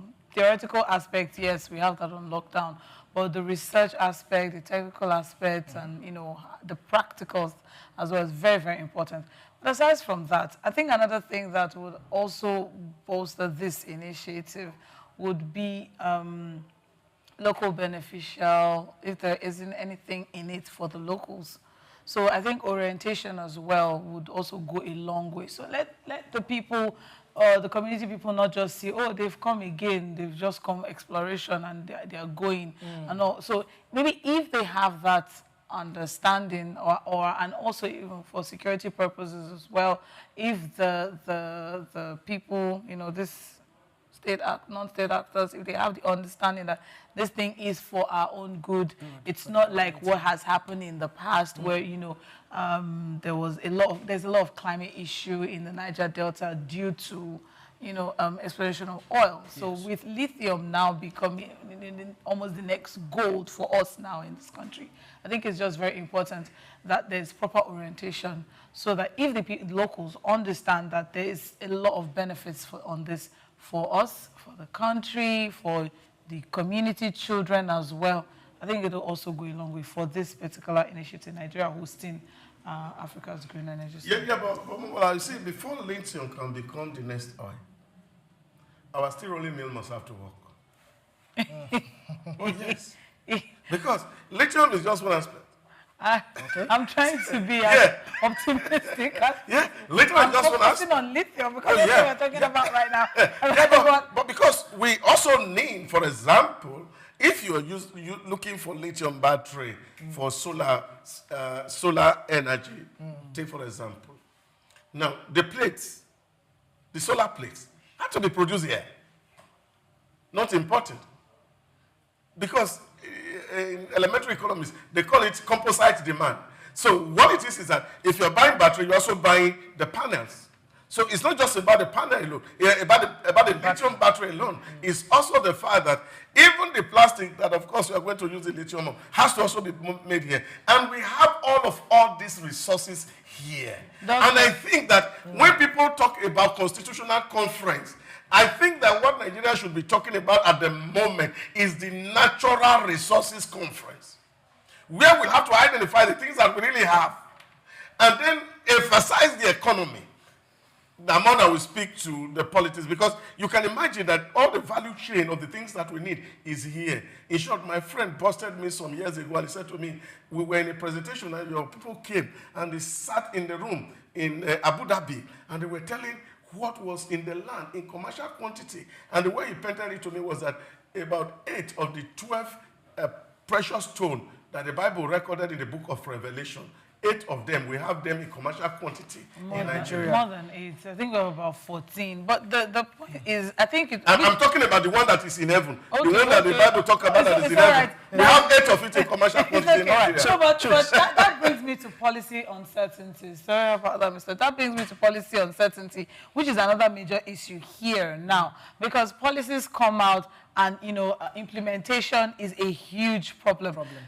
Just 2 weeks ago, we were celebrating the fact that, they said Nigeria first, the Nigeria first policy, and how, we need to, everything we need to do now, as long as we have local suppliers, let's not go outside. So if we have, you know, policy certainty that, we have policies on ground, we're going to follow these policies through, I don't think we'll have that problem.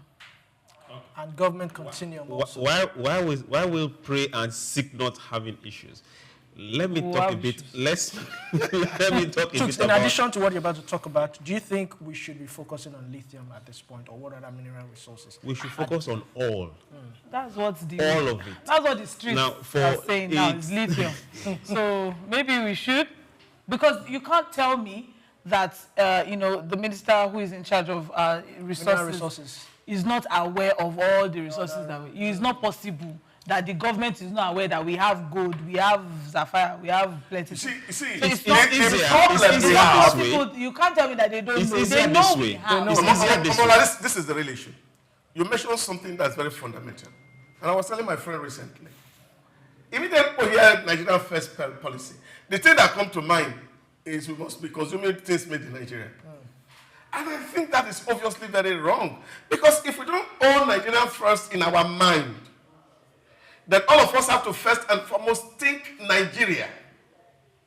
Okay, that's first think Nigeria in the mind. So think Nigeria, because it's the mind that needs to first of all be rebranded. I am not the orientation agent, the national orientation agent. No, but I agree with you. I agree with you, because at the end of the day, because I was saying, my friend say, you see, it's in terms of procurement. It's beyond procurement. So put Nigeria first. Yes, if all of us, it's beyond procurement. If all of us can put Nigeria first, and we all assume that Nigeria is a project that must succeed in our hand, every other thing we just follow. Okay. But so where I can now we, disagree, Doctor, is hold on.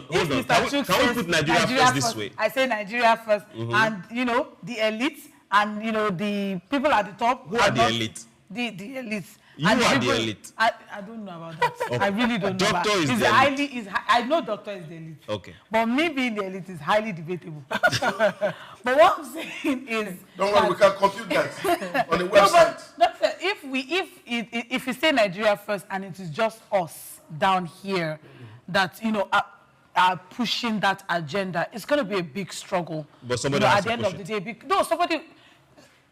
She's saying, what about the elite? Should push. No. And then we go. No, because you can't. We currently at this time now, the people down there are struggling with purchasing power at this time now. So what the truth? Let's speak to the reality of it. There's multidimensional poverty in the land as we are speaking right now. So the people down there, they're already struggling as it is. So if we're going to achieve that thing, first off, the National Orientation Agency needs to come forward. The Minister of Information needs to come forward, do their thing. And then aside from that, the people at the top who purchase the thing in large quantities, that's the elites now, purchase in large quantities, and even our political class as well, they should also let those people down there see that our president is using a CNG car.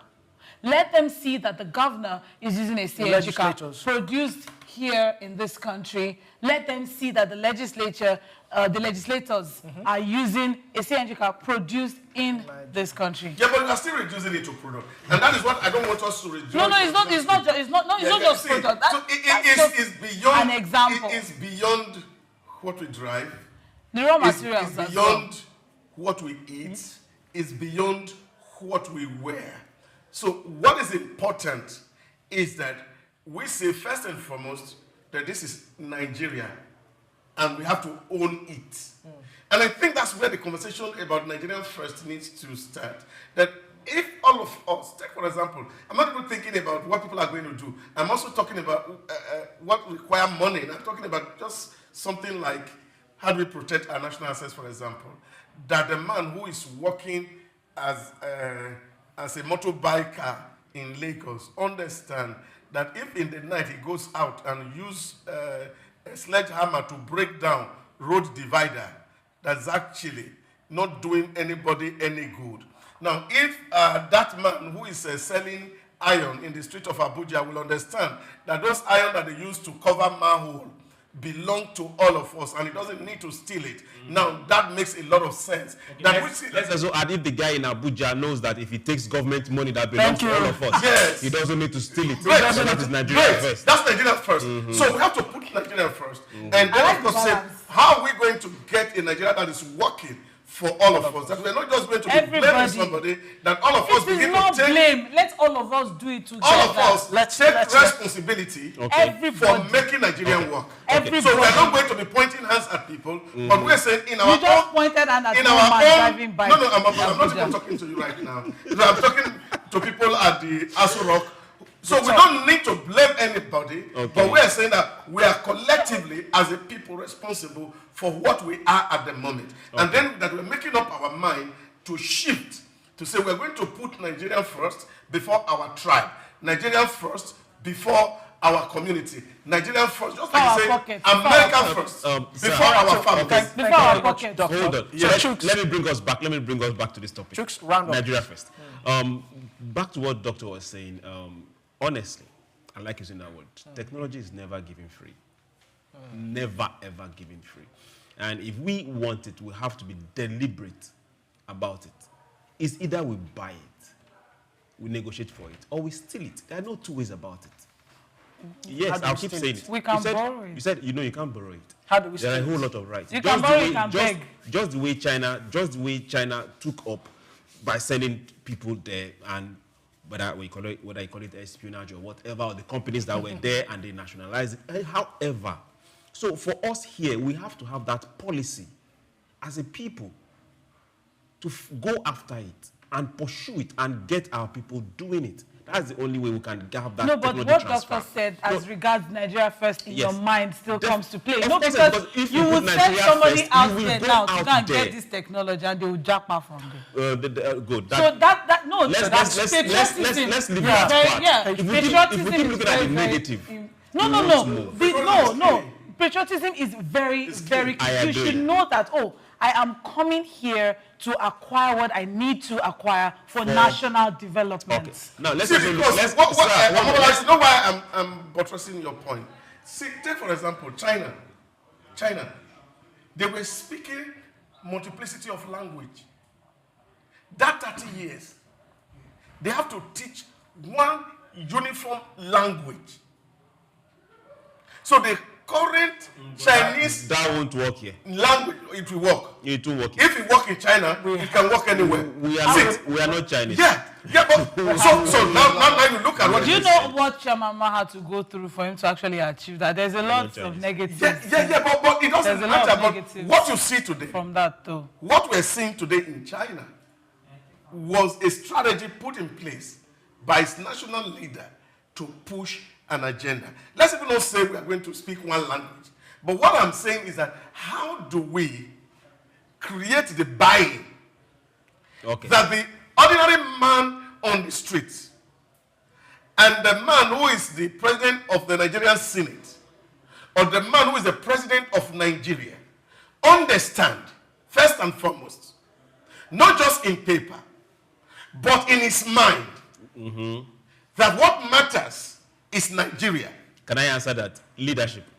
Yeah, but I understand all the point we talk about leadership, because when we still talk leadership, we still go back to say, what it is that that kind of an orientation, we need that conversation started. Because until we'll have that conversation, it will still go back to what Obafemi Awolowo was said, that concept, Nigeria is a mere geographical expression.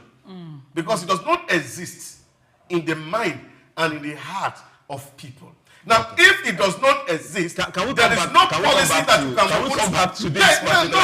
It is what we are talking about. If it does not exist in our heart, there is no policy that you are going to write. There is no invention that you are going to create that will solve our problem.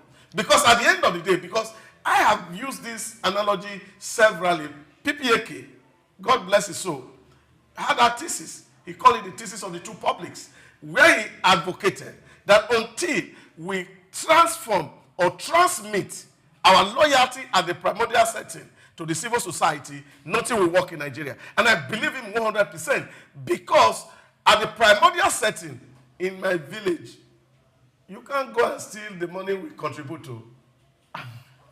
Thank you very much. Can I say this on the green energy?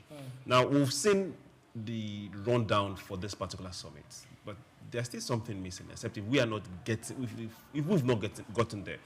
Now, Ministry of Agri is involved, Water Resources is involved, several other ministries. We want to see that synergy, not just solid mineral do their thing. Then tomorrow agriculture will come do their thing.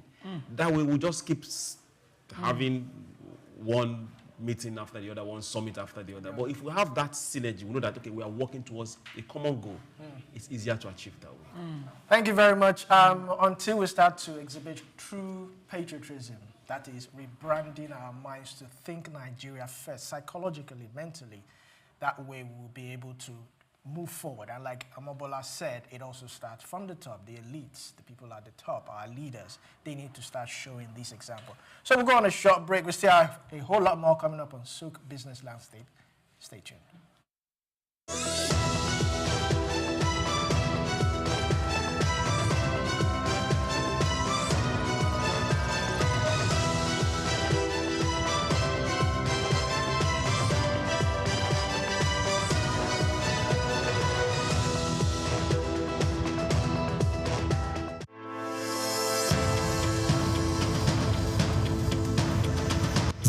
Interest in Nigeria's lithium reserves comes as countries worldwide scramble to secure supplies of the mineral which is essential for powering the green energy revolution. In this special report by Bayo Olaoye, the need to harness this resource for growth and development is examined, with the evolution of electric vehicles and renewable energy storage systems. Lithium is a key component in the production of batteries for electric electric vehicles and renewable energy storage systems, and Nigeria is positioning itself to become a major player in the global lithium market. Nigeria's vast lithium reserves, valued over $34 billion, is no doubt attracting world attention, while lithium factories are springing up in different parts of Nigeria already. The attention of the international mining industry is also focused on lithium because it is critical raw material for the production of solar panels and electric vehicles.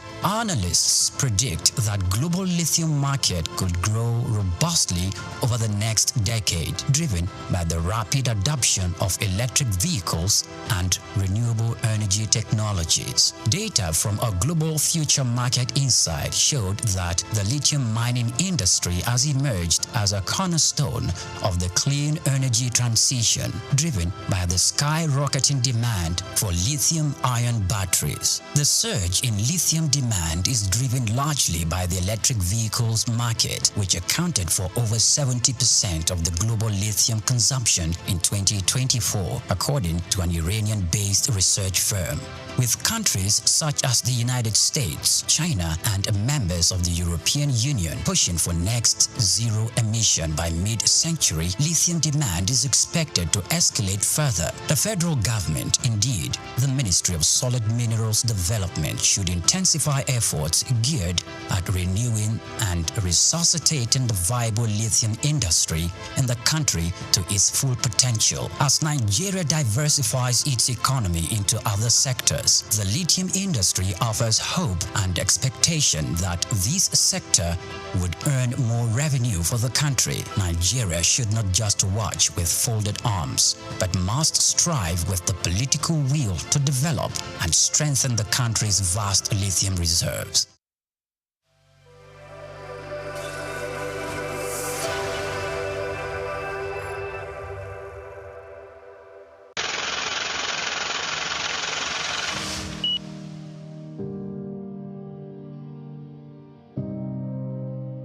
Wale Soyinka, born Akiwande Oluwole Babatunde Soyinka on July 13, 1934, in Abeokuta, Ogun State, southwest Nigeria, stands as one of Africa's most celebrated literary figures and a global icon of resistance against oppression. His life and works reflect an unwavering commitment to justice, culture, and the transformative power of art. Soyinka was born into a Yoruba family in colonial Nigeria, an environment that exposed him to both traditional African culture and Western education. His father, Samuel Ayodele Soyinka, was a school head.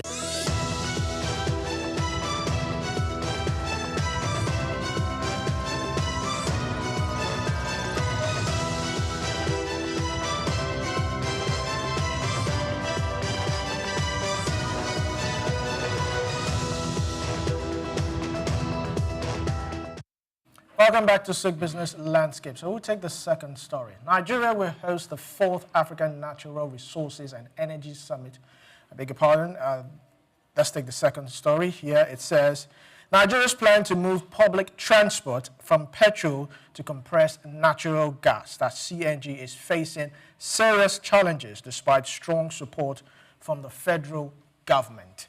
Now, the project The launch is supposed to help Nigerians save money for fuel and reduce pollution. It is now struggling due to gas supply shortages, long refill queues, and a lack of proper infrastructure across the country. Now, although the government removed tax on CNG equipment, paid for 1 million vehicles conversion, and ordered government offices to use CNG vehicles, the number of working refill stations is very low. Now, out of 45 stations nationwide, only a few are reliable. In many states, there are no refill stations at all. And as a result, drivers who converted their vehicles to CNG are returning to petrol stations because they spend hours and even days just to buy gas. Now, experts and transport workers say that if government does not fix the supply and licensing issues soon, CNG project may fail completely. So let me start off with Omobola here. 1 million vehicles by 2027 converted to CNG. How does the government at this point, because we have about not even up to 50 stations And not probably 45. And not all of them are working. How will we be able to achieve this by 2027? It's just 2 years from here. Is it possible? Do you see it coming into fruition? I want to say something, but I feel like Doctor will come for me. Go ahead, it's a free nation. I have your back. It's a free nation. Go for it. I want to say something, but I feel Doctor will come for me. You know, when we say that we can be very over-ambitious in this country, it's always like, oh, you're not positive, or you're that's not... not a crime. And it's not a crime to be over-ambitious. It is not. But, you know, there are just some certain things that you just need to work with the facts and the reality on ground. So first off, CNG in Nigeria with our climate was already a problem, was already an issue. That was already an issue with the climate that we have, because then you see, you know, explosions here and there, the heat, you know, in the country. So our climate was already an issue. That's one. Then there was infrastructural problem. There were infrastructural issues as well, where you would, you know, conversion kits. How many conversion kits? How many people are driving cars in the country? How many conversion kits? What are we talking about? So there was infrastructural problem as well. Availability as well of, you know, where you can actually get your refill. That was another issue. Then policy again. You said that all the ministries, department, and agencies should work with CNG.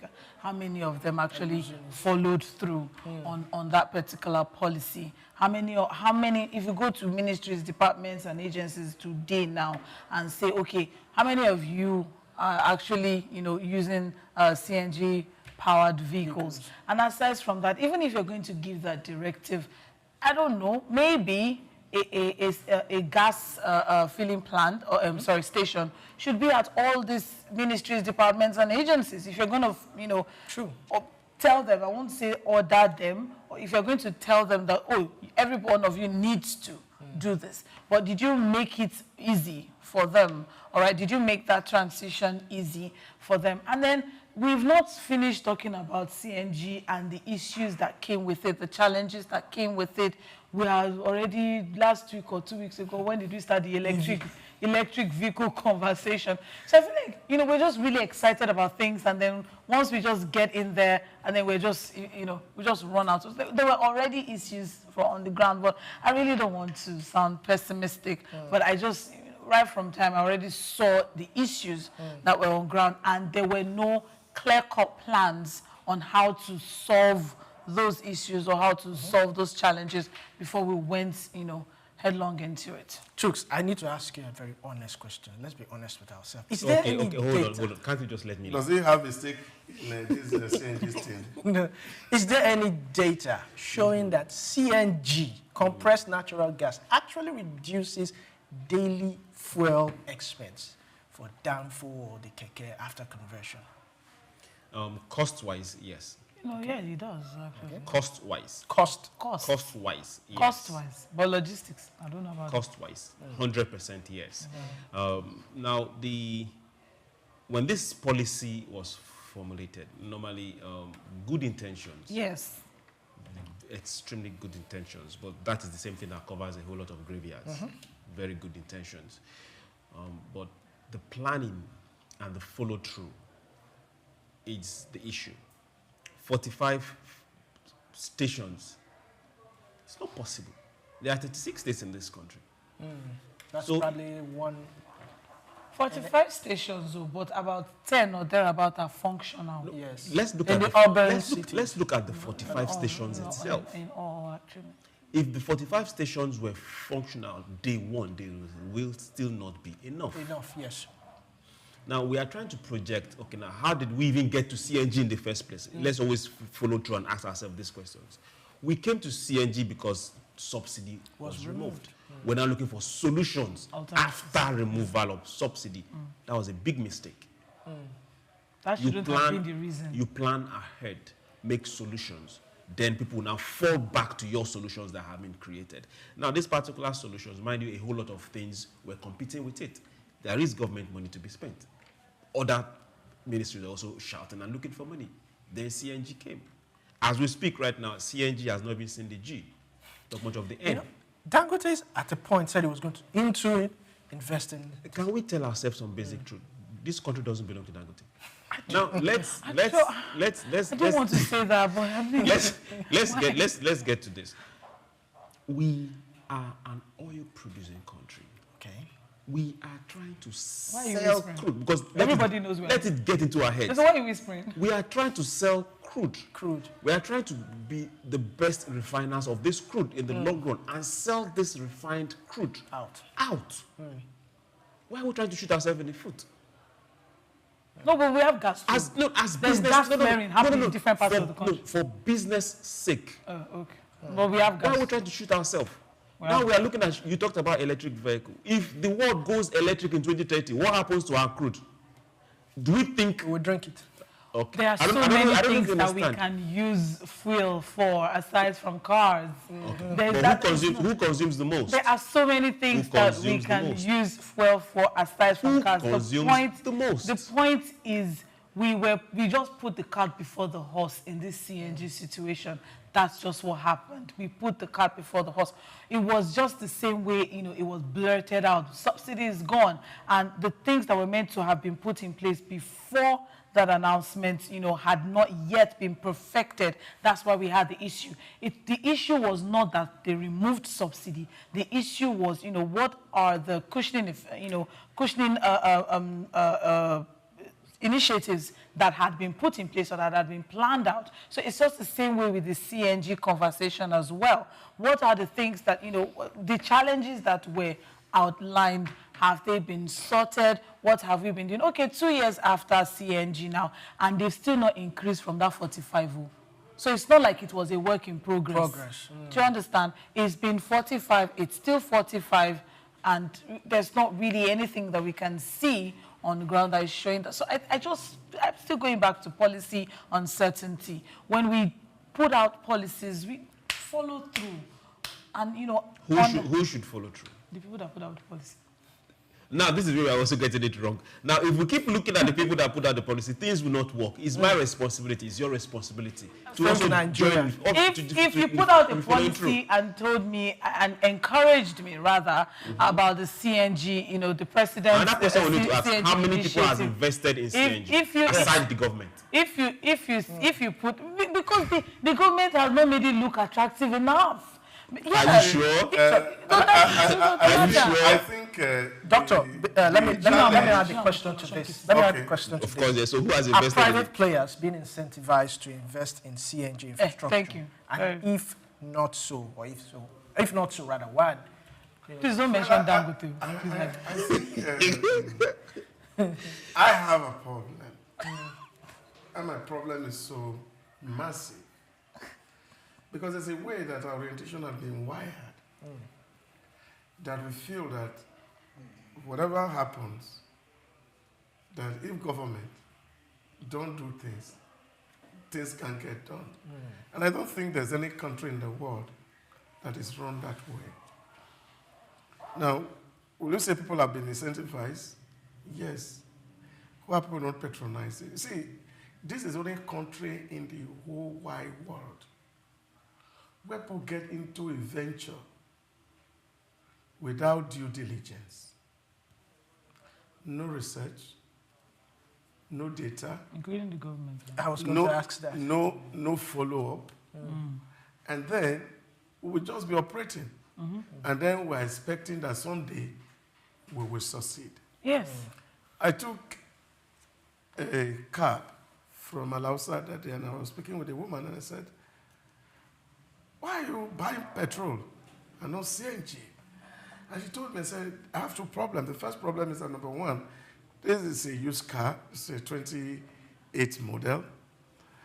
I'm afraid to convert it, to invest that initial 800 or about 1,000 to convert first before I start to buy the CNG at 230 or 250, depending on where you are buying per liter.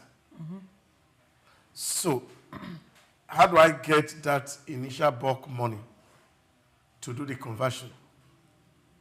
It's a problem. Because the people that we're expecting that are going to be CNG users are the low-end people. And naturally, they don't have money to do the conversion to even begin to experience it. And those who are high-end can buy fuel at 1 million naira per liter, and they really don't care, as long as it serves them better. So, and the government subsidized CNG conversion kit benefited the high end. So what you see... you want to talk about that? Wait, no, but let's listen to Doctor. Doctor is going somewhere. To happen. We have not been able in the last 2 years to really see, okay, why are people not investing in that sector? Because it's not supposed to be a government project. It's individuals who are putting money in that sector. You remember days where in this country, in the early 2000s, late 1990s, early 2000 to middle 2000, and the in-business was to set up a petrol station. It was not government setting these petrol stations. It were individuals who were putting these petrol stations in place. Now, if you go to Europe today, people are moving away from building petrol stations to building rechargeable stations. Yeah. It's not government that is putting the money. It's individual business people who sees opportunity in that place. Yeah, but you also said just earlier on what is the government doing? No, I'm not talking government. It shouldn't be government most of the time. It shouldn't be. Government business is not to do business. I understand what government has simply done was... However, government brought the initiative, which is laudable. We appreciate that. However, there were challenges along the way. About three or so explosions in different parts of the country. But there was nothing to handle that situation and turn it around. There was nothing really done. The explosions were not explosions because people were driving substandard. Yeah, something happened. No. See, that's the thing. You have that information. People out there don't have that information, and we live in an internet age where everybody has something to say about everything. People turned that thing around, and they turned it into something else. And then before you knew, there was trust deficit. Yeah, So what was done to handle No. You see, the problem here, in short, that's one of the reasons why we're trying to set up what we call the spokespersons training for government media people. Because one, they're not communicating enough. Number two, they're not communicating rightly. Thank you. And therefore, we're not able to actually manage change as they ought to be managed.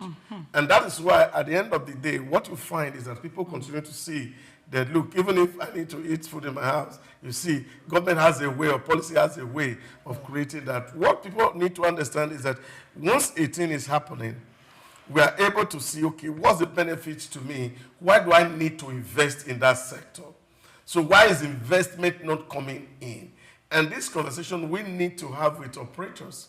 Because, like I said, a lot of people who cannot afford conversion, because it requires bulk money. Yes. To be able to... But do you know why it requires a bulk money? To convert. Because it's not local manufactured. It's not that's locally what I'm saying, manufactured. because, of course, the technology is not local. Yes. So what we're doing is the government said, okay, we have subsidized some people, we have made some funds available for people who want to play in that sector. And if we have this information, a lot of people will be able to understand what advantage that is conveying. And I think government is not talking enough. That's the point I was trying to make. And if we are talking enough, we'll be able to manage this transition. Although, as a person, I don't even believe in the CNG. That's another debate for I don't believe in as national business model. No. I don't believe. And I don't think it serves us right. I just feel that the whole clean energy conversation is just another ploy to really rip off Africa. And in my mind, Africa must be strategic enough to understand this reality. We don't have the same climate. I don't know why we're having the same conversation. We shouldn't be having the same conversation. So I as a person, I don't. That's why I said from the beginning, I already saw this is going to be a big problem from the get-go. Do you understand? This is going to be a big problem. And then you have the CNGI. That's the President CNG Initiative. Okay. So who are the people that were on that, board, that team? Government people. So that's the thing. And were there petrochemical engineers on that team? What are you going to do with that? People that have the technical know-how or how gas works. Since when did we start? Let's focus. No, it's the same way. It's the same way when they were having the tax committee, and then we had, Professor Yedele come out. People question his portfolio. It's the same way when, we were having Cardoso head the CBN. People question his portfolio. When it gets to a lot of government spending, you need to question the portfolio. Big money, as against qualifications. Should we accept it as a norm? That is wrong, 100% wrong. So that's what I'm saying. So back to what Dr. said. We don't need to ask. We call them out. Look at I don't know if you understand. Right from the get-go, this whole climate change conversation, I think it shouldn't be what is good for good. It shouldn't be, because we don't have the same climate to begin with. The terrain in Africa and in the West is totally different. So we should not be having the same conversation. And then aside from that, for this particular CNG, is always going to be a problem, because at the end of the day, there's always going to be that supply-demand issue. I was even thinking that most African countries, we're going to line up with Donald Trump talking about clean coal. Yeah. Because as a commercial in America as we speak, America said that the green energy debate was a scam. The president came out to say Europe is scamming the whole world, and they are not going to fall to that scam. And so they say going back to cleanest coal. So they want a clean coal, which they have in abundance that they can use. Hope you know he's saying that based on what is profitable to his For country. his country. That is what I'm saying. But we are following hook, like sinker. What is not coming from us? Yeah, but what I'm saying is that seems to favor us a little bit. We have a lot of coal in Enugu. All the way to Kogi. Now, we could clean the coal and use it. We could clean the coal and start to use it. And see, that's what I'm saying. We need to understand. See, we have a big boy in the room now who is saying that, look, this whole clean energy debate is a scam to rob the entire world, and we're not going to fall to it. Now we're going back to what nature has given to us, and that's what we're going to use. We're going to use our petrol, our crude, we're going to use our coal. We're not going to listen to what Europe is saying or what they are selling. Now, Africa should think like Donald Trump. And that's the point I'm making. That we're not going to invest or carry our head hard-earned money, rather than investing in developing what we have, and then we're buying a technology that is alien to us. So that is in itself putting us at a competitive disadvantage. So where do we need to have an advantage? And I think that's why I said when I started, I like the president saying that, look, we are not in a hurry. We should tread softly. Which president? And set our president. Okay. And set the 2060 target. Okay, then why we are treading this target, can we also tell African leaders and everyone represent Africa, please stop collecting these monies? Okay. There's not enough money to collect right now. They are still collecting. And when you collect, you sign. They will collect and you follow. And they will continue to collect it. All right. Lagos Calabar Highway has been commissioned, so they will continue to collect it. Very, very impactful discussion. So we'll take a short break, and when we come back, we'll take one more story. Please stay tuned.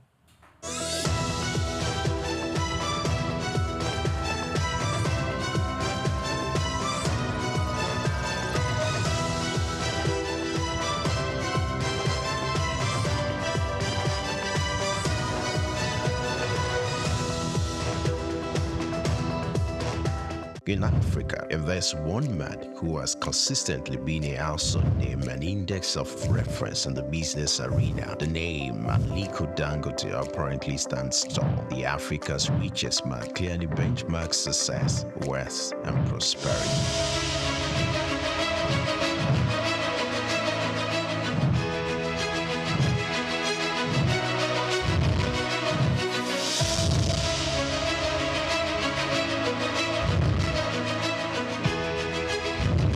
Dangote's unflinching love and passion for business are quite phenomenal. These can be traced to his background. Born in April 10, 1957 to Maria Sanusi Dangote and Mohammed Dangote, his maternal ancestors were prosperous caravan traders under British colonial rule, and his grandfather, Alhaji Sanusi Dangote, was a commodity trader. Dangote's grandfather was heavily involved in his upbringing and helped ignited his entrepreneurial spirit. For Dangote, one would ever assume his wealth was handed out or easily channeled, being an offspring of Dangote, but his success didn't come through daydreaming. Dangote complemented the inherited fortune with deliberate hard work and innovation to pave his way to the top. Those who knew Dangote while growing up would not be surprised at his outstanding success. At age 8, Dangote uses pocket money to buy sweets, which he and others sell for a profit. Everything big in life starts from little.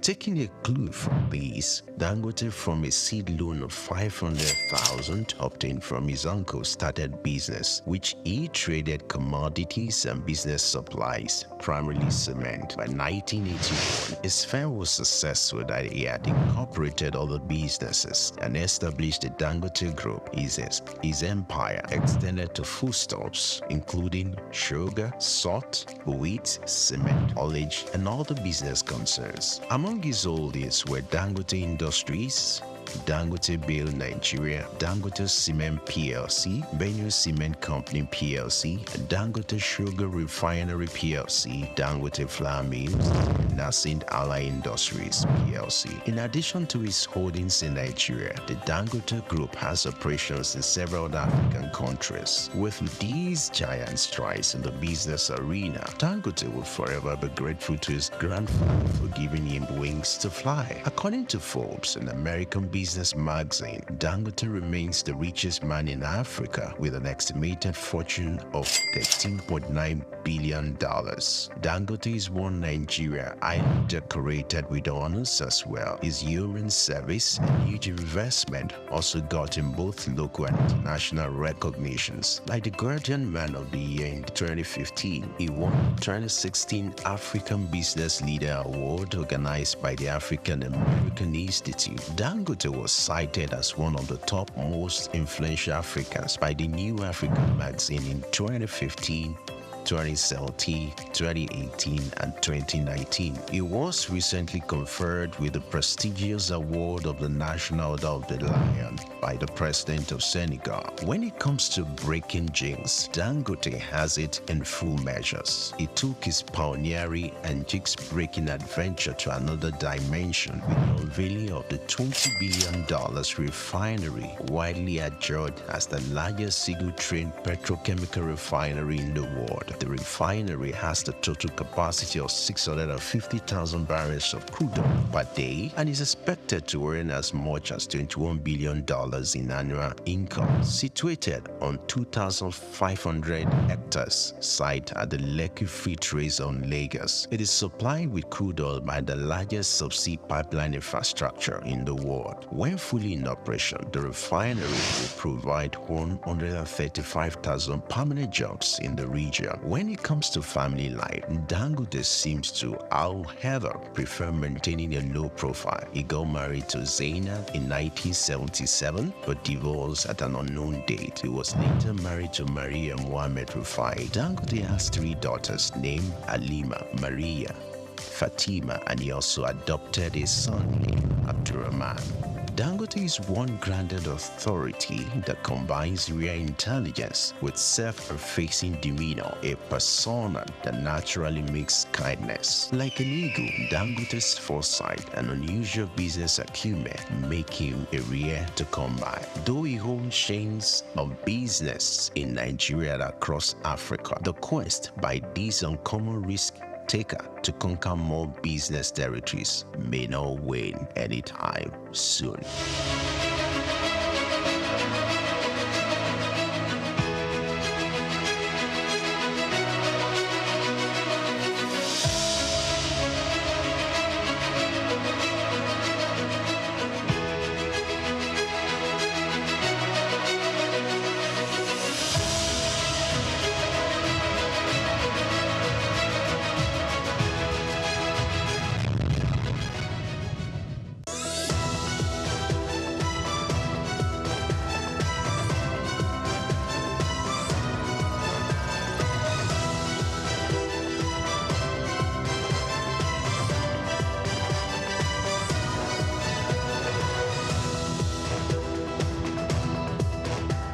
Welcome back to Souq Business Landscape. Let's take the last story. President of Dangote Group, Aliko Dangote, has revealed that Nigerians currently pay only 55% of what other West African nations pay for petrol.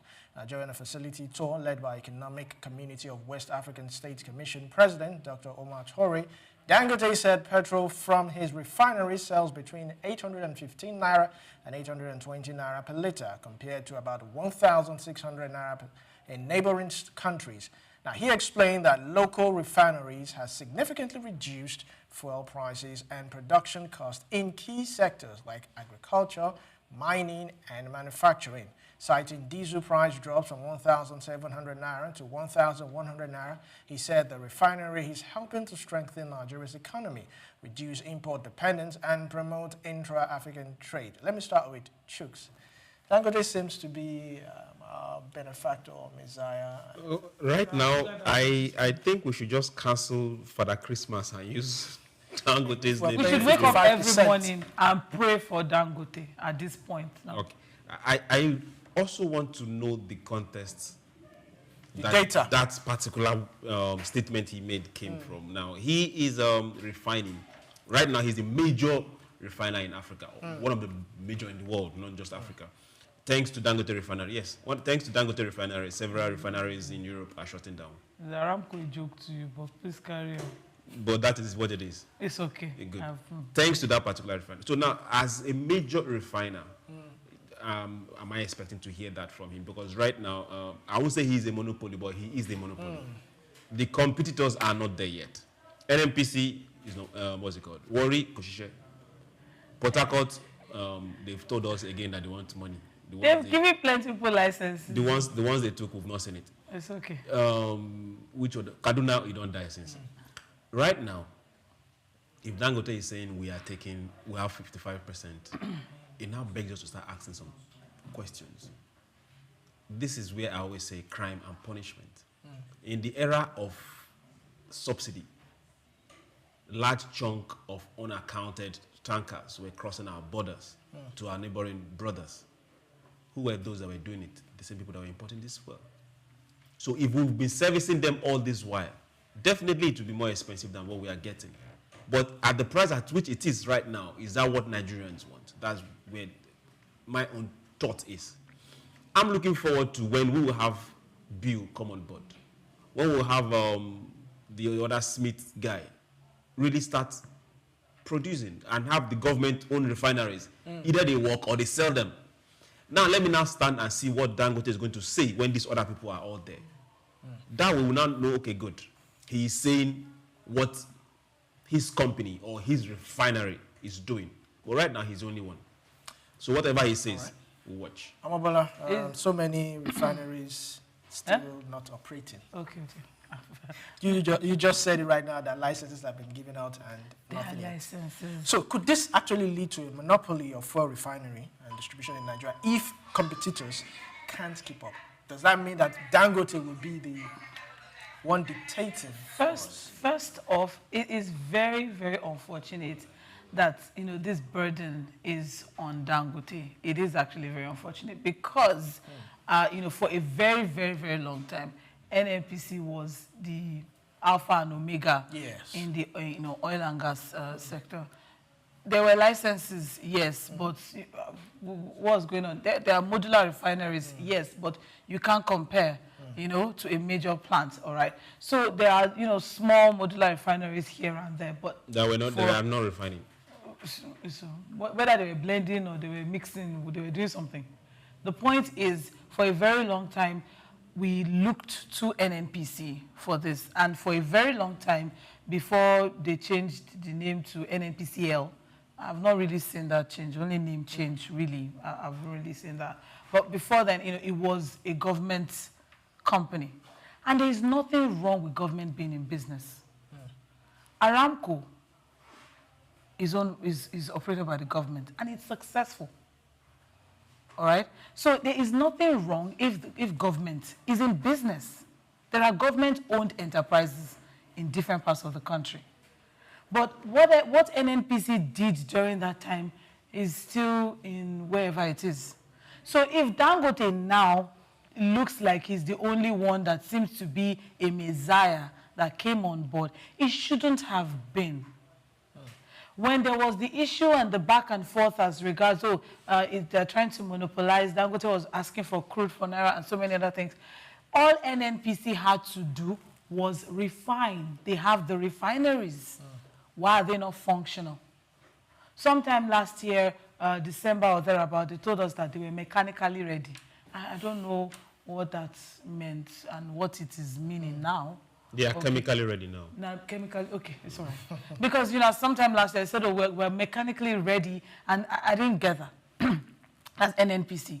What happened? There's the Kaduna, there's the Warri, there's the Port Harcourt. Why do we not have these functional? We have spent so much on, turnaround maintenance, billions and running into trillions. A lot of money has been expended on those refineries. And a lot of money is still being expended because there are people working there. Apparently, we are paying salaries for moribund refineries. We're paying salaries for people working in moribund refineries. So money is still being spent. And then we also have modular refineries. There are different modular refineries in different parts of the country. What's the government doing? What are the regulators? What are the regulators doing about those modular refineries? Rather than going around and shutting them down, what can be done to turn it around for good for the country, rather than going around shutting them down? And the people who have licenses, you have license. Why haven't you kick-started? Why haven't you started? What can the government do? I know an estate somewhere in Muwe or Fada, Shimawa, that if you buy land there and you don't build in 1 year, they will collect it back. It's in the contract. Government contract? No, it's not government. Estate policy. It's the policy of the developer, the estate, the owner of the If you don't build, they will retrieve. Yes. And give you your money. They are not. They'll give you back your money, right? Yes. Okay, good. Because we are trying to develop an area. Do you understand? So if you just come here and just buy land, and the land is just, no. So it's in the contract that if this is not done, a certain amount will be refunded back to you, not all. You are given a stipulated time. So all these people that have license, it was when they brought dirty oil to the country that I knew that we had 23 licenses, apparently. 23? 23 people have been given license. That's what we're told. Doc, please, do you have one? Who are the people? Who are they? Names were not mentioned, though. 23 licenses. But it was when dirty oil, I'm sure we all remember that, some 2 years or so ago, when dirty oil came into the country and, it caused a pandemonium and everything. And then say, and everybody looked to NNPC, but you are the sole importer of, so it must be from you. That's where NNPC said, no, it's not also. There are 23 other people that have license to import. Okay, talking about import licenses, not refinery. Not refining. But it's in the... Well, there are more than 23 licenses to As import. then, that's what NNPC gave out. That there are 23 other people. I don't think on this conversation is actually whether we have refining capacity. No. The point is there are people that have been enabled do this. Why are they not? Because he was making it seem like Dangote wants to monopolize the market. No, I'm not saying he wants to monopolize. I'm not saying that as we speak right now, it's a monopoly. It's not even the case of monopolizing. You see, there are a lot of things that we need to take away from this argument. What Dangote is saying, that Nigeria is still underselling petrol. Underselling? Yes. Underselling. Now, what we currently sell is underselling petrol if we compare with other West African countries. Why are we not comparing standard of living? Wait now, just wait. I'm not holding brief. I'm only redirecting the conversation so that his question was direct. His question his question, doctor, was as regards the fact that why are we looking to Dangote for all of this? That's the answer. So my answer was to his question. But if you're going to go through the conversation, it's different. Is the conversation which that's what we're going to do. Says that petrol pump price in Nigeria is cheaper compared to other it's over $1. Sub-African countries. And those that are close to us is, for example, Niger, where, of course, it's about 84 cents. In Chad, about 94 cents.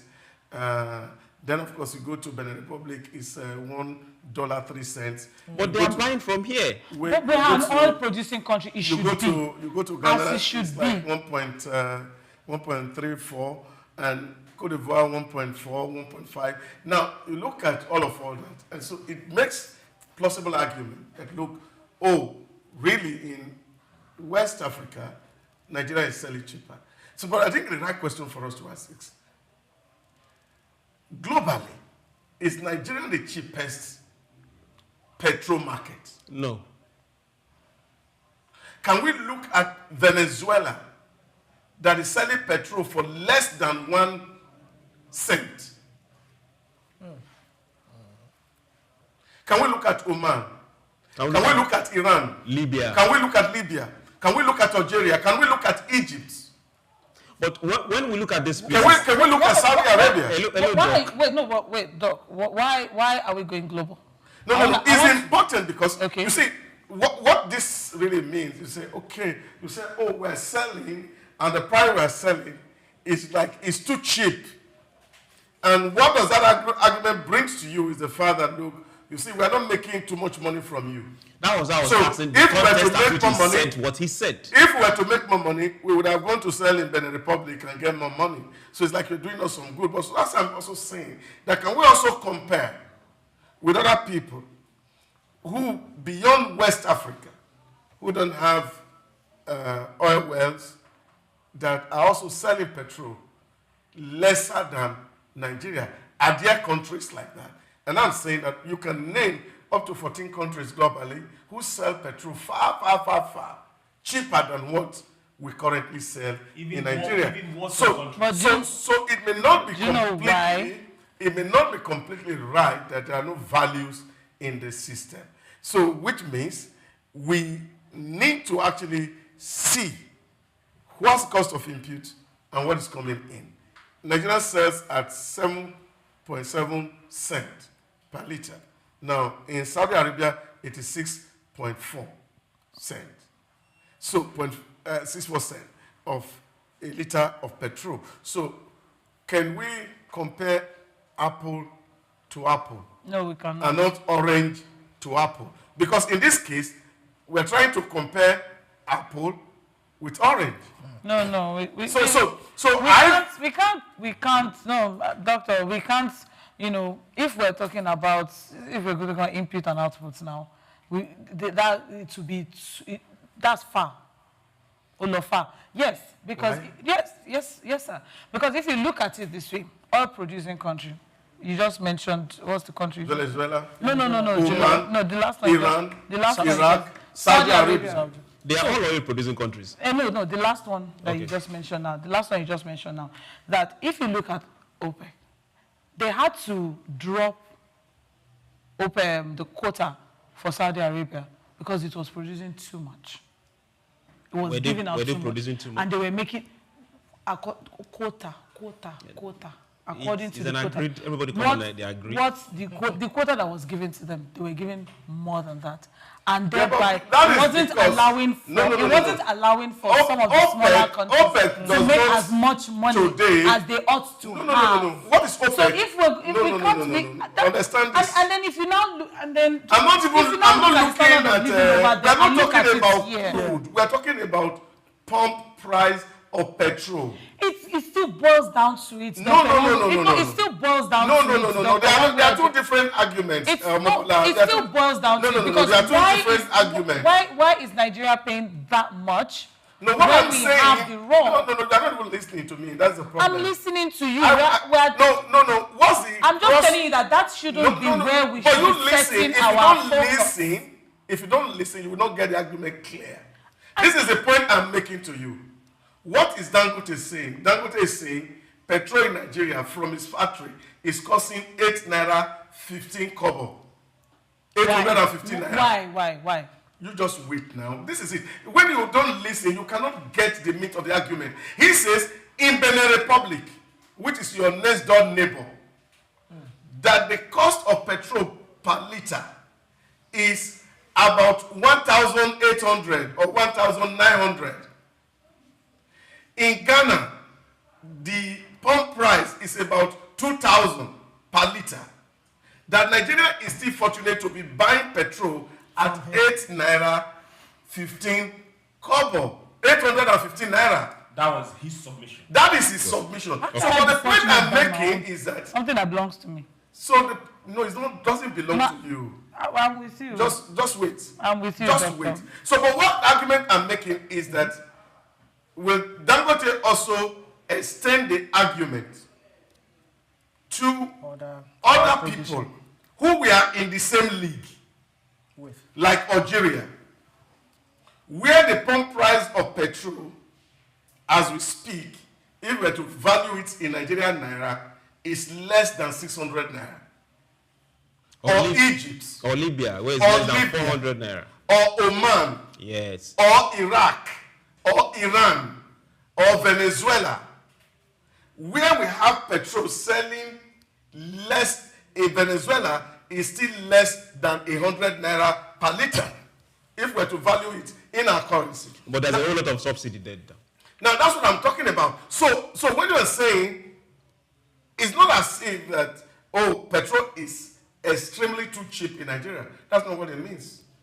So we're also seeing that we're having some arrangement that comes in from government part in terms of how to ensure that we can cushion the effect of all these conversations. Is it our own government or their own government? Yeah, the government we give as example. What this argument eventually leads to is to see how do we democratize the pricing space. But we have to also look at the market condition in which these distributions happen. And it is until we get to that point that we can actually say, are we really underselling petrol? Okay, whether we or people are still actually asking for the price of petrol to come down. Yes, we are. Okay, yes, I am. Chuks, let me add this question to you. Let me add this question to you. Okay. Now, to what tangible benefits is this price reduction in terms of in sectors like transportation, food, and manufacturing? There are a whole lot. But first, let's clarify ourselves in this. Dangote is a businessman. The entire refinery and everything is personal business, and they are established to make profit. So he will defend his profit to heaven and back. Now, I am looking forward. I will say it again. I'm praying that other refineries will come upstream. That way, we will see if the price is going to come down or not. Now, what is the tangible effect of the price? Cost. Everything. Everything. Logistics and transportation is key. Okay. Manufacturing, production-wise. Energy, that is even where we are having a whole lot of issues. We'd have band A, band B. Now, I don't know if they're going to band X. I moved into an estate, and I observed that everybody was soundproofing the houses. I didn't really understand until around 6 o'clock. Generator noise. That was when I knew why. When you rent here, you soundproof. Then, what is it called? The president came on board and removed subsidy. And gradually, people were not soundproofing anymore because nobody was buying fuel. But I don't know if this tells you that affects business on all levels. What you pay for transportation, you add to the finished product. What you pay to generate power, you add to the finished product. What you pay to move your farm produce from the farm, you add to the finished product. What you pay to refine the oil, you add to the finished product. What you pay to generate power to put the children in school, the school add to the school fee. So it affects everything. All right, so doctor, let me ask you this question. How sustainable is this current price cut, given the fact that there's a naira for crude deal, and also if Dangote stands to gain more selling outside, why not? Yeah, but I think we must understand what the market economy means as a country. Market economy means that what determines the price of a product is your inputs. And so if you buy inputs at very exorbitant cost, of course, the output price will be high. Now, why we're enjoying the 815 is because the price of crude has gone down a little bit in the international market. So what price is selling today is, so if tomorrow, by chance, crude move up to 70, 74, 80, or 100, then of course we must be ready to pay more for the pump. I don't know about that, doctor, because you don't need to know about it, but that is what the reality is. But it's me that doesn't know now. Let me not know. I decided not to know, because if we look at this, Olumide, the truth is that sector Is this sector, is it regulated or deregulated? Because that's also another It's thing. deregulated. It's deregulated, as So we are that's- told. Completely deregulated. On So that's- paper. Oh, exactly. No, we are no, no. told. That's what Completely is going to deregulated. determine Completely if this deregulated. is sustainable. 100% deregulated. Is it completely deregulated? I do not 100%. think so. It is not. If It it's is completely not. deregulated, It even is Dangote not himself was completely. shouting. Dangote has been speaking, but so Dangote is that scared is of what NNPC. is going to determine if it's sustainable long term or not. Because they said it's market forces. Mr. Farouk, NMDPRA said it's market forces. Oh, yes. It's market forces. But then at the same time, you still have the fact that NNPCL, NMDPRA, and Penkasan and Moman, all of them come together and they still have one or two inputs on this particular situation. So it is not deregulated, completely deregulated, and it is going to have its effect on the long What do term. you understand by as regards deregulation? No, but look at it. This is what is happening in that sector. Government has given free hand to people who want to build refinery to build, and those who want to import. And government is not going to determine how much you sell your petrol. You determine how you sell your petrol. It took a fight for Dangote to start selling his petrol. How long did it Don't listen now. Before you even release the price. Now, what happened is that people are importing petrol as we speak. 14,000 tons of petrol. Including NNPCL. So people are importing. People have license to import. So what government says they will not do is to close importation so that they allow Dangote to produce. That's deregulation. So what that means is that there are free entry and free exit into the oil market. And that is what it means to be fully deregulated. No, sir, that is not what it means to be fully deregulated. So can you tell us what you understand by deregulation? Because the regulators still have a say one way, and we also What say? Because we saw it all play out during, when Dangote was having that back and forth with NNPCL. We saw. No, don't misinform the public, please. I'm not misinforming the public. No. Dangote have the back and Do forth NNPC with determine the how regulators much the on price of a Dangote petrol sell? We all know that Dangote. No, not we. I don't know. No, do NNPC determine? Did Dangote or not have a strong or a back and forth with NNPCL? That is about buying crude. Leave crude sales. We are talking about pump price. They are two different conversations. Crude is going to affect pump price one way or the other. Doctor, whether we like crude is an international pump. So when you are talking about it in Nigeria or not? When you are talking about pump price, leave crude out of it. Government doesn't determine what Dangote sells petrol. That is not possible. No. You cannot have a conversation about refining and not have a conversation about crude. They are two different. They are two different things, but they work together.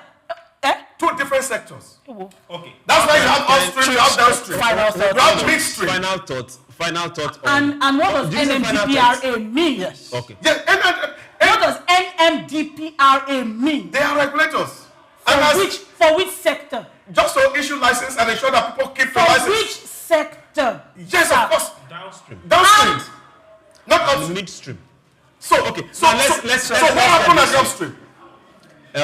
Now let's look at it from here. We said think Nigeria first. And let me take us back to think Nigeria first, because that is where this passion is coming from. We think Nigeria first, and that is why you see us shoulder to shoulder, neck deep, and we say no, Nigeria has to move forward. Now I'm looking forward and believing that with time other refiners will come on board. I'm also looking forward to where we'll see our president. We've seen him do it several times, overnight to even be precise, where he will stand up and say, okay, good, because of our people, we will make sure that they have crude. Even if it means them going to go dig it out themselves. Let me use that direct word. That way, we will be able to see and have the kind of prices that is seen in Venezuela, not just for social reasons, but so that if we can bring down the cost of logistics, transportation down, it will trickle down. Yes. The cost of providing raw energy source, it will also trickle down. Yes. And to Dangote, we say thank you. But please, Santa Claus. let's just leave it at for salvage. All right, so it's such an impactful, such an insightful and powerful discussion we've had today on Souq Business Landscape. This is where we'll round up. This is where we'll draw the curtains on Souq Business Landscape. It's been a pleasure staying with us. I am Olumide Shokoya. And I'm Momobola Sandra. So help us God. Yes, my name is Souq, John Rogers Souq. You can follow us on Souq News TV on all our social media platforms, and follow me at CGUVNOR, that's C Governor, on all platforms. Thank you.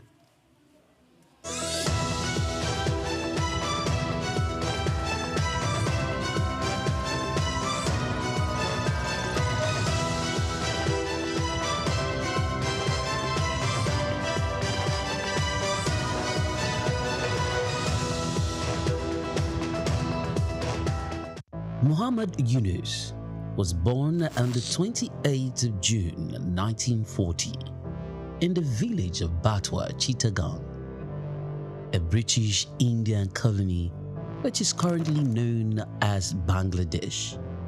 He attended Lama Bazar Primary and Secondary School in his village and passed the matriculation examination into Chittagong Collegiate School, where he ranked 16th out of 39,000 students. After his graduation in 1961, Yunus joined the Bureau of Economics as a research assistant and was later appointed lecturer of economics at the Chittagong College. During that time, he also set up a profitable packaging factory on the side. In 1965, he received a Fulbright scholarship to study in the United States, where he obtained his PhD in economics from the Vanderbilt University Graduate Program in Economic Development. Between 1969 and 1972, after his keen education excellence of apex heights and proportions in the United States, he returned home and was appointed professor of economics at the University of Chittagong.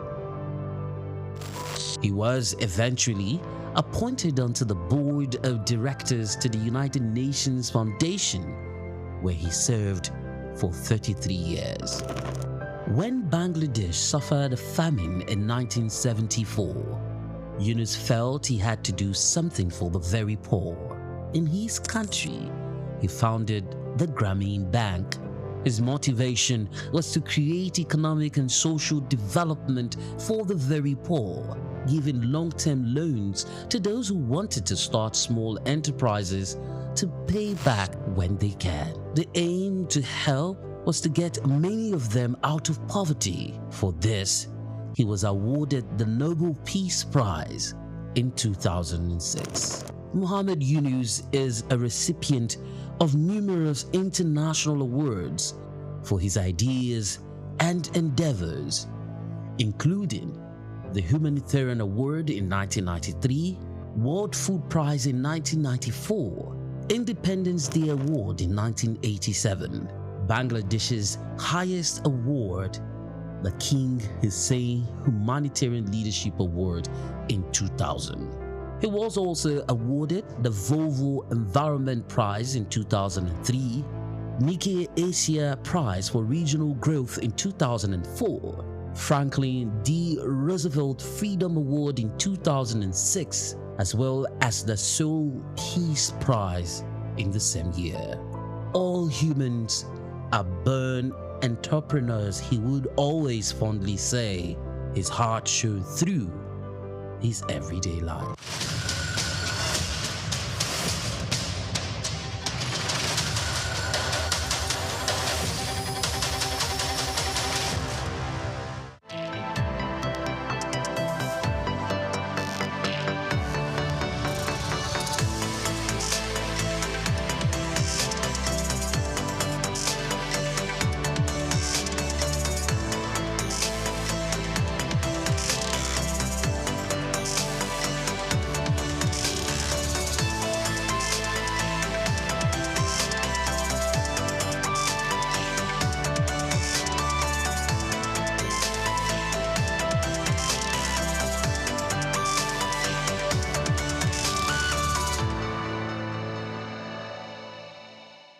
Optimism is a strategy for making a better future because unless you believe that the future can be better, you are unlikely to step up and take responsibility for making it so. Responsibility is the price of greatness. How else can one explain the thought process of a 24-year-old youth leaving the luxurious comforts in the United States to fill in for his incarcerated father in sub-Saharan Africa, Nigeria, and run a family business holding the fort till stability was achieved? This is the story of Abdul Samad Rabiu, an unassuming, silent achiever.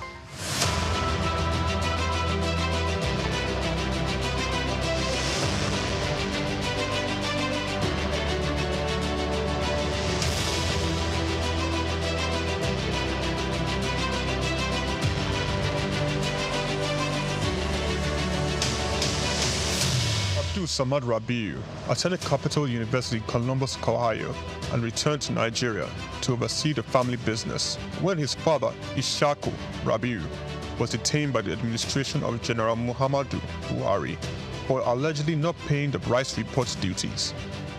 Not only was his father under investigation, the family business was under scrutiny.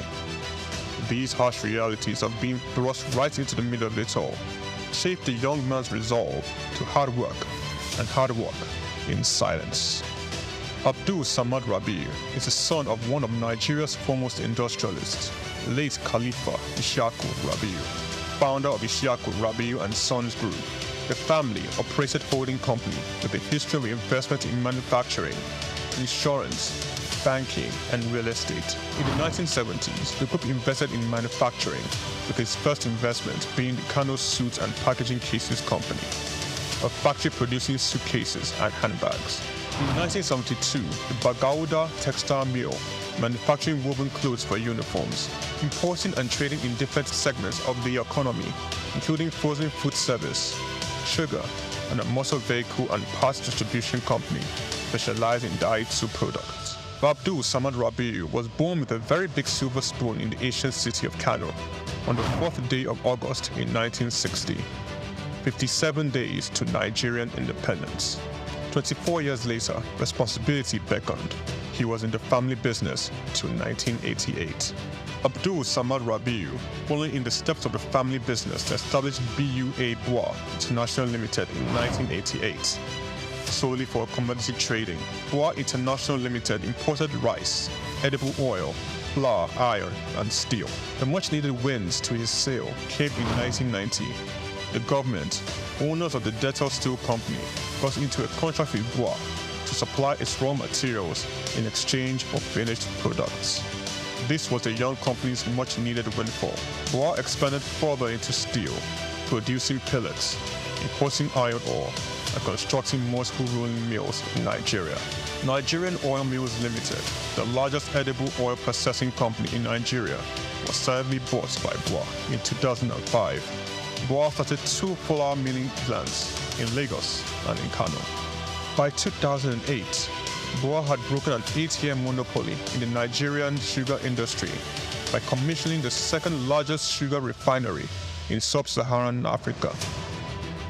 In 2009, the company went on to silently acquire a controlling stake in a publicly listed cement company in northern Nigeria, Sokoto Cement, and began to construct a $900 million cement plant in Ogu-Ogbela, Edo State, completed and commissioned in 2015, which is at that time the single largest non-oil investment in South Nigeria, and had a capacity of 6 million metric tons per annum upon completion of the second line. This was followed by a new 1.5 million metric tons line in Sokoto in 2018 and another 3 million metric ton line, which commenced in 2020 and was commissioned in 2022, bringing the total installed capacity for his cement holdings to 11 million metric tons as of January 2022. Abdul Samad Rabiu is very entrenched with his family in business, having over 40 siblings. His younger brother, Rabiu Ishaku Rabiu, was the CEO of IRS Airlines Limited, an airline based in Abuja, Nigeria. He operates scheduled domestic passenger services. Its main base was Nnamdi Azikiwe International Airport. The airline was established in 2002 and started operations in March 2002 and ceased operations in 2013. Kabiru Rabiu, a younger brother, currently serves as the Group Executive Director of BUA Group.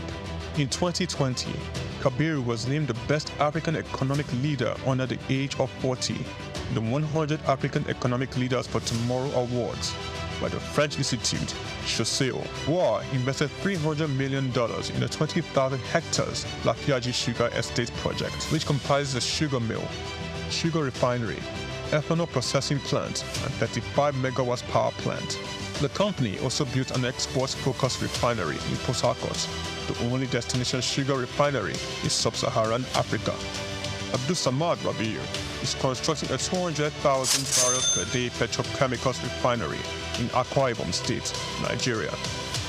The agreement was signed with Access of France in August 2020 for the refinery aimed at serving Nigeria and the West Africa's petroleum refining needs. It is expected to be completed and operational by 2025. The privately owned Omu Obela Cement Company was in January 2020 merged with the publicly listed Cement Company of Northern Nigeria, where Abdul Samad Rabiu already held a controlling stake in the $3.3 billion transaction, and BUA Cement PLC was born. Abdul Samad consolidated all his food businesses in sugar, edible oils, rice, flour, and pasta milling into a new company, BUA Foods PLC. In December 2021, it was listed on the Nigerian exchange.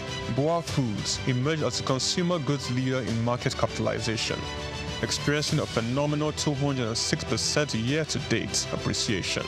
Share prices soared from 65 naira per share in December 2022 to the current value of 379.9 naira per share as at 24th March 2024. In terms of fundamentals, BUA Foods exhibited robust financials with a 54% increase in profits to 105.6 billion naira in the first 9 months of 2023.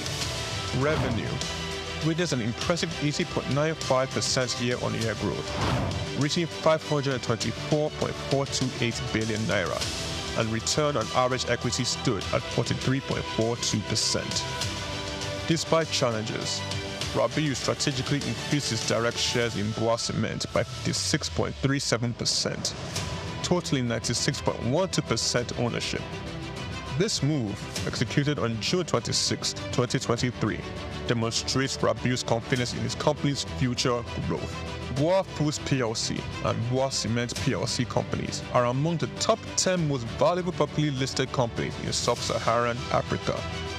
From a relatively small company in 1988, BUA Group has grown to a world-class conglomerate, contributing significantly to the country's GDP while providing employment opportunities for tens of thousands of Nigerians. Abdul Samad Rabiu's philanthropy is silently second to none. He founded the Abdul Samad Africa Initiative, ASR Africa, and an African-focused fund for social development and renewal which seeks to support Nigeria and other African countries in the area of health, education, and social development. In October 2022, Abdul Samad Rabiu, through ASR Africa, donated $500,000 to the United States Agency for International Development, partner on tuberculosis control, HIV, and gender-based violence prevention efforts in Nigeria. Development of a 7.5 billion naira 200-bed specialist hospital in Kano State during the global COVID-19 pandemic. Abdul Samad Rabiu championed Nigeria's donation to this COVID-19 intervention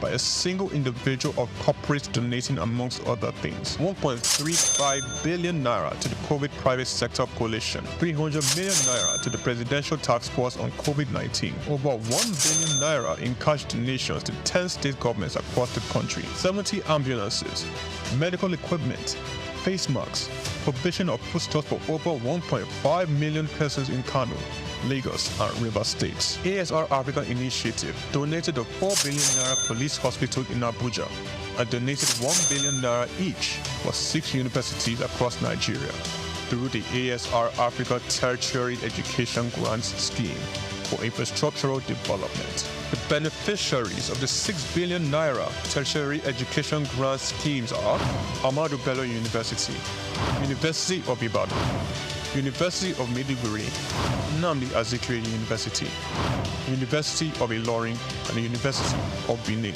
ASR Africa Initiative also donated 2.5 billion naira each through its tertiary healthcare development grants for health projects across 4 geopolitical zones in the country. These are in addition to 5 billion naira donated to build the first teaching hospital in Akwa Ibom State, donated 10 billion naira to the Security Support Fund of the Nigerian government.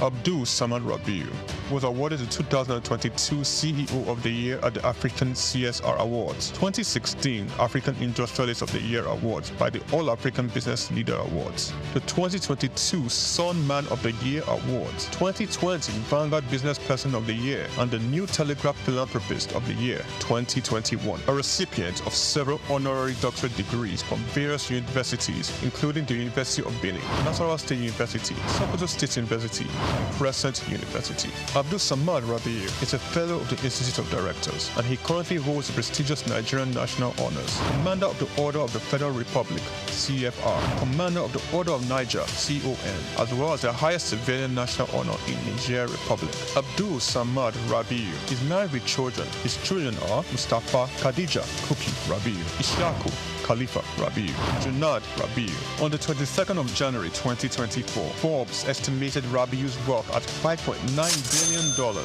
putting him as the 6th wealthiest man in Africa and 508th in the Global Billionaires Club. The family man, the silent achiever, the giver, Abdul Samad Rabiu.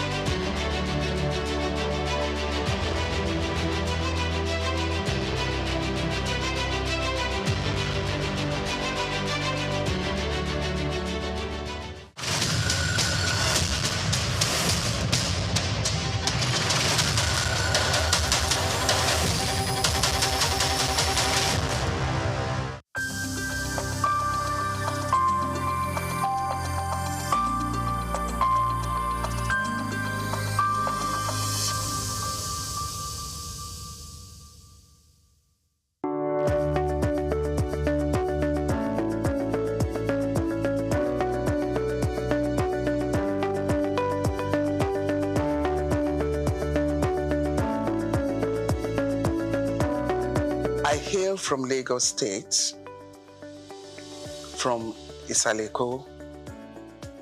My father hailed from the Olumegbo family. I attended my primary, secondary education in Ibadan at the time because my mother was there. But my religious practicing was always done during the holidays at Holy Cross Cathedral. I was working in the sacristy. We used to prepare for the Mass on Saturdays, and we sell the news magazine on Sundays in front of the church. And I remembered fondly that we used to tease a man called Sunday Boku Boku at that time, and he used to run to chase us and throw stones and how dare you call me Sunday Boku Boku. Those were fun times. Harvest, Corpus Christi. And I was born, raised, baptized, confirmed, married in the Catholic Church. But I got married to Engineer Larry Phillips, who is an Anglican. And I believe that in togetherness of family, it's best we all do things together. So I moved over with him against the doctrine of Catholic Church to the Anglican Church at Marina, where his family belongs and worships. I attended St. Luke's Demonstration School. We used to climb the mango trees, and there was a mixed school Used to play at during break time, and in my secondary school was a Catholic school, and it's for you to be prim and prudish in life, and set you on as a lady, and I got some finesse from there too. And but the most interesting one, and the most that I can call a radical one, because my HSC in Olivet, we tried all sorts there. But it was fun and highly educative too. Sportsmanship was there. And from there, I proceeded abroad for my accountancy.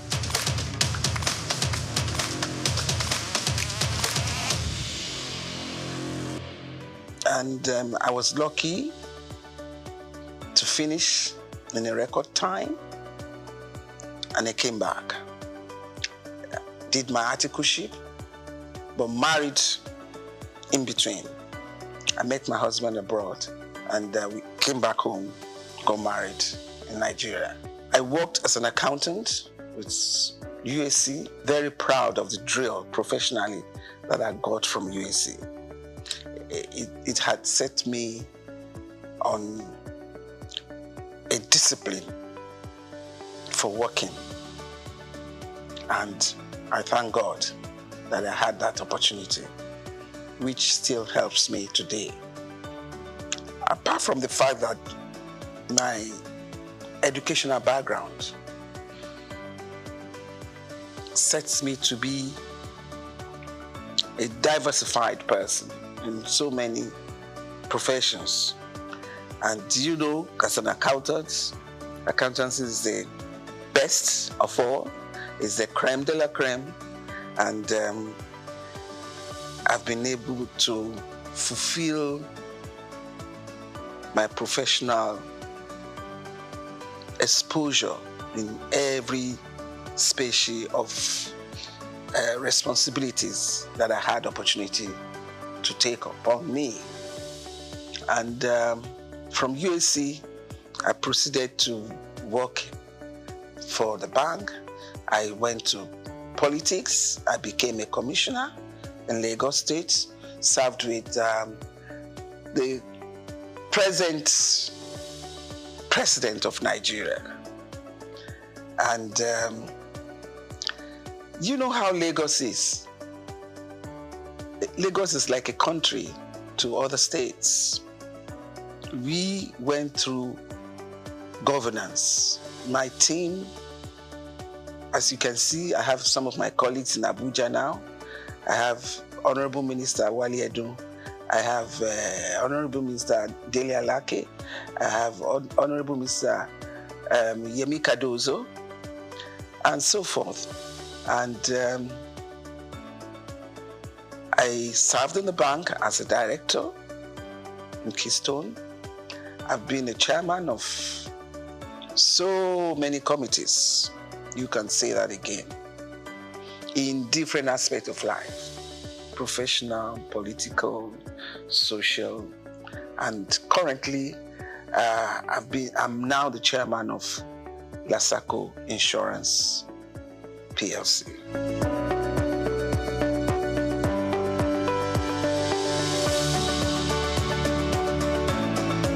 When I was growing up, it was so free and enjoyable. We can take off at 11, 12, escort your friends to Bangboshe here.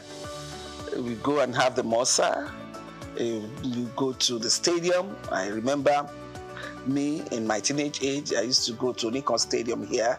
We watch so many matches, and I used to be with those fans, dancing and waving our fans, and bazaars, Easter Mondays, Fela Sports, you name it. It was fun. But Lagos was good for all of us. It was cleaner. It was amazing.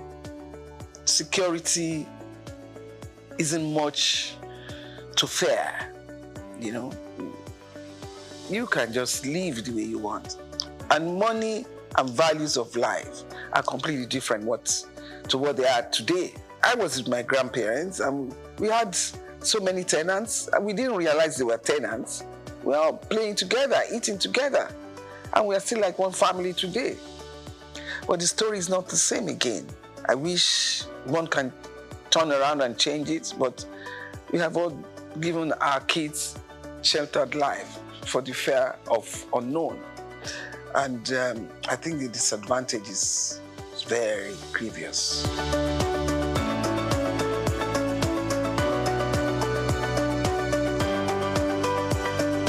I think first and foremost, God gave me the chance, the opportunities to pass through that in the journey of life. It's not only money that can make you successful in life. I want you to get that. It's an added support for you if in life you have the opportunities of parents who can financially support you. But at the same time, there are kids who didn't have any financial support and have been successful. So to me, success is about self-determination. I grew up around uncles and aunties who are thoroughly educated, and I've always had it behind my ambition that I must be in that cadre. And thank God the opportunity was there for me and I seized it. And I remember myself telling my kids, when I was abroad, I never lived like my father was a rich man. No. I was behind the desk reading and reading till I got successful. And I passed in record time.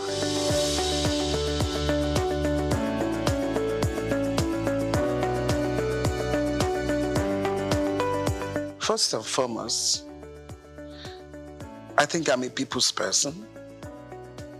Secondly, my educational background. Thirdly, my pedigree. And you can't be a Lagos person and don't have a bit of intelligence about how you can maneuver yourself, even in the midst of challenges. And I can tell you that boardroom politics, especially when you're a woman, is tough. But when you manage those that you sit around with, eventually, when they see that you're there to work, it has no business and basis for any other thing. I've had issues on boards because I'm female, and I put my foot down. It is the work we are doing. There is no gender sensitivity in this issue. Even in my early days as an accountant, when I head the accounting department, it was even tough at that level because the young accounting class, some of them can be daring to say, how can you talk to me like that? How can you make it? And I'll say, please, what do you mean? We need to get this target work done. So it's the work that is talking. That's nothing to do with whether I'm a man or a woman. So I will like the idea of gender reasonableness to be better played.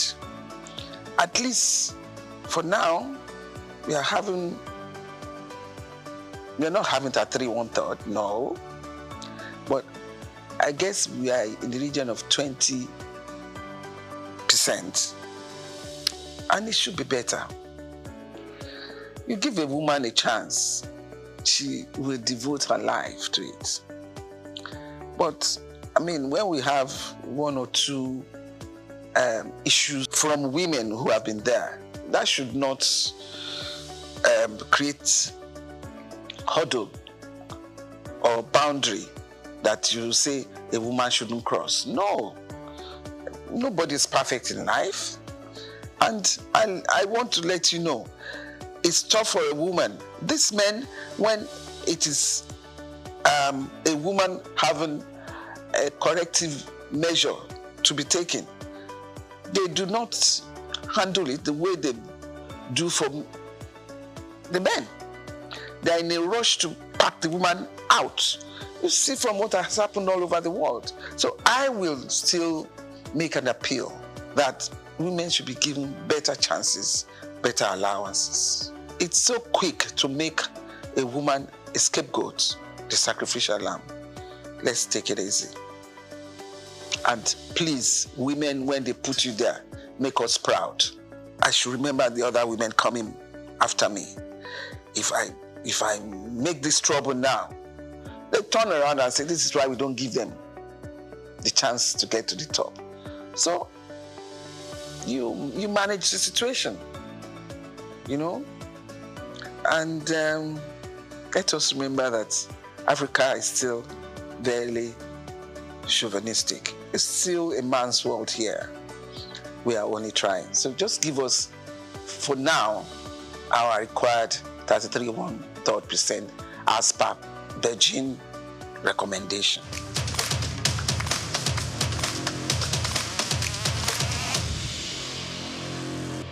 Having been in politics, there are so many factors that bring you up there. Some sensible, which I would call sensibilities.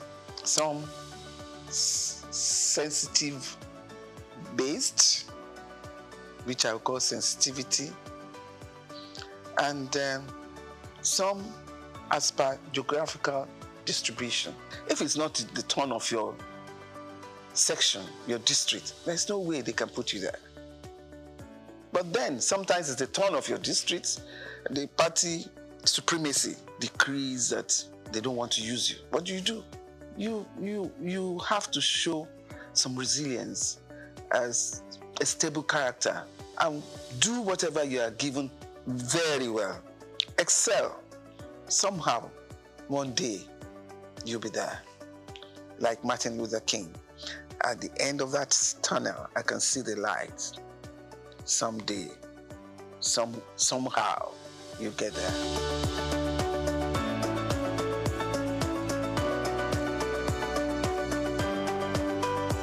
I was in tourism shortly, and it's not enough time to propagate the excellence of your work. But in special duties, I give the ministry class. I was able to represent my Lagos State very well. NYC was under me. Proudly, I served. And we ensure that all students that need to go to orientation camp are well registered and got their NYC certificates. It's not about where they put you. It's about what you are able to do in that place. And you do it even to the enviable eye of somebody who believes has the best ministry with a lot of funding and allocation. I'm different in that respect.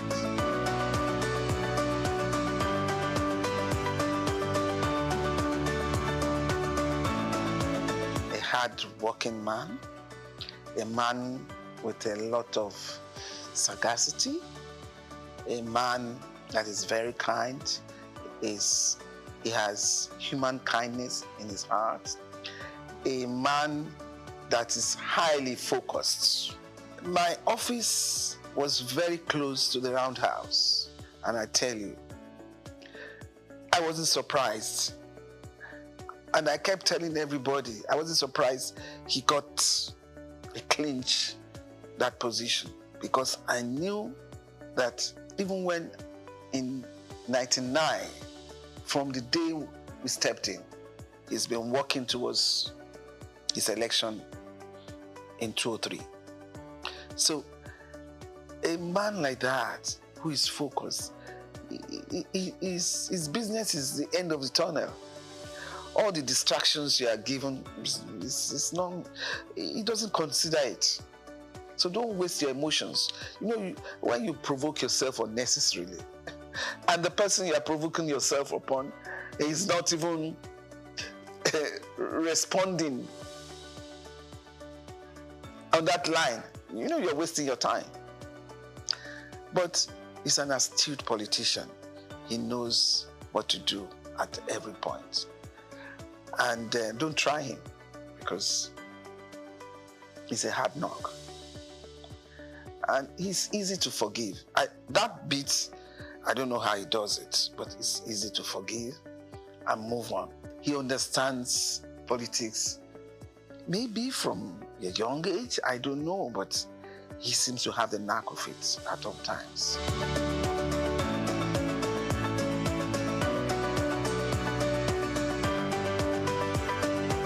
I think that's in the pipeline. I don't have to come here to say that. And even in the insurance company industry that I am now, I'm propagating that, look, you need to take it easy. Is it at these hard times you want to recapitalize the industry and make life harder? Yes, recapitalize, but not with large gap. You know, the variance should not be too much, because you need to recapitalize so that companies will be solidly based to address financial issues and risk issues that we have in the country today.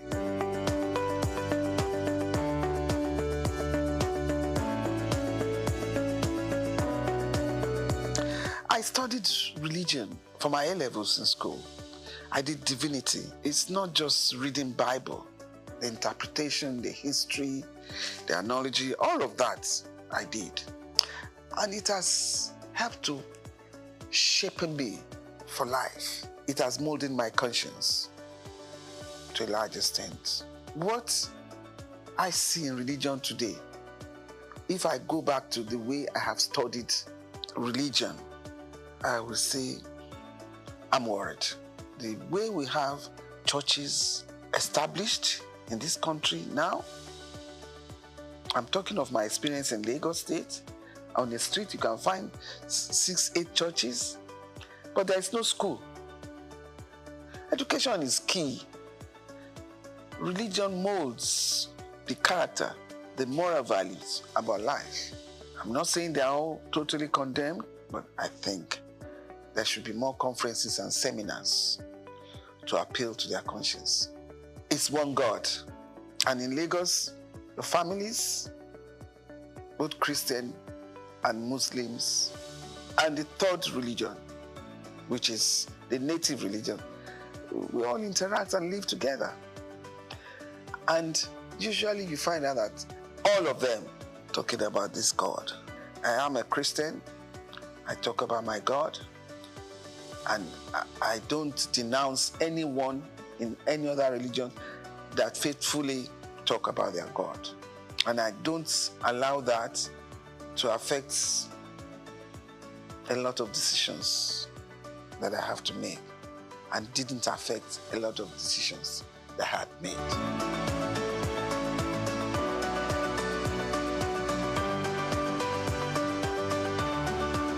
The expectation is too high.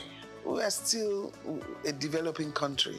The awareness of covering up your risk is not too much there. In terms of life insurance, in terms of property, people are not still there. People don't cover themselves well enough. They take unnecessary risk. I'm glad Lagos State Governor is saying everybody must have a health insurance now. That, again, will expand the scope of the insurance business. In insurance, there are so many seminars, there are so many conferences that are being put up there now, where the ability to educate the masses and even the high-ups one, to please ensure yourself, and when I say yourself, your life, your property, your children, and see how far it goes. It is important. And you know, in this era of insecurity, it is highly important. Just make sure you ensure yourself.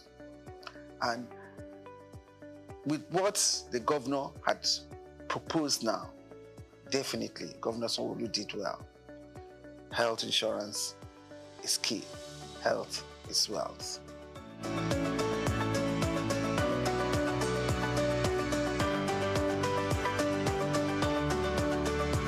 First and foremost, inflation all over the world has gone haywire. So it's not peculiar to Nigeria alone. Those who live in the Western world, they're crying hula baloo about the price of petrol, the price of even eggs. So it's not just Nigeria. Let us wake up and see that we're in a global world and everything is intertwined. The issue of the central bank now trying to manage inflation, these are not easy times all over the world. They're not easy times. And when I say we are a developing country, we are still trying very hard.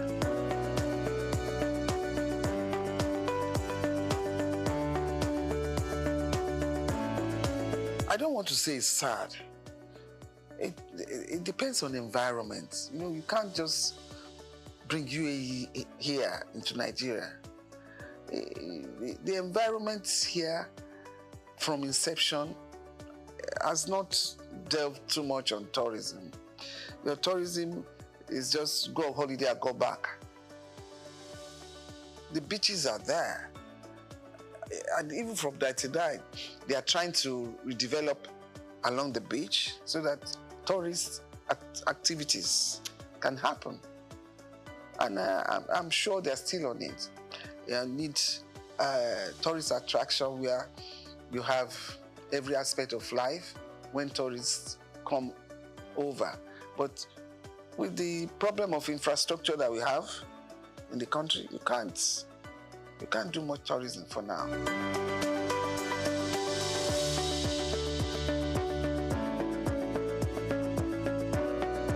It wasn't easy, but as I said, once you try to be a bit methodological about it, then, you get by.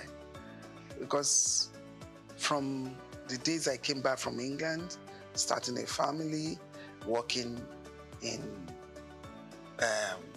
large corporations, you just ensure that the home front solidly settled.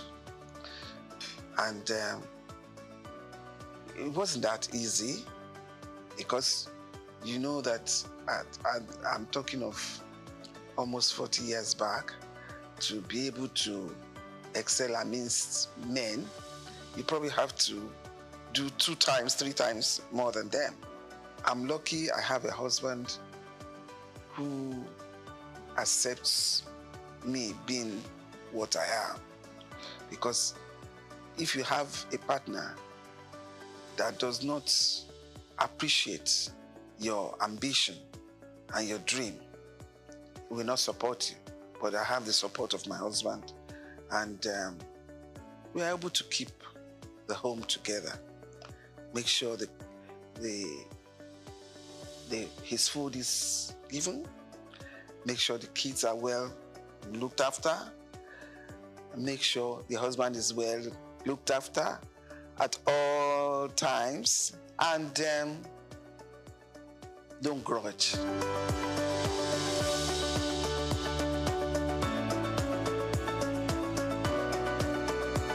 I try to give myself to people in terms of needs.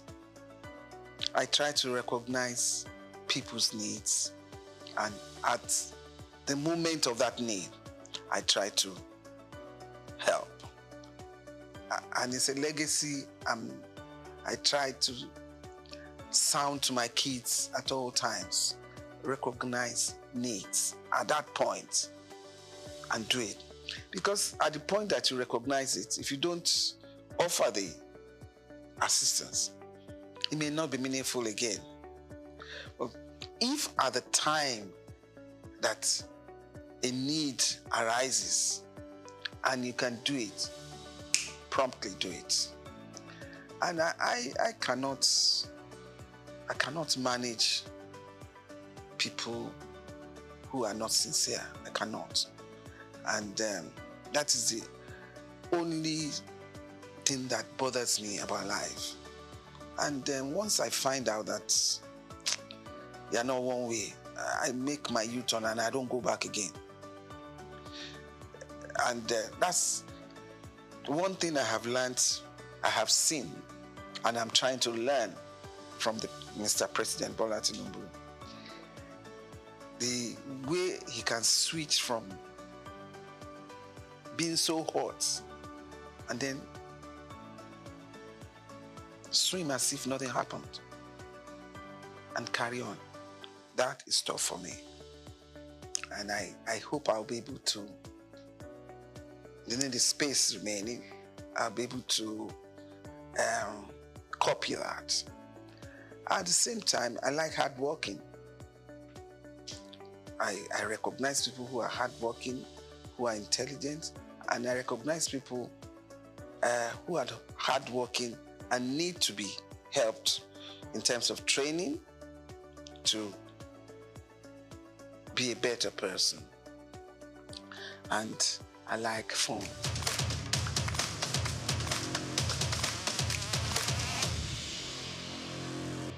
Now, let me start with that girl child. That girl child is not so common again. At least most female children are educated now. Outside Lagos, girl child is a big reference.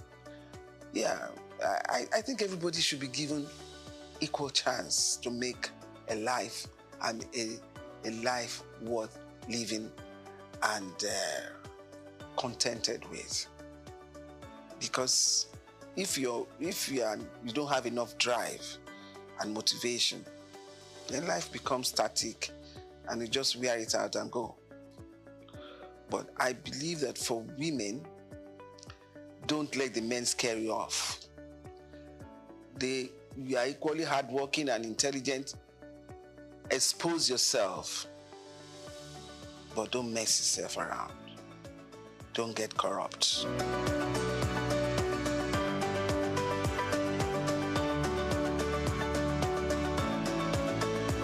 Do unto others as you want others to do unto you.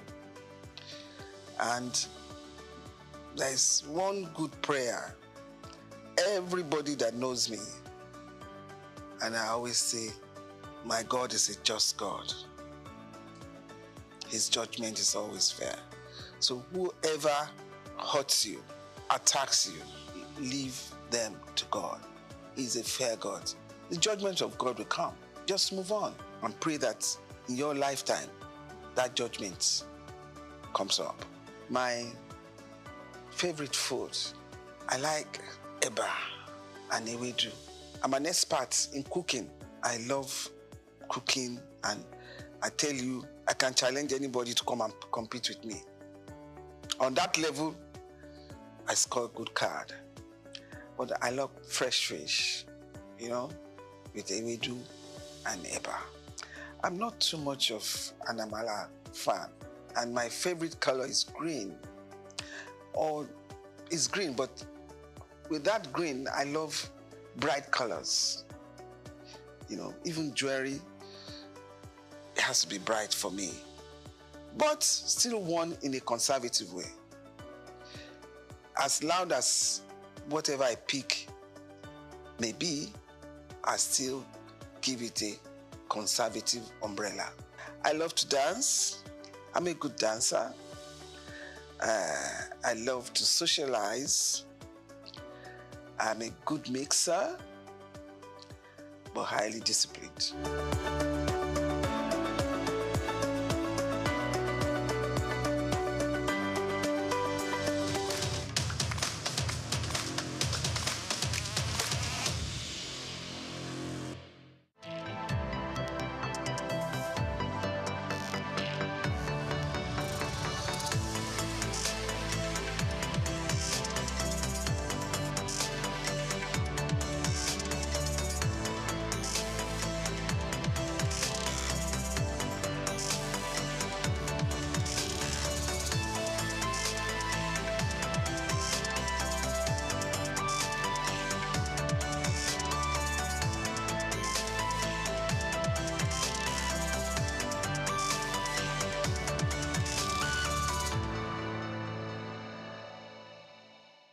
According to the former UBA Group Managing Director, Mr. Kennedy Uzoka, he's a man that knows it all.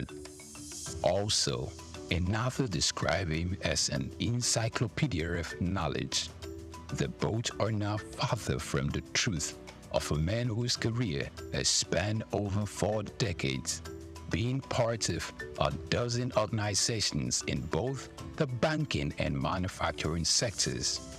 Serving in different capacities as either a director, board member, or chairman of organizations such as Honeywell Flour Mills PLC, PZ Cussons PLC, Nigerian Breweries PLC, and United Bank for Africa PLC. In the same vein, he also had some link with the British American Tobacco Nigerian Foundation and Nutrisima Limited. He was once the president of the Manufacturers Association of Nigeria, where he clamored for the patronization of local content by all well-meaning Nigerians. Also, he served as chairman of the former Universal Trust Bank PLC (UTB) before the administration of former President Olusegun Obasanjo implemented the recapitalization of banks in Nigeria.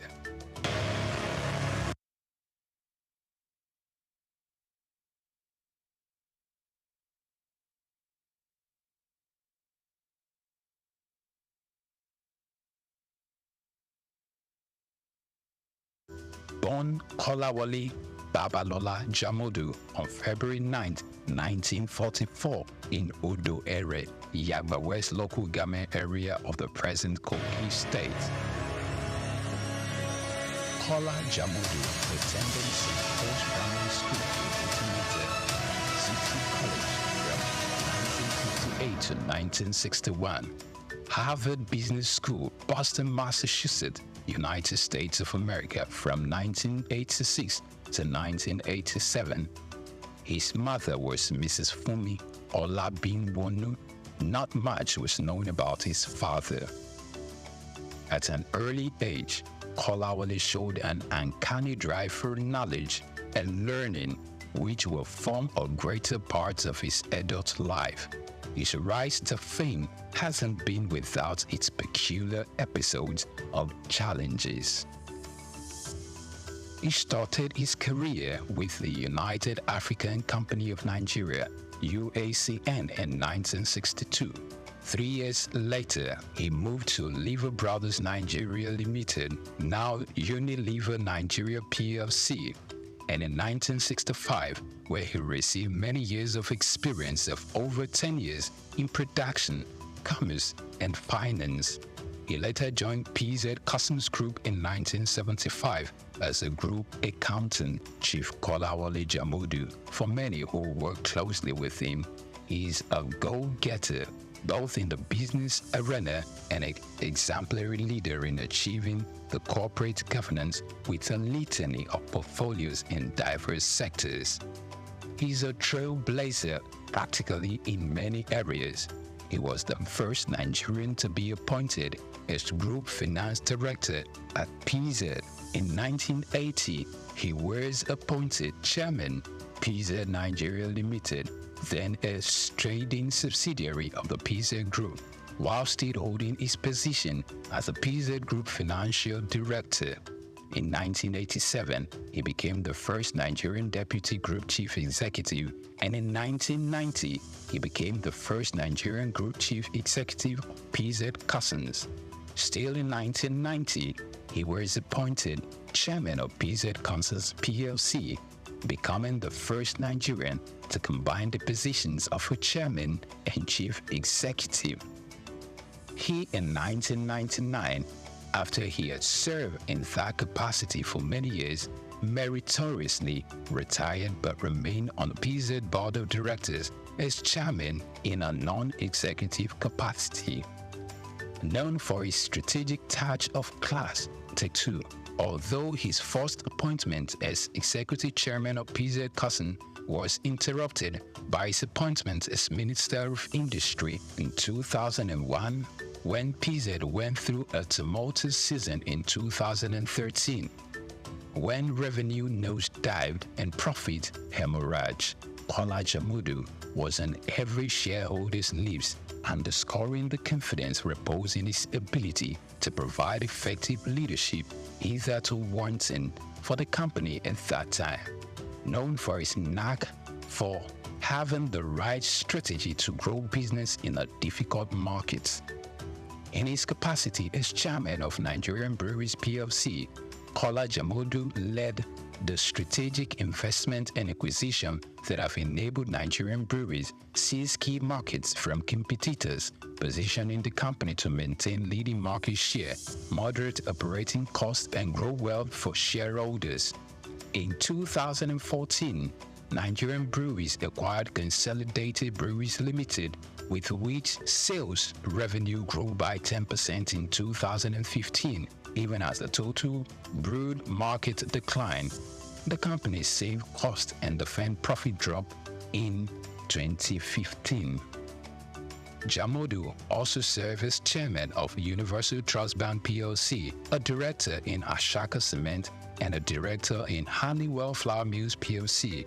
And also, he's been a director of United Bank of Africa since 2007. He's a fellow of Chartered Institute of Accounting, Nigeria, fellow of Chartered Institute of Management Accounts, London, and fellow of Chartered Institute of Secretaries. The name Jamodu trumpets loud and clear in Nigeria's boardroom leadership, owing to his dedicated work and great accomplishments in building businesses. Jamodu has only been a seeker of new challenges, set to brave and break new grounds. Our key takeaways from his tenure as minister highlighted the introduction of various innovative backward integration policies that enabled self-sufficiency in the production of goods like cement and other staples.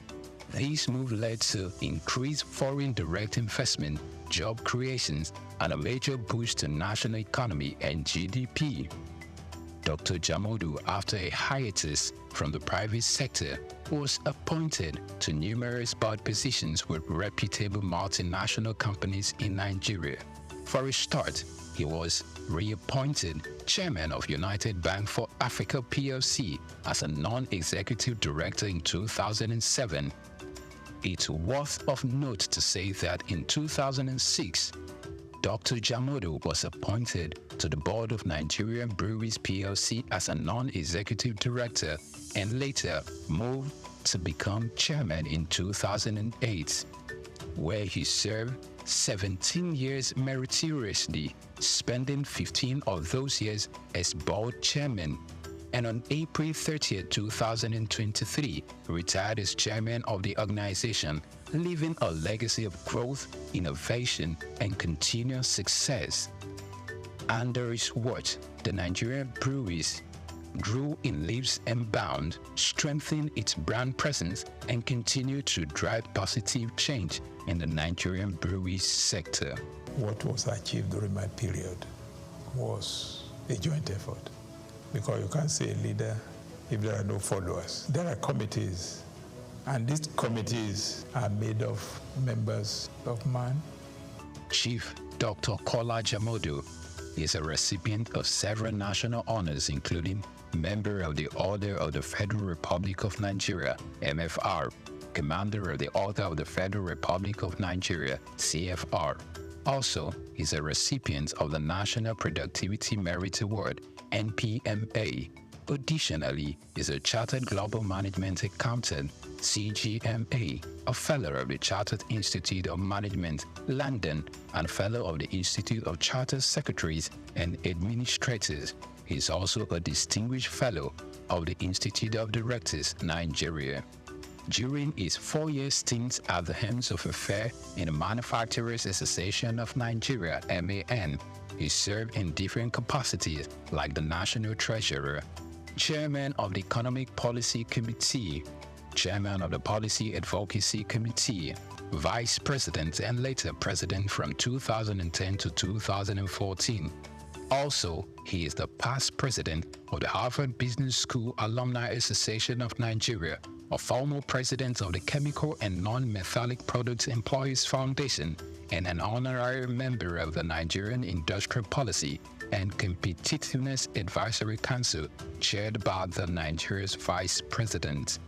He's also served in various capacities such as Member of Council at the Nigerian Employers Consultative Association, NECA, Member of Council at the Lagos Chamber of Commerce and Industry, LCCI, and Distinguished Member of the Board of Fellows of the Nigerian Institute of Management, NIM.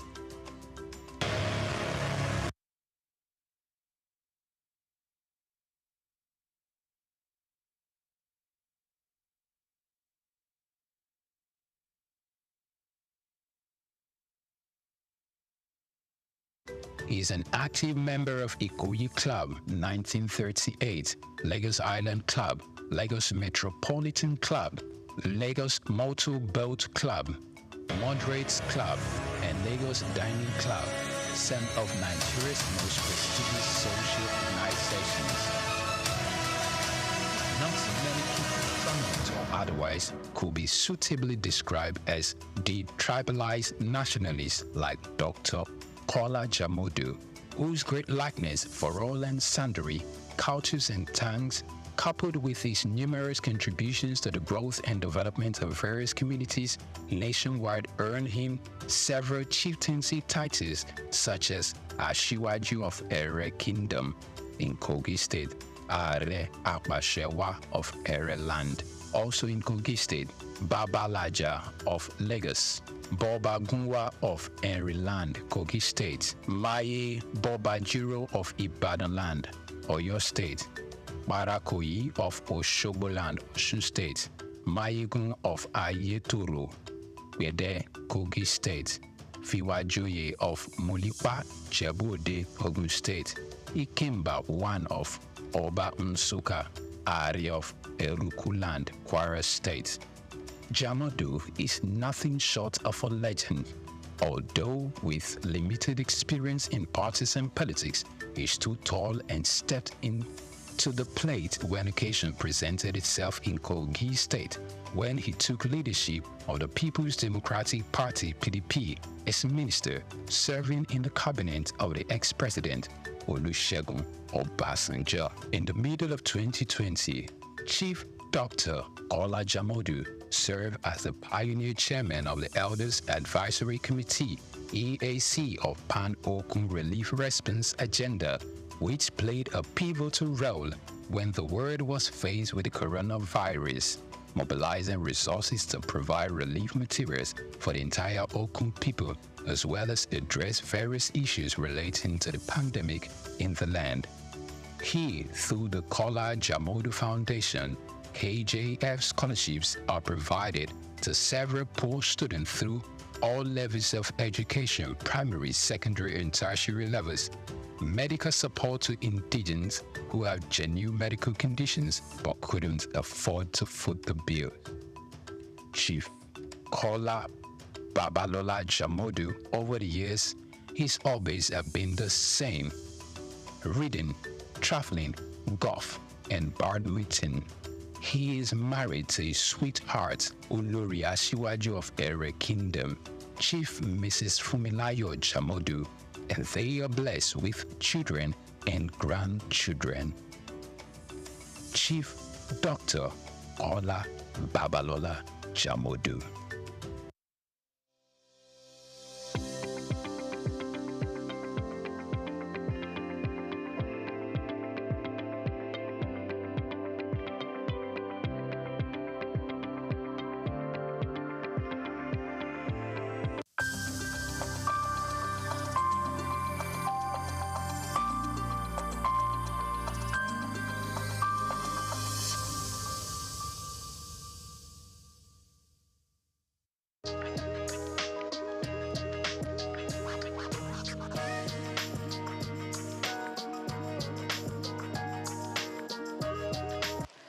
My name is Muiba Wonu Folami, an indigenous of Lagos State, Ikorodu to be specific. I was born in Lagos 86 years ago, and to the glory of God, I'm still alive and well, and trying to be a relative in the cause of women.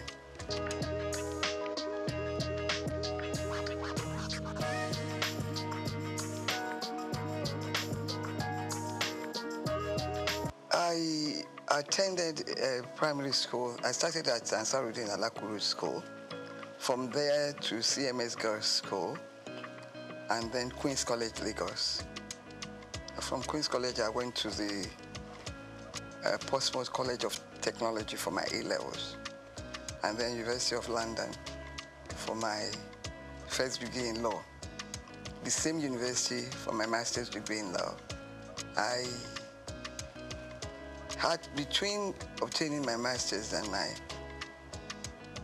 first degree, I was in Nigeria to do the mandatory law school course. I was one of the last people to do a 3-month course before it was changed to 1 year.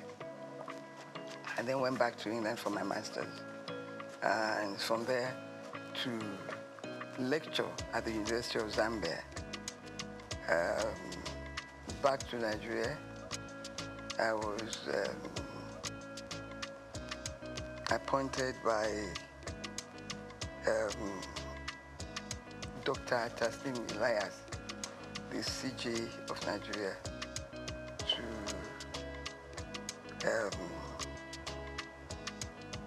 the Commission for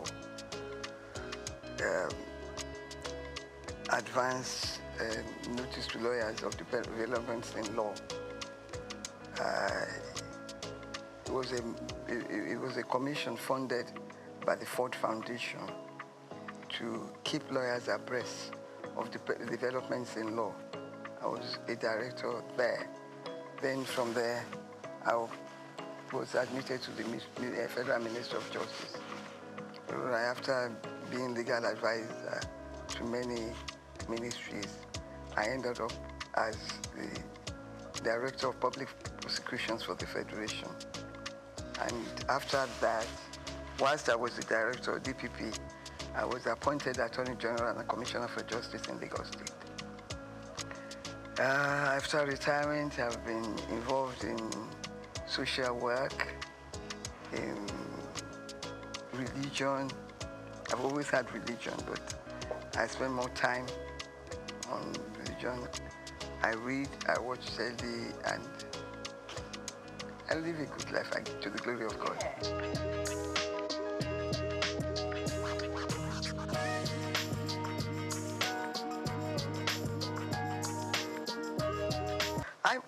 You see, when you begin to think that it was not until 2007 that women started to get equal pay in tennis tournaments.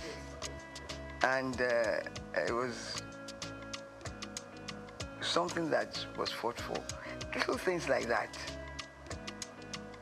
does not add to equality. But when it was done, it may be small, but at work, even at work in employment, women are still discriminated against. And most women do 2 jobs. They look after the home, and they do the normal work that a man does in an office. Why I fail to understand this inequality in the treatment of women is that the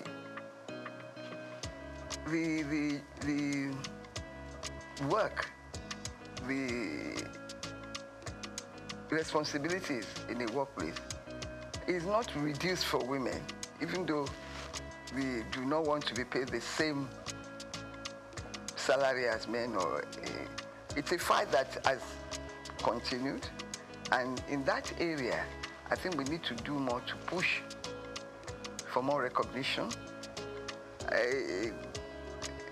Women have contributed immensely to the society. The men that are now resisting equal pay were brought up by women. That's what I do not understand, that they can think like that. We continue to push. But how can we speed this up? By bringing it to the attention of world powers, recognition by every country of equal opportunities, equal pay. I want to know, I want somebody to explain to me the jobs that women cannot do. Yeah. They've contributed immensely. Even in the new thing, IT, we're well at par with men. So I do not see the reason for it.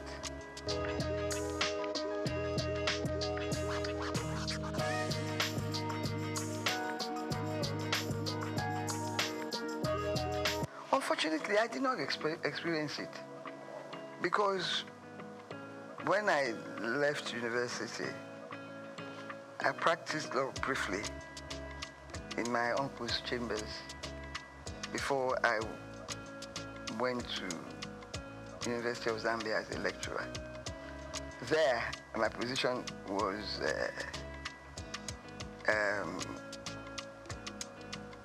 enhanced in the sense that I was a foreigner, and I got all the benefits of being a foreigner, serving in their service.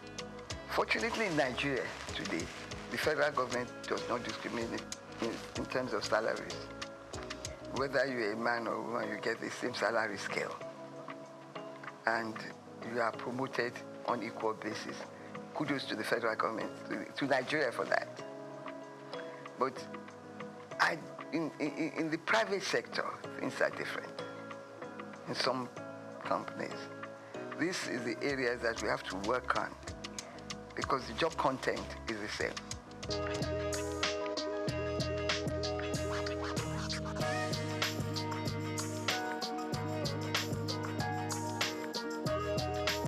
Some of these facilities are available in Nigeria.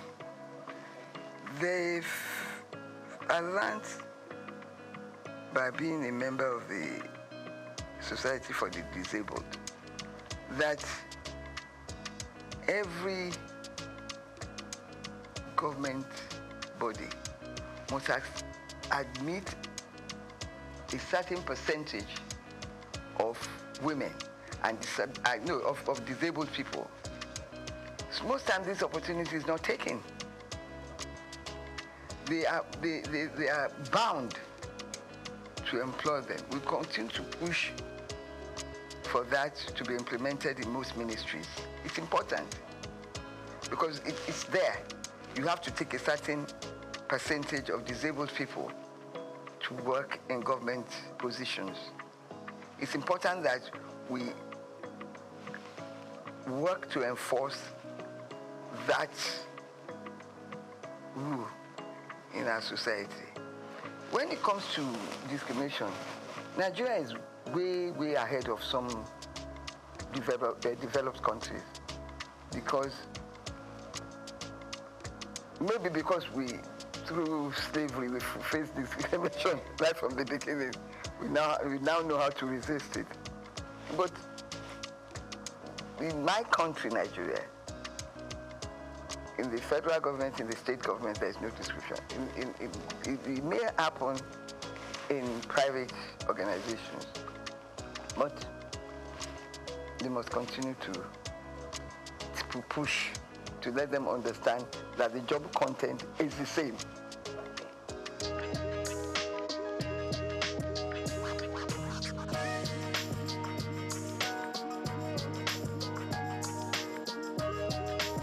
Well, you see, traditionally, under our culture, women are in the other room. To borrow the quotation. Yeah. That's our society, that's our culture. It's going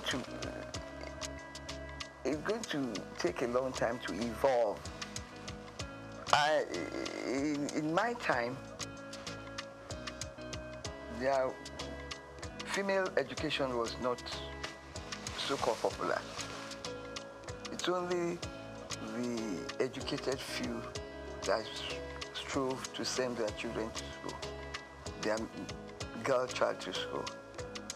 They end up trading with their mothers or going to market and getting married off early.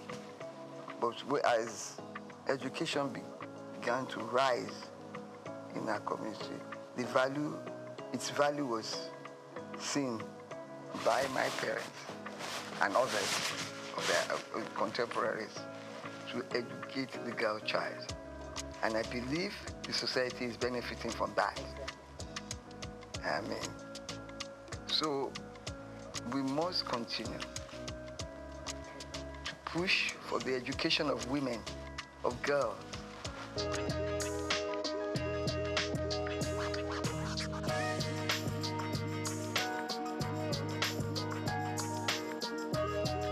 I have thought that, when I read that,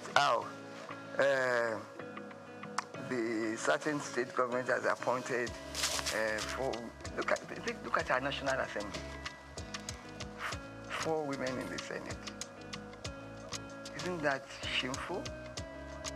And that is the society. We have to continue to push women up. Let these political parties know that we want women. Let us organize ourselves to continue to vote for women massively. I give kudos to our governor, Babajide Sanwo-Olu. His cabinet women is well represented in his cabinet. And I enjoy that, I love him for that. And I continue to urge him to do more. He's done a lot. I think Lagos State has the largest representative of women in cabinet.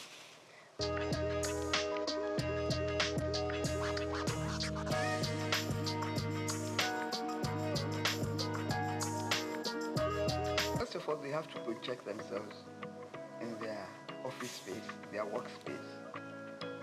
Let everybody know that they are equal to the task. Let us organize. There's a lot of society groups and societies that cater for the interest of women. I believe now violence against women is reducing in the society because there are sanctions for such behavior. I must say that speaking to the organization in charge of violence against women, I was amused to learn that some men come there to complain and that they are also being violated and abused. Yes, it's a two-way thing. It's a two-way thing. So that is reducing our society.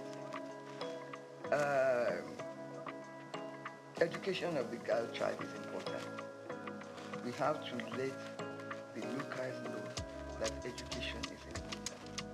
Let them showcase to them the lives of those who have been educated and who are holding high positions.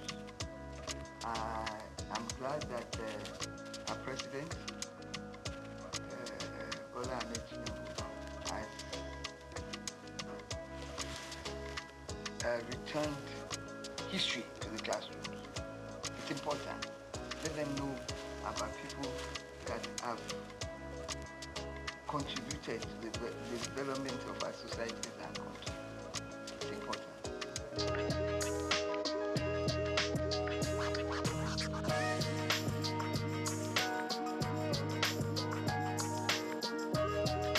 Yes, it's education. It's education.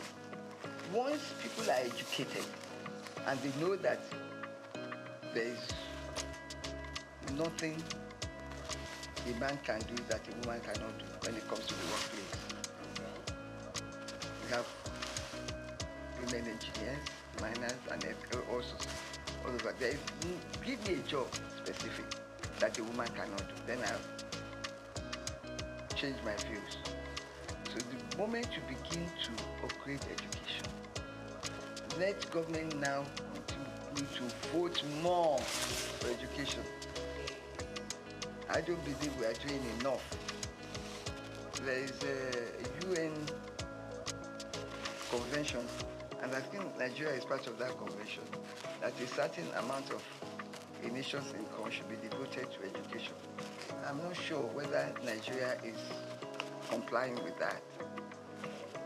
But some states are better than others.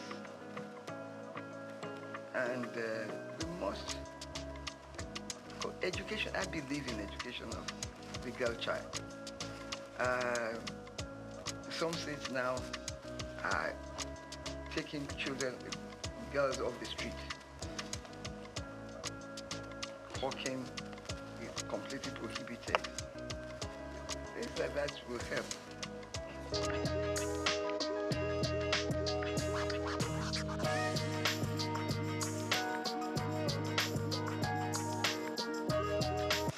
Unfortunately, in Nigeria, we are not advanced enough to use our votes to change things. We are still not voting for individuals. We are voting for parties, irrespective of performance. Education will help. And when we join other nations for the same purpose, we get results. Our organizations who are fighting for women in Nigeria should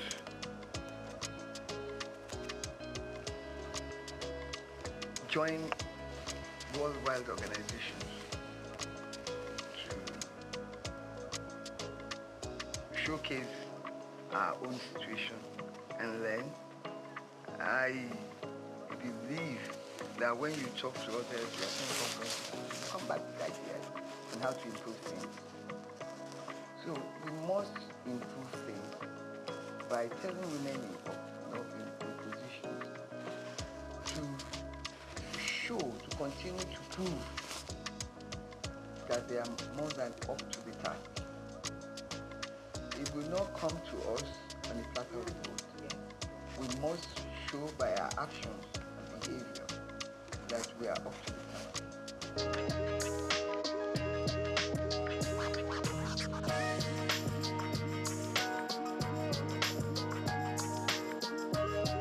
Of course, some women are wrong in claiming equal rights to their husbands in the house. I completely abhor that behavior. Even though they are husband and wife, the man in my culture remains the head. He should be respected. His views should be respected. It's only now the condition of living is so high that you join the two incomes together to run the house. In the past, it was the men that ran the house to pay for everything. Maybe some of these women are thinking that because they are contributing a quota to the development, that they have equal rights. Yes, they have equal rights on the upbringing of the children in their homes and everything. But respect is important. That will keep the home, and the children will learn and imbibe it into their own children too. Equal right does not, in my view, mean that you can be rude, can not submit to your husband's wishes. Equal right means something differently. Respect comes out of it. It's important.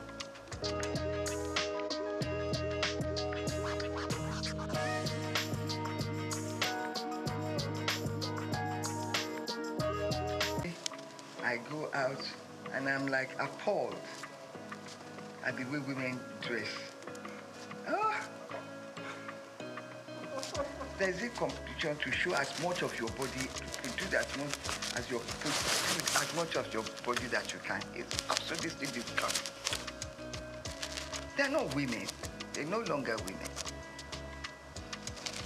The exposure, things that if you did in my time, a member of the community will cover you with a cloth and send you home. because community mattered at that time. You dare not misbehave outside your compound because this community is watching you and reprimanding you if you go wrong, if you behave badly outside. That is law. And that is why you see people, even their dressing, show disrespect to womanhood and to themselves and to the community. We must teach our children etiquette of dressing, speech, how to think and speak in a decent manner. We don't have it anymore. We're losing it, and it's shameful because people are appreciating naked women on the streets.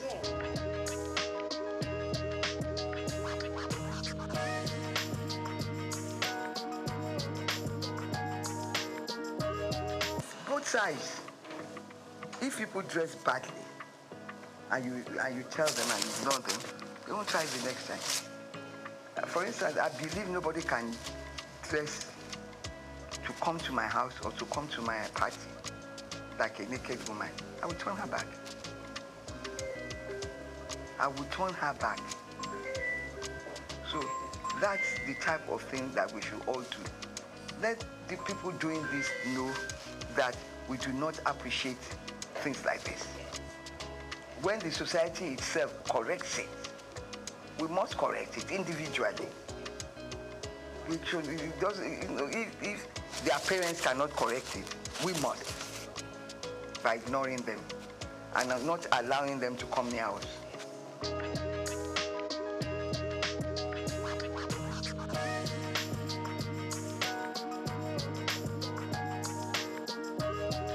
Show our women that have contributed to the society. Yeah. Show them, showcase them, showcase them. Yeah.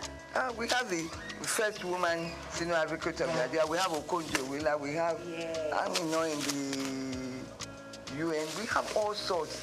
We have, what's this pharmaceutical woman? She's done so much. The younger ones are there. Little ones like Shadi Okoya is managing her husband's company and doing well. Let's encourage them. They are young. The young ones, they are working to improve the society. There's so many of them out there. We should showcase them. Let them know that we have women who are of top quality, intelligent, and well-behaved, and they dress well. Dressing well is dressing in a manner that is appealing to the eyes, not nakedness.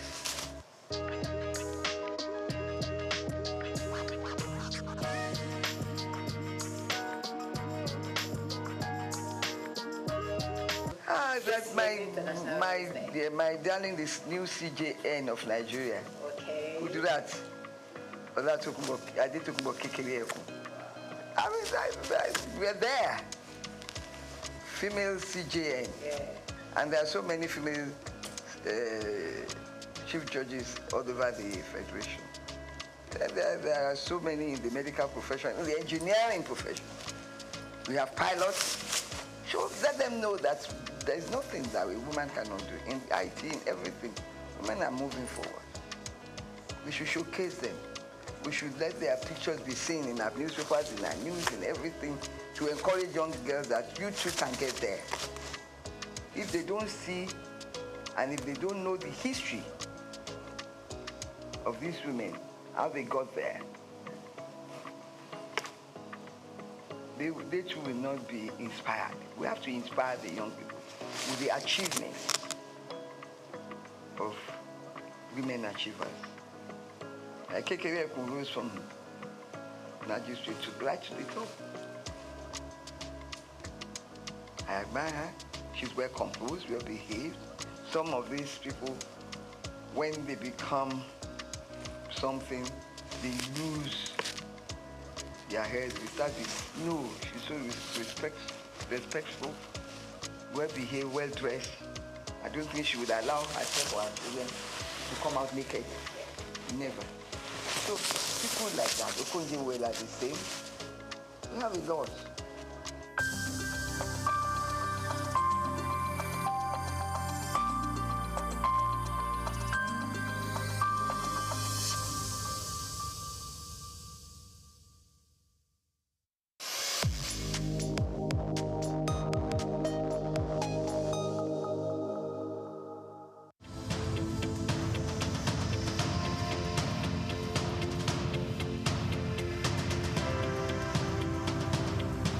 Eko Atlantic has become Nigeria's most sought-after city for its high-end infrastructure, prestige, and well-planned city layout, as reflected in an 8-lane boulevard, about 13 internal bridges, underground cables, and green footprints defined by over 30,000 trees. Additionally, having a building in the city has become a trend among the so-called big boys, as was the case with Old Ikoyi, Victoria Garden City, popularly called VGC, Osborne Foreshore, and now Banana Island. In this special report, Bayo Olaoye states that this talk of I belong and the prestige mentality has also spread to the big firms. Before now, Kingsway and Ozumba Mbadiwe used to say that Victoria Island were the go-to locations for high-rise office buildings. These locations are home to iconic developments such as Kingsway Towers, Heritage Palace, Fanfa Towers, the Wings and the Waves, among others, making them Nigeria's equivalent of Silicon Valley. The Eko Atlantic City was modeled after the skyscraper district of Manhattan Island in New York City. It has become the new destination for big-ticket corporate firms which are building or relocating their new headquarters to the 10-square-kilometer city, rising off the coast of the Atlantic Ocean in Lagos. The city is attracting investment interests in both residential and commercial real estate, the latest being MTN Nigeria, preparing to build a new headquarters. MTN is coming on the heels of First Bank, which recently turned the turf to build a 40-floor corporate head office, making the city's most iconic development so far. Prior to this courageous and ambitious entry into Eko City by MTN, First Bank, Dangote Group, and the Embassy of the United States of America have taken positions there, developing a new head office and a diplomatic facility respectively. Much earlier, a co-development company had occupied the city as the developer of the Azuri Towers, offering both residential and commercial facilities for high clients and corporate bodies. Arkland Property Investment and Oak Homes are also in the city, developing A&A Towers simultaneously.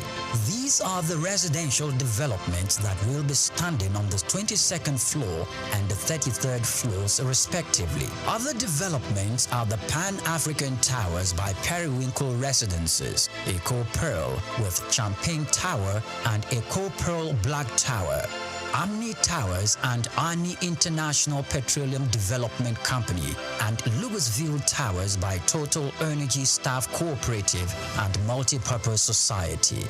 Louisville will comprise 300 residential homes spread between 2 towers, a world-class sporting center and a club, retail outlets, and other facilities.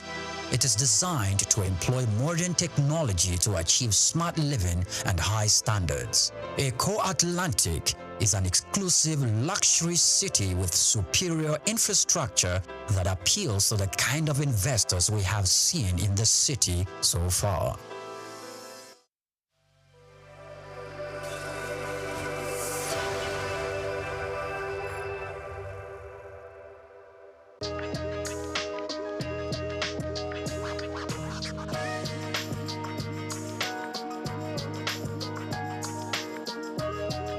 Thank you so much.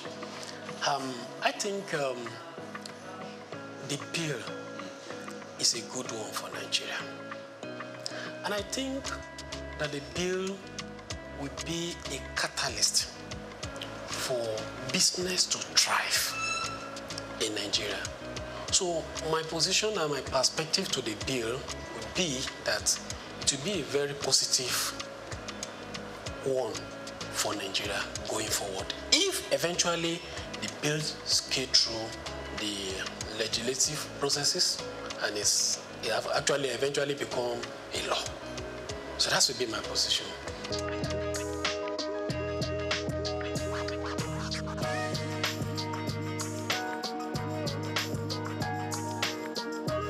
Thank you. Yeah, the bill will help business in different areas. Let me mention, for instance, the payee is part of cost for a business. It's part of staff cost. And for especially small businesses, which are the major backbone of the economy, the bill is proposing a reduction, that is proposing tax exemption for some category of lower staff cadre, which in essence is a cost reduction for businesses. So by that, it will help the business to thrive. Also, many people will come, by virtue of that, employ more people, which will bring a robust activity for the economy. And at the same time, there's some category of people that their tax will also be reduced compared to what is